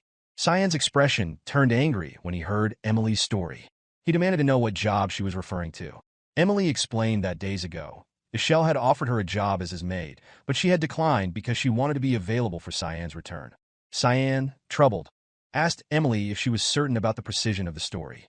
Emily, feeling exhausted, said she thought Echelle might still be interested in her. Cyan, deep in thought, decided it was too dangerous outside and asked Brian to protect Emily and Nana. Brian, confused but understanding, accepted the task. Cyan then mentioned that he needed to leave. Recalling that Emily had been absent in his past life, he remembered catching and restraining Kellen, who had been spying on him. Filled with rage, Cyan warned Echelle not to harm his people before leaving the room and closing the door behind him. Inside, Emily took out a red bow tie with a diamond in the center, a gift from Echelle for Cyan. Distraught, she realized she had forgotten to give it to him and fell to her knees, crying, feeling foolish for forgetting it. Brian, standing nearby, clenched his fists in silence, while Nana, observing Emily, began to sweat. She found Emily's behavior strange as the bow tie, soft in her hands, emitted a dark energy. Nana's eyes changed into a dragon's form as she stared at the bow tie, puzzled by the unsettling smell. As night fell, Echelle, gripping his sword, smiled and told Prince Luanel that the plan had begun. Luanel, equally pleased, remarked that the day had finally arrived and praised Echelle for his efforts. Echelle mentioned that their gift had been delivered and that Boris had been quite useful. Luanel, excited, grinned maniacally, eager to use Boris to disrupt the peaceful empire. Echelle, with a serious expression, agreed. Luanel, with a sinister smile, said it was time to reveal who the empire truly needed. Meanwhile, chaos erupted at the banquet. Princess Arin directed everyone to evacuate, urging them to leave the rest to the guards. Lunav, seeing Arin at the exit, insisted that she should evacuate first, but Arin calmly said they needed to help others first. Surprised, Lunav decided to assist Arin, and she returned the kindness with a wide smile. Inside the palace, the hooded man attacked, launching a series of cuts at the attendees. Guards tried to block his attacks, but were easily thrown back. A determined black-haired guard shouted orders to stop the attacker. Suddenly, he heard a scream behind him and saw more hooded men appearing from the stairs. A giant man, holding a guard's severed head, was crushing it with brutal force, causing the guard to scream in agony. Horrified, the black-haired guard, the captain, could hardly believe the violence unfolding. Another guard's shout brought him back to reality, and he turned to see demonic beasts with sharp teeth attacking and slaughtering the guards with ease. The ground was littered with the corpses of guards as high-level demonic beasts called mandrakes, normally seen only on the front lines, attacked. The captain, overwhelmed and in despair, realized they were doomed as the beasts prepared to attack. Serrika intervened, using a burst of mana to create a large hole in one mandrak's body, killing it instantly. As the beast's remains fell, Serrika landed gracefully, ordered the others to use the moment to evacuate, and took a defensive stance. The captain, recognizing Serrika as an academy instructor, was momentarily distracted. A hooded man appeared behind him, surrounded by malevolent energy, preparing to strike. Alice, however, was ready. She jumped in, unsheathed her sword, and executed a quick blade technique, cutting the attacker in half. The captain, stunned, watched as Serrika, now emitting powerful green mana, took a defensive stance. Alice, landing beside him, urged him to leave the area. Shocked but understanding, the captain turned to the other guards and instructed them to focus on protecting the evacuees. Just then, a demonic tree extended its sharp branches, attacking. As the branches neared, Serrika and Alice prepared to defend. However, the branches abruptly changed direction and headed toward the ceiling, prompting both women to turn and assess the new threat. They were shocked and quickly went on alert when they saw the sharp branches advancing toward the door through which they were evacuating people. Arin, seeing the attack aimed at her, panicked. Lunav, confused, tried to understand the situation. Serrika soon realized that Arin was the target. Desperate, she alerted Arin to the imminent danger. As the sharp branches neared Arin's face, she was paralyzed with fear. Just in time, the captain appeared, wielding his sword with both hands. He cut the branches, saving Arin. Despite his efforts, a small branch grazed Arin's cheek, causing a minor cut and a trickle of blood. Tears filled Arin's eyes as she stood trembling. After blocking the sharp branches, the captain let his guard down, leaving him vulnerable. The demonic trees seized this opportunity and launched a powerful attack, piercing his ribs with sharp branches. The captain, in excruciating pain, screamed as Arin watched in panic and disbelief. With tears in her eyes, she recognized the captain as Morris, the leader of the guards. The trees withdrew their branches, and Morris collapsed to his knees before he could fall completely. Arin rushed to him, holding his body to prevent him from hitting the ground. He was gravely injured and bleeding from his mouth. Arin, also kneeling, pleaded with him to wake up, but Morris, knowing he was dying, avoided looking into her eyes to spare her pain.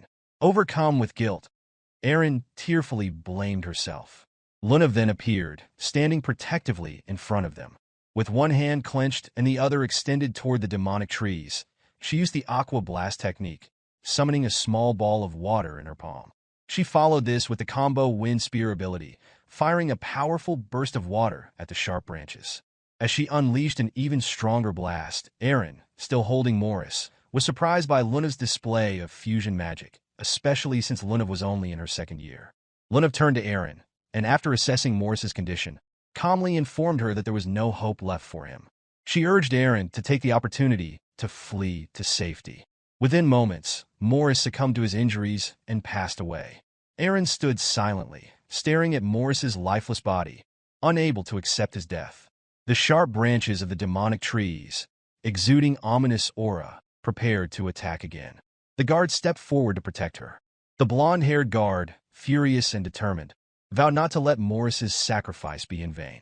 His fellow guard, equally resolute, shouted that they would stop the enemy at any cost. Lunav approached Arin, urging her to leave. Arin, fists clenched and eyes downcast, finally agreed, but vowed never to forget Morris's sacrifice. As the trees readied another assault, Arin used her magic to cast a technique called Grim Armor, creating a protective golden barrier around the guards. The blonde-haired guard, surprised by the sudden protection, looked back in shock. Arin explained that the barrier would shield them from the deadly poison of the mandrake's roots, which could be fatal with just one touch. With her hand extended and golden mana flowing from her palm, Arin commanded the guards not to die, emphasizing that it was an order from their princess. Encouraged, the guards smiled and responded with determination, affirming her order. As the deadly roots advanced, the guards, filled with resolve, gripped their swords and charged toward the roots to protect their princess. The blonde-haired guard swung his sword with all his strength, cutting through the roots. The rest of the guards followed suit, attacking the trees and slicing through the roots without hesitation. The mandrake trees, overwhelmed by the assault, screamed in agony as their roots were chopped to pieces. The demonic trees became enraged and launched a fierce counterattack. One of the roots struck the blonde-haired guard, and despite his efforts, the trees overpowered the guards. Some guards managed to climb onto the roots, continuing their attack. However, Alice, realizing the situation was dire, shouted for the guards to retreat. She used her technique Freeze to create an advancing ice barrier that shattered part of the roots, saving the remaining guards. Alice rushed to Princess Arin and urged her to escape while she had the chance. Confused, Arin asked what Alice intended to do. With a sincere look, Alice reassured her, revealing her identity as Alice Vert from the House of Vert, and insisted Arin hurry to safety. The trees, sensing Arin's attempt to flee, roared in defiance, determined not to let her escape. At that moment, Serrika, wearing red heels, began climbing the roots. With swift and powerful strikes from her daggers, she sliced through the roots effortlessly. Serrika, an alchemy instructor at the academy, knew fighting with her dagger risked exposing her secret identity as Mist, but the dire situation left her no choice. The masked men had already massacred many guards and civilians, and the demonic trees had eliminated the guards protecting the evacuees. Deciding it was not the time to worry about her secret, Serrika used her Mist Blade ability, 8 fluttering petals, moving at incredible speed as she struck the trees at their weak points. Seconds later, she landed on the ground as Alice's ice began to take effect. A guard, finally gaining their footing, noticed the mandrake had stopped moving and ordered the others to regroup and counterattack. But before they could act, the masked man appeared behind the guard, ready to strike. The guard, sensing the attack, was paralyzed with fear, thinking it was too late. Just before the masked man could deliver the blow, someone counterattacked, cutting the man's head in half. It was Serrika, holding 2 daggers. The lifeless body of the masked man fell onto the root, and Serrika landed beside it. She looked at the guard and instructed him to stay alert, as there were still demonic beasts around. The terrified guard, now nervous and sweating, acknowledged Serrika's command with a shaky affirmation. Serrika, her expression nervous, glanced back as a drop of sweat trickled down her cheek. She knew they needed to keep the demonic beasts at bay to give Alice enough time to escort Princess Arin to safety. Yet, she couldn't shake the ominous feeling that something was off. Meanwhile, Alice, Lunav, and Princess Arin were sprinting down the hallway toward the palace exit. Alice led the way, gripping her sword tightly. Arin, following closely, eyed Alice with a mixture of surprise and curiosity, wondering if she was Cyan Vert's older sister. Worried thoughts about Cyan's safety filled her mind. Suddenly, the ground beneath them shattered as a massive demonic beast resembling a golem emerged. The beast, known as a high-ranking nightcrawler, roared loudly and blocked their path. The trio halted in their tracks, with Alice staring at the beast in surprise. Her eyes widened as she gripped her sword tighter, anger bubbling inside her. It almost seemed like the beast knew exactly where they were. Despite her anger, she felt uncertain if she could defeat this towering creature. As the smoke from the shattered ground cleared, revealing the golem in full, Arin decided to help. She knelt down, placing her hand on the ground, and invoked the chain trap technique. A golden magic circle appeared beneath the golem. Lunav, determined to assist, extended her hands toward the beast and used the flame spear ability, creating 2 fiery magic circles in her palms. A giant golden chain erupted from the ground, wrapping around the golem's leg and immobilizing it, while spears made of fire shot up and struck the beast, enraging it further. Alice, witnessing this, was both surprised and confused. She turned to see that it was Arin and Lunav who had launched the attacks. With her hands still extended, Lunav told Alice that they were going to lend her a hand.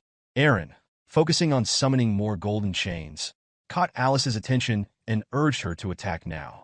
Seeing an opening, Alice felt a wave of confidence. Though initially confused by the sudden teamwork, she soon smiled, realizing she couldn't lose heart with her Academy juniors by her side. The demonic beast raised its hand toward the sky, roaring as it prepared to attack. It swung its hand, launching a powerful strike that shattered part of the area. But just before the attack could reach them, Lunav quickly extended her hands and used the protection technique, creating a barrier that shielded them from the blow. Alice seized the moment. She leaped to the roof, crouched on the ceiling, and gripped her sword with both hands, preparing to strike. The beast, sensing the danger, went on high alert. At that moment, the blade of Alice's sword transformed into a powerful burst of blue aura. With a determined glare, she declared herself a member of House Vert, Guardians of the Empire, and promised the beast it would regret getting in her way. Using the skill Aqua Blade, she launched a devastating attack at the beast's neck, striking it directly and sending it crashing to the ground. Meanwhile, back in the banquet hall, Serrika had been relentlessly battling masked men and demonic trees. The floor was littered with corpses and roots. She approached one of the bodies, her hand glowing with energy, and began to inspect her handiwork. As she slowly removed the mask from one of the men, she felt a growing sense of dread. The face beneath the mask revealed a horrifying truth. The man was a marionette, a puppet created by forbidden magic that revived the dead.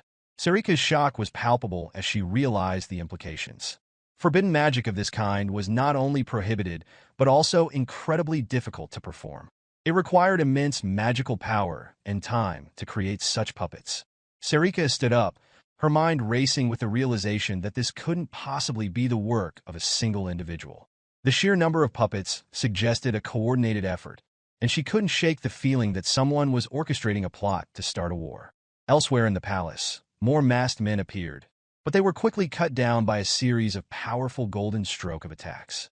Their bodies fell to the ground as a man wearing a red cape and holding a sword surveyed the scene.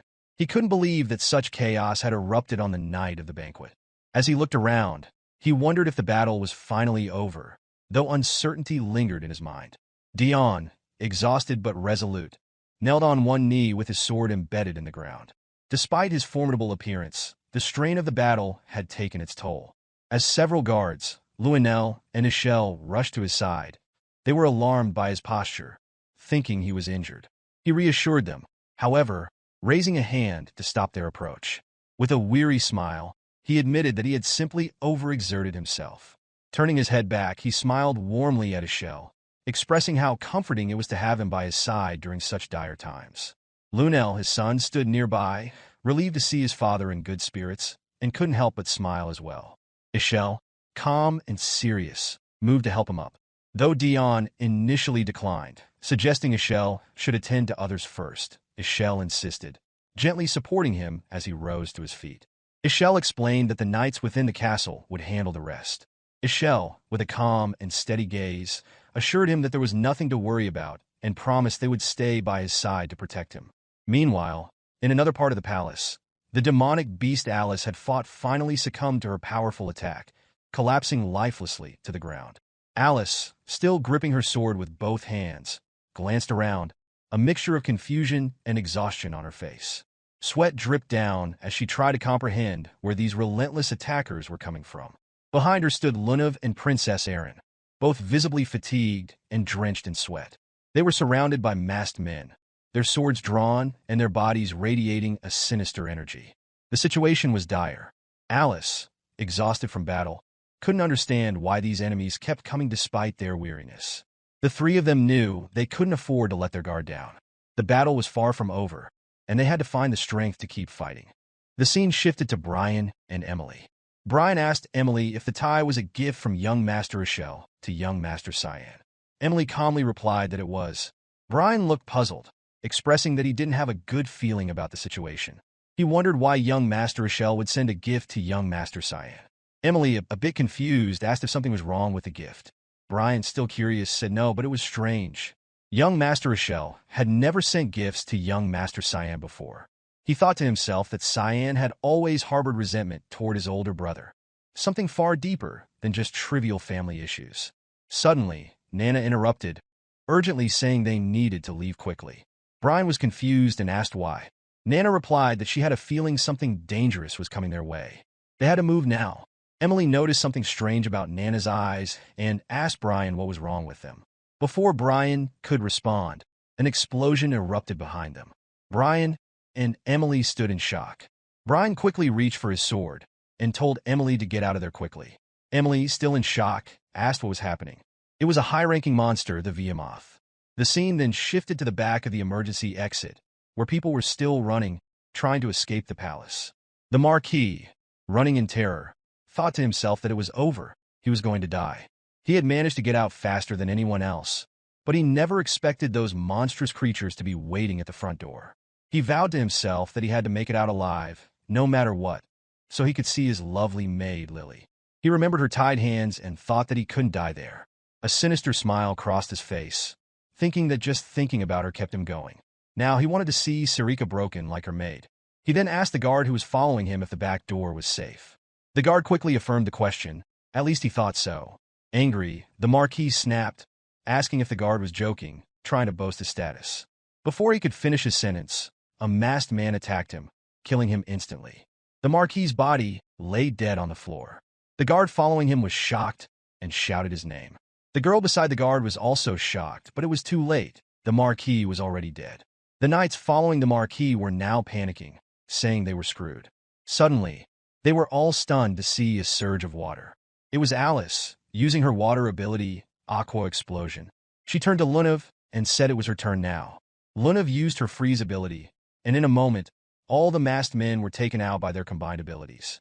The knights were astonished, with one exclaiming that they had killed them all in an instant. One knight asked who they were. Alice replied that her name was Alice Vert, and that it wasn't over yet. She instructed them to go quickly and protect the princess. Turning to Arin, Alice asked if she was all right. Arin responded that she was fine, but Lunav was struggling, nearly collapsing from the strain of using her abilities despite already being weak. Lunav told Arin not to worry about her. She would recover soon. Arin, concerned, asked how she could recover, but Lunav insisted their next attack would begin soon, and Arin needed to get out of there before that. Though still worried about Lunav, Arin suddenly saw all the knights standing in front of them, declaring they would protect the princess. One knight ordered them to get into formation quickly. Alice then ran to the front, saying she would provide support. She instructed the guard knights to use barriers to protect the nobles, telling them to hold out until the battle was over. Turning to the royal knights, She added that they should protect the princess and back her up if she went down.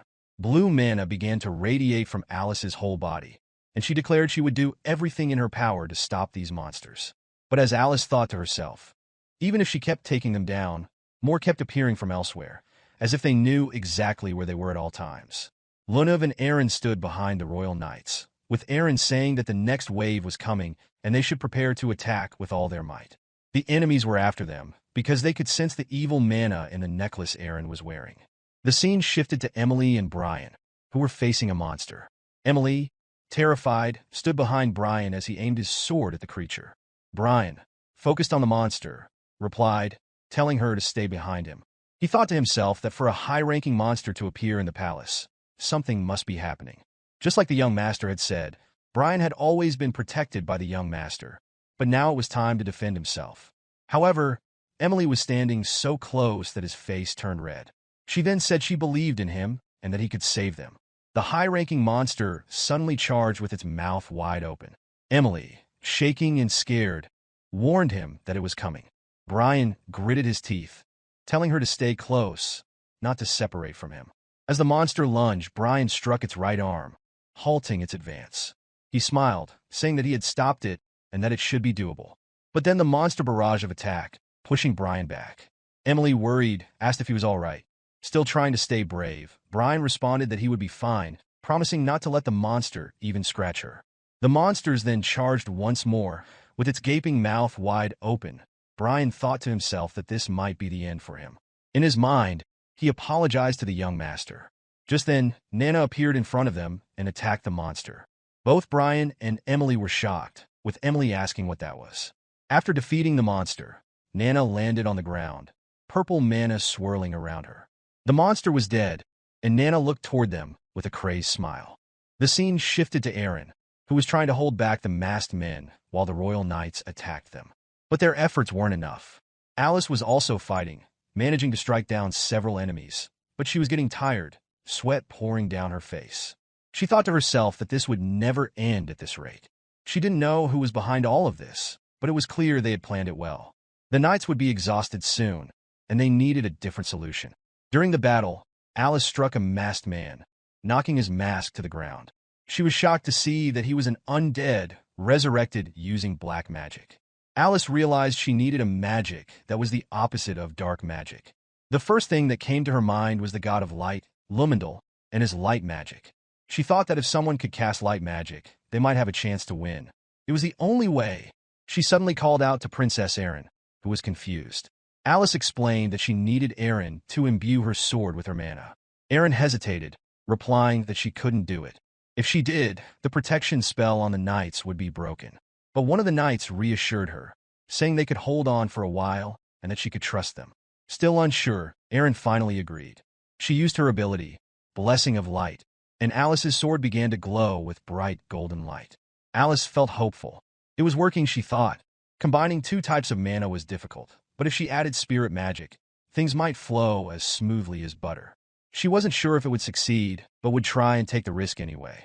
The scene shifted to Cyan, who stood among the bodies of undead creatures. He recognized them as Marionette and Mandrake. Picking up a mask, he mused that Boris had already started helping Echelle. Interesting, he thought. This must be when Boris became Echelle's subordinate. Suddenly, Kiram appeared and asked if this was necromancy, a human using ancient dark magic. Cyan responded that Boris had a way. He often used Daze stones to accelerate monster strengthening, which attracted monsters with its mana. Kiram then said she could sense the mana from those Daze stones coming from that direction. Cyan nodded, noting that the entire palace was turning into a bloodbath and that they should move before things got worse. He paused, adding that he needed to change so no one would recognize him. Quickly, he changed clothes and put on a mask to cover his face. The scene then shifted to Alice, who summoned the spirit Marion. Using her magic, Lunav noticed and said to Arin that Alice had used light-type mana to summon Marion temporarily to kill all the masked men. But mixing mana like that was dangerous, Lunav said. Alice wouldn't be able to hold out long in such an unstable state. Worried, Lunav continued that they needed to stop her quickly, or her body would break down and the spirit would consume her. The spirit then placed its hands on Alice's head and asked why she was sacrificing herself. Alice replied that she couldn't think of any other way to defeat these monsters. The spirit remarked that it was a cruel fate for a child blessed by Fruina. Just then, the masked men attacked Alice, but the spirit intervened, telling the monsters to stay away from Alice. It raised its hands and used magic to send the monsters flying backward. Lunav and Arin, watching in shock, were stunned by the power. Arin remarked that just the swing of Alice's hand had that much force. Lunav interrupted, saying it wasn't enough. The monsters were getting back up. Arin, worried about Alice, pleaded with her to stop, asking her to stop before it was too late. The spirit warned that Alice would die if she pushed any further, but Alice thought that stopping now would only make things worse. She needed to end this, for everyone's sake. Just as the spirit Marion was about to use her powerful ability, Spirit Emperor's authority, Rongomiat, Cyan suddenly appeared and grabbed Alice's arm. The sudden action confused the spirit and left Alice in shock. Lunav and Arin, both witnessing the scene, were also stunned, unable to understand who this masked man could be. Initially, Alice thought he might be another marionette, but she quickly sensed something entirely different about him. His aura felt unlike that of the masked man. As she noticed the strange black mist surrounding them, she realized he wasn't like the others. Cyan transferred some of his mana into Alice's arm, rendering her unable to move. Panicking, Alice feared she would be consumed by the mist. The spirit Marion spoke to her, acknowledging that it was time for a final farewell. Alice, her body sweating and confused, struggled to understand what was happening. The spirit explained that this was the end of Alice's journey, noting that goodbyes, while sad, could also be joyous. Cyan released his grip on Alice's arm, causing her to collapse to the ground, drained of all her strength. Alice wondered if the mist was the cause of her exhaustion. Before fading away, Marion told Alice that Fruina would always welcome her and that she should never lose hope. Then, the spirit vanished, leaving Alice in disbelief. Arin and Lunav, still trying to process what they had just witnessed, stood nearby. Arin asked what was happening, and Lunav, with a troubled look, explained that the masked man had blocked the mana, nullifying the spirit's manifestation. Lunav added that she couldn't even tell if he was human. Exhausted on her knees, Alice watched the scene unfold in despair. She thought to herself that it was over for them now. The undead began to move toward them, but the masked man quickly shifted back, placing his dagger on his shoulder. In the blink of an eye, Cyan launched a rapid attack, striking so fast that the undead couldn't even comprehend where the hits were coming from. Alice, shocked, realized that the masked man was on their side. Cyan continued his strikes, then paused, thinking to himself that if he took even a small step back, all the undead would be drawn to the princess's group. It was as if they were being attracted to something strongly. He then asked Kiram if she could sense any special mana within the princess's group. Kiram, after a brief moment, replied that she couldn't sense anything unusual other than Lunav's presence. Cyan urged her to quickly check for anything else. Kiram quickly recognized that the mana from the monsters and the mana from the princess's necklace were identical. She informed Cyan that she could feel a similar mana coming from the necklace Arin was wearing. Cyan nodded, confirming his suspicion, and then said he would close the distance between them and help. Kiram, slightly annoyed, replied that he only needed her in situations like this. Cyan placed his hand on the ground and used his ability, Creation Space, surrounding the area with black-red mist. Following this, he used his mist domain, spreading a dome of mana quickly around everyone.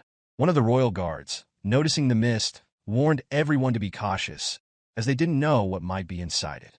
Another guard noted that it felt like they were in a different place entirely. The black-red mist began to consume the masked men, starting from their feet and slowly engulfing their entire bodies. The marionettes, caught off guard, were completely consumed by the mist. Alice, witnessing this, realized that the mist was absorbing all the undead right before her eyes. The area fell silent, as though nothing had ever happened. Still confused, Arin asked how all the marionettes had been killed and who this masked man truly was. Suddenly, Lunav collapsed to the ground. Arin, shocked, called out to Lunav, but she couldn't move. Cyan quickly appeared behind Arin, placing his right hand on her shoulder, causing both her and the guards to react with alarm. One of the guards shouted at him, demanding to know what he was doing. Cyan, with his right hand now gripping Arin's neck and his dagger near it, caused more panic among the guards. Another guard ordered him to release her immediately. Arin, feeling a strange sense of familiarity, wondered who this man was. Cyan then used his dagger to destroy the day's stone in Arin's necklace, leaving the guards stunned. One of them shouted her royal title. Another guard, furious, yelled at Cyan, calling him a bastard and demanding to know what he was doing. Alice, equally shocked, called out to Arin. The royal guards, charged in to attack Cyan, were stopped in their tracks as their strike landed on mist. Cyan then reappeared beside Lunav, and Arin, fearing for her safety, shouted at him to stay away from her. But Cyan didn't move. Instead, he used his mana to transfer some of his into Lunav's body.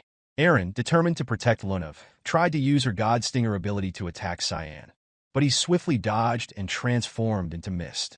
Cyan, reassuring Arin, told her not to worry. He explained that he wasn't trying to harm her.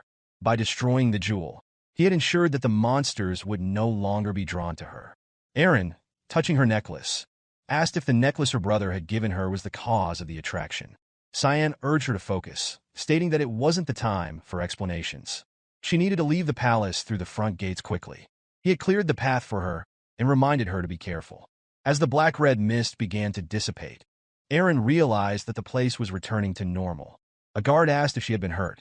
Arin, still wondering about the mysterious man, replied that she was fine and then asked about Alice and Lunav. Alice reassured her that both of them were okay. Alice, feeling relieved, suggested that they recover and head out through the front gates, just as that man had advised. Her thoughts shifted to the kid's safety, deciding that she would focus on that first and think about the man later. Lunav, her pupils glowed purple, suddenly recognized something and thought to herself that the masked man had to be Cyan. The scene shifted to Brian, Emily, and Nana, who were still dealing with the monster attack. The monster was still alive and roaring, but Nana quickly used her powers to kill it. Emily, looking at Nana in confusion, asked Brian what that child was, unsure if she was just a maid. Brian, still confused, replied that he wasn't sure and had never seen her act this way before. Nana, still in dragon form and surrounded by purple, chaotic mana, was consuming the monster's remains. Next, the scene moved to Cyan, who was deep in conversation with Kiram. Cyan recounted events from his past life, explaining the rumors of a bloodbath that resulted in the deaths of many people. Cyan explained that the blame had been placed on the fifth princess of the empire, Arin Sevelus. People believed that she, blinded by her greed for power, had attempted to kill everyone to seize control. However, Cyan believed it was all due to the day's stones in her necklace. He suspected that the necklace had been given to her by Echelle or her brother, Lunav. After the bloodbath, Cyan continued. Both Echelle and Lunav were praised as heroes, benefiting the most from the incident.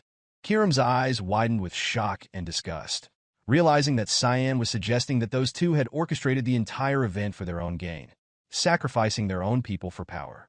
She shook her head in disbelief, remarking that sometimes humans were worse than demons. Cyan nodded gravely and ominously responded that what they had seen so far was nothing compared to what was to come. He added to himself that he had helped with even worse massacres in his past life, wondering if he might be worse than those he now criticized. Suddenly, Cyan stood up, preparing to leave. Kiram looked up at him, puzzled, asking where he was going. Cyan replied that Nana was probably waiting for him in the room, adding that the palace knights would handle the rest. Kiram hesitated and then spoke up, telling him that something had been bothering her about the princess's necklace. Cyan turned to her, confused, and asked what she meant. Kiram explained that she had noticed something strange about Emily's scent. It smelled like day's stone too. Cyan's eyes widened in shock. The scene shifted back to Nana, who had just finished eating. Blood from the monster dripped from her mouth as she stood, catching a strange scent. Her gaze turned toward Emily. Nana's voice, thick with hunger, murmured that Emily smelled very delicious. Unbeknownst to them, Emily had a bow tie given to her by Echelle, containing a day's stone. Nana, instinctively attracted to it, was drawn by the mysterious power of the stone. Brian noticed Nana's strange behavior and quickly stepped between her and Emily, trying to calm her down. He urged Nana to calm herself, feeling a growing sense of unease. Emily, pale with fear, stammered that she didn't taste good at all and begged Nana to stay away. Brian's mind raced, struggling to understand what was happening. Nana was acting like a crazed monster, and he could feel the evil aura emanating from her as she took a step toward Emily. For some reason, Nana was targeting Emily, and Brian realized they were running out of time. He had to do something before Nana lost control completely. Nana's eyes were locked on Emily, her gaze hungry and intense, as if Emily were prey. Brian knew he had to act before Nana could harm Emily. As Nana lunged toward Emily, a past memory flashed through Brian's mind. He saw a vision of Nana as a baby, cradled in his arms, her innocent eyes looking up at him. He wondered how could he hurt her. He thought desperately. There was no way he could hurt her. But Nana's crazed hunger overtook her, and she ran toward Emily with frightening speed, shouting that she couldn't wait anymore. Emily trembled, her fear evident, sweat forming on her brow. Brian, torn between his duty and his love for Nana, was paralyzed by the conflicting emotions. Just as Nana was about to strike, Cyan leaped in front of her, shielding Emily with his body. Nana's claws slashed across Cyan's back, and he cried out in pain. Brian and Emily stood frozen, shock written on their faces. Emily screamed, her voice breaking, as she saw Cyan attacked by Nana. Cyan gritted his teeth, pushing through the pain, and shouted to Kiram to hurry. Kiram, who had been moving from the shadows, quickly pulled the bow tie from Emily's pocket and called out to Cyan. Emily's eyes widened as she clung to Brian's arm, asking who this person was. Kiram didn't respond. She dropped the tie bow on the ground and stomped on it, shattering the dazed stone embedded within. Emily gasped, her shock evident. She looked at the tie bow that had been given to her by young Master Echelle, meant for young Master Cyan. She couldn't understand why it was being destroyed. Kiram shot her a fierce look and remarked that Emily had no idea what she was carrying around. Kiram then turned her attention back to Nana, urging her to get it together, her voice cutting through the madness clouding Nana's mind. As if hearing her, Nana's wild eyes focused, and recognition flooded her face. She whispered the word, calling to her papa, and the dark aura surrounding her began to dissipate. Nana blinked several times, her face filled with confusion and horror as she saw Cyan's injury. Nana's eyes welled with tears, horrified that she might have caused Cyan's injury. Cyan stood in front of her, winced in pain, but kept his voice soothing. He gently reassured Nana, telling her that it didn't hurt at all and that he knew she didn't mean to hurt him. He said she hadn't done anything wrong. Nana's legs gave out beneath her, and she sank to her knees, trembling with sorrow. Her voice cracked as she apologized, her guilt apparent.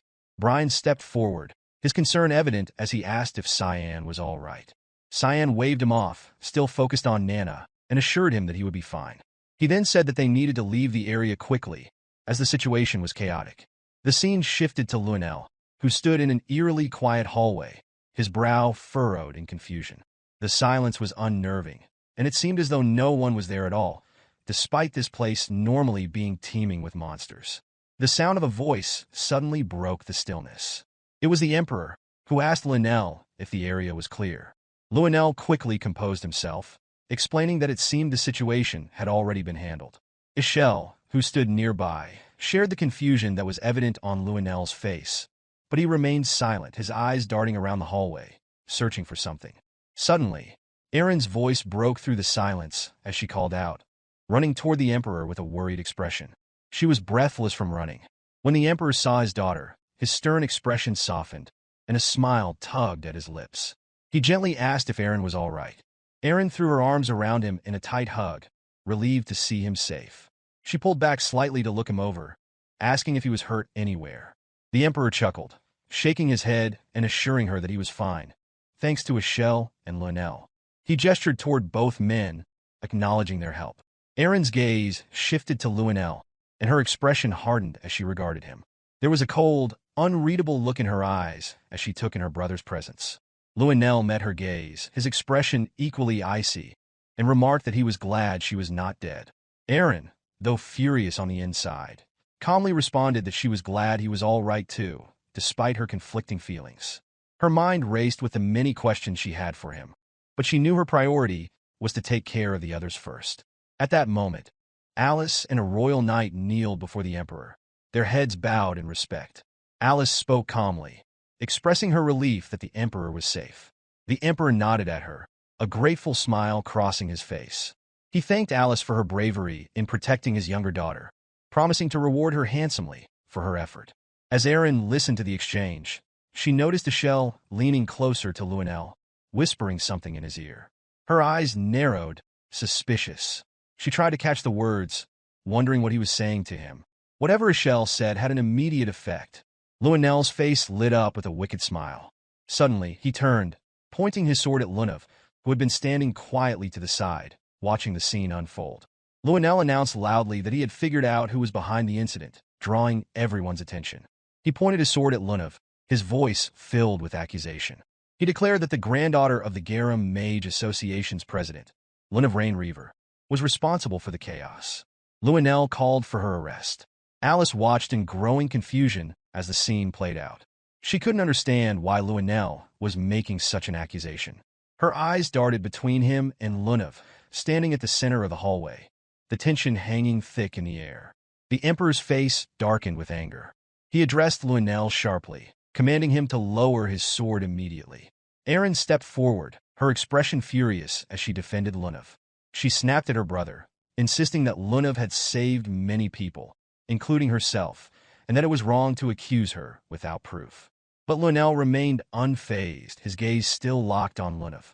He insisted that it was all a trick, that Lunav had gained their trust only to escape. He accused the Garum Kingdom of waiting for the right moment to strike at the Wuzif Empire. Lunav's eyes narrowed, a suspicious glint in them. She spoke up, her voice calm despite the grave accusation. She questioned Luanel, asking if he had any proof of his claim. At that moment, Echelle stepped forward, reporting that a suspicious aura of mana had been detected at the location where Lunav had been staying the previous night. The Emperor's eyes turned back to Luanel, narrowing slightly. His voice was stern as he warned that Echelle should be careful with his words. Arin gasped, her breath caught by her brother's sudden claim. Luanel, however, remained composed, speaking smoothly. He explained that he had invited the Garum representatives to convey a desire for peace, but that he had also kept an eye on them as a precaution. He promised that he would find the evidence to prove this plot. After a moment's hesitation, the Emperor nodded. He told Luanel to find the evidence quickly and present it. Luanel's face lit up with a satisfied smile. He assured the Emperor that he would find it without fail. Lunav stood silently, her expression unreadable. She wondered if this was a trap, or if it was something her grandfather had intended to happen. Despite her doubts, she maintained her composure. Shortly after, Lunav and her group from the Garum Mage Association were imprisoned for investigation. The once bustling halls of the palace grew quiet as the news of their arrest spread. Meanwhile, Leximus, who had been apart from Arin during the chaos, turned and spotted her. She rushed over to her, enveloping her in a tight hug. She swore that she would never let her out of her sight again. Cyan, standing by, lost in thought, reflected on the funerals held for Marquis Drenian, the Empress's younger brother, as well as countless others. He said quietly that the funerals took place in the streets, but at least he had been able to prevent more deaths than in his past life. He sighed, knowing that despite his efforts, the banquet would forever be known as the Banquet of Blood. As Alice carefully dressed Cyan's wounds, her hands were gentle but firm. Concern was evident in her voice as she noted that the wounds could have been much worse. Cyan, remaining calm, steadied his gaze and told her she didn't need to do this. Alice shot him a stern look, telling him to stay still. There was a hint of authority in her voice as she reminded him that she was his sister and he needed to listen to her. She continued, emphasizing how dangerous the situation had been and how lucky he was to have escaped when he did. Cyan chuckled, a nervous laugh escaping him. He agreed that he had been good at running.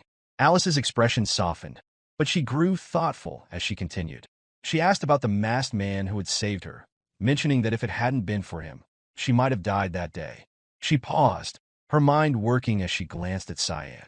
She noted that the masked man had been about his height, and he had seemed much fitter recently. Cyan shifted uncomfortably, unsure of how to respond. Alice noticed his reaction and grinned, teasing him. She asked if he was embarrassed, hinting at his growing physique. Cyan's blush, and he groaned, muttering for her to stop making fun of him. He turned his gaze away. Just then, Echelle entered the room. He smiled as he observed Cyan, noting that he had recovered quickly. Echelle glanced between Cyan and Alice, a faint smirk playing on his lips. He mentioned that they were still as close as ever, almost making him jealous. Echelle's presence seemed to drain the room of its warmth. Cyan turned to face him, his expression cold. He responded with a simple thanks, his tone cutting. Alice noticed the tension between the two men and began to wonder if Cyan also knew about Echelle's cruel side. She couldn't shake the feeling that something was off. To shift the conversation, Cyan asked about the progress of the investigation. Alice kept her eyes on him, her mind racing with thoughts of Echelle's intentions.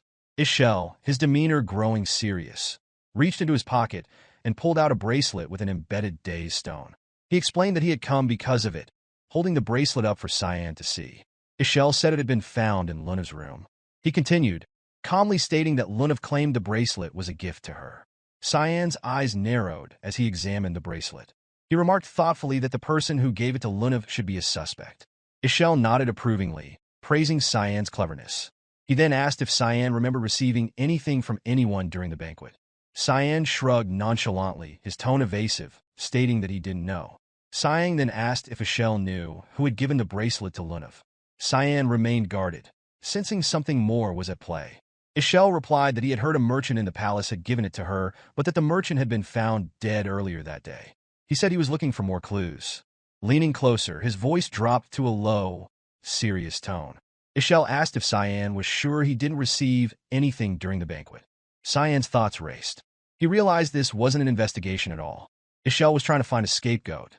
Suddenly, Cyan began to act as though his head was still hurting, leaving Echelle confused by the sudden shift in Cyan's behavior. Alice quickly approached Cyan, gently supporting him with her hands, concern evident as she asked if he was okay. Cyan weakly responded, mentioning that he didn't feel any better, his head still aching. Alice's anger flared as she turned to Echelle, demanding that he see Cyan had lost a lot of blood. She pointed out that the doctor had said Cyan needed rest. She then turned back to Cyan, telling him to lie down and get some rest. Echelle sighed and reluctantly agreed, saying that Cyan should rest and that he would leave. However, Cyan suddenly spoke, telling Echelle that he didn't remember receiving anything. Cyan continued, stating that even if someone had tried to give him something, they surely wouldn't have survived the chaos they'd just been through. Echelle was caught off guard by Cyan's sudden response, but smirked. He thought to himself that it was good Cyan had not received the gift he prepared for him. If he had, Cyan might already be dead, which would have been beneficial for Echelle. With no one left to eliminate, he had lost his opportunity.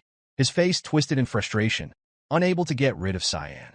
Cyan, feeling anger build inside him, noticed the change in his expression. Alice, noticing this, asked if he was okay. Cyan simply replied that he was fine, but Alice's frustration grew. She insisted that he lie down, and in her haste, she struck his injury, causing him to groan in pain. She scolded him, urging him to listen to his sister. The scene suddenly shifted to a maid, who had given the necklace to Arin from Lunel. She now lay on the ground, blood spilling everywhere due to Boris's attack. Desperately, she asked why he was doing this to her. She had followed the orders, given the princess the necklace, and yet here she was facing death. She begged Boris to spare her, explaining that the princess wouldn't even know what the necklace was meant for. Boris, as cold as ever, responded that she had fulfilled her role, but that he had not yet done his part. He admitted that the more he thought about it, the more unpleasant it all seemed. He had prepared thoroughly, but now, with those words, he slashed her throat with his sword. As he turned to leave, he muttered that she could rest in peace. The maid's blood stained the floor as she lay motionless. Boris suddenly stopped, as if remembering something. He thought that if a corpse was found like the one last time, it could be troublesome. He quickly pulled out a book that exuded in crimson, devilish aura.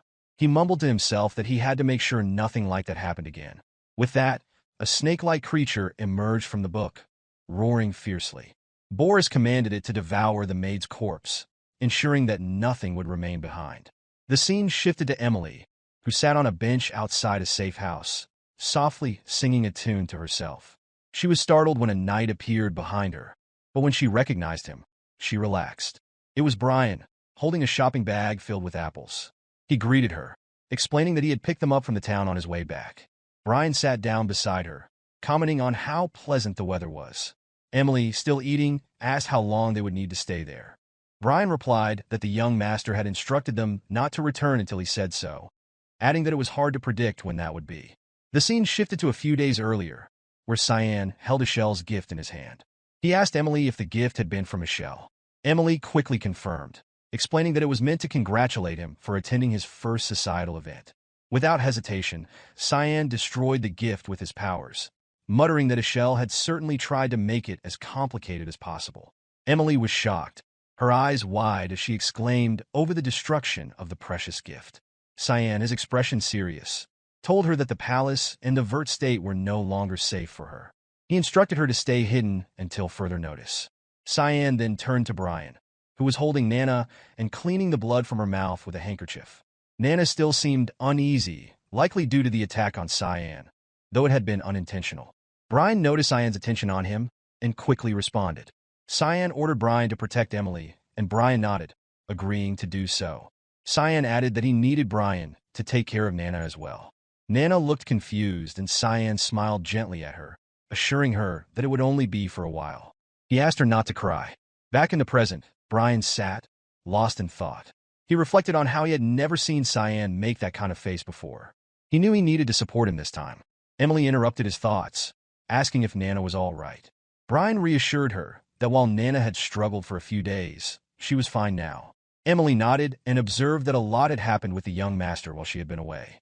Nana, now sleeping peacefully, as Emily mentioned that she never imagined the girl she had thought was a simple maid would turn out to be a draconic human. With this knowledge, she vowed to help as much as she could. Brian smiled at her, acknowledging her words. As he did, his arm brushed against Emily's, and a past memory flashed through his mind. Emily held Brian's arm tightly, his blush apparent. Brian, confused and still blushing, wondered why the memory had suddenly resurfaced.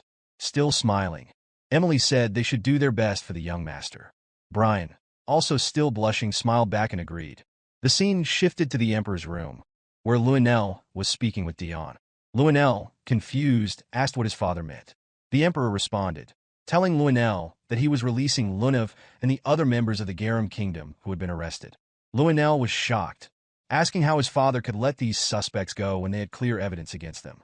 The Emperor's expression hardened, warning Luanel to watch his words. The Emperor had made up his mind, and he was not going to change it. Growing angry, Luanel retorted, asking how the Emperor expected to seize control of the continent if he was so soft. He demanded to know what it was about the Garum Kingdom that terrified his father. The Emperor sent a magic bullet, barely missing Luanel's face, his voice rising as he explained the importance of maintaining peace with the Garum Kingdom. He continued, revealing that the Wuzif Empire shared borders not only with the Garum Kingdom, but also with the Demon Realm, Sparnia, and Fruina. If the Empire made an enemy of Garum Kingdom, they would no longer be able to hold back the Demon Realm. The Emperor's anger grew as he explained that the entire continent would suffer if monsters poured from the Demon Realm unchecked. Luanel, still angry but understanding the Emperor's point, refrained from arguing further. The Emperor added that even if he were to gain control over the continent, it would come at the cost of too many lives. Such a victory would make him no better than a monster, not an emperor. The Emperor questioned whether Luanel was even aware of something so basic. Luanel, frustrated, tried to argue again, but the Emperor cut him off. He asked if Luanel was referring to the Day Stones. Luanel was stunned, realizing that the Emperor knew. His nervousness was evident, but he denied it, stammering that he didn't know what his father was talking about. The Emperor, noticing Luanel's reaction, stated that his face had already revealed the truth. He reminded Luanel that, since he was young, he had always sought to get what he wanted. Luanel sweated, his nervousness clear as the Emperor turned away. He told Luanel that Arin was a better fit to be ruler than he would ever be. He added that he no longer wanted to see him and ordered him to leave. Luanel, seething with anger, muttered Arin's name under his breath. He was filled with rage, frustrated that his plans had been ruined. He stormed toward Arin's room, where the royal knights tried to stop him. He barked at them to move aside, quickly pushing through and entering her room, where Leximus stood guard. Leximus calmly told Luanel that Arin needed rest and that he should come back later. Without warning, Luanel punched Leximus in the face, shouting for her to move. Leximus fell to the ground, and Arin, shocked, called out in concern.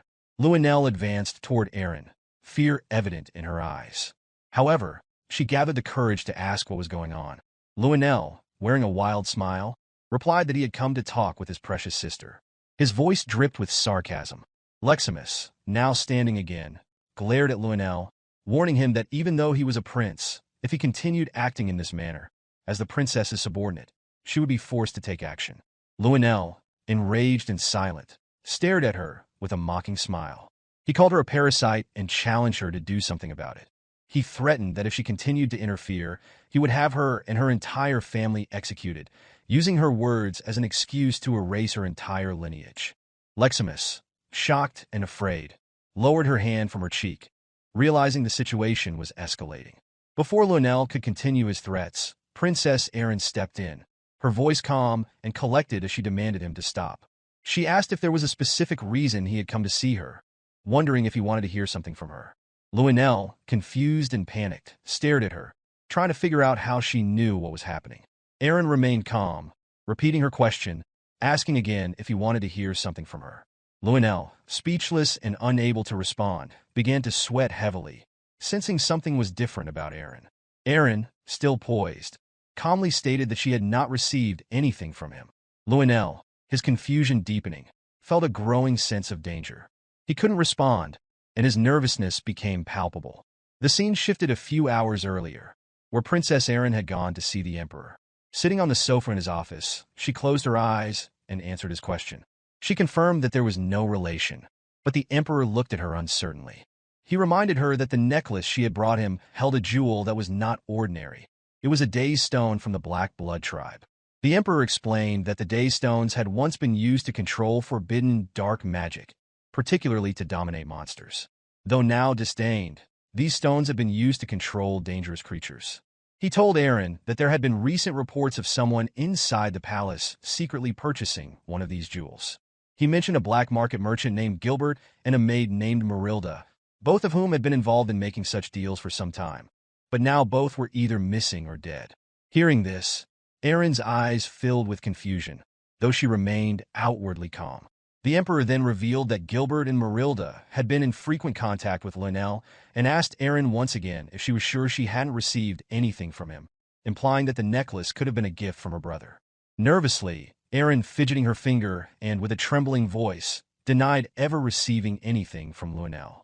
The Emperor observed her in silence, his expression calm. Arin, avoiding his gaze, stared at the ground and admitted that it seemed he had discovered who had brought the jewels into the palace. She pleaded with the Emperor to let Lunav go, reminding him that Lunav had saved many people at the banquet. The Emperor, seated on the sofa with his arms crossed, reassured her not to worry. In her mind, Arin thought that if she revealed Lunel's involvement in this, she couldn't predict what he might do to those around her. She remembered how the captain had been killed by a mandrake and knew she couldn't let something like that happen again. She had to protect those close to her from future harm. Back in the present, Arin turned her gaze toward Lunel, asking if this was what he wanted.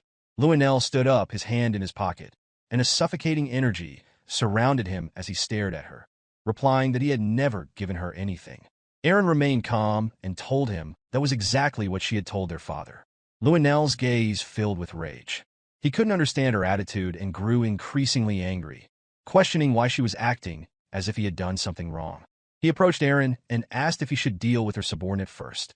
Arin, with her hands resting on her knees, closed her eyes and calmly apologized, revealing that she had a guest, suggesting him to leave. Lunel, confused, asked who could be more important than him. Arin raised her head, her expression serious, and replied that Lunel was important to her too. Behind them, Cyan stood, leaning against a pillar with his arms crossed.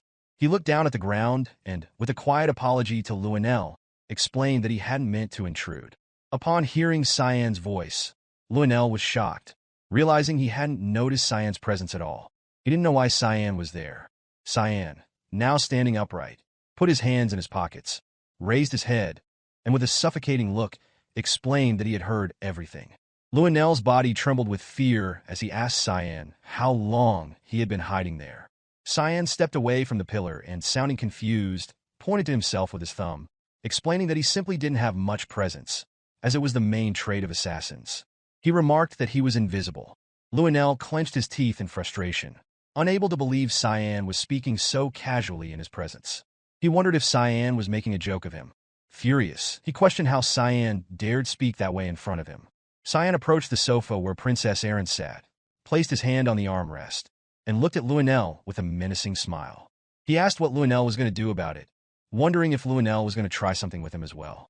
Princess Arin observed Lunel silently, her expression serious. Although Lunel was angry, he managed to remain calm. Now, as he observed Cyan more carefully, He couldn't help but wonder if the rumors about their engagement were true. Becoming Cyan Vert's enemy would be dangerous for Luenell, considering that Cyan was the son of his father's friend. Luenell couldn't stop thinking about what Echelle had told him earlier that day, while they were walking down the palace hallway. Luenell had revealed that he wanted to remove Princess Arin from the succession fight, but he couldn't understand why Echelle wanted to get rid of his own younger brother. After all, their father already trusted Cyan a lot. Echelle, walking beside him, looked at the distance and mentioned how much Cyan irritated him. Luenell had listened silently, while Echelle's eyes had shone with seriousness. Echelle revealed that Cyan was hiding something big, something that made him uncomfortable. And now, Luenell watched as Cyan stood behind Princess Arin's sofa, smiling while emitting an intense aura. Finally, Luenell understood what Echelle had meant. He didn't know exactly what this unsettling feeling of intimidation from Cyan was, but it confused him. Luenell raised his hands in a gesture of surrender and, with a pleasant smile, said that he was just joking. He added that now that the misunderstanding was cleared up, he would leave. He turned his back on them and headed for the door. Cyan watched him with a confused expression, and even Princess Arin couldn't help but blush at the strange turn of events. With Cyan standing so close as Luenell neared the door, the guard opened it for him. Luenell turned his head slightly, apologizing to Leximus. She looked at him and told him not to worry, also apologizing for her earlier actions. Luenell then turned to Cyan, staring at him intently, warning him to be careful from now on. Moments later, he left Princess Arin's room, and the guards closed the door behind him. Leximus, standing by the door, sighed with relief, turning back to vent a little to herself. She muttered under her breath, thinking that Luenell was still a piece of work. She thanked Cyan, while Princess Arin, still sitting on the sofa and blushing, also thanked him. Cyan looked at Leximus, saying he hadn't done much. He found it amusing that this was the attitude of the continent's best swordswoman. He added that Princess Arin had done most of the work. Blushing like a tomato, Arin denied it, insisting it was all thanks to Cyan. He then sat on the sofa beside her. Seeing this, she leaned back, blushing even more, and asked why he would be sitting next to her. Cyan claimed that his legs hurt from standing too long and asked if he wasn't allowed to sit beside her. Arin looked away, fidgeting with her hair, feeling flustered. Cyan, confused by her reaction, glanced at her while Leximus watched with a bewildered expression, thinking how clueless and stupid he was. Cyan stood up, approached the door, and grabbed the knob, turning it slightly. He mentioned that they had successfully made Luenell believe that he and Arin were together, so Luenell wouldn't be able to act against her for a while. He decided to leave, and Arin, now blushing even more, put her hands in front of her face. Leximus, forcing a smile, asked him to take care. She thought to herself that Cyan was ignorant, and he had only done what was necessary. Meanwhile, Luenell met with Echelle, furious. He slammed his hand against the wall next to Echelle, who stood there with his arms crossed, glaring. Luenell demanded to know how they were going to fix this. His face twisted with anger, and he clenched his teeth, shouting that Echelle had promised the plan was perfect. Yet everyone they wanted dead was still alive. Worse, Luenell had lost the Emperor's trust, which was a serious blow. Echelle remained calm, staring at him without saying a word. Luenell, unable to control his anger, screamed that he was supposed to be the savior of the Wuzif Empire. At that moment, a man approached Echelle and Luenell, interrupting their conversation.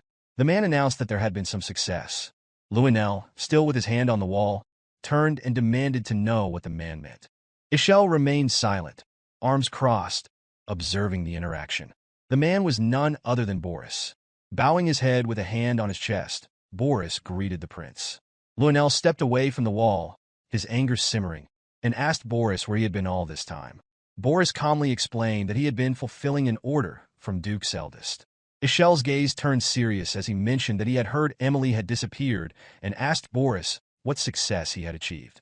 Boris reached into his pocket and pulled out a glowing pyramid-shaped crystal, smiling as he held it up. He mentioned that they had been underestimating the people around Princess Arin. Luenell, putting his hands on his hips, retorted sarcastically, asking if Boris was implying he should reflect on his mistakes. Still holding the crystal, Boris shook his head and responded that there was nothing for Luenell to reflect on. As he brought the crystal closer to them, its energy intensified. He explained that the crystal, called a mana crystal, had absorbed the mana used by Arin's friends during a recent battle. Most of the mana inside it was ordinary, but something else lingered. Bringing both hands closer to the crystal, Boris caused a black mist to seep out of it, rapidly filling the room.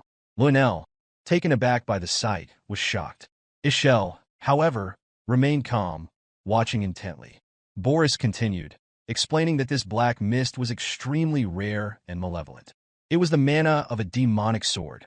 With a grin of excitement, Boris revealed that someone among Princess Arin's companions possessed a taboo demonic sword, which considered a taboo to possess such an artifact. Elsewhere, someone was served a dish with a whole giant centipede. The unpleasant appearance of the dish left Brian confused and disappointed. He had been expecting crab stew and wasn't quite sure what he was looking at. Cyan and Nana, seated at the table with the others, ate their meal as if nothing strange was happening, seemingly unbothered by the grotesque dish in front of them. Nana, in fact, was thoroughly enjoying the food, much to the surprise of those around her. Emily, sitting nearby, chuckled and told Nana to eat slowly, as she was really enjoying it. Her tone was cheerful, and she seemed genuinely pleased. Brian, however, wasn't as enthusiastic. He looked at her with a bewildered expression, thinking to himself that she must be out of her mind. When he glanced at his own plate, his eyes widened in fear as he noticed something moving among the food. Cyan casually placed both hands on the table as he stood up and announced that he was full. Emily, not wanting him to leave, urged him to eat a little more, but Cyan had already wiped his mouth with a cloth and closed his eyes, politely refusing. He explained that he couldn't stay any longer in prevention that Echelle might catch on.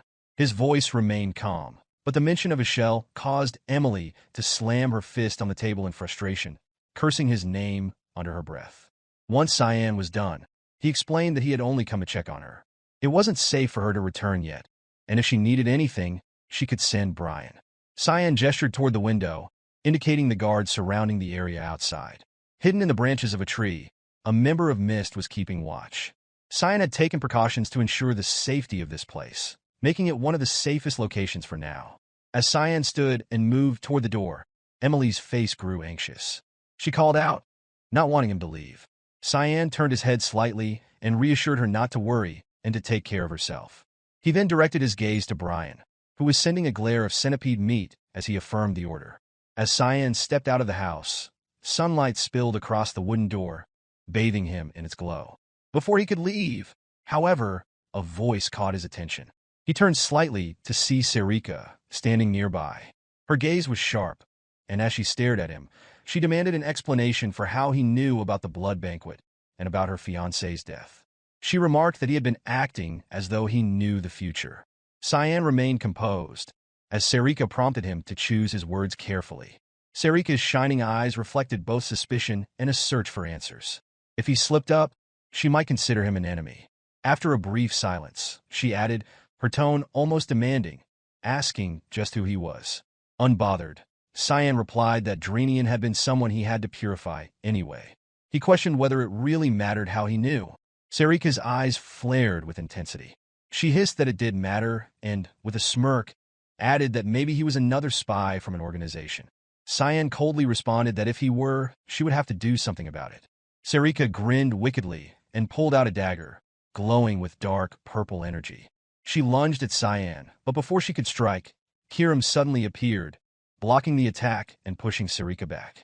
Kiram stood protectively in front of Cyan, her expression fierce. Kiram angrily declared that she had told Serrika not to touch her owner. Serrika smirked, her madness showing. She taunted that it was Kiram who didn't learn and rushed toward her again. Clearly enjoying the situation, Kiram raised her hand, poised to strike, and expressed how annoying Serrika really was. The two clashed, neither landing a hit as they fought midair. Kiram grinned and said that she would show Serrika something interesting, summoning a red-black energy orb and hurling it toward her. The ball, infused with the power of black mist, shattered everything around it when it hit the ground. Serrika dodged, trying to avoid the deadly attack. She boasted that no matter how strong Kiram's skill was, she could just avoid it while running. But suddenly, she hesitated, shocked by the sheer power behind the attack. Her mind raced, wondering if this was Kiram's true power. She realized that if the ball had hit her, or if she had tried to block it, she would have died instantly. She understood why Kiram usually stayed in sword form. If she wanted to, Kiram could destroy an entire city. Kiram, visibly annoyed, placed one hand on her hip and muttered that she missed. The area where the attack landed was utterly shattered, and Serrika, watching in disbelief, thought to herself that to stop someone like Kiram, she would need at least the power of a demon king. Kiram smirked and said that Serrika better be ready, adding that the attack was just a warm-up. Serrika smiled back and replied that she was also excited and would have to give her best. But before their fight could resume, Cyan suddenly commanded demon sword control. In an instant, Kiram's face slammed into the ground with a thud. Serrika blinked in surprise as she watched Kiram, immobilized, still face down. Kiram grumbled, saying that she was just getting started. Feeling annoyed, Cyan warned that if they kept causing this much chaos, they would all be caught. Serrika, now sweating and realizing the situation, began to understand what Cyan meant. Cyan, now clearly annoyed, turned to both of them and gritted his teeth. He commanded them to stay put, adding that he would handle things from there. Without waiting for a response, Cyan slammed the door shut, leaving both of them standing in stunned silence. Kiram, still sitting on the ground, appeared confused, while Serrika stood beside her, equally bewildered. Inside the house, Cyan entered with urgency, commanding everyone to pack everything up right away. However, his words were cut off when a calm voice greeted him. Cyan froze in shock, seeing Lunav casually sitting at the dining table. Sweat formed on his brow as he quickly glanced at Brian, who stood nearby, visibly nervous. Brian, sweating profusely, stammered, apologizing for Lunav's sudden appearance. Cyan's mind raced, wondering how she had gotten through the barrier and evaded detection. Sweat dripping from his face, he looked at Lunav and asked how she found this place. Lunav, looking amused, smiled at him, explaining that it was one of her talents. She reassured him that no one else knew about this place, just her. Then, with a playful grin, she added that considering the noise outside, she was beginning to wonder. Clearly annoyed, Cyan snapped, but Lunav's casual response only deepened his irritation. He asked what she was doing here and why she had come to thank him. Lunav tilted her head slightly and, with a bright and energetic smile, replied that it was okay, as she already knew. Her tone shifted more meaningfully as she continued, stating that the moment he entered her, everything changed. The room froze, and everyone stared in shock at the two of them. Their minds raced, trying to decipher the meaning of her words. Cyan's thoughts churned, wondering if she had lost consciousness when he used his mana to save her. Lunav continued, unfazed by the reactions. She conjured ice in one hand and fire in the other, explaining that she could use all types of magic and even combine or switch between them. She added that she could also track a specific person's mana. It was a gift from her grandfather. Showing no interest, Cyan responded that it felt more like a curse, stated that her body had been broken because of it. Lunav blushed and coyly asked if it was him who saved her. Cyan suggested they go somewhere else, wanting to avoid any more awkward moments in front of the others. As they turned to leave, the whispers behind them grew louder. Cyan's patience snapped as he gritted his teeth and barked at everyone to get to packing. Confused, Emily asked where they were going. Cyan replied that they would be heading to Lewin Academy. Emily, blushing, eagerly added that it meant she could take care of him every day from now on. Meanwhile, Brian, hearing this, frowned slightly, his mind drifting to the bizarre dishes Emily would no doubt bring with her. Nana, noticing his expression, asked what was wrong with his face. Brian, still lost in thought, muttered that he had mixed feelings about this. As Cyan and Lunav finally moved to a quieter place where they could talk privately, Lunav opened up about her past. Her voice softened as she revealed that she had spent most of her younger days in a cold and dark place, enduring all kinds of painful experiments. She continued, saying that she had no choice but to endure everything because it was her duty as the granddaughter of Regn's Rainreaver. Cyan listened intently as Lunav walked beside him across the bridge. She asked if he, too, had a duty to fulfill. Cyan shook his head and replied that he didn't. Lunav pressed further, asking why he had saved them anonymously. Cyan, puzzled by her persistence, simply shrugged and explained that he didn't want to become famous. It was a pain, and he was sure she could guess why. Lunav thought for a moment before answering herself. She pulled out a small sphere of Cyan's mana, swirling with a faint red-black aura. At first, she thought it was darkness. She had collected a bit of it when they met at the restaurant a few days ago. Cyan's mind raced, still confused by her ability to collect and analyze his mana. She could read people's mana information just by touching them. He hadn't known she could do that, even in his past life. Lunav continued, saying that on the day she passed out, the mana Cyan had put into her seemed to come from another world. Cyan's eyes narrowed, now understanding why she had come to see him. He asked if she planned to take this mana to her grandfather, Regens. To his surprise, Lunav absorbed the mana back in her own body and cheerfully replied that she wouldn't. She said it would be too much of a hassle. Cyan asked if there was a reason for this, or if she was rebelling against him. Lunav smiled and replied, hinting that Cyan could probably guess why she was doing it. Suddenly, without warning, Lunav hugged Cyan tightly. He stood there, confused, as she whispered, thanking him for lessening her old pain. Cyan, taken aback, began thinking of her situation. Her body had been like a boiling pot, filled with chaotic mana. Someone had intentionally closed the lid on that pot, probably to prevent the loss of mana. But this caused the pot to overheat, with the mana spilling out and extinguishing the fire of her life, putting her on the brink of death. He stepped back slightly, gently grabbing her arms to create some distance between them. All he had done was put a hole in the lid, letting the pressure out. His voice turned cold as his eyes hardened. To him, Lunav seemed like someone else's marionette, and that annoyed him very much. With a little push of his hand, he told Lunav she didn't need to thank him. His tone was casual but firm as he said he was leaving. He added from a slight distance that it would be dangerous if she pushed herself again and urged her to be careful. Lunav stood silently for a moment, watching him leave. A soft smile played on her lips, and a rare fondness gleamed in her eyes.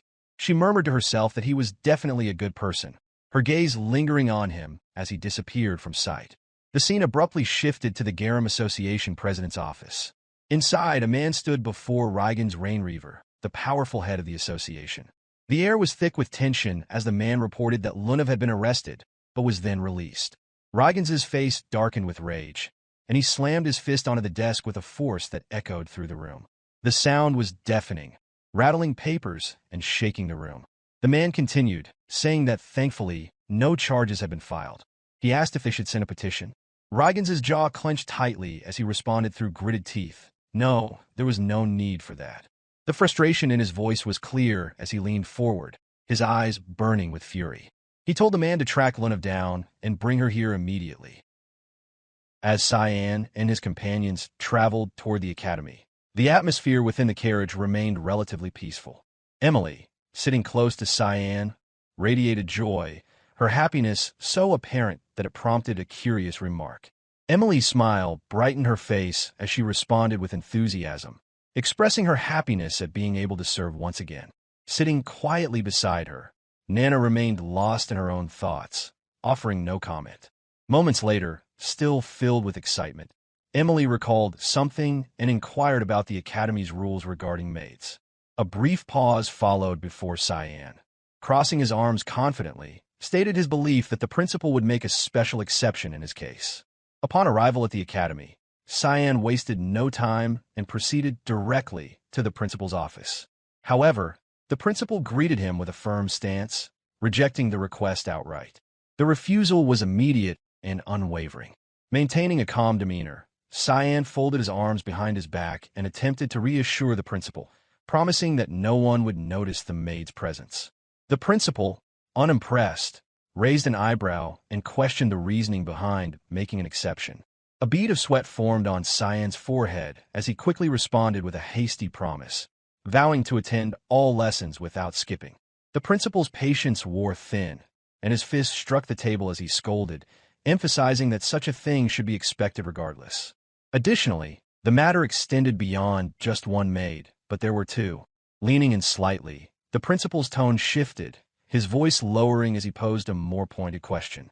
There was an insinuation, a suspicion that the maids were somehow connected to the Banquet of Blood. A special favor, such as this, could not be requested without a serious reason.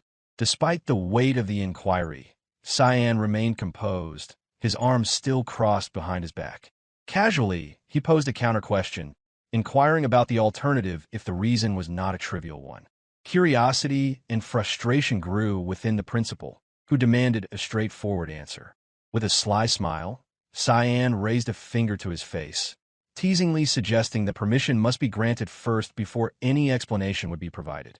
After a moment of contemplation, the principal sighed in exasperation, ultimately relenting. A resigned acknowledgement followed, recognizing that Cyan would likely proceed regardless of any rejection. With a more serious expression, Cyan admitted the difficulty of providing an explanation at that moment. However, one certainty was offered, which is that he had no involvement in the Banquet of Blood. That, he suggested, was the answer the principal had sought all along. The principal's eyes narrowed, scrutinizing Cyan's words. A moment of silence passed before he pressed further, demanding certainty. Cyan's expression shifted slightly, a hint of annoyance surfacing as he questioned the principal's perception of him. The implication alone seemed to irritate him. After a tense pause, the principal relented, issuing one final condition. Attendance at lessons must never be neglected again. As Cyan walked through the academy's hallway, hands tucked into his pockets, his mind lingered on the recent conversation. A smirk tugged at his lips as he reflected on the outcome. The matter had been settled well enough. A fleeting thought crossed his mind, which is how the principal would react if the truth surfaced, revealing that the real mastermind behind the Banquet of Blood was none other than his own grandson. His thoughts continued, piecing together the puzzle. The scenario didn't align with Lunel acting alone. Meticulous planning was not Lunel's strength. Instead, Echelle had likely orchestrated it, with Boris responsible for carrying out the execution. That pattern had persisted even in the past life. A sudden distraction pulled Cyan from his thoughts. In front of the door, Seth was exercising with unwavering focus, performing push-ups at an impressive pace. The number count was clear that Seth had reached well beyond 1,000. Sweat dripped from his whole body as he continued. For a moment, Cyan blinked in confusion before recognizing the individual. The persistence was familiar. Noticing Cyan's presence, Seth immediately called out with enthusiasm, standing up and flashing a determined grin. The challenge was immediate. He requested for another fight, a test to measure strength once more. Without offering a response, Cyan slipped into his room and shut the door behind him. Leaning against it momentarily, he released a quiet sigh. Seth's persistence remained unchanged. The consistency was remarkable, 2 years without missing a single class, and yet the desire to fight never waned. From outside, Seth's voice carried through once more, a cheerful declaration acknowledging Cyan's apparent busyness. The challenge would be postponed, but only temporarily. As Cyan moved further into his room, his foot unexpectedly bumped into something. Glancing down, he found Brian lying unconscious on the floor. A strange purple liquid dripped from Brian's mouth. A sudden wave of concern passed over Cyan as he crouched down, inspecting the situation closely. For a brief moment, panic flickered in his mind.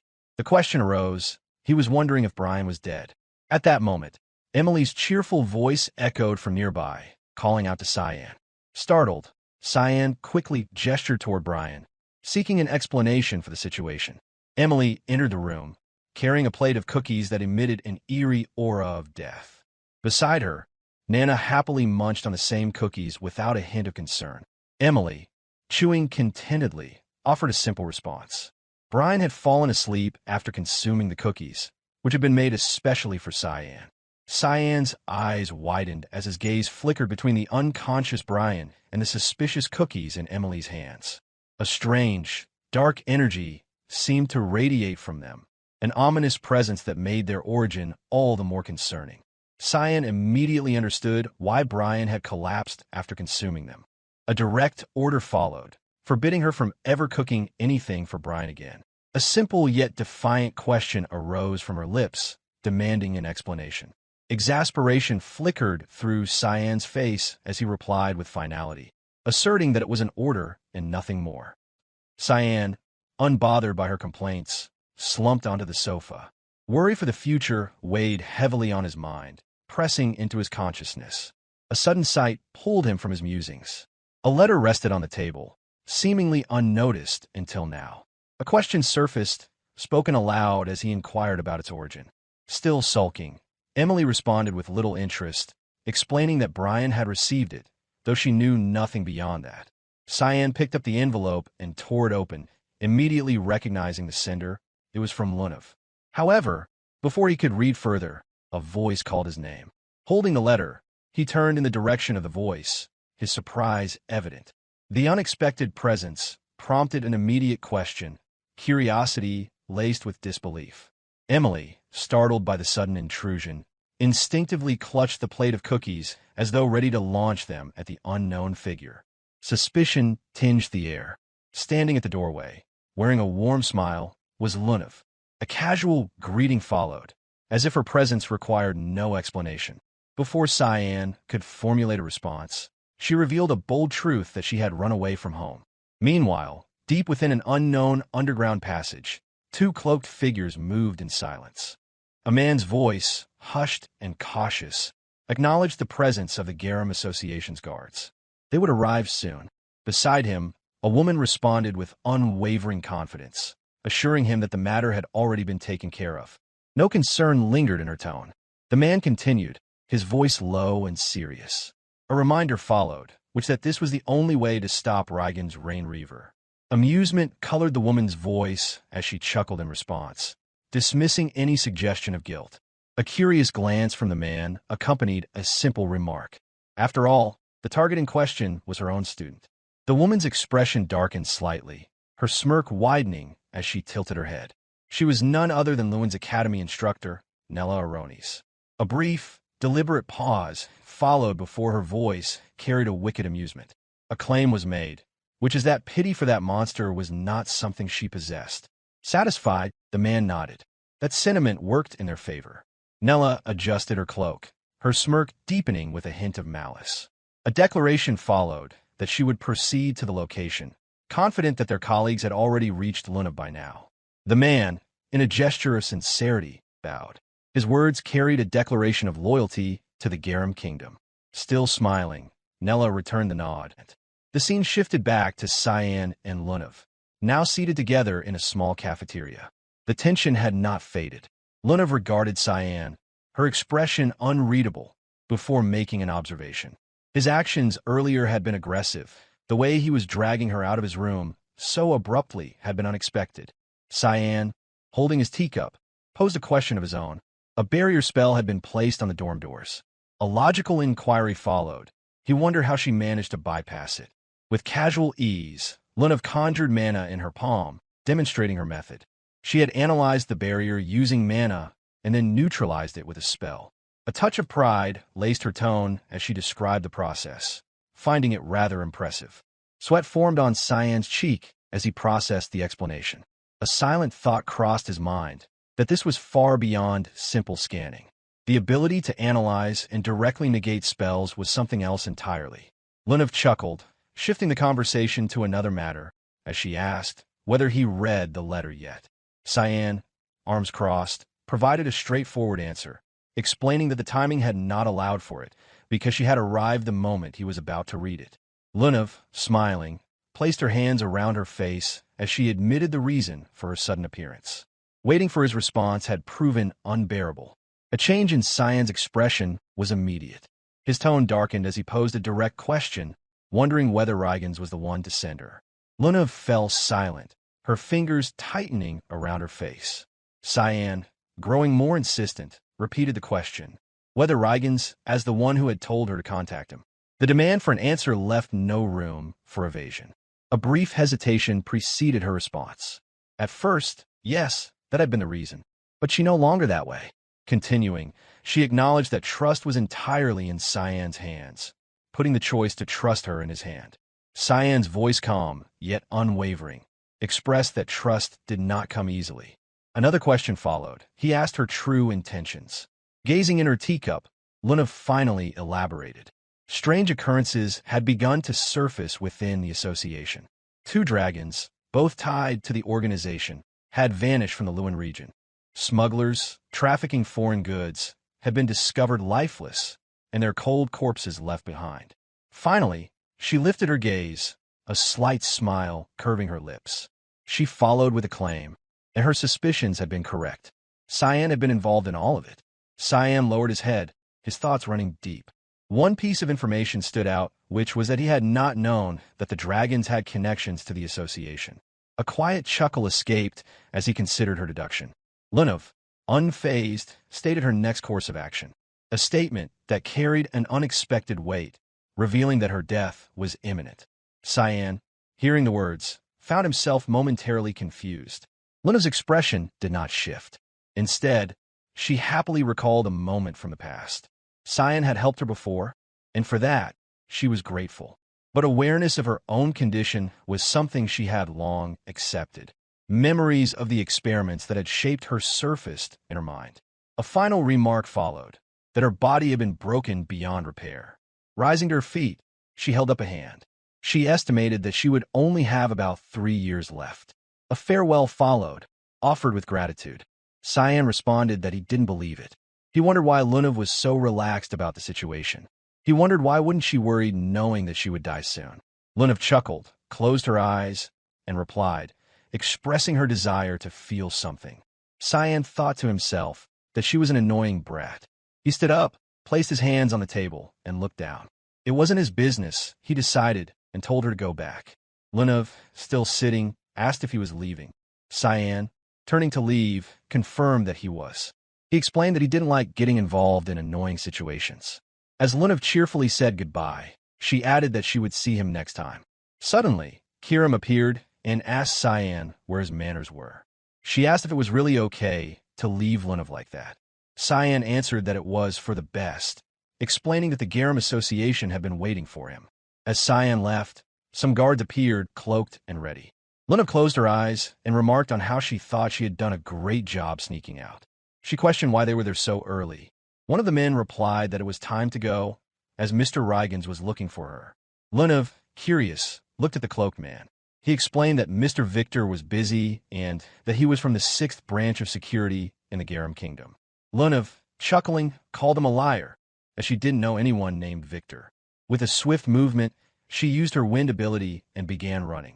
The cloaked man shouted, urging his team to hurry as Lunav escaped. She wondered if they were extremists.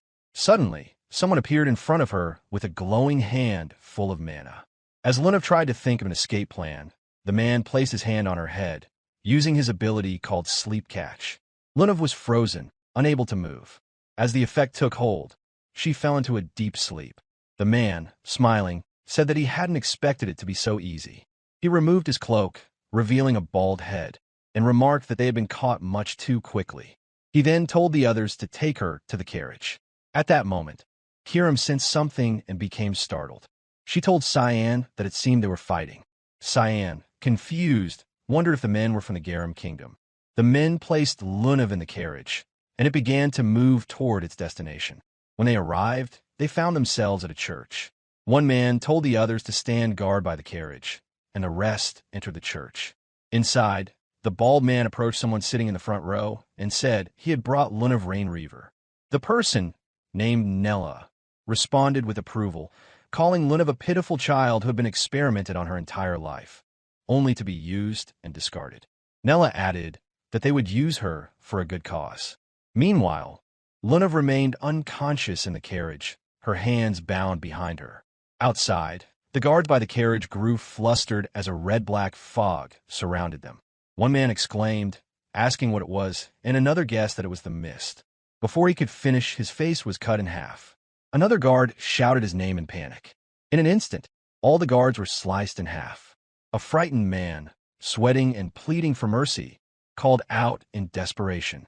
Cyan, sitting atop the carriage with his Kiram's dagger form, swiftly killed the man on the ground, his terrified cry echoing before he died. The bald man, startled, turned toward the exit of the church. Nella, noticing the disturbance, asked if there were other guests. The bald man, named Ralph, looked outside and noted that someone had followed them. Nella realized it was an enemy. Ralph, feeling anger rise within him, responded that he would deal with the intruders. Cyan, standing over the fallen bodies, spoke to Kiram, remarking that it had been easier than expected.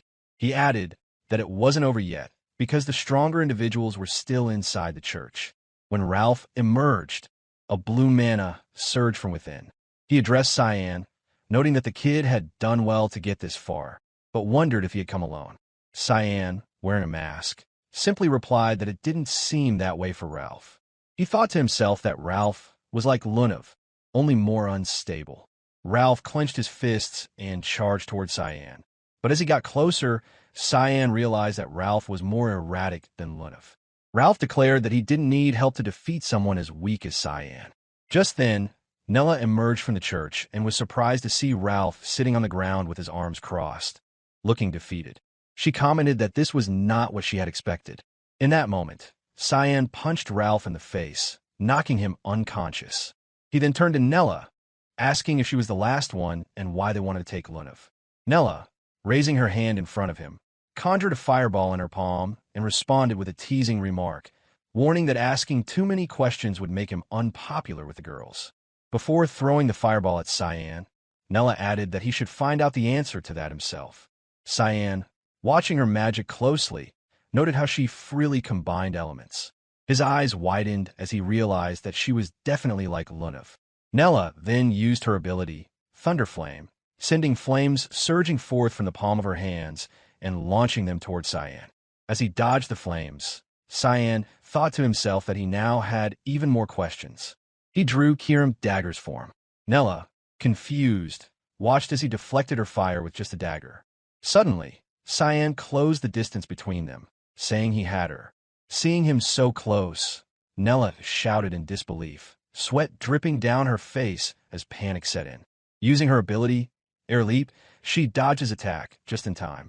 The ground shattered where his strike landed. As she soared through the air, she thought to herself that Cyan was very dangerous and that she couldn't let him live. Gathering her mana into her hand, Nella formed a blue mana, shone radiantly, and used her ability, Charged Shot. Just then, Kirim appeared behind her, her mist swirling around her, and called her attention.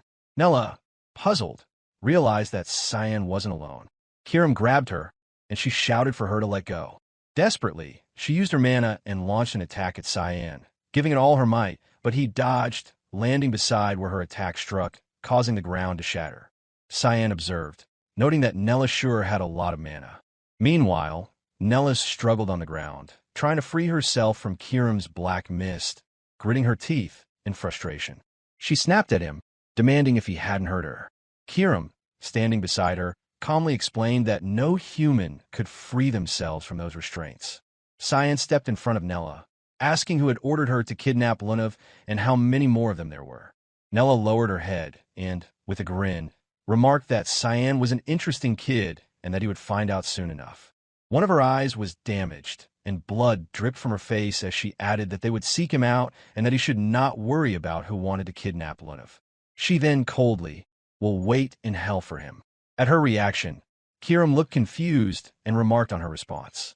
Cyan explained that it was an artifact that kept the user's mana in their heart, which was why Nella couldn't circulate it throughout her body. Nella was startled to hear this, and Kirim, with a hint of amusement, assumed that Lunav had something similar. Nella, still in shock, asked how he had figured all of that out. Cyan continued, explaining that the monstrous organization behind the vile experiments in the Garum Association was called the Path of Evolution. Nella shouted, demanding to know who Cyan and his companions were. Cyan leaned closer, telling her that she could find out the answer herself in hell. He placed his hand on her head, and Nella exclaimed that this wasn't right, dying like this. Cyan then used his fist and punched her lights out, right on her heart, causing her to cry out in pain.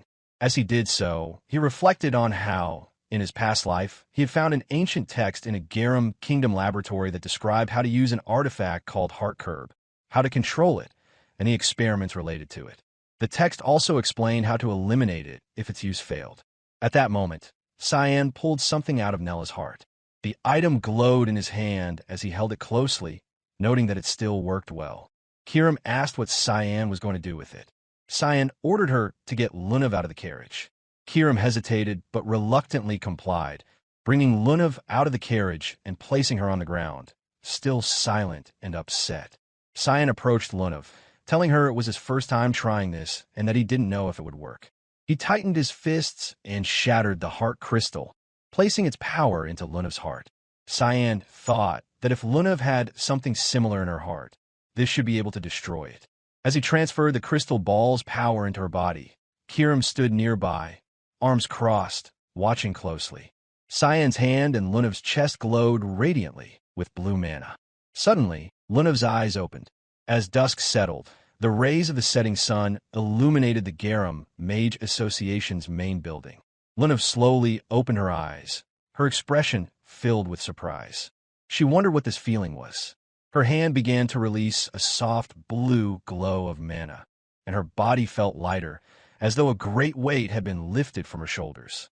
She stared at her hand, surrounded by mana, but was filled with confusion. The intensity of the Cyan aura around her was stronger than usual, unsettling her. Meanwhile, on the opposite roof of the Gara Mage Association's main building, Kiram and Cyan stood, watching the scene. Kiram, arms crossed, stared at the building and asked what Cyan was trying to do. Cyan, crouching beside her with a serious expression, gazed silently at the structure before finally speaking. He explained that he thought he could use Lunav later, adding that it would be a waste to kill her now. Kiram shot Cyan an uneasy glance, sensing the danger in his words. She warned him that he was playing a dangerous game. She reminded him that Lunav could turn on him later. Cyan looked down for a moment before chuckling softly. The irony of Kiram's concern amused him. Now visibly annoyed, Kiram muttered that since his body would eventually belong to her, she would appreciate it if he took better care of himself. Cyan stood up, dusting himself off. He stated that it was time to go, remarking that staying any longer wasn't worth it. A few hours later, inside a dimly lit room, a man sat at a table, tapping his finger impatiently. This was Lunav's grandfather. Lunav stood before him, her hands clasped behind her back, her gaze distant. She couldn't remember anything after her abduction. When her grandfather questioned her, she confirmed her lack of memory with a vacant look. Her grandfather's face filled with anger as he slammed his fist onto the table. He demanded to know if she really expected him to believe that the kingdom was in chaos because of the blood banquet, and yet she acted as though none of this concerned her. Before Lunav could respond, the family's butler intervened, bowing his head in apology. He admitted that it was his fault for not searching for Miss Lunav earlier. Rygans shook his head and rose from his seat. He walked toward them, stating that it wasn't the butler's fault, as Lunav had acted on her own. The butler bowed again, thanking Rygans for his consideration.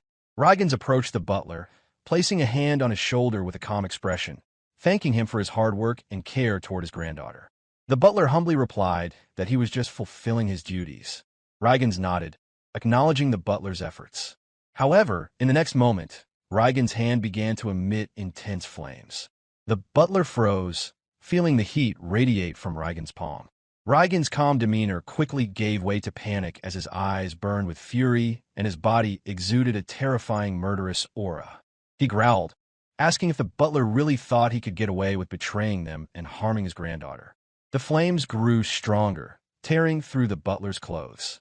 Despite the unbearable heat, the butler tried to remain composed, his voice steady despite the rising pain. He pleaded for a chance to explain.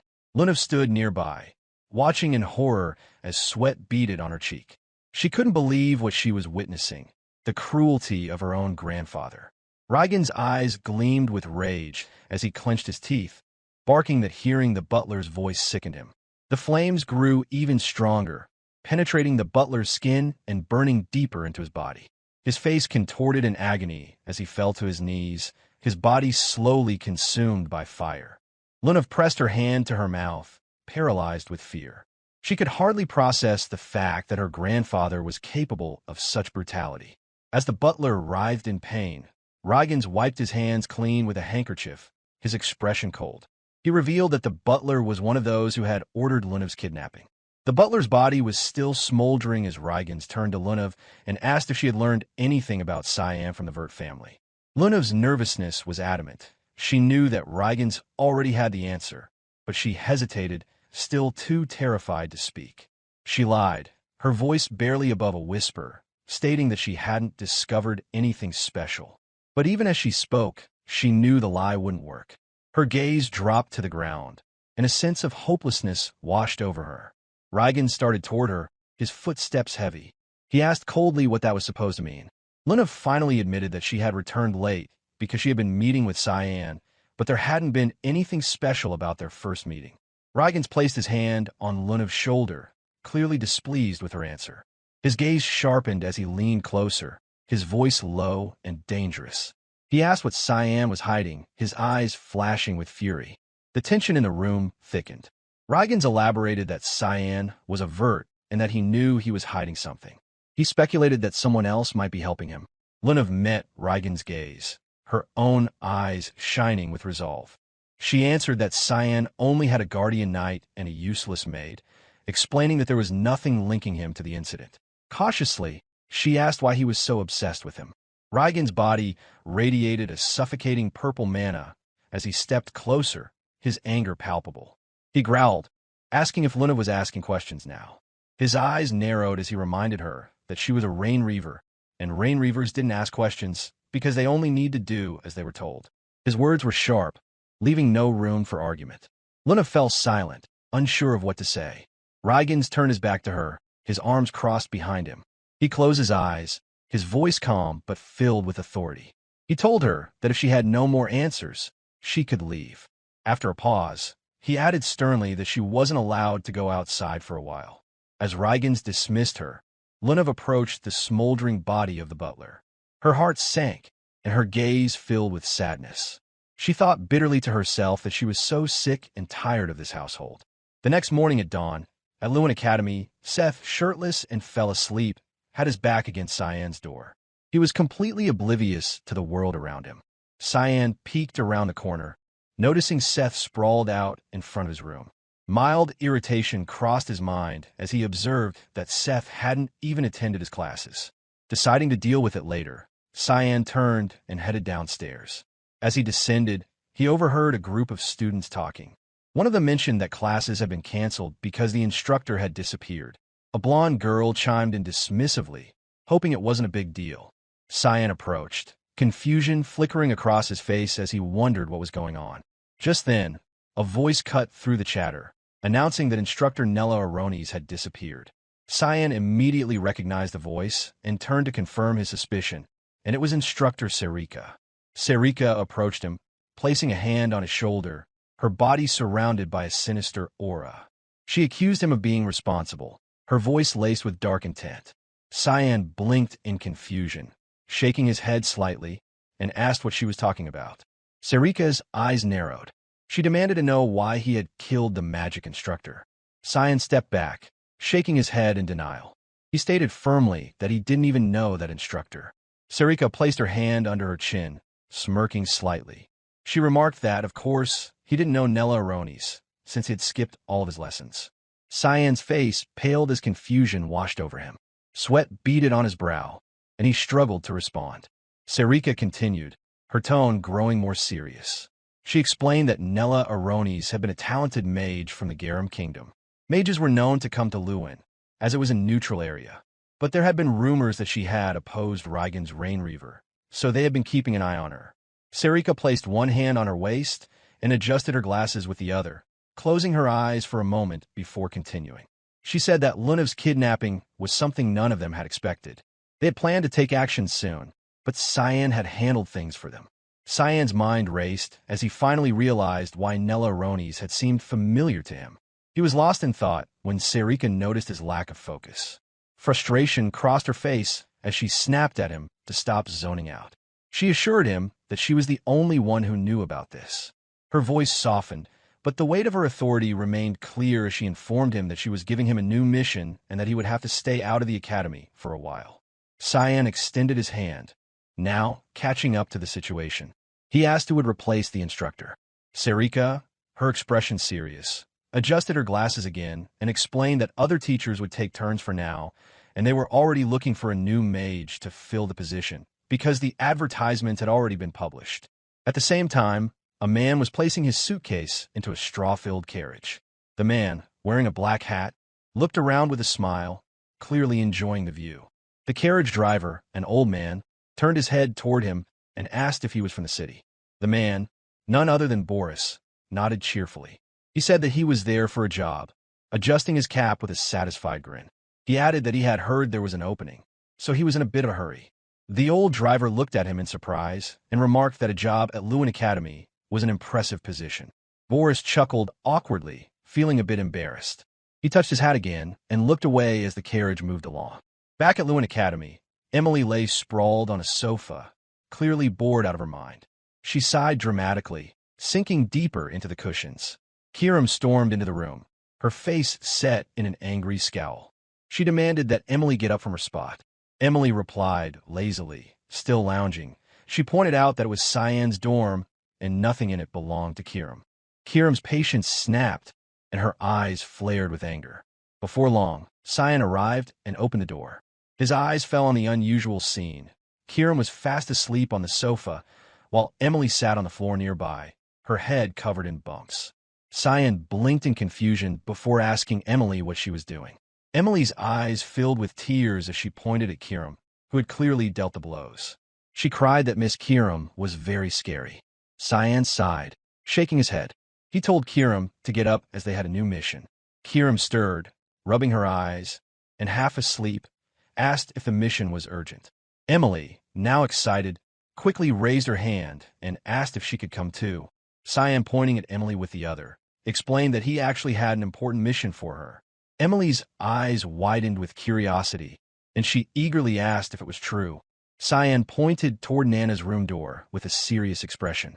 He instructed Emily to make sure Nana didn't go hungry. Emily's face dropped in disappointment. She pouted, realizing that this wasn't the exciting task she had hoped for. She grumbled that Cyan was just trying to get rid of her. Suddenly, loud roars echoed from Nana's room, and a sinister aura seeped out from behind the door. Emily froze in panic. Her imagination ran wild as she pictured Nana in her draconic form, recalling the terror she had felt the last time such a transformation occurred, wondering if Nana going to transform again. At that moment, the door creaked open, revealing Nana. She glanced at Cyan and, in a sleepy voice, told him that she was hungry. Without missing a beat, Emily quickly shoved a piece of bread into Nana's mouth and told her to eat. Panicking, she watched as Nana began munching, and much to everyone's relief, smiled as she enjoyed the bread. Holding a full plate of bread, Emily turned toward Cyan with a determined look. She assured him that she had everything covered. Cyan nodded approvingly, gave her a thumbs up, and expressed his trust in her. Now fully aware, Emily closed her eyes and smiled with confidence, feeling proud of her cooking. Meanwhile, in the next room, poor Brian was suffering from a stomach ache, clearly a result of Emily's previous meals. Cyan noticed this and turned back to Emily, warning her not to feed Brian anything, as he was still recovering. Confused, Kirim looked at Cyan and asked where they were going this time. Cyan turned to her with a calm expression and explained that they were heading southwest to the Abusive Empire, specifically to Lambaster, a city ruled by crime, money, and violence. At the same time, in the bustling heart of the city, a fierce fight was taking place. The crowd roared with excitement, placing bets as tension built in the arena. In the center stood two men. One, a hulking muscular brute, and the other, an ordinary-looking fighter. It was Zelbar versus Zaber. Zaber, visibly shaken, had never seen such a monstrous opponent before. Zelbar's focus was singular. He was thinking only about how to kill Zaber. His eyes locked onto his opponent with wild intensity, and a twisted smile crept across his face. He looked more like a zombie than a man, drool dripping from his mouth. Zelbar mockingly addressed his opponent, asking for his opinion, as the crowd cheered. Zaber, trying to muster his courage, adopted an offensive stance and shot back, calling Zelbar a pig. The fight began as Zelbar charged forward, launching a powerful punch at Zaber. The tiny human reacted quickly, leaping out of the way just in time. Zelbar's massive fist slammed into the ground, sending cracks through the floor. Zaber, now smiling confidently, taunted him, calling him slow. He vowed to make Zelbar pay for underestimating him. But Zaber's confidence was short-lived. In a sudden, brutal move, Zelbar's hand shot out, catching Zaber by the torso. The crowd fell silent as Zelbar's grip tightened, his smile growing wider and more maniacal. He growled that Zaber was done. Zaber struggled, but it was useless. Slowly, the crushing force of Zelbar's grip intensified, and Zaber felt his body giving way. Pain surged through him, and his vision blurred. Within moments, the unbearable pressure caused Zaber to gasp in agony, blood spurting from his mouth. The crowd erupted as the fight came to a gruesome end.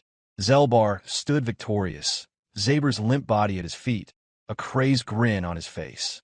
Several hours after the fight, the once rowdy spectators began to drift out of the building. Some fell asleep on the streets, while others continued drinking, creating a chaotic scene. People sprawled out on the dirty ground, surrounded by discarded bottles and trash. Cyan and Kiram arrived in the city, walking through the filth and disorder. Kiram, with her hands behind her head, looked around in disgust. She muttered about how dirty the place was.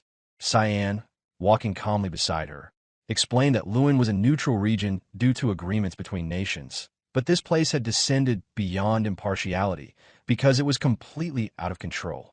Kiram stopped, confused, and asked what that meant. Cyan, maintaining his calm expression, continued walking, but before he could answer, a rough voice interrupted them.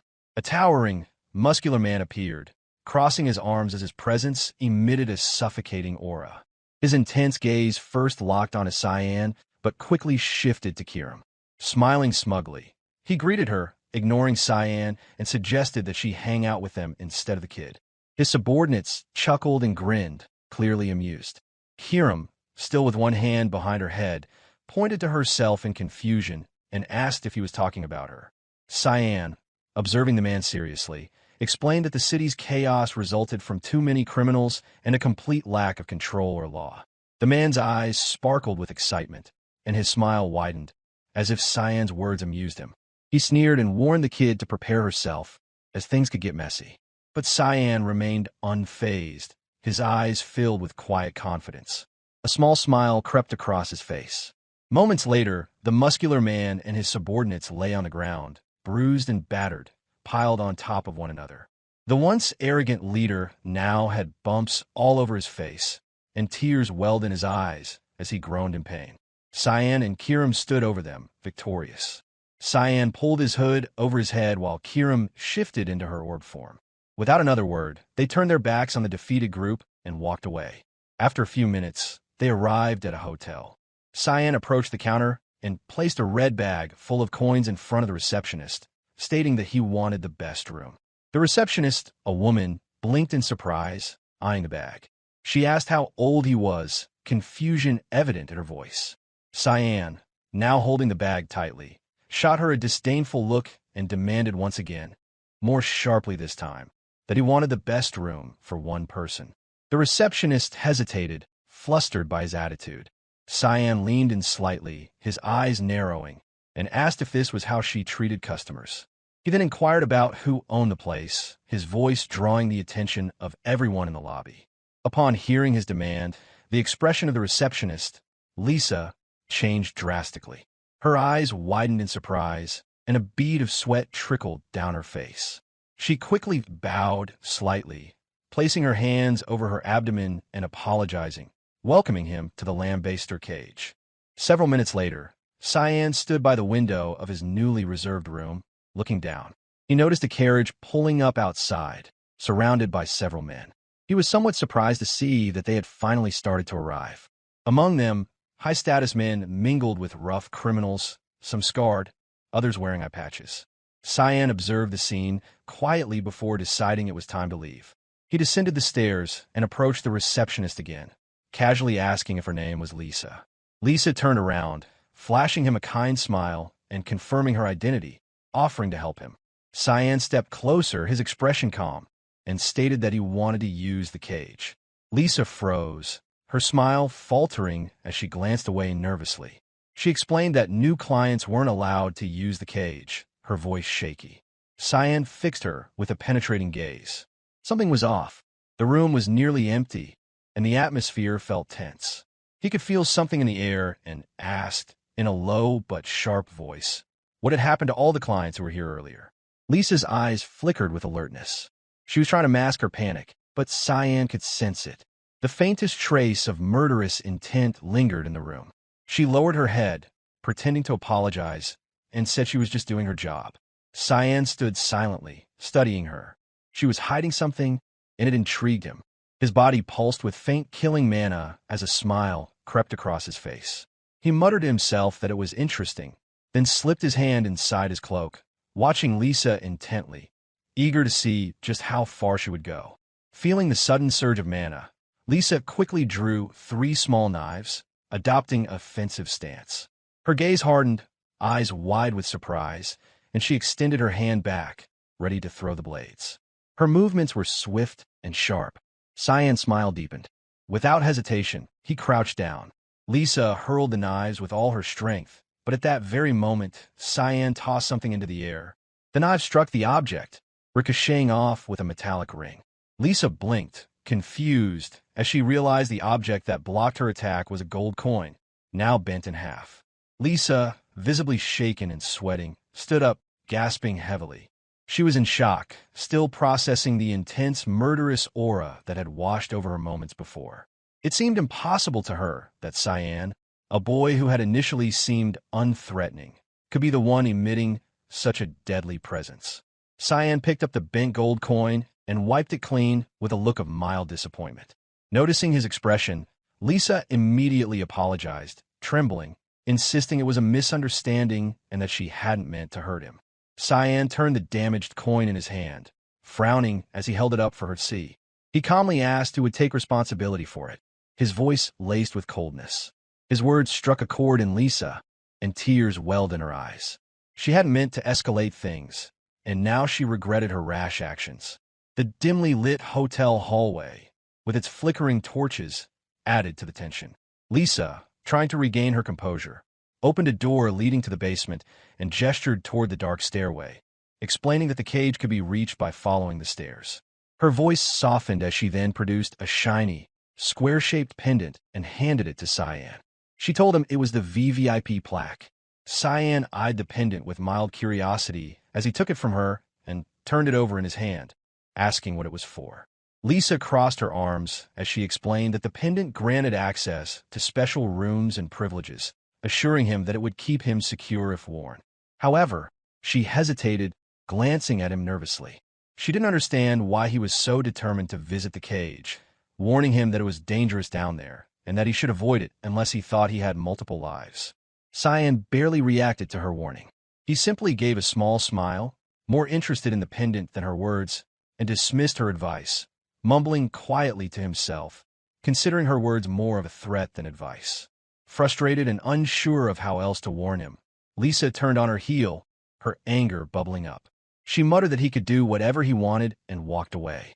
Cyan, sensing her lingering resentment, turned his attention to the stairs. He decided it was time to proceed. Calmly, he stated that they should go, and Kira manifested beside him, her expression serious. She asked why Cyan hadn't asked Lisa to bring the owner, her tone direct. He remained quiet for a moment as they descended the stairs with a measured pace. Finally, he explained that they didn't have any clues about the owner yet. Kira frowned, frustration building. She questioned why they had been given such an enigmatic order. She felt like they were walking in blind, unsure of their purpose. Cyan continued to walk down the stairs and turned to her, his tone confident, as though he knew something she didn't. He assured her that they would discover the reason soon enough. Kiram studied his face, still somewhat confused. He seemed far too calm in such a dangerous situation, as if he was already familiar with the place. As they walked down the way of the true Lambaster cage, memories from Cyan's past life flooded back. He recalled the devastation he had witnessed, standing on a cliff with his army, watching the city burn below him. Flames danced across the horizon, a stark reminder of the chaos brought on by civil war. The weight of that history settled on his shoulders as he focused on the present.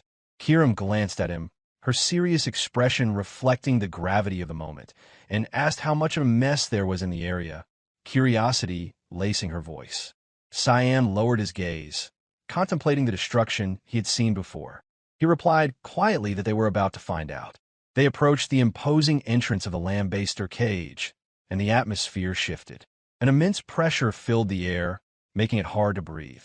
At that moment, a man with a scar running across his mouth, a cigarette dangling from his fingers, smiled in a way that felt more predatory than welcoming. He looked at the criminal kneeling before him and asked if a young boy had caused this.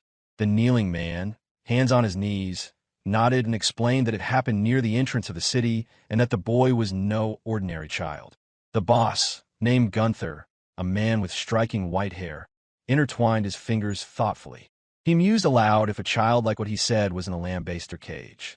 The bruised and swollen-eyed subordinate, bowing his head, explained that they had tried everything but that the boy had booked a VIP room, leaving them unable to do anything about it. Desperation crept into his voice as he begged the boss for help, pleading that he could not even walk in public looking like this. Gunther's interest was piqued, and he considered the situation with a calculating look. A mischievous smile crept across his face as he stood up, cracking his knuckles. He said they would head to the cage because he wanted to see how the kid looked for himself. The atmosphere inside the Lambaster cage was electric, with the crowd roaring in excitement. Linza Wesley, the muscular brown-haired fighter, stood victorious, her opponent sprawled on the ground beneath her. She planted her foot on his head, flexing her biceps and basking in the adoration of the audience, who cheered and waved their fists in delight. Cyan and Kiram observed from the sidelines. Kiram's expression shifted from curiosity to realization as she asked if this was the reason the town had fallen. Cyan nodded, placing his hand on the railing with a calm demeanor. He explained that betting on fights like this attracted a lot of attention, and that was the reason he had come here. Kiram furrowed her brow, confusion etched on her face. She asked him to clarify, and Cyan pointed to himself with determination, a smile breaking across his face. He explained that it was difficult to approach Linza Nilov, but they could make her come to them instead. Before Kiram could respond, she vanished from sight, leaving Cyan focused on the ongoing fight. Just then, a man with dreadlocks approached him, calling out to him. Cyan turned his head. The man with dreadlocks clenched his fists and warned that this wasn't a place for children. Cyan's happiness surged. They had arrived at just the right moment. Ignoring the warning, he stepped forward and delivered a powerful punch to the man's stomach. The impact caused him to double over in pain, blood trickling from his mouth as he collapsed his knees. Seeing his companion attacked, the bald man charged at Cyan, shouting at him for what he had done to Jason. But before he could reach him, Cyan grabbed Jason by the hair, lifting his head to meet his gaze. Fear flooded Jason's eyes as he realized the severity of his situation. With a chilling smile, Cyan clenched his fist and prepared to strike. In a swift motion, he unleashed a devastating punch to Jason's face. The force of the blow knocked out several teeth, sending blood gushing from his nose. The bald man froze in place, panic spreading across his face as he watched his friend's brutal beating. Cyan released Jason's head, watching him slump backward onto the ground, defeated. Wiping the blood from his chin with a nonchalant gesture, Cyan turned his attention to the bald man, who was now sweating profusely. With a confident smile, Cyan asked where he could sign up to fight. He expressed a preference for being in the ring rather than just standing by or betting. He entered the ring, and the crowd erupted in disbelief. No one could believe it that a kid was about to fight. Murmurs spread like wildfire, with the audience guessing it must be due to a lack of participants. One man clenched his fists in anger, muttering under his breath about how ridiculous it was. Cyan remained calm, unfazed by the furious crowd. He began wrapping his hands with cloth, ignoring their disbelief. Kiram, who was excited but hadn't expected such an event, stood by, watching intently. Just then, Cyan tilted his head slightly, a little surprised to see Zelbar already in the ring. The towering giant, with his menacing presence, locked eyes with Cyan, and a sinister smile spread across his face as he taunted the boy. He mocked Cyan, asking how he should kill him. Cyan remained silent, hands on his hips, standing still and calmly observing the towering opponent. In the crowd, a man with dark gray hair crossed his arms and shook his head in disbelief. He muttered that they had lost their minds. He think this wasn't a fight, it was a massacre. Next to him, another man grinned like a madman, eager for the spectacle. He questioned if it wasn't better this way. The dark gray-haired man frowned, explaining that Zelbar was not just a giant, but he was half ogre, and this fight would be over before it started. Zelbar laughed loudly and pointed at Cyan, promising to end the fight by smashing him into the ground. But before he could finish his sentence, Cyan moved with lightning speed. He leapt forward and stomped hard on Zelbar's finger. The giant's face filled with shock because he hadn't expected this. He turned his head only to see Cyan charging toward him, hand clenched into a tight fist, his eyes filled with deadly focus. Without hesitation, Cyan closed the distance and delivered a devastating punch straight to Zelbar's nose. The impact was fierce, bone-shattering. Zelbar's massive body swayed, and time seemed to slow. Cyan was still mid-air as Zelbar fell to his knees, his face hitting the ground with a thunderous crash. Foam began to bubble from his mouth. Zelbar was knocked out. The crowd, which had been mocking Cyan just moments before, was now stunned into silence. They couldn't believe their eyes. A kid had taken down a giant. Shock turned into wild cheering as the reality of Cyan's strength sank in. Cyan landed gracefully, his expression calm, still unfazed by the chaos around him. Even the commentator, struggling to recover from his surprise, announced the winner. Lamea Simon was victorious. The crowd erupted into applause, but Cyan seemed uninterested by the cheer erupting.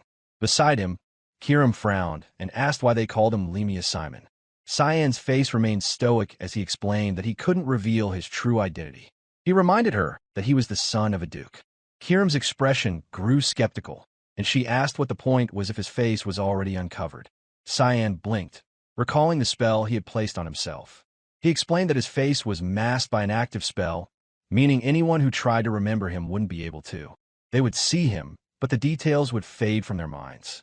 Kiram sighed, imagining her father muttering under her breath about how he always shared his authority in ways that irritated her. With this ability, Cyan's face was pixelated for anyone who tried to remember his face. He turned to Kiram and explained that no one would recognize him unless they actually met him or spoke to him directly. If they tried to recall his face later, they would come up blank.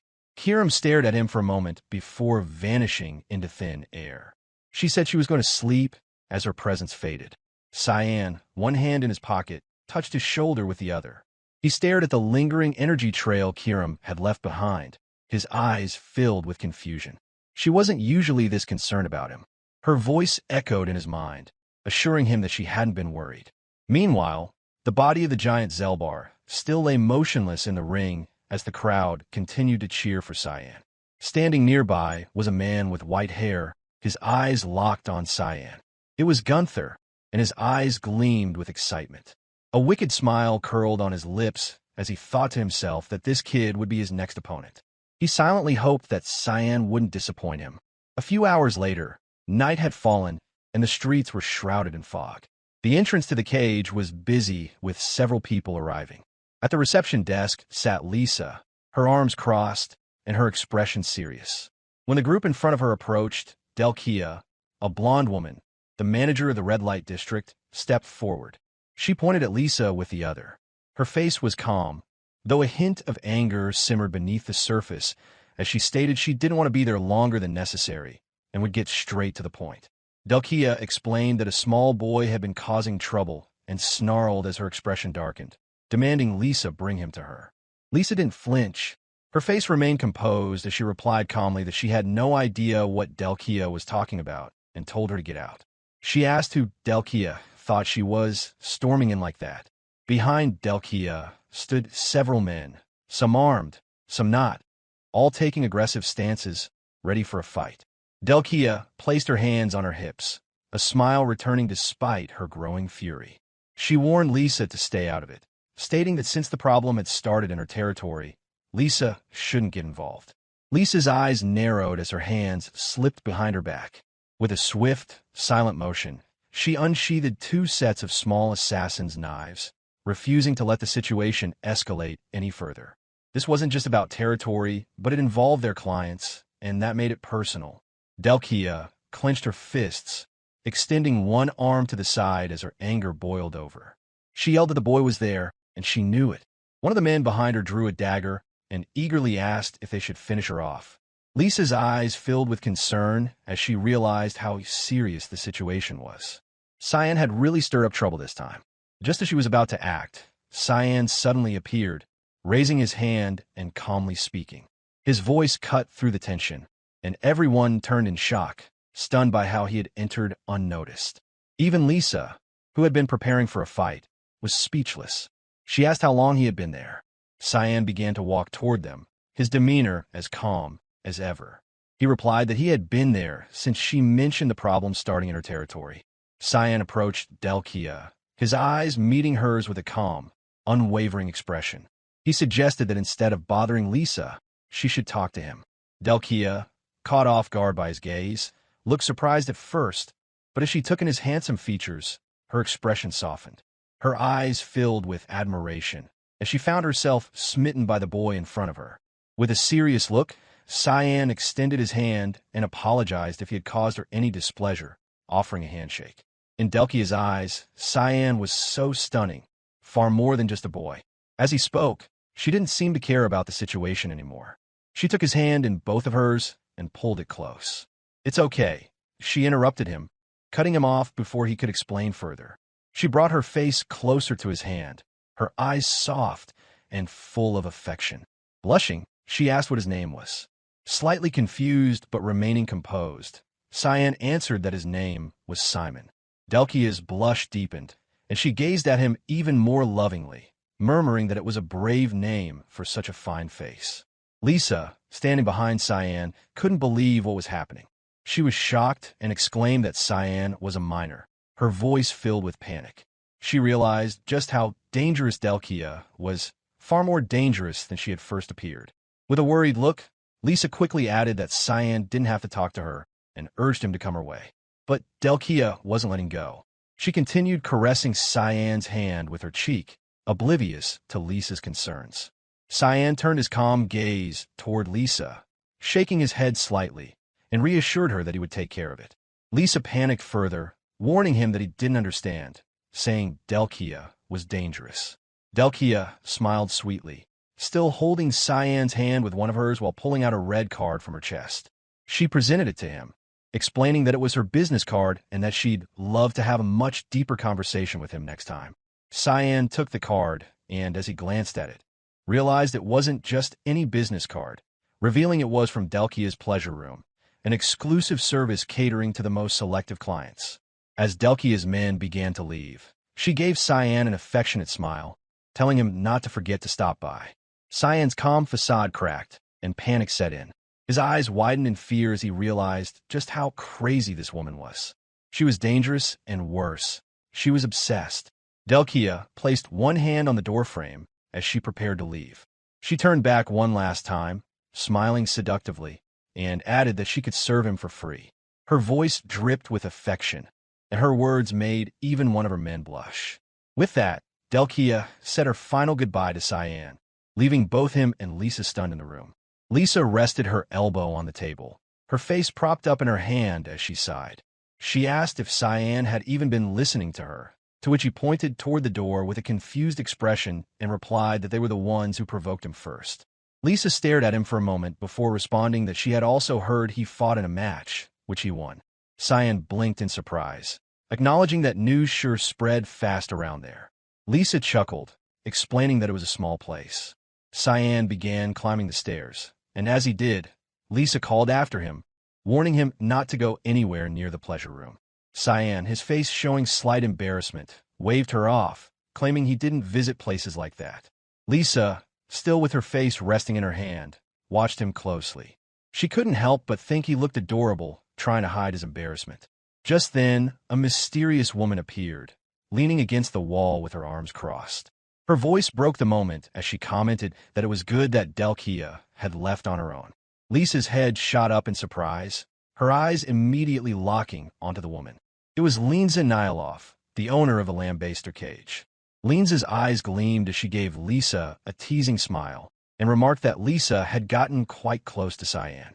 Lisa quickly stood up, placing her hands on her waist and bowing her head in respect. She explained that she was just treating him like any other VIP client. Linza, still smiling, added that Lisa had even given him advice. Lisa, keeping her head down, responded sincerely that it wasn't because of any personal feelings, explaining that Cyan was still just a child after all. Before the conversation could continue, a new voice entered the scene. A man with white hair appeared, and his smirk was hard to miss as he overheard the conversation. He asked if they were underestimating him. Lisa's expression shifted immediately, her eyes filled with alertness as she turned to face the man. She demanded to know what he was doing there. It was Gunther Lichtus, and he casually walked toward them, waving as though nothing was wrong. He greeted them, commenting that it had been a long time and asking why they hadn't remodeled the place yet, as it was starting to look a bit old. Linza, still leaning against the wall, raised a hand with a playful smile and revealed that she was the one who had called Gunther there. Lisa, shocked, turned to Linza in confusion, asking why. Linza rested her hand under her cheek, her eyes shining with excitement. She explained that she wanted Lisa to organize a fight for Gunther as her smile widened. Lisa panicked, her eyes widening in disbelief. She reminded Linza that Gunther had been expelled a long time ago and asked who his opponent would even be. Gunther, now standing closer, pointed at himself with a smug grin and declared that he wanted to fight Lamea Simon. His voice was filled with excitement, and he stared directly at Lisa, the thrill of the challenge evident in his eyes. He asked her what she thought, adding that she could surely smell the scent of money. Meanwhile, in another part of the city, a piercing scream echoed through a dimly lit room. Two men stood outside the door, exchanging glances. One of them remarked that she was louder than usual that day. The man with blue hair looked at his companion with a calm expression and explained that before she left earlier, she had said she would be the one to seduce him. His companion closed his eyes and started laughing, shaking his head and commenting that she had completely lost it over that kid. The blue-haired man's face grew serious as he said that she would do whatever it took to get him to come there. Inside the room, Delkia was spiraling into madness. She crumbled another piece of paper and tossed it onto the floor, frustration and obsession written all over her face.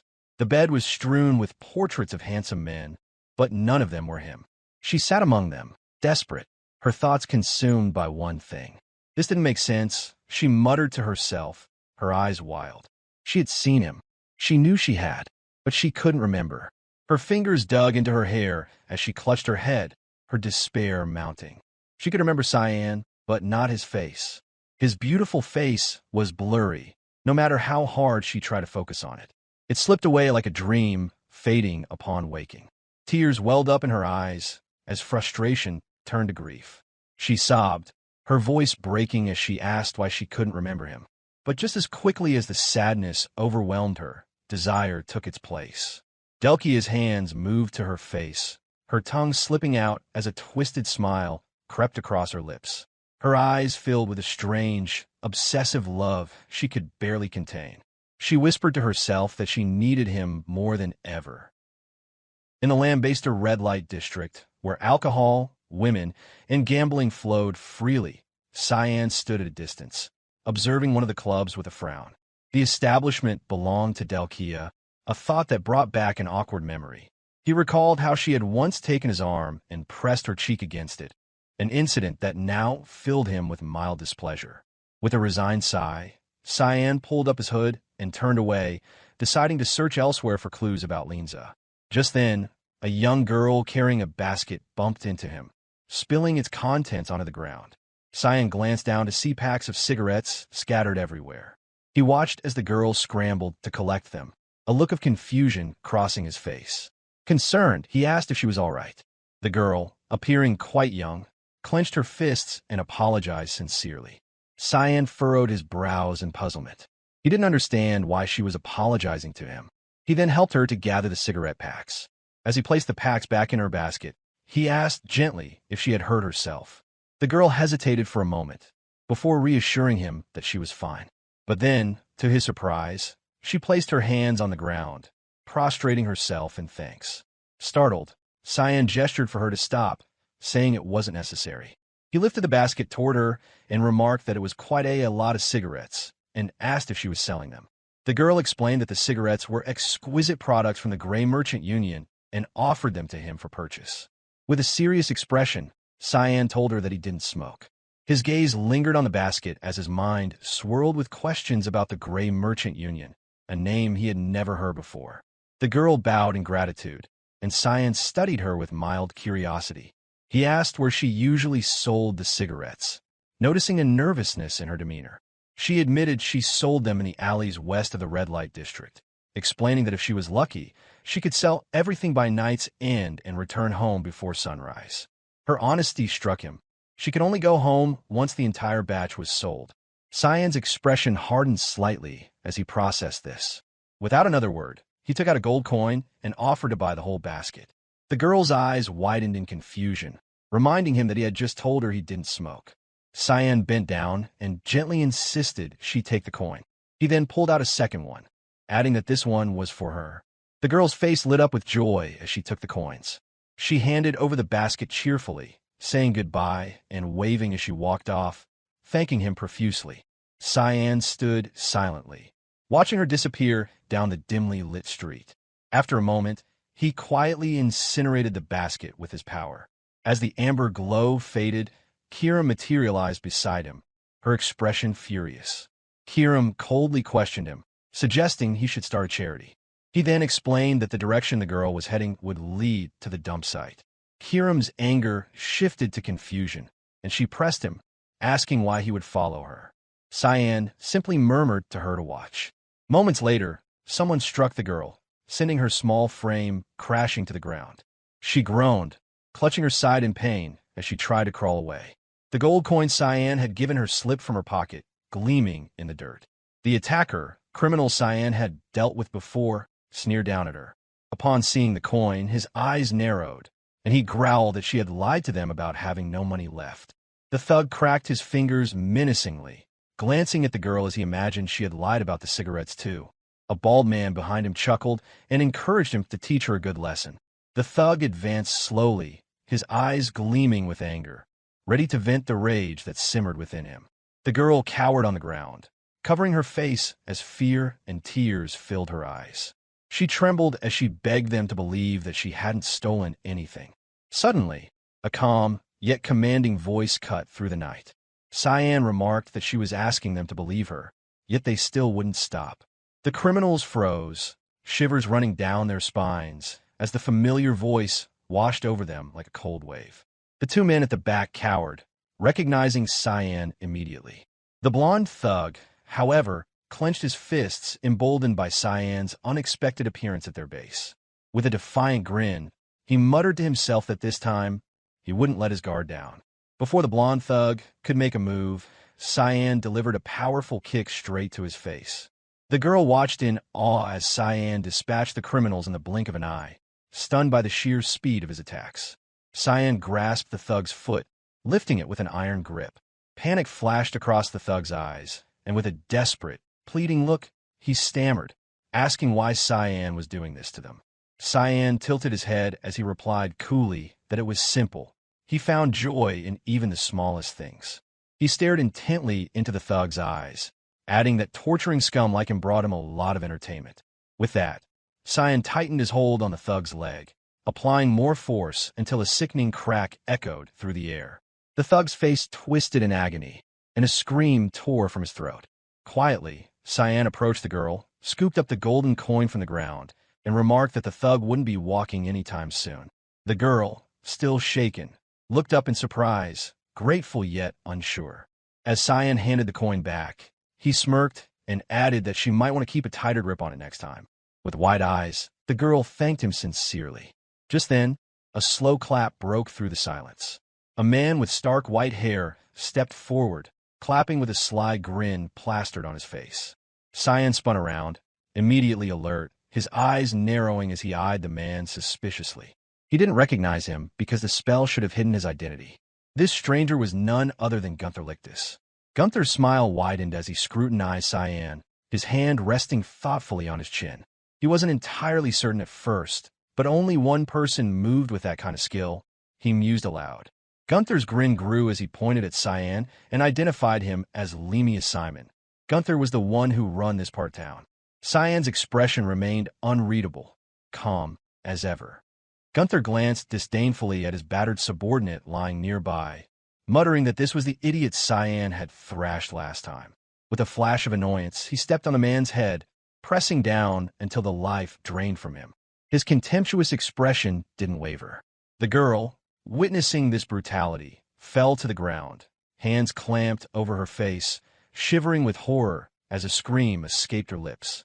Unimpressed by Gunther's display, Cyan met his gaze and coldly remarked that there was no need for that. Gunther only laughed, unfazed. He apologized, claiming he had gotten a little carried away, before wiping the stray blood from his cheek with his finger and licking it off. With a wild gleam in his eyes, he explained that he had just come from a meeting with the owner of Lambaster City. He savored each word, adding that he had been hoping for a real fight with Cyan. Upon hearing this, Cyan's eyes filled with surprise. He realized this bastard knew Lenza Nyloff. Without wasting a second, Cyan launched a powerful kick at Gunther. Gunther, seeing the attack, looked somewhat surprised but quickly raised his elbow, successfully blocking the strike. His eyes lit up with excitement, and a smile crept onto his face. He hadn't expected Cyan's attack to carry so much weight. With a challenging grin, he asked if Cyan wanted a real fight now. Without answering, Cyan put more strength in his leg. Gunther held on with his elbow. Not willing to just defend anymore, Gunther tapped into his power. His fist transformed into solid rock, and with a murderous look, he launched a powerful counterattack, throwing a punch straight at Cyan. Cyan narrowly dodged by leaping into the air, and Gunther's fist crashed into the ground, shattering it from the impact. As Cyan hovered above, he realized that Gunther was destroying the very ground beneath him. Wondering if Gunther had some kind of ability to enhance his strength, Cyan barely had time to process it. Meanwhile, Gunther yanked his fist out of the ground, turned around with an excited look, and smiled, clearly thrilled by the match. In a swift jump, Gunther closed the distance between them in an instant, telling Cyan that he was better than expected. He stared at Cyan with a sinister smile and demanded that he keep entertaining him. A surge of worry filled Cyan's eyes as he realized that Gunther wasn't in his right mind. Gathering all his strength, Gunther struck Cyan hard in the chest, sending him hurtling toward the ground. Meanwhile, in a secluded part of the pocket dimension belonging to the God of Darkness, pillars towered over a vast, eerie space. On one of these pillars sat Serrika, deep in meditation, her body enveloped by an intense and powerful purple dark mist. Just then, a figure appeared. It was the God of Darkness himself. He remarked, somewhat amused, that he knew she had assigned Cyan an interesting mission. Serrika slowly opened her eyes, acknowledging his presence with a calm demeanor. The God of Darkness informed Serrika that the individual Cyan was seeking wasn't even on the altar list. Serrika's lips curled into a faint smile as she closed her eyes again. The god watched her intently, resting his hand under his chin, and commented that he hadn't expected her to involve Cyan in such personal matters. Serrika's smile grew as she admitted that she wasn't hiding her intentions. She revealed that Linza Nyloff was someone they would inevitably have to eliminate one day. Her eyes glimmered with a subtle thrill, and the mist around her thickened. She explained, still smiling, that she simply wanted to test Cyan to see if he was worthy of becoming her successor. But just as she was about to finish, the God of Darkness interrupted her, pointing a finger in her direction with an intense, almost playful look. He questioned whether there was a chance Cyan might turn out like Linza Nyloff. An intriguing enigma indeed. Serrika returned his gaze with a cryptic smile and replied that they would soon find out. Destiny, after all, was never predictable. At that moment, back in the heat of battle, Cyan's body slammed into the ground with devastating force, fracturing the area around him. Yet, despite the impact, he stood up, taking an offensive stance and glaring intently at Gunther. Gunther, noticing Cyan's resilience, seemed both impressed and thrilled to have found such a worthy opponent. With one hand on his waist, he cracked his neck with the other, grinning as he asked if they should keep going. Cyan remained silent, his eyes locked on Gunther. Amused, Gunther continued staring at him, smiling as he mocked Cyan, calling him Lamea Simon and suggesting that their battle was over for today. The battle between Cyan and Gunther raged on, their clashes shaking the very ground beneath them. Gunther's immense blows shattered the terrain, sending cracks rippling outward. Seizing an opening, Cyan launched himself forward, delivering a rapid series of powerful kicks. Gunther countered by deflecting the strikes with his silver-clad fists, his movements precise and unwavering.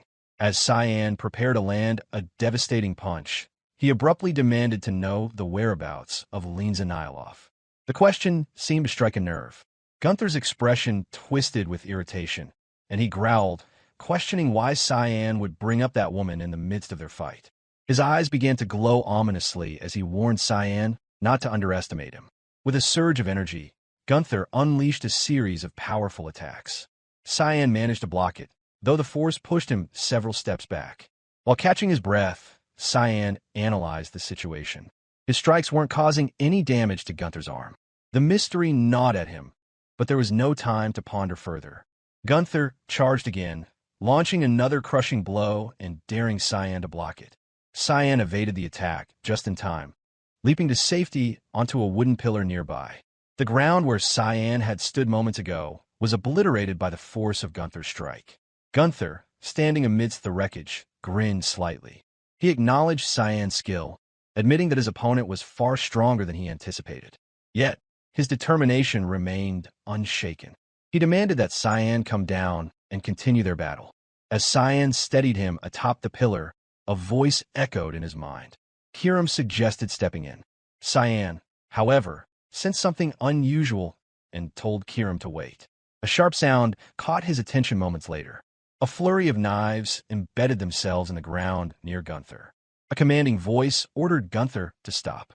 Gunther turned, visibly annoyed, only to find Lisa standing there with a knife in one hand and two guards flanking her.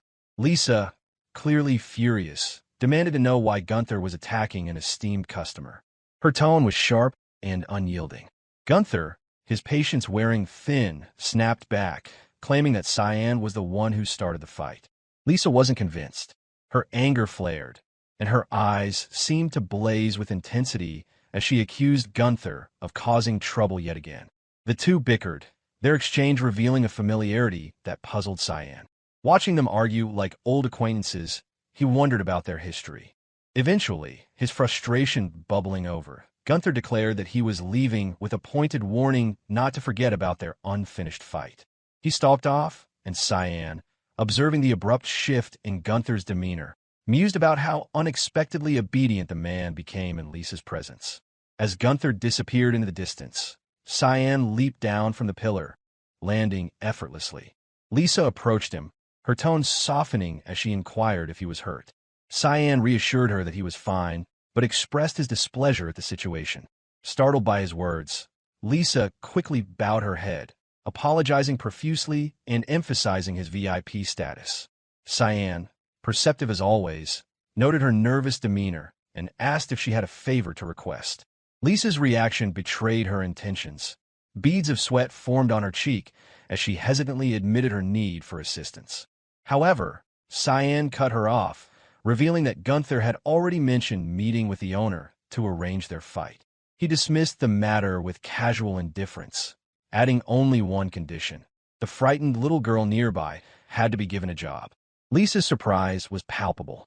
Her wide eyes darted to Cyan, questioning if he was serious. Cyan affirmed his request, glancing at the trembling child who was still huddled on the ground. Word of Cyan and Gunther's confrontation spread like wildfire throughout Lambaster. In the bustling streets, whispers of their impending rematch filled the air. Citizens speculated about the outcome, their excitement palpable. Some mocked Gunther, recalling his reputation as the garbage dump fighter, while others expressed concern for Cyan, believing him to be in over his head. Unfazed by the rumors, Cyan spent the following week preparing.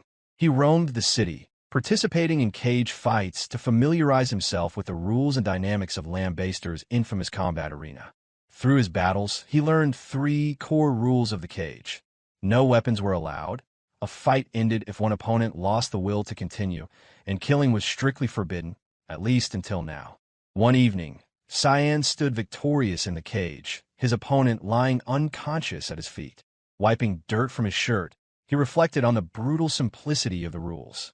But as he awaited the announcement of his next fight, the atmosphere shifted. The referee stepped forward, his grin unsettlingly wide. He declared that the next match would be a no-rules match, an unprecedented decision authorized by the cage's owner. Cyan's eyes narrowed as the announcement sank in. As he faced Gunther across the ring, he noted the man's confidence as he stood with his arms crossed. Meanwhile, Cyan kept his hands in his pockets, calm but wary. The referee's words echoed in the arena, explaining that no rules meant exactly what it sounded like. Anything goes. As the tension in the cage reached its peak, Cyan pointed toward himself, his voice laced with irritation. He realized something critical had been kept from him. Gunther, on the other hand, radiated excitement, his grin widening. His voice thick with anticipation, he declared how long he had waited for this moment. Each of his hands gleamed with metal knuckle, reflecting the dim light. Cyan's eyes widened in disbelief as he noticed the weapons. His frustration boiled over, and he shouted at the fleeing referee, calling the situation unfair. But the referee had already made his escape. Gunther, noticing Cyan's reaction, smirked with amusement. Cyan, visibly annoyed, wondered when the referee had slipped away unnoticed. From a safe distance, the referee's voice rang out, officially starting the match. High above the arena, hidden in the shadows, the cage's mysterious owner observed the unfolding battle. Her eyes were locked on Cyan as she silently mused about his skills and whether the rumors surrounding Simon of Lamea were true. Gunther's casual demeanor only added to Cyan's irritation. The larger fighter mocked Cyan, suggesting he should grab a weapon if he was so frightened. Cyan refused to rise to the bait. Instead, he sighed, his calm resolve solidifying. Without hesitation, he retorted that he would manage just fine without a weapon. In that instant, a swirling aura of black and red dark mist began to emanate from Cyan's hands. The ominous energy spread rapidly, enveloping his entire body. His eyes turned a fiery crimson, and his voice took on a menacing edge as he declared that he was ready. Gunther's grin faltered slightly as he acknowledged the magical energy, but his confidence held firm. He admitted he'd been concerned about accidentally killing Cyan, but assured him it was no longer an issue. Cyan, narrowing his eyes, responded with chilling clarity that this wasn't supposed to be a death match. Gunther, grinning wickedly, retorted that Cyan clearly hadn't hurt his reputation. The memory of his own bloody past flashed through Gunther's mind as he recalled the thrill of taking a life. The admission sent a ripple of unease through the arena. Cyan's annoyance transformed into cold fury. His crimson eyes darkened further as he asked Gunther if that was truly how he thought. Now enraged, Gunther declared that he would start by gouging out Cyan's arrogant eyes. Without hesitation, he lunged forward, launching a brutal attack. But Cyan stood perfectly still, his calm demeanor unnerving the crowd. As Gunther's strike neared, Cyan tilted his head slightly, allowing the blow to pass harmlessly by. In one fluid motion, Cyan's hand materialized a blade, and with blinding speed, he counterattacked.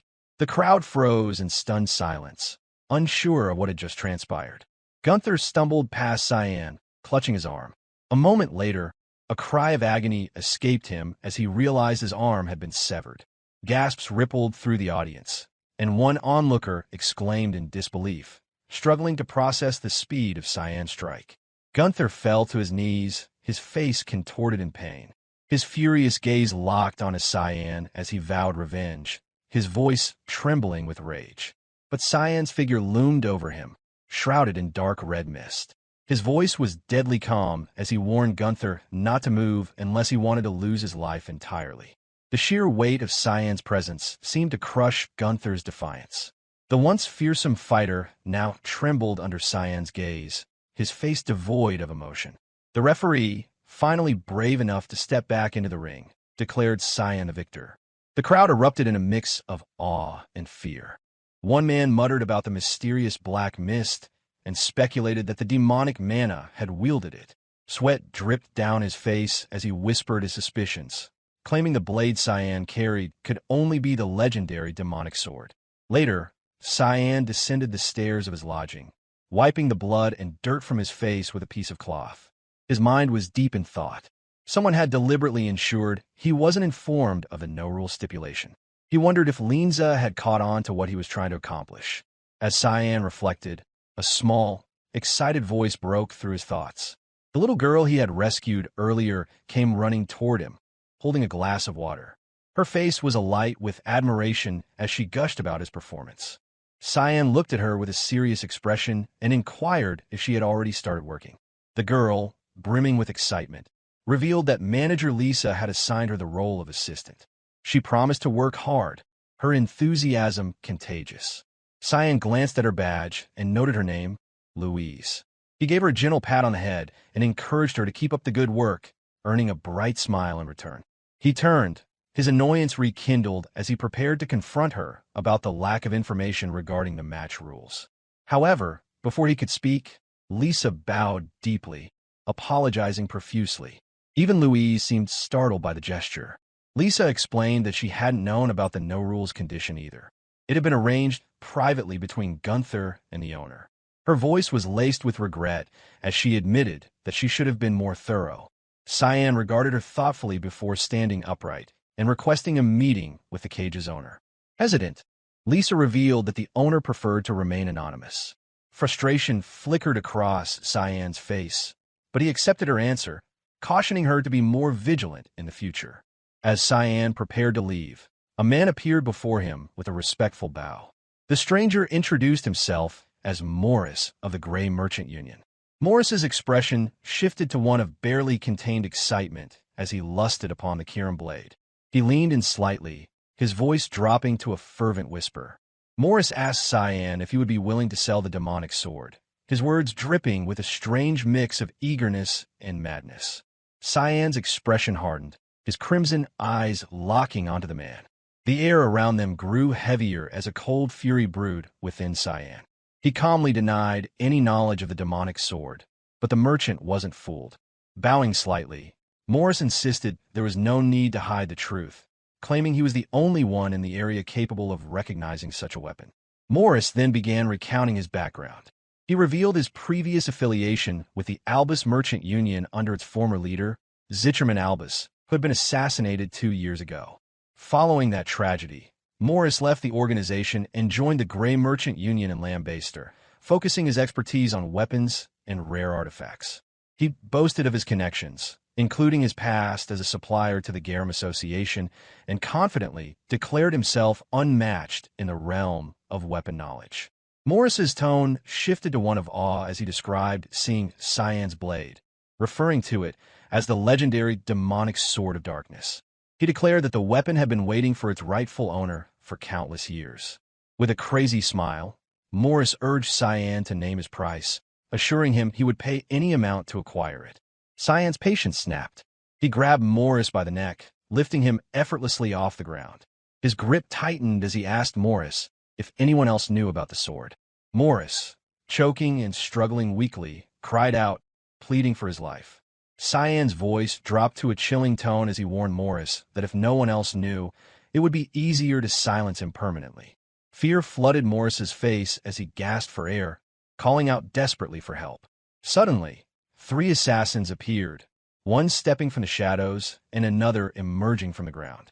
They surrounded Cyan with precision, their blades glinting as they demanded he release Morris.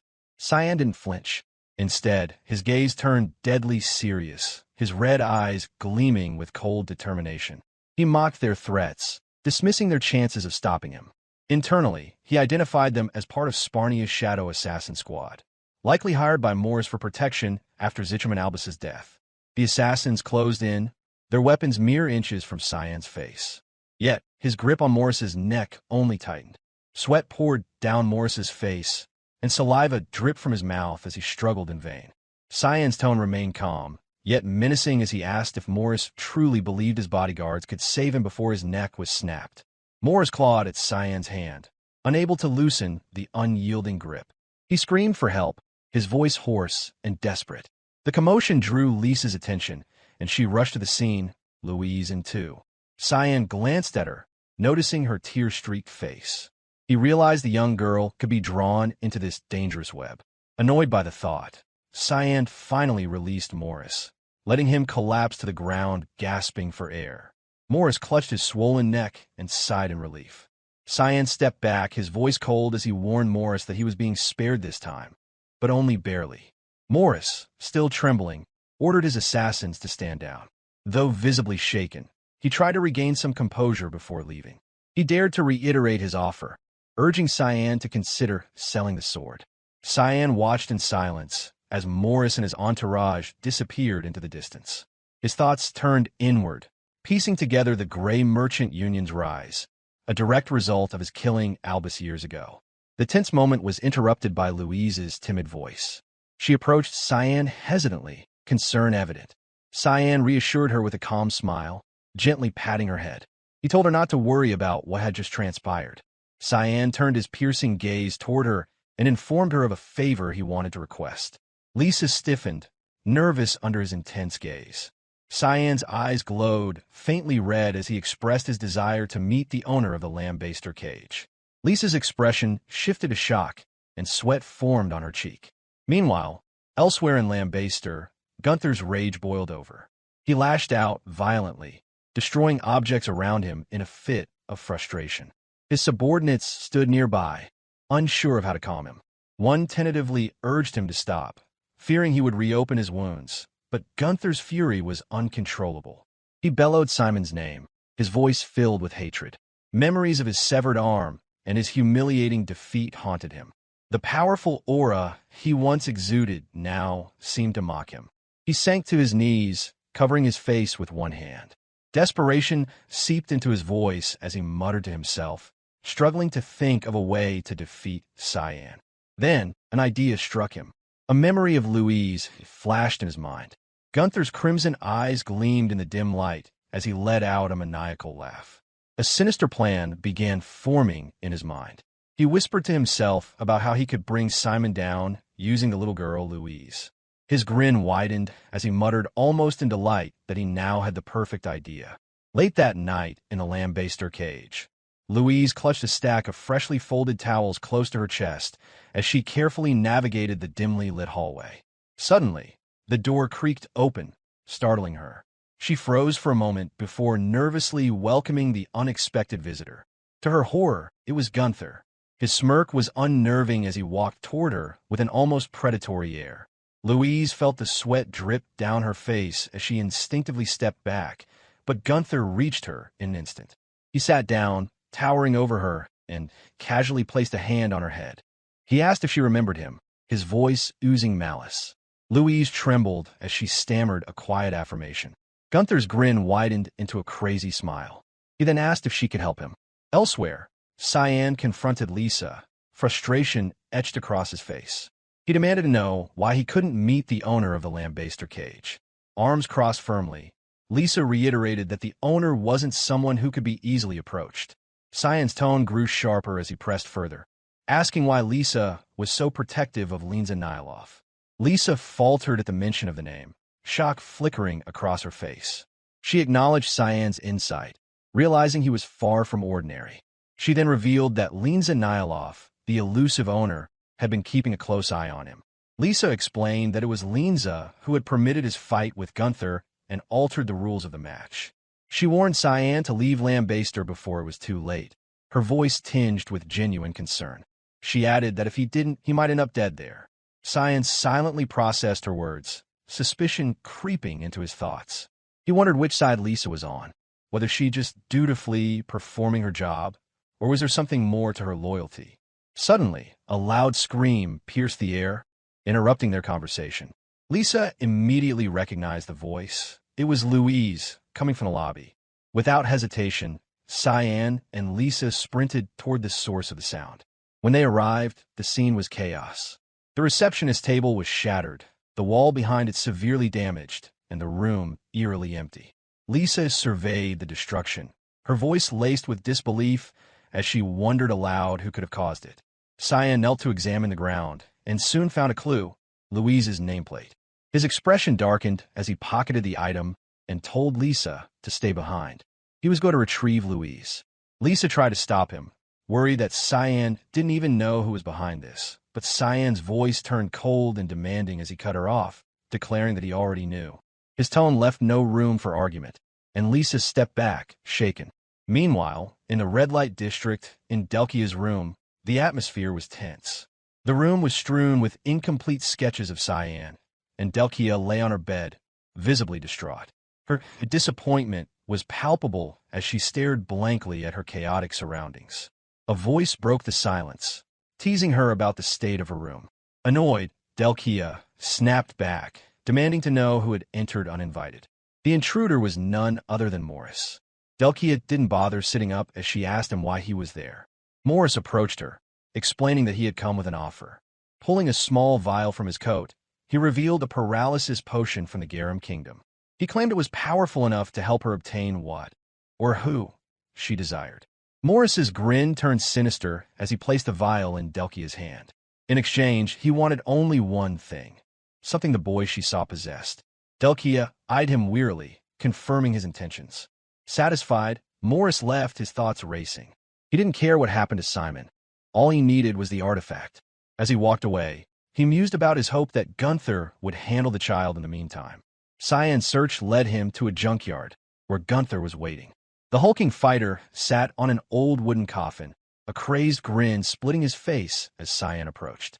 Gunther's voice dripped with anticipation as he declared he had been waiting for Simon of Lamea. Cyan's expression was grim as he demanded to know the whereabouts of the kidnapped Louise. Gunther chuckled darkly and threw an object toward Cyan. When Cyan caught it, his eyes widened in shock. It was an ear. Gunther grinned maniacally as he tapped the coffin beside him. He taunted Cyan, suggesting he come and take the rest of her. Something snapped inside Cyan at that moment. His lips curled into a crazy smile as black and red mist began to envelop his body. His voice was cold and mocking as he asked Gunther why he hadn't said earlier that he wanted to die. Gunther's grin only grew wider. From the stump of his severed arm, a red, pulsating energy began to form, slowly regenerating his limb. With a roar of excitement, Gunther bellowed that this was exactly what he wanted. He yelled for Simon to come at him. The scene then transitioned to Lenza Nyloff. Her voice broke the silence as she pondered aloud whether Simon might actually kill Gunther. Lisa lowered her head, her expression tinged with tension. She admitted that Simon would likely carry out the deed, but Lenza wasn't finished. Her probing continued as she asked if Lisa was worried about Gunther. Lisa confessed that any attachment she once had to Gunther had long since faded. Yet, she questioned Lenza's obsession with Simon. Unfazed, Lenza leaned slightly forward, resting her chin on one hand. A sly smirk crept across her face as she teased Lisa's curiosity, offering reassurance in a tone laced with mystery. Then Lenza shifted the conversation with a sharp question, asking if Lisa even remembered Simon's face. Lisa paused, attempting to summon the memory, only to find it slipping through her mental grasp. Panic spread across her face as she realized she couldn't recall it. A sheen of sweat appeared on her cheek. Meanwhile, Lenza's ring began to emit a faint black-red fog, barely noticeable but ominous nonetheless. Calmly, Lenza explained that it was one of Eru's abilities, an ability to erase one's face from the memory of others. Lisa's shock was palpable as she stammered, seeking clarification. Lenza confirmed that Eru, the god of darkness, had granted her this power. Lenza revealed that her past had come back to haunt her. Lisa's panic deepened as she voiced her concern, suggesting that Lenza might be in danger. But Lenza dismissed the notion with ease, her hand resting against her chest. She spoke with cryptic confidence, a faint smile playing on her lips as she remarked that such a precious guest as Simon deserved appropriate treatment. She called on Lisa to do her part, her voice dripping with a mix of authority and intrigue. The scene shifted abruptly to a desolate junkyard, where Gunther emerged, his severed arm formed from a bloody like magic. He charged forward with a feral intensity, shouting toward Cyan. His massive hand came crashing down, sending a shockwave that sent Cyan flying backward. However, Cyan tightened his grip on the ground as he landed firmly. Gunther's voice boomed with a mix of challenge and mockery as he questioned why Cyan wasn't using the same skill he had wielded in the Lambaster cage. Gunther's face twisted into a manic grin as he taunted Cyan, daring him to try harder. But Cyan's focus shifted to the ground, where scattered human bones and skulls lay grimly on display. His voice, though calm, carried a sharp edge as he accused Gunther of digging up human remains. Gunther, seemingly unfazed, picked up a skull with his newly regenerated hand, holding it close to his face. A sinister smirk spread across his lips as he declared that the junkyard was a graveyard for the useless. His voice dripped with disdain as he recounted his past, describing Lambaster as a place full of trash. He delved deeper, sharing his harrowing story of survival alongside Lisa, both struggling to exist amidst the filth and brutality of the junkyard. Gunther's tale took a darker turn as he spoke of a boy who had once saved him and Lisa. The boy had killed the cruel junkyard manager and eradicated the garbage that plagued their lives. Gunther's eyes gleamed with reverence as he described the boy's angelic face. The memory burned into his mind. That moment had transformed Gunther, igniting a resolve to one day rid Lambaster of its own metaphorical trash. Over time, he built his forces, rising to power within the junkyard, and even becoming a participant in the Lambaster cage. Gunther's ascent wasn't without cost. He admitted to killing someone during a match, an act that had severed his bond with Lisa. Yet, Gunther was unfazed, fully embracing his identity as part of the junkyard itself. He vowed to purge all garbage, his voice filled with grim determination. But Cyan's patience wore thin. He interrupted Gunther's monologue, cutting through the words with a sharp retort, calling Gunther's story nonsense. Gunther faltered for a moment, silenced by Cyan's boldness. Yet, Cyan's confidence only grew, a wild grin spreading across his face as he taunted Gunther, urging him to try harder. Gunther's rage ignited, his eyes glowing a furious red as he embraced Cyan's challenge with a burst of energy. Gunther summoned a chain-like weapon using his technique, the air around him crackling with power as he brandished a glowing purple artifact in his other hand, promising to show Cyan something far more interesting. Cyan's gaze locked onto the strange object in Gunther's hands, a flicker of intrigue crossing his face. He thought to himself, wondering if it was an artifact and how Gunther had gotten his hands on an ancient relic like that. Gunther, noticing Cyan's reaction, held up the artifact triumphantly and explained its nature. He called it the gravity chamber, a device capable of creating a man-infused space and amplifying gravitational force 20-fold. Without hesitation, Gunther used the artifact on Cyan. The moment it activated, Cyan found himself trapped within the artifact's field. He staggered under the immense pressure, his body straining as the crushing weight took hold. Gunther smirked as he approached, his tone dripping with mockery as he remarked how impressed he was with Cyan's ability to hold out. Gunther prepared to strike, his newly empowered crimson hand glowing ominously as he readied a devastating punch. Cyan remained silent, but a voice echoed in his mind. It was Kiram offering her assistance. Without missing a beat, Cyan refused, his response laced with irritation. He dismissed her offer coldly, declaring that Gunther's antics weren't worth her intervention. His anger boiled over as his eyes turned fiery red, and he snarled at Kiram, insisting that this dog's hit wasn't even worth scraping off. Suddenly, Cyan vanished, his speed blinding. Before Gunther's punch could connect, Cyan was upon him, delivering a thunderous blow to Gunther's abdomen. The force of the strike sent Gunther hurtling through the air, his mind reeling in disbelief, wondering how it'd be possible. He shouldn't even be able to move in this gravity. The devastating impact shattered Gunther's newly regenerated arm, but Cyan wasn't done. He closed the distance again with terrifying speed and struck Gunther's ear with precision, leaving him disoriented. Cyan's voice, low and venomous, broke through Gunther's confusion as he promised to crush everything other than his ears. Gunther, drenched in sweat, staggered under Cyan's relentless assault. A powerful kick from Cyan's leg connected with Gunther's back, sending him sprawling. Gunther's body slammed into a sharp object buried in the junkyard, its jagged edges tearing into his flesh. Blood streamed from his wounds as he lay sprawled on the ground, beaten and broken. Cyan stood over him, his expression cold and unyielding.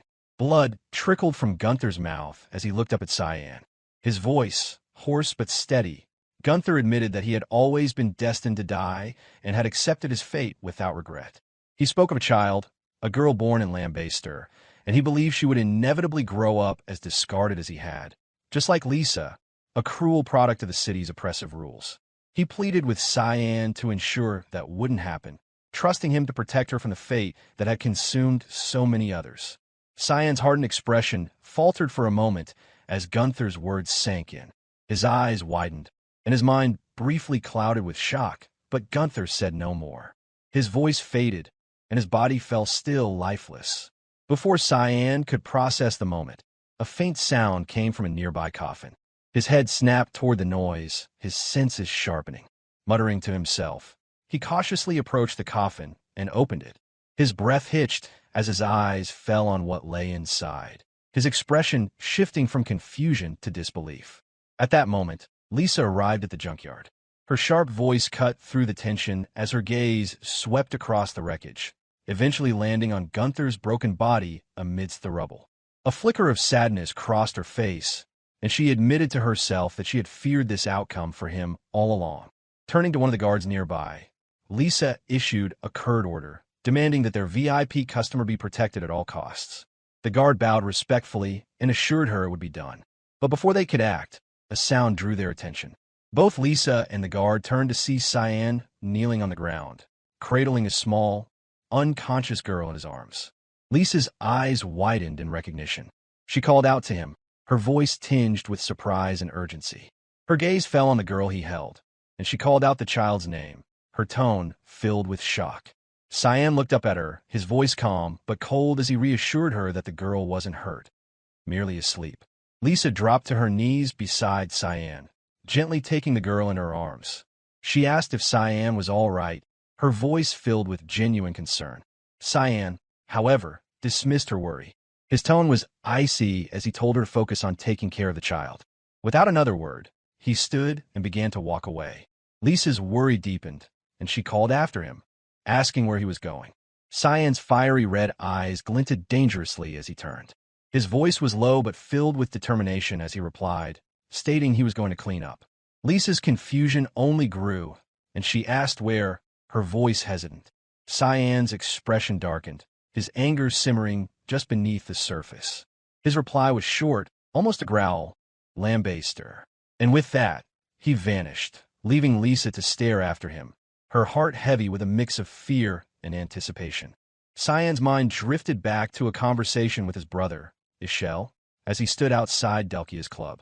He recalled discussing Lambaster's unique structure, a city divided into 4 districts with no formal security forces. At its center was the Lambaster Cage, surrounded by the junkyard to the west, the commercial district to the east, and the entertainment district to the south. Echelle had explained that each district was managed independently. Lines and Niloff controlled the Lambaster Cage. Morris oversaw the commercial district, Delkia reigned over the entertainment district, and Gunther managed the junkyard. When Cyan had suggested taking them out one by one, Echelle had smirked and said there was no need. They would destroy each other without them lifting a finger. Cyan had pressed him for an explanation, and Echelle had described the city as utterly rotten, a place where corruption and self-interest would eventually lead to its downfall. Back in the present, Cyan stood outside the club, reflecting on his brother's certainty. His eyes glinted as he murmured to himself that the city truly was rotten to the core. It was time to dig up its roots. Cyan entered Delkia's club, the air thick with a faint scent of decadence and deceit. Delkia greeted him with a sugary smile, offering him a cup of tea.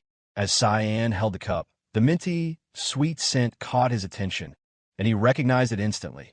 It was laced with a potent paralysis drug from the Garum Kingdom.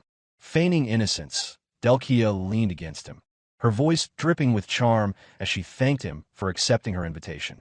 Cyan smirked, mocking the specially scented tea, his sharp words laced with hidden menace. Delkia's confidence wavered for a moment. She wondered if he had noticed the drug. But before she could act, Cyan's red eyes locked onto hers, and he lifted the cup to his lips. He downed the tea in one gulp, letting the empty cup slip from his fingers to the floor. Staggering slightly, Cyan began to act as if the drug was taking effect. Delkia's face lit up with triumph, a crazy smile spreading across her lips. She thought to herself that she had done it, that this child was now hers. Meanwhile, at the Gray Merchant Union's headquarters in the commercial district, Morris's butler reported that Delkia had successfully captured Simon. His excitement was palpable as he exclaimed, feeling as if fate itself were on his side. Grinning, he grumbled about the wasted effort of using the gravity chamber on Gunther, but quickly dismissed it, convinced that the demonic sword would soon be his. An assassin emerged from the shadows, expressing unease about how smoothly things were unfolding. Morris dismissed the concern, warning him not to jinx it. However, the assassin insisted on scouting Delkia's club in advance, trusting his instincts. Though Morris reluctantly agreed, he rolled his eyes as the assassin left, inwardly cursing the nosy nature of the Sparnia assassins. He wondered bitterly if they wanted the demonic sword for themselves. The scene shifted to the streets leading to the entertainment district, where Morris's carriage barreled through the crowd. He leaned out the window, shouting for people to clear the way, his impatience on full display. Upon arriving at Delkia's club, Morris stormed inside, slamming open the door. His voice echoed as he excitedly called out for Delkia. Upstairs, he found her sitting beside Cyan, who appeared unconscious on the bed. Delkia greeted him with an air of nonchalance, chiding him for arriving earlier than expected. She teased that she had been about to start the fun. Consumed by greed, Morris waved off her antics and stated bluntly that he didn't need Cyan's body. only the artifact Cyan possessed. Delkia, crossing her arms with a sly grin, informed him that she had already taken the item from Cyan. Morris's eyes gleamed with anticipation as he demanded the artifact. Delkia grabbed the ropes, her mocking smile growing wider as she slowly, deliberately teased him with each calculated movement. She told him to be patient, her voice laced with dark amusement, assuring him that he was about to witness something truly unforgettable. With a sharp tug, she revealed what was hidden behind the curtain. The grotesque sight sent a chill through Morris. Suspended by ropes infused with swirling red-black mist, several figures stood motionless, like eerie statues trapped in timeless torment. At the center of this twisted display was the real Delkia, her beaten and battered body slumped forward, her hands cruelly tied.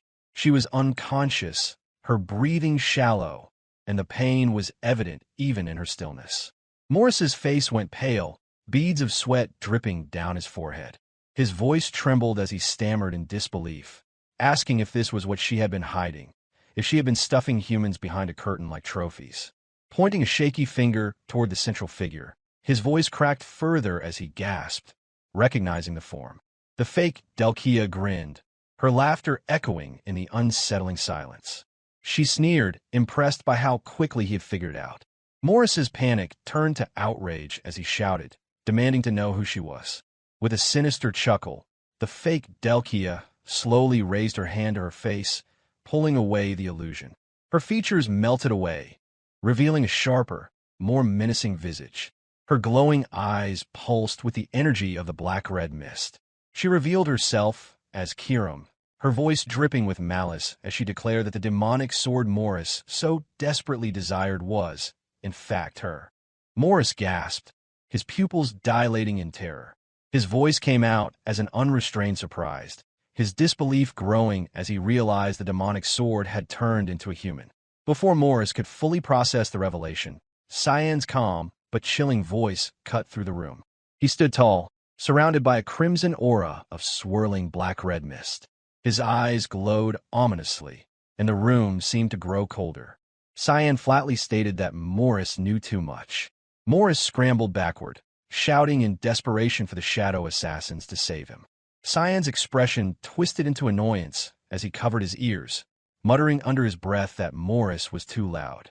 Without hesitation, Cyan struck Morris in the neck, causing him to crumple to the ground. As Morris groaned in pain, Cyan loomed over him and coldly remarked that if he was so desperate to see his shadow assassins, Cyan would gladly send him straight to them. Raising his hand, Cyan channeled his power, invoking the creation technique, Space Mist Swamp. His voice resonated with terrifying finality as the red-black mist swirled and thickened, transforming into a living, ominous entity. The fog surged forward, coiling around Morris, who screamed in panic as the tendrils latched onto him, pulling him deeper into the abyss. He shouted in terror that the mist was alive, that it was consuming him. Cyan, watching coldly, asked if it had been Morris who supplied Gunther with the artifact and gave Delkia the paralysis potion. Now half consumed by the fog, Morris gasped out, apologizing and swearing he would never repeat his actions. Cyan's lips curled into a crazy smile as he casually responded that he would make sure Morris kept that promise. With a final, mocking farewell, he let the mist fully engulf Morris. Inside the suffocating red-black mist, Morris found himself submerged in what felt like a river of blood. He flailed, desperate for air, but the oppressive weight of the mist surrounded him. Suddenly, something struck him. He turned, his eyes widening in terror. Emerging from a fog were the shadow assassins Cyan had dealt with, but they weren't here to save him. Their expressions were twisted, their forms grotesque. The realization dawned on Morris. They, too, were consumed by the same cursed mist, trapped in this nightmarish dimension around him. Other figures began to emerge, humans and animals alike, their hollow eyes fixed on him. Their bodies bore the marks of torment, and their movements were slow and deliberate. Cyan turned to Kiram, the human form of the demonic sword. She stood near Delkia, who remained bound and trembling. Cyan's voice was even as he noted that now only Delkia remained. Kiram's smirk deepened, her eyes gleaming with malice as she informed him that she would handle Delkia, and Cyan was free to leave. Cyan hesitated, sweat beginning to bead on his cheek. He warned Kiram not to go overboard, his tone edged with concern. Kiram's laughter echoed, cold and humorless, as she dismissed his caution, making no promises.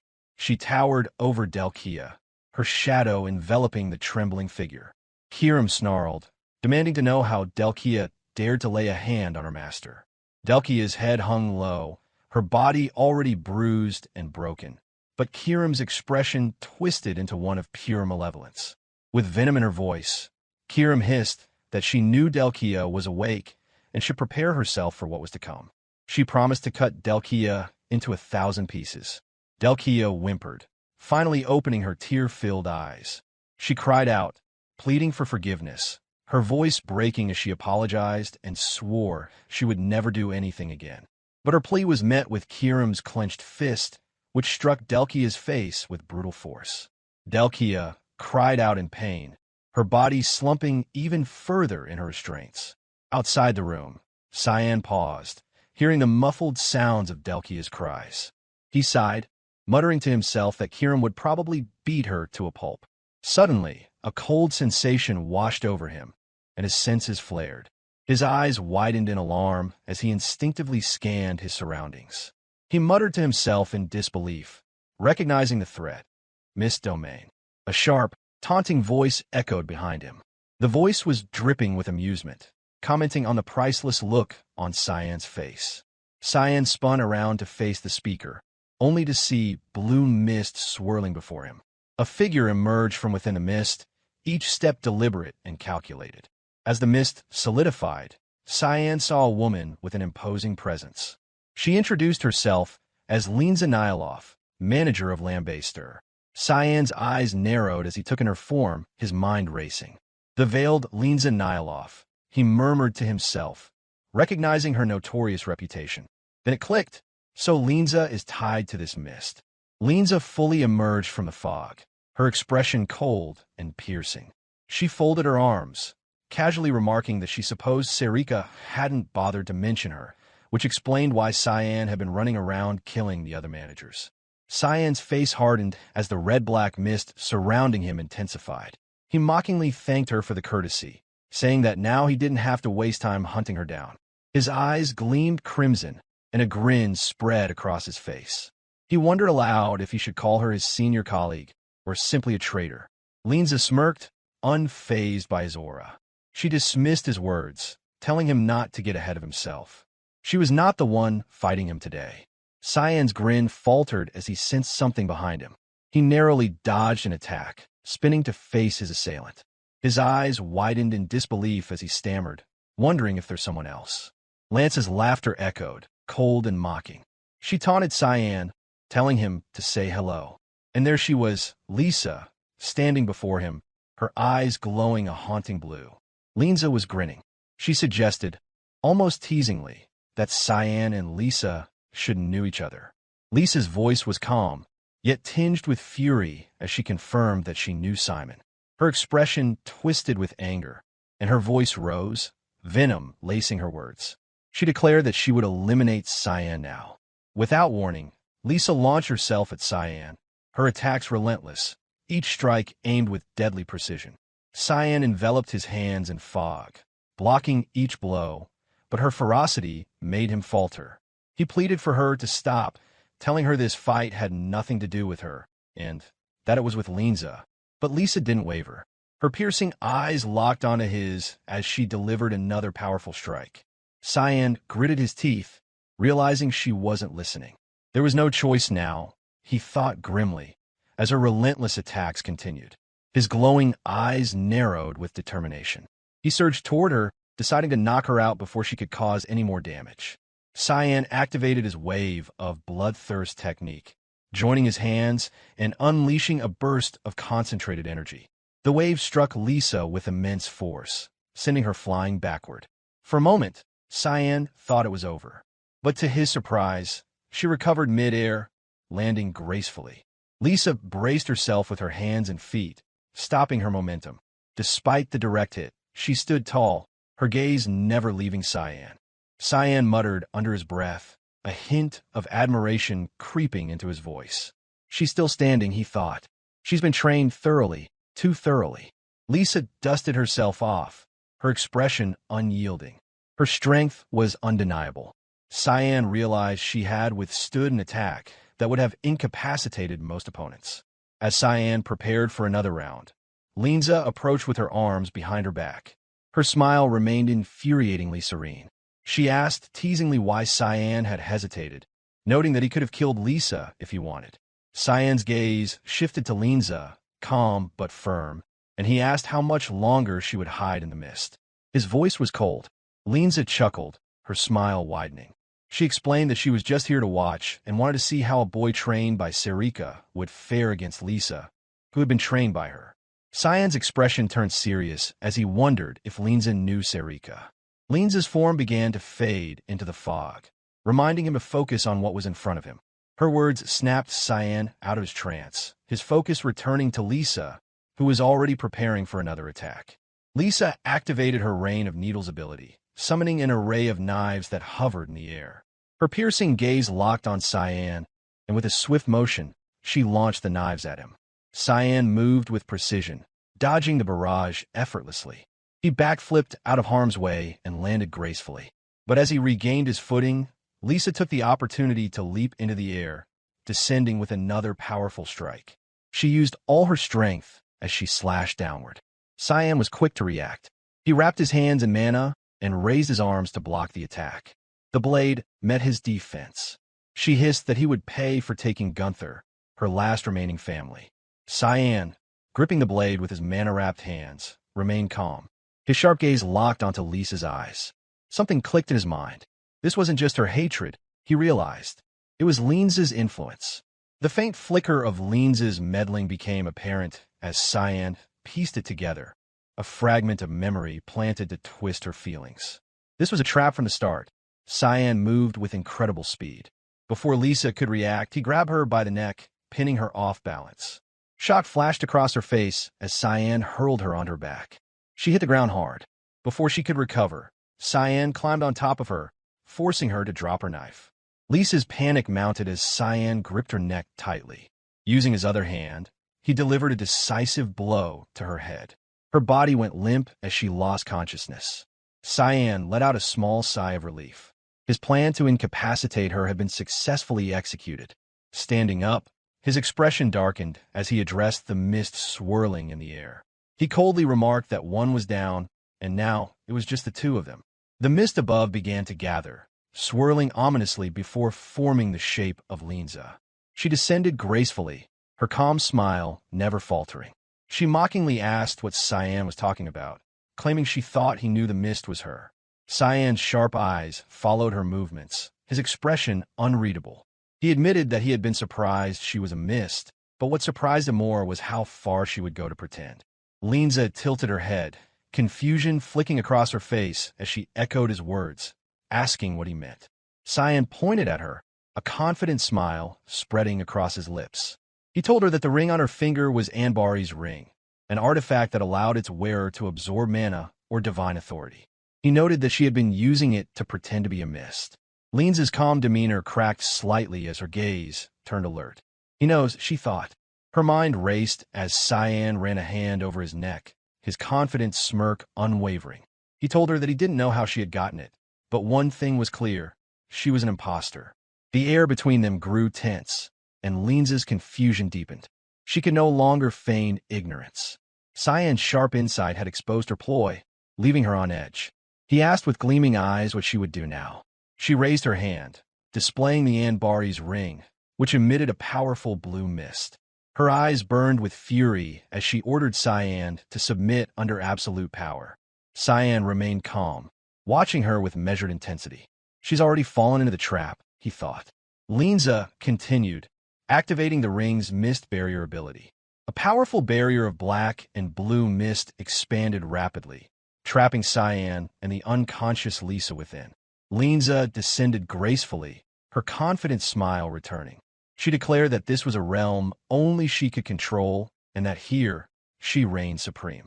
Her voice dripped with pride as she approached Cyan. She asked how it felt to be powerless, and with a dramatic flourish, she summoned a dagger. Its blade shimmered with unnatural energy. She said it was time for him to say goodbye to this world and prepare to strike. Just as Linza raised her weapon, an unfamiliar voice broke through the tension. The voice, filled with quiet menace, remarked on how fortunate it was to finally find Linza there. Linza's eyes widened in fear and confusion. She wondered aloud, her gaze darting around the misty realm. A crack formed behind her, the air splitting apart with a sinister groan. Linza began to sweat, panic creeping into her features. Emerging from the crack was Kiram, her expression simmering with anger. Linza tightened her grip on the dagger and turned to face the intruder. Upon seeing Kiram, her fear deepened as she watched Kiram broke in her realm. Linza stammered internally, the realization hitting her hard. She's as strong as Eru, the god of darkness. Kiram stepped through the rift, her posture casual yet intimidating. She placed a hand on her hip, her piercing gaze fixed on Linza. She asked, her voice deceptively sweet, why people kept chasing what was hers. She inquired how many pieces she should cut Linza into. Linza's expression faltered as recognition dawned. The demonic sword. Kiram, she whispered, her mind reeling. She braced herself, going on full alert. The possibility of facing someone with power akin to a god was terrifying. Kiram's confident grin widened as she said it was time to get rid of the mess. She snapped her fingers, and the misty realm trembled violently. Cracks spread across the barrier Linza had created. Within moments, the barrier shattered, its pieces dissolving into nothingness. Linza looked up in panic, her eyes darting frantically as the realm collapsed around her. She wondered how could she, terror gripping her, witnessing Kiram destroyed her realm so easily. The power of the ring faded, and Cyan found himself freed from its effects. Stretching slightly, he turned to Kiram with a calm expression, asking dryly what had taken her so long. Already irritated, Kiram turned to him with a scowl and snapped, her tone sharp, that she had just saved his life and he was complaining. Cyan crossed his arms, his voice steady but faintly chastising, remarking that it could have been dangerous and that next time, she shouldn't take so long. Kiram's expression twisted with frustration, her aura flaring slightly as she glared at him. She repeated incredulously, asking if he heard himself right now. Meanwhile, Linza's confidence completely eroded as she realized she was outmatched. Her composure shattered as she reached out with trembling hands and snarled that there was no way Cyan could be the successor. Her furious gaze fixed on Cyan as she clenched her fists. She declared that there hadn't been a successor in 300 years, and a child like him could never be chosen. Kiram, watching with an amused yet puzzled expression, raised a hand to her mouth and mockingly asked what Linza's problem was. Cyan shrugged slightly, his calm demeanor unwavering, explaining that he had already made her angry before and that this was just her usual tantrum. Linza's eyes blazed with fury as she spat that Cyan was just a child. Her voice trembled with frustration as she declared there was no way she would let a false successor like him stand before her. With clenched teeth, she lunged toward them, her body radiating raw anger. Kiram's gaze turned steely as she began to disintegrate into her true form, the demonic sword. The transformation was fluid and swift, leaving her armed and ready, gripping the blade tightly. She smirked and remarked that Linza was way too emotional to be a good assassin. Linza summoned her strength and activated Accelerating Storm, a skill that amplified her speed. Cyan followed suit, and the two clashed at incredible velocity, their swords slicing through the air in rapid, powerful swings. The sheer force of their strikes sent shockwaves rippling outward, shaking the ground beneath them. Despite her skill, the difference in strength became evident. Cyan's attacks overpowered Linza, and with a final decisive blow, she was sent flying backward. She landed hard on her back, her dagger slipping from her grip and embedding itself in the ground. Cyan's form radiated with intense energy, the power of the black mist swirling around him. His confident gaze bore into Linza as he stepped forward, his voice light but taunting as he asked if she still doubted him. Kiram, in response, decided to assert her true authority, her presence growing even more menacing. Linza, now seated on the ground, watched in shock as Cyan wielded the black mist power. Cyan extended his demonic sword toward the sky, summoning an enormous orb of energy. The air around him shifted, forming a mask over his face, making him appear even more fearsome. He challenged Linza to block the attack with her precious ring, his voice echoing with power. Linza's confidence crumbled. Her throat tightened, and she swallowed hard, her gaze fixed on the destructive force Cyan had summoned. The energy orb shot toward her, tearing through everything in its path. Frozen with fear, Linza had no means to stop it.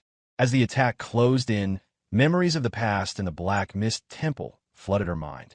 A few years ago, Serrika had stood before her with a calm, unreadable expression and had asked if Linza was leaving. Linza turned her back, had replied of her weariness of waiting for the successor to appear. There had been no remorse in her tone. Serrika had said softly that it was a shame, but made no further remark. Linza had teased her with a grin, asking why she wasn't coming to kill her. Serrika had simply responded that there was no reason to. Worse people were out there, she added, but her tone shifted slightly, offering a quiet warning. The moment Linza became contaminated, Serrika had promised she would be the one to purify her. As the energy orb bore down on her, Linza's confident facade shattered. The memory of Serrika's promise rang in her mind, and for the first time in years, she felt truly afraid. Cyan's unrelenting attack left no room for escape. The moment of reckoning drew closer. Linza trembled as Cyan's devastating attack pierced her defenses, severing her fingers and leaving a gaping hole in her body. She collapsed to the ground, her strength waning.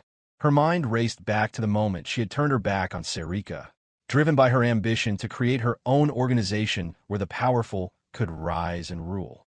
In the past, Serrika's calm, piercing expression had lingered as Linza turned away. Serrika had wished her to take care of herself, her voice firm. Linza had hesitated briefly, a small smile breaking through her confident facade before walking away. She had left the organization that awaited the successor, determined to forge her own path, fueled by hidden ambitions to step out of the shadows and command her own power. Now, kneeling before Cyan, her head hung low, Linza's voice barely audible as she murmured Serrika's name. Her trembling gaze lifted to meet Cyan's, tears streaming down her face. She admitted, her voice cracking, that she was wrong. The words cut deeper than any wound. She pleaded for Cyan to end it quickly. Cyan's expression remained calm, yet solemn, as he extended his hand toward her. Her body began to dissolve into mist, her form dissipating as the remnants of her existence faded. Cyan's eyes were fixed on the transformation, his thoughts heavy. No one could predict their own downfall, he mused. It had happened to him before, too. As Linza's life ended, the mist domain she had created began to dissolve, revealing the world outside. Cyan raised his head, surveying his surroundings. One of the buildings stood out, the Lambaster Cage Hotel. Unsure how he had ended up here, he felt relieved. At least this saved him some time. His thoughts were interrupted by a quiet, pained voice. Lisa stood amidst the dissipating mist, her injuries evident as she clutched a wound on her arm. Her gaze was burdened with guilt as she wondered aloud why Cyan had spared her life, especially after all she had done. Lisa expressed her confusion, remarking that she had tried to kill him and had known about the mist. Cyan asked if she planned to tell anyone about him. Lisa froze, her breath hitching. She softly assured him that she would not tell anyone. With indifference, he replied that there was no need to kill her. Lisa's shoulders sagged in relief, though her guilt remained heavy. She silently wondered why he showed mercy to someone like her. With a tired and confused expression, Lisa asked quietly what she was supposed to do now. Before Cyan could respond, the sound of hurried footsteps interrupted him. The door swung open, and Louise, accompanied by the guards, rushed into the room. Her face was etched with worry as she ran toward Lisa, asking if she was okay. Lisa stared at the girl in surprise as Louise, her fists clenched, began to cry. She explained how Lisa had disappeared so suddenly, her voice cracking with emotion as she threw her arms around Lisa, holding her tightly. She didn't care about Lisa's wounds or the situation. She had been frightened and vowed never to lose sight of Lisa again. Lisa's eyes softened, a flicker of joy shining within them. She gently embraced the girl, smiling as she asked if she was hurt anywhere. The girl shook her head, tears streaming down her face as she buried herself in Lisa's arms, begging her never to leave her alone again. Moved by the girl's sincerity, Lisa let out a warm smile, assuring the girl that they had only been apart for a little while. She soothed the girl by stroking her hair, telling her there was no need to cry so much. After a moment, Cyan spoke calmly, telling her that she should manage this district for now, as the other managers were gone, and someone had to take responsibility. He added that she should make sure the girl didn't grow up to be someone like her or Gunther. She met his gaze and nodded, though her voice still wavered as she promised to do her best. Cyan walked over to the girl and knelt down, gently stroking her head. He smiled kindly as he told her to behave well. The girl looked up at him and asked if he was leaving. With calm gaze and resolute, Cyan confirmed that he was leaving. He wished the girl to take care of herself. The guards and Lisa watched silently as Cyan began to walk away. Still uncertain about the future, Lisa called out, asking if he would come back. Cyan paused, raising his hand in a casual wave, and replied without looking back that maybe he would. Like a little girl, Lisa insisted that he had to come back. Cyan smiled faintly in response, but his expression carried a tinge of sadness as he continued walking away. Memories from his past life surfaced, the city engulfed in flames, chaos reigning over the streets. He closed his eyes briefly, pushing the images aside, and silently resolved that things would be different this time. Next time, it would not be the same. Once Cyan arrived at Mist Temple, Serrika held Linza's dagger. Cyan stood with his arms crossed, his gaze steady as he asked if she had sent him knowing how difficult it would be. His tone was calm, but accusatory. Serrika playfully pointed the dagger at him, her eyes sparkling with joy as she teased him about having questions. Cyan then shifted the conversation, asking what her relationship with Linza had been and if she was also part of the Mist. Serrika's smile widened as she recalled the past. She explained that Linza and she used to train together when things were simpler. Her voice grew softer as she continued, recounting how one day Linza had turned her back on her. Linza had left, taking the ring with her, a ring meant to be passed down only to the master of the hall. Cyan reached into his pocket and pulled out Linza's ring, holding it up to ask if it was the Ambari's ring. Serrika descended gracefully from her floating stone, landing softly in front of him. She confirmed that it was meant to be hers, and she wants Cyan to have it. Before he could speak, Serrika rested her hand on her waist and smiled confidently. She declared that she didn't need the ring anymore, revealing that she had grown stronger without it. Cyan's attention shifted back to the ring. He had assumed the entire mission had been about retrieving it, but this revelation left him unsettled. He wondered to himself why Serrika hadn't sent him for the ring. He wondered what all of this meant. As these thoughts churned in his mind, Kiarm manifested nearby. Her voice broke the silence as she observed that he seemed resentful. Her tone was flat but knowing. Serrika turned slightly, her back now to them. She explained that she was only fulfilling a promise. The power of the ring, she continued, broke most minds. People became corrupted by it, unable to resist its pull. Cyan and Kiarm stood in thoughtful silence, processing Serrika's cryptic demeanor. After a moment, Cyan spoke, his voice steady but questioning, asking if this was some kind of test. Serrika offered no immediate response, her silence drawing tension into the air. The Ambari's ring began to emit a sinister aura, its dark energy palpable. So that's it, he thought. She's testing him to see if he'll succumb to the power of the ring. He turned his gaze back to Serrika, his expression calm but sharp, and coolly stated that if he fell victim to the ring's power, she would purify him too. He asked if she didn't like him being the successor. Kiarm, standing beside him, frowned and placed a hand under her chin, her mind racing. She wondered in her mind. Serrika finally turned slightly toward them, a faint but deliberate smile forming on her lips. She replied lightly, stating that it wasn't personal. She simply wanted to see if he would be a disaster for humanity or a hero. This kind of test, she added, was normal for a successor. Her gaze shifted to Kiarm, her tone turning teasing as she suggested that perhaps Kiarm had made a bad choice. Kiram's eyes flared with anger, her voice rising as she snapped at Serrika, demanding to know what she had just said. Cyan, still unsure and confused, pocketed the ring despite his reservations. Part of him believed Serrika might have good intentions, or at least something resembling them. At Lewin Academy, the sun dipped below the horizon, casting the campus in golden hues. The dean stood by a large window, his arms clasped behind his back as he watched the sunset. The warm light did little to ease the heavy atmosphere. With Instructor Nella's sudden disappearance, the students had grown restless, their anxiety spreading like wildfire. Turning from the window, the dean wore a serious expression and murmured to himself that this was a great burden, especially for someone so newly appointed. But he trusted the man, despite everything. Boris assured the dean that he would do his best to be understanding with the students. The dean nodded appreciatively, thanking Boris. Boris bowed before turning and walking toward the door. His demeanor remained pleasant, but as he left, the dean's sharp gaze followed him, a flicker of suspicion crossing his face. He thought to himself that the mana Boris carried felt strange, his brows furrowing. Soon, Serrika entered the dean's office in a hurry, holding a book tightly against her chest.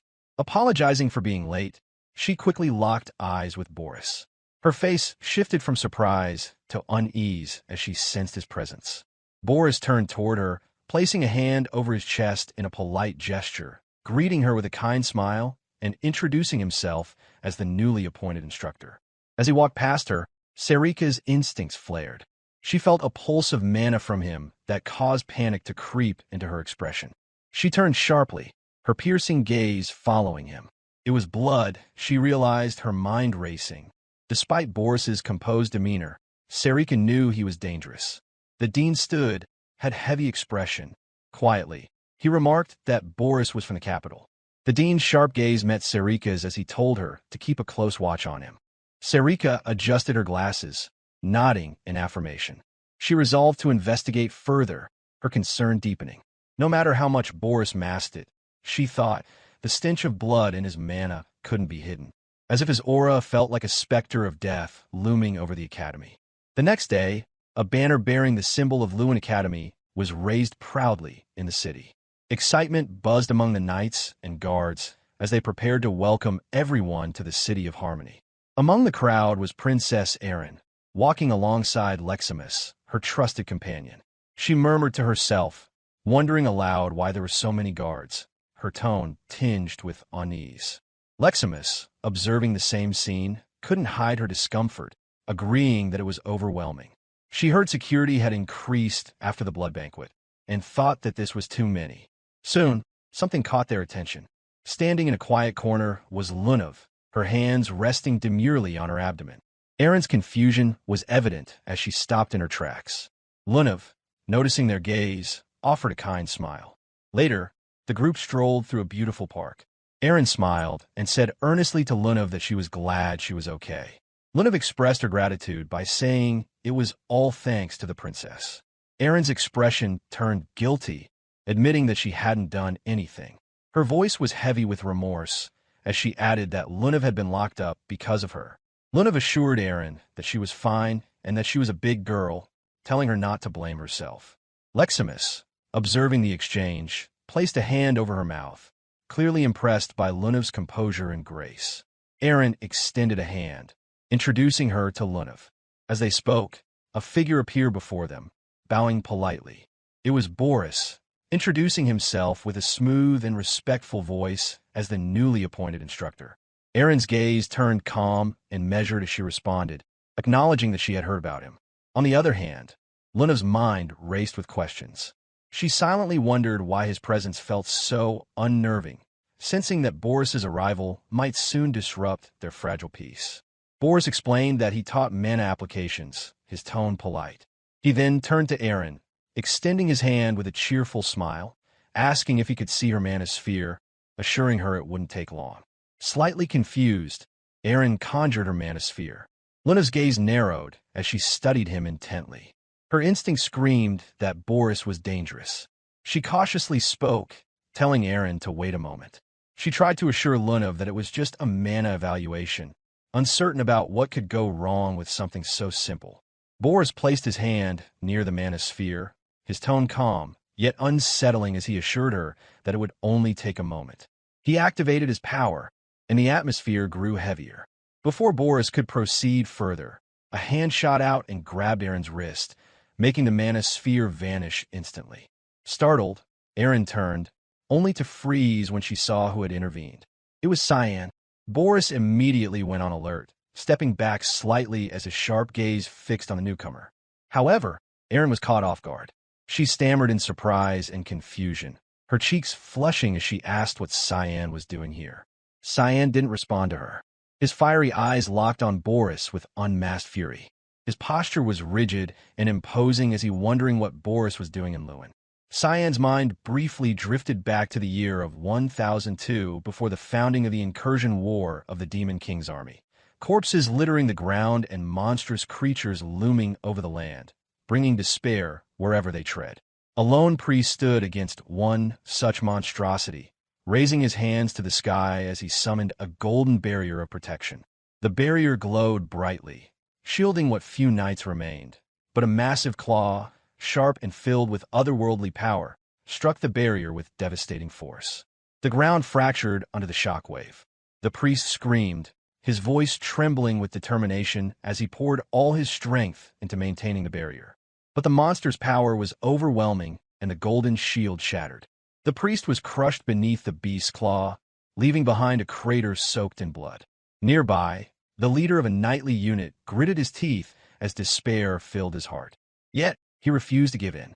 He ordered his soldiers to get back into formation, even as the tide of monsters threatened to raise them all. Amid the chaos of the battlefield, a priest pointed toward the horizon, his voice trembling with both fear and hope. Someone was approaching.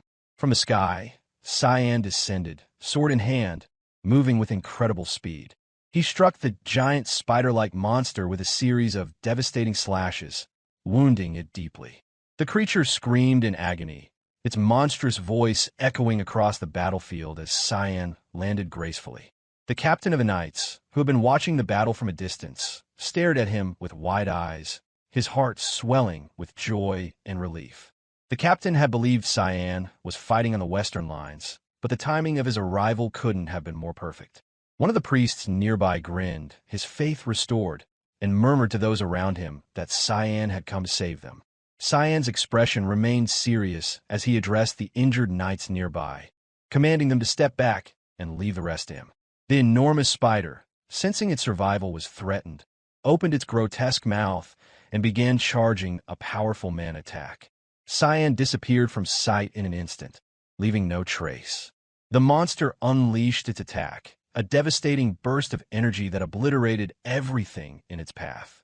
The spider, believing Cyan to be dead, grinned wickedly.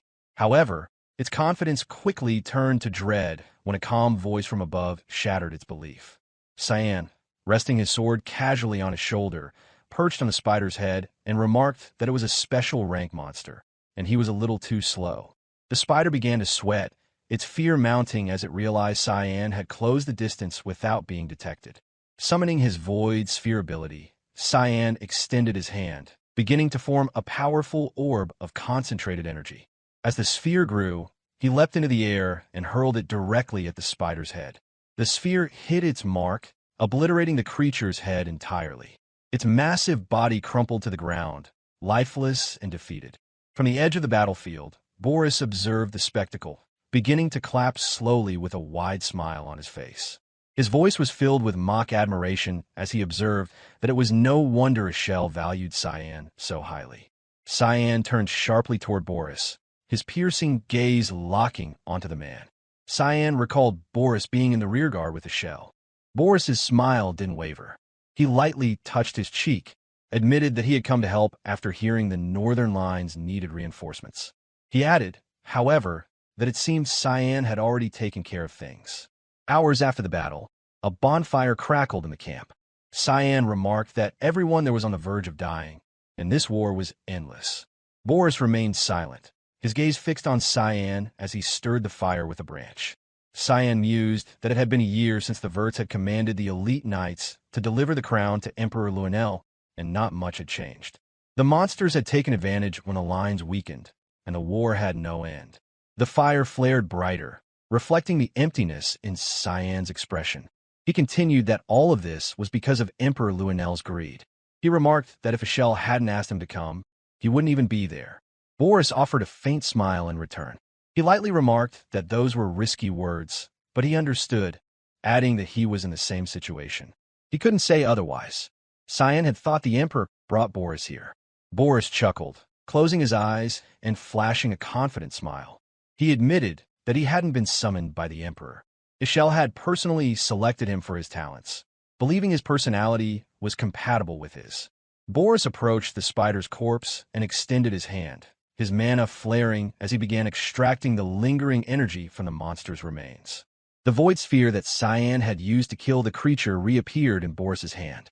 Boris then manipulated the mana, shaping it into a smaller, concentrated ball. Boris casually explained that he collected residual mana and transformed it into spheres. He held the ball up, inspecting it like a prized artifact. His power allowed him to store mana. Fog began to emanate faintly from Cyan's mana orb, catching Boris's attention. His curious gaze lingered, studying Cyan's mana, which seemed unique. Cyan noticed Boris's fixation and frowned, wondering if something was wrong with his mana.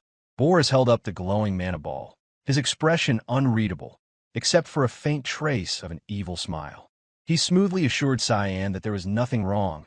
In fact, it was remarkable, and added that Cyan might just be the person he had been looking for.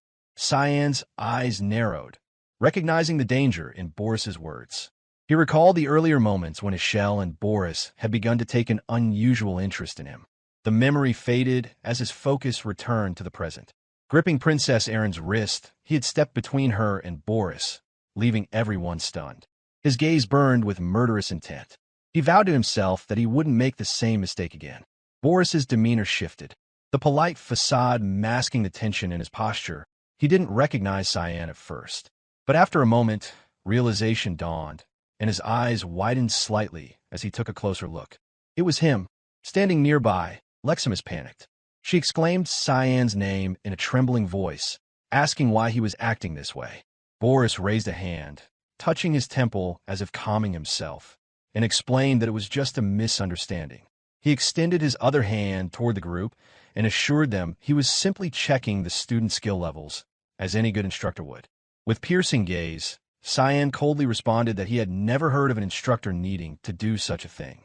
His tone was firm, making it clear he didn't buy Boris's explanation. Cyan thought to himself that Boris shouldn't belong here.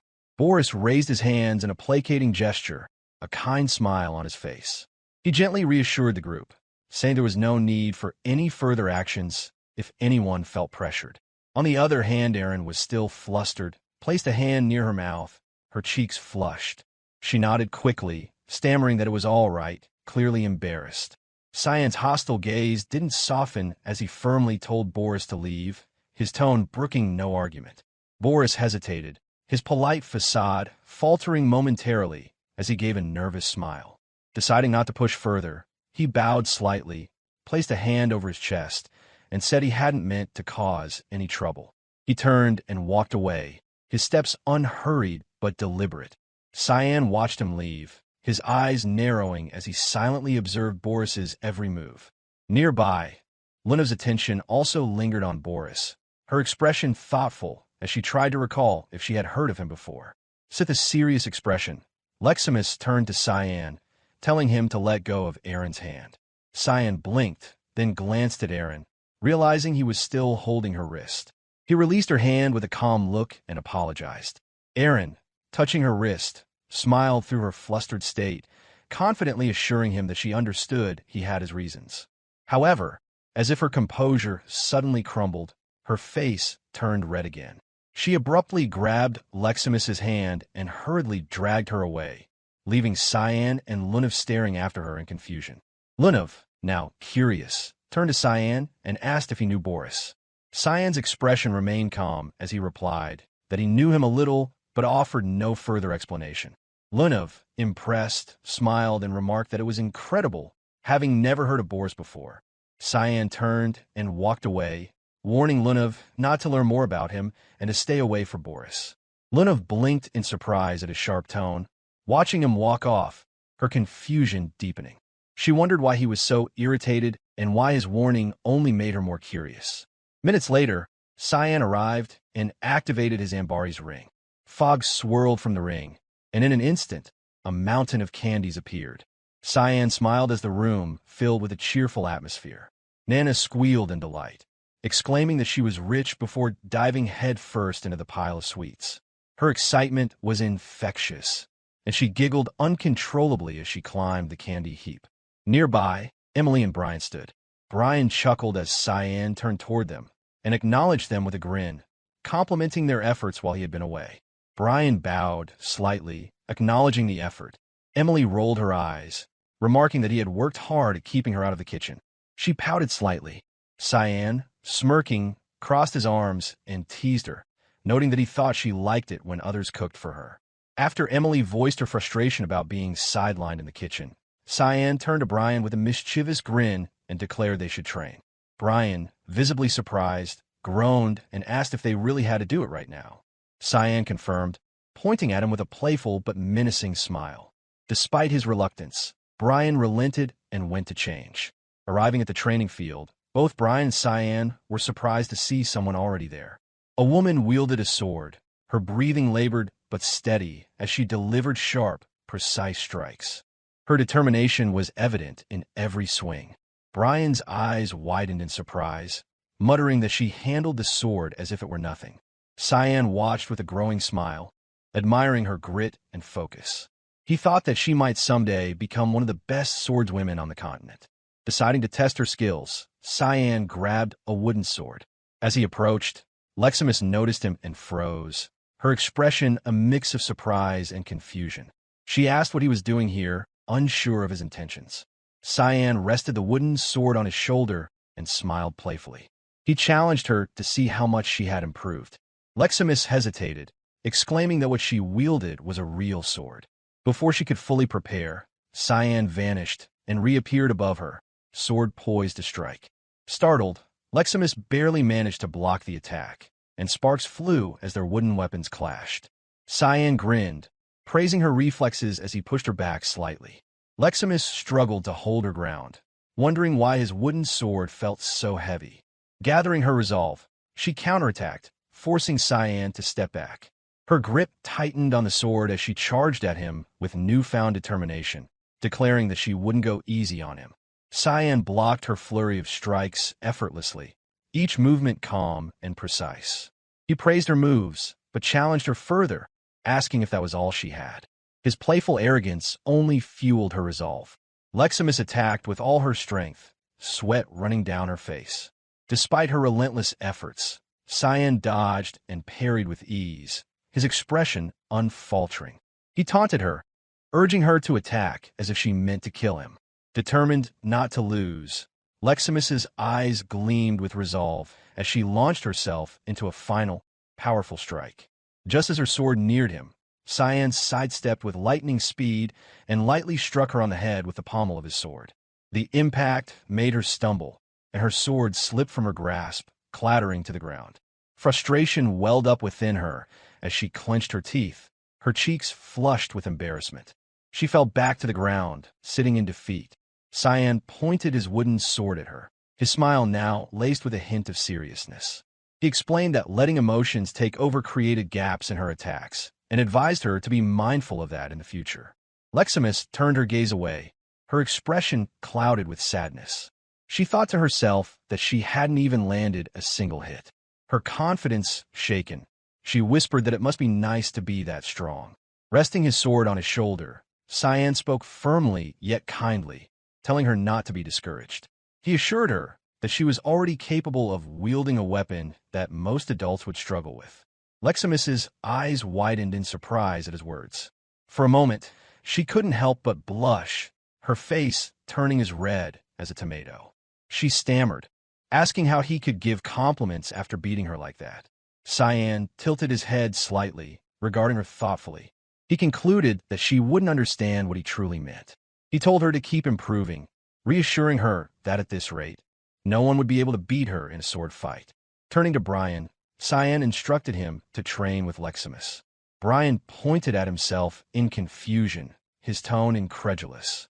He asked if he was the one who would be training her. Cyan nodded, confirming his instruction. He turned back to Leximus, his serene expression unwavering, telling Brian that Leximus would benefit from his guidance. Still recovering from her defeat, Leximus intended to switch to a wooden sword. Visibly felt uneasy, Brian reluctantly accepted the sword. He asked where Cyan was going as he started to walk away. Cyan replied without turning back, saying he had something to take care of. Brian sighed, a forced smile crossing his face, muttering sarcastically that he was looking forward to training as he stood before Leximus. Meanwhile, Leximus's determination rekindled. Her eyes sparkled with excitement as she eagerly proclaimed they should get started. Her energy unnerved Brian further. Leaving the training field, Cyan wandered the quiet grounds of the academy. After walking for some time, he spotted Lunav standing alone. Her figure was illuminated by the soft glow of the moonlight, her posture tense as she focused on a building ahead, the research laboratory of Instructor Boris. Cyan's instincts flared as he observed her silently. He wondered why she was there at this hour, growing cautious. He approached her, his steps deliberate, and spoke in a calm but curious tone, asking if she was planning to go inside. As if knowing Cyan's arrival, Lunav asked how he knew with a calm voice. Cyan, with sharp eyes, narrowed them slightly. His tone grew serious as he replied that she had been staring at the building for a long time. He asked her why she wanted to go inside. She claimed to be simply curious. She revealed to never heard Boris's name before, not even in the Garum Association. Yet, he is an 8th Circle mage. Lunav then asked Cyan to help him. Cyan let out a sigh, realizing she was diving headfirst into trouble. He bluntly asked why he should help her. Lunav teased him, suggesting that he hated Boris. Cyan closed his eyes and exhaled heavily, not responding. His action spoke for him. If she was going in, he couldn't leave her alone. Lunav grinned triumphantly. They waited for hours, and eventually Boris exited the laboratory, moving silently into the night. Cyan and Lunav approached the building, peering around the corner. Cyan ensured there was no lingering presence. His sharp instincts confirmed they were alone. He told Lunav to stay behind him firmly. Lunav nodded, her trust evident despite her curiosity. Cyan placed his hand on the doorknob, using a lock-picking technique called Basum to disable the lock. Seconds later, the door creaked open, revealing a room cluttered with piles of books and shelves overflowing with tomes. They stood silently for a moment, taking in the scene.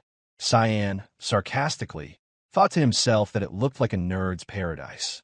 Lunav, however, was already drawn to one of the books, murmuring that they were about ancient magic. Cyan's expression shifted immediately as a strange mana presence tingled in the air, putting him on high alert. Moving toward the window, he called out to Kiram, asking what she was doing up there. Kiram, nonchalantly on the roof, replied that she was going ahead with her own plans. Cyan, bewildered, shook his head and refocused on the room. Lunav's voice broke through his thoughts, her gaze fixed on something. Cyan moved closer, his curiosity piqued. Lunav had placed her hand on a book resting on the altar. It was different from the others. Its cover was old and worn, with a gemstone embedded in the center. Cyan muttered sharply, realizing that this wasn't just any book. His instincts screamed that the artifact was far more than it appeared. Lunav carefully lifted the book, her eyes scanning its surface as she turned it over. Cyan recognized it immediately. Hearthcrea. He realized it was Boris's armor. The realization hit him like a thunderclap. Meanwhile, on the rooftop, Kiram crossed her arms, her face twisted in disgust. The smell was overwhelming. Kiram muttered, her voice laced with fury. No matter how many times she encountered it, it remained revolting. Her sharp gaze scanned the area, her teeth clenched. She demanded the figure come out. Feathers began to drift from the sky, their pristine white contrasting with the ominous tension in the air. A figure descended, an angelic being with enormous wings and white hair. A smile played on his lips as he landed gracefully. It had been a long time since they had last met, and Hearthcrea's voice was light as he commented on how surprising it was to see her awake after 3 centuries. Kiram's fury was barely contained as she forced a smile. She had been in a good mood, but now that mood had been ruined. Hearthcrea's cheerful expression did not falter as he studied her, commenting that her personality hadn't changed at all. He laughed, perhaps suggesting that this was why she had chosen Cyan as her successor of all people. Kiram's composure cracked, her eyes blazing with anger. asking to repeat himself as her hand twitched as though ready to strike. Hearthcrea descended to the roof and told her to relax. He said he was there to help. Kiram's mind raced with questions, her expression shifting to confusion. She asked, skeptically, what he wanted to help with. Hearthcrea smiled knowingly, raising a single finger in a gesture that only fueled Kiram's irritation. Kiram spat at him, asking what he was trying to do. Her forced smile returned, though her rage simmered beneath the surface. Inside the laboratory, Lunav opened the mysterious book with careful hands. Her eyes sparkled with curiosity as she examined the contents. She murmured that she had never seen anything like this before, her fingers trailing across the page. The text was written in a secret language, filled with complex symbols, more like a code than ordinary writing. Her voice, thoughtful, remarked that the book appeared unfinished. As her fingers brushed an illustration of the sun, her gaze grew distant, and she began muttering about the sun, dark clouds, and mist. Cyan's eyes widened in alarm as his heart raced and his instincts sharpened. Without hesitation, he reached out and slammed the book shut, startling Lunav. Confused and slightly offended, Lunav asked what he was doing. Cyan's gaze was steely as he looked at her, his voice low and serious. He told her that the book had to be destroyed. Lunav's expression, filled with questions, asked what was inside the book, struggling to process his urgency. Cyan's attention remained fixed on the closed book, his body tense. He thought to himself that the book was responsible for the blood banquet and countless other catastrophes. The tension in the laboratory escalated when a calm, authoritative voice broke the silence. Cyan's expression shifted instantly as his eyes locked on Boris, who stood in the doorway. His presence was startling. Cyan hadn't sensed him at all, distracted by the cursed book. A chill ran down his spine as he clenched his teeth, realizing the situation had taken a dangerous turn. The book on the altar began to glow with an intense golden light, its radiance so blinding that Cyan and Lunav had to shield their eyes and step back. Suddenly, the book shot into Boris's hand, as if it had belonged there all along. He placed his other hand on his chest, closed his eyes, and smiled. He mentioned that he had been debating whether to visit them, but it was a coincidence that they had found him here instead. He added, though, that spying on him was unpleasant. Cyan's anger boiled over, but before he could act, Boris's eyes gleamed dangerously as he extended his hand toward Lunav. He told her, with unnerving politeness, that she should leave them alone. In an instant, a burst of energy sent Lunav flying backward. She crashed through the window with a deafening shatter, disappearing into the night. Sensing Cyan's thoughts, Boris assured him with a smile that Lunav was safe. He explained that he sent her to her dorm. Though perhaps it was a bit rough, it was nothing to worry about. The broken window framed Boris's imposing figure as he held the book. His expression was disturbingly casual, but his eyes burned with an unsettling intensity. Boris smiled, widening his grin as he told Cyan that he had been looking forward to this. He found Cyan fascinating. The version of him that the world saw and the version that he kept hidden. Cyan went on full alert, narrowing his eyes. His instincts screamed to attack, but something restrained him. The book, Hearthcrea, radiated a powerful golden aura, as if divine. Meanwhile, on the roof, Kiram lay with her arms behind her head, her expression twisted in irritation. She wondered what he was talking about. Frustration was evident in her voice. Hearthcrea's voice, calm and almost mocking, echoed through the golden light. He mentioned that the person his owner served was one chosen by the gods. The book, addressing Kiram, declared that it meant she was on the losing side. Kiram scoffed, closing her eyes as if dismissing the claim. She asked why she, a demonic sword, would side with Lumendal and betray her owner, venom lacing her tone. Hearthcrea's smile deepened, its aura intensifying as it cryptically replied that it wasn't necessary. There were many ways. Hearthcrea's attention remained fixed on Kiram as it delivered a warning. If she stole Cyan's body, it would be difficult even for them to deal with her. Kiram opened her eyes, her curiosity piqued. A sly smile spread across her face as she broke the silence, mockingly asking what exactly Hearthcrea was planning to do. The world, as it had always been, was a realm of duality, good and evil, light and darkness, creation and destruction. These opposing forces had clashed endlessly throughout history. Hearthcrea represented the supposed light, and Kirim, the darkness, a conflict as ancient as time itself. In the Great Divine War, 300 years ago, the angelic forces had triumphed over the great demon god, the forces of darkness. The surface world thrived in the light of victory, but as centuries passed, the memory of these events faded. Monuments, like the statue of an angel in the city center, once commanded awe, but now stood as relics of a forgotten age. People no longer revered the angels or their cause. Hearthcrea, seated casually on the rooftop, observed Kirim, who hugged her knees as she listened in silent contemplation. Hearthcrea's radiant eyes gleamed, and a smile adorned his face as he explained that the darkness made the light shine brighter. Without darkness, they would lose their purpose, and their radiance would fade. Kirim's gaze turned sharp, and she muttered coldly, calling it the stupidest reason she had ever heard. Kirim then said, if she took over her owner's body and lost control, they would stop her, and then the angels would become the saviors once again.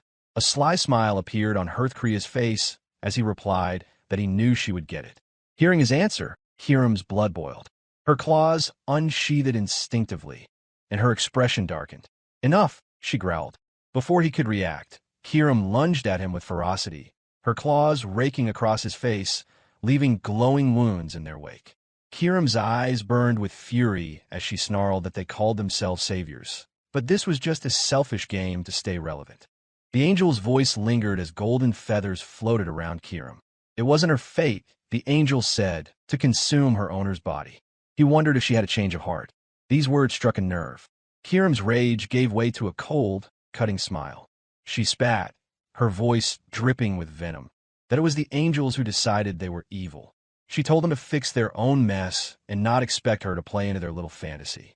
Hearthcrea's energy manifested high above, his face resting lazily on his hand as if her outburst amused him. What a shame, he murmured almost wistfully. He expressed she would be easy to reason with just like with Eru. He then said that it had been a pleasure, truly. His voice grew faint, and his form vanished entirely, scattering into the night as radiant feathers. Kirim's piercing gaze remained fixed on the fading feathers, her mind a whirlwind of anger and confusion. She wondered about what Eru had done.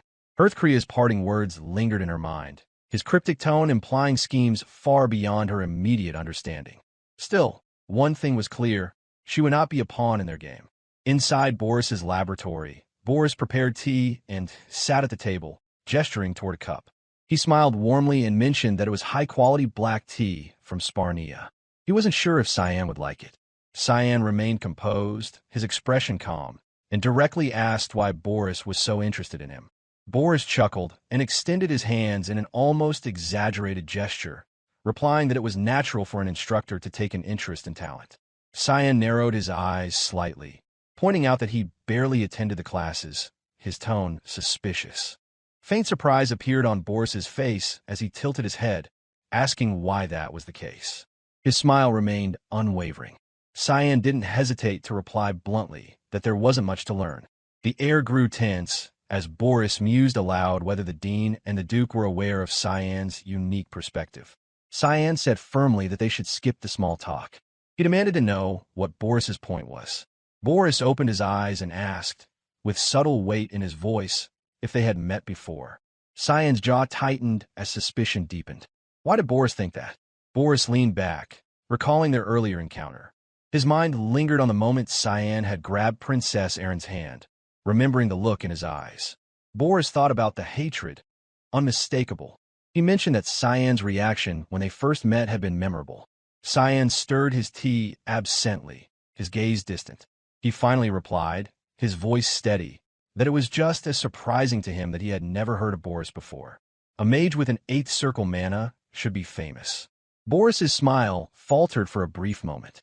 His gaze turned guarded, and he smoothly stated that he preferred a quiet life. Cyan wasn't convinced. He leaned forward slightly, pressing further, asking where Boris was from. Boris replied quickly, almost dismissively, stating it was a very rural area, one that Cyan wouldn't have heard of. The tension in the room was palpable as Cyan stirred his tea slowly, his sharp gaze fixed on Boris. He concluded to himself that Boris was lying. Even in his past life, Boris had gone to great lengths to hide the truth. To break the silence, Cyan rested his head on his fist and asked if there was anything else Boris would like to know about him. His tone was cool and detached. Instantly, Boris's cheerful facade returned, and he smiled, saying that it was getting late. He suggested they could always continue their conversation another time. Cyan sensed the conversation had come to an end. He stood, leaving the table and stepping out into the moonlit night. The broken window cast silver beams across the room, illuminating the tension that lingered even after his departure. Alone in the laboratory, Boris returned the glowing book to the reading stand. His thoughts churned, replaying their interaction. So cold, it was difficult to know what he was thinking. No wonder Echelle felt threatened by him. Turning back to the reading stand, Boris's eyes gleamed with a new understanding. He realized that Cyan was the one helping Princess Arin. For Boris, the game was just beginning. For Cyan, the pieces on the board were growing more unpredictable by the second. Boris placed his hand on the ancient book. A white feather materialized above its surface, hovering delicately. His expression darkened as he thought about the younger brother of the Savior, blessed by Lumendal, wielding a demonic sword. What disgrace! Behind him, Hearthcrea manifested, his radiant presence illuminating the room. A sly smile crossed the angel's face. Perhaps, Hearthcrea mused, it was a matter of destiny. Boris opened the book, flipping through its pages. His smile widened with every turn. It was an interesting way to view it, he replied, his voice carrying a note of intrigue. Hearthcrea turned his gaze outward, his expression thoughtful. As the owner of Kirim, Cyan might be the darkness they had been searching for all this time. His voice carried a quiet certainty. Reaching a page adorned with an illustration of the sun, Boris placed his hand over the image. His thoughts aligned with Hearthcrea's words. If Cyan was the darkness, then he would help Echelle shine even brighter, just as the prophecy had foretold. The image of the black mist concealing the sun came to mind as he closed the book. His eyes lit with joy. The ascension of the Savior was about to begin, Boris declared with excitement. Elsewhere, Kirim stepped through a swirling portal into the kingdom of Eru. The air was heavy with mist and tension. Her boots echoed against the ground as she entered, her gaze fixed downward, fists clenched at her sides. Ahead of her, Eru sat on his shadowy throne, his piercing gaze settling on her. A calm voice broke the silence. Eru spoke her name, his tone neutral. He hadn't expected her and asked what bring her here. Resting her hand on her waist, Kirim smirked, though her fury simmered beneath the surface. She began walking toward him, sharply stating that he already knew. She had just met Hearthcrea and hadn't realized how close he was to his domain. Suspicion flickered in Eru's eyes. He tilted his head slightly, asking if Hearthcrea had tried something. Kirim's eyes flared with rage as she shouted, her voice rising. She demanded to know if he knew and had done nothing. She confronted him, asking if he had forgotten that they were the ones who had expelled him. Eru's form dissolved into mist, reappearing behind her with disarming silence. His voice carried a quiet sadness as he spoke. There was no place lower than the one he had already fallen to, he said. Expressed there was nothing he could fear. The weight of his words surprised Kirim. She turned her rage momentarily giving way to confusion. She asked whether he was kidding, her voice raging. She was angry because they wanted to use Cyan and her. Eru turned his back on her, his movements slow and deliberate. With an edge of finality, he asked if this really what her wish was. Kirim blinked, her anger wavering. She asked what he was talking about, her tone now curious but wary. With a wave of his hand, Eru summoned a card, its surface glowing with red mana. Using his finger, he began inscribing it, his strokes precise and deliberate. Acknowledging her wish to protect Cyan, his gaze remained fixed on his writing. He intended to make it come true. With a final stroke, he handed the card to her, instructing her to carry the decree. Mist would help protect Cyan, he assured her, his words devoid of emotion. Kirim's cold eyes fell on the card as she took it, and her rage flared anew. The realization struck her hard. He wasn't going to do anything himself. A bitter tone filled her voice as she addressed him, asking if something had happened with Lumendal. Eru's glowing eyes dimmed slightly, his expression solemn. Every decision he had made was for his daughter's sake, yet those words held no weight for Kirim now. She turned her back on him, her fists clenched in fury. She no longer wanted to hear his pathetic excuses. The hatred that consumed her fueled her as she moved toward the portal, her glare fixed on Eru. Pointing at him, she delivered her parting shot. He would stay locked up forever, a coward. Eru remained silent, her words sinking deep. Despite his composed exterior, a profound sadness lingered within him, knowing her anger wasn't entirely unjustified. In the city, beneath the looming statue of the angel, a solemn ritual unfolded in a grand hall adorned with angelic effigies. Several women in white hoods stood in reverence, their white hair gleaming under the light. At the center, a leader holding a ceremonial sword faced a lone knight. The leader's voice echoed through the chamber, asking the knight to swear as a proxy of the great god of light, Lumendal. Would she swear to act as a ray of hope against the cruel darkness, to fight and die on the battlefield if needed? The blue-haired knight stood still, her gaze steady but contemplative. Without a moment's hesitation, Alice spoke, swearing to accept the will of the god of light, Lumendal. As her words resonated through the hall, her eyes began to glow with conviction. Yet, beneath it all, a seed of doubt lingered, though she wondered if that was really the right path. The Empire had been aggressively recruiting talented individuals into the Knights of Light, sending them to the front lines to face calamities. Even during catastrophic events like the Blood Banquet, the Royal Guard had failed to act effectively. This reality weighed heavily on Alice as she gazed at the angel statue, her emotions mixed.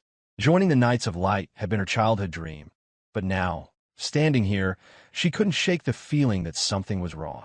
Her thoughts were interrupted by a cheerful voice. Cecilia's voice startled Alice, and when she turned, her surprise quickly turned to joy. Cecilia was standing nearby, and a smile spread across Alice's face. She felt a sense of relief. Cecilia beamed with pride, her smile warm as she approached. She expressed how proud she was of Alice for finally achieving her dream, her voice filled with genuine delight. Alice flushed nervously, waving her hands in denial. She felt awkward in the presence of her friend, now her superior. Cecilia told her that when they were alone, Alice could address her however she liked. Despite Cecilia's reassurances, Alice knelt before her friend out of respect, shaking her head. She couldn't bring herself to address her friend as though they were equals now. Cecilia's composure faltered, and she looked visibly nervous. She panicked and asked Alice not to kneel, her voice trembling. Later, the two friends sat on a bench by a serene fountain in the city park. She admitted uncertainty about her decision to join the Knights of Light. Cecilia reassured Alice, saying she had always trusted Alice to follow the right path, having known her for so long. Cecilia urged her to trust herself, believing Alice would always do what was right. Alice looked at Cecilia, her friend's unwavering belief lighting a small flame of hope within her. She whispered a quiet thank you, feeling a deep sense of gratitude. Their unspoken bond were strong, ready to face whatever challenges lay ahead. Alice's expression darkened. She sighed, her heart heavy with unresolved emotions. The cries of people begging for help still echoed in her mind. Cecilia, standing beside her, regarded her friend with a serious expression. She stated that there was only one way to know if Alice truly belonged on the front lines. Alice's gaze shifted, confusion and curiosity in her eyes. Before she could ask, Cecilia stood, a smile spreading across her face. She invited Alice to join her when she went to the front line, excited by the opportunity. Duke Williers had entrusted them with an important mission, one they must fulfill together. Alice's jaw dropped in shock. She couldn't believe it. Her father had given them a mission,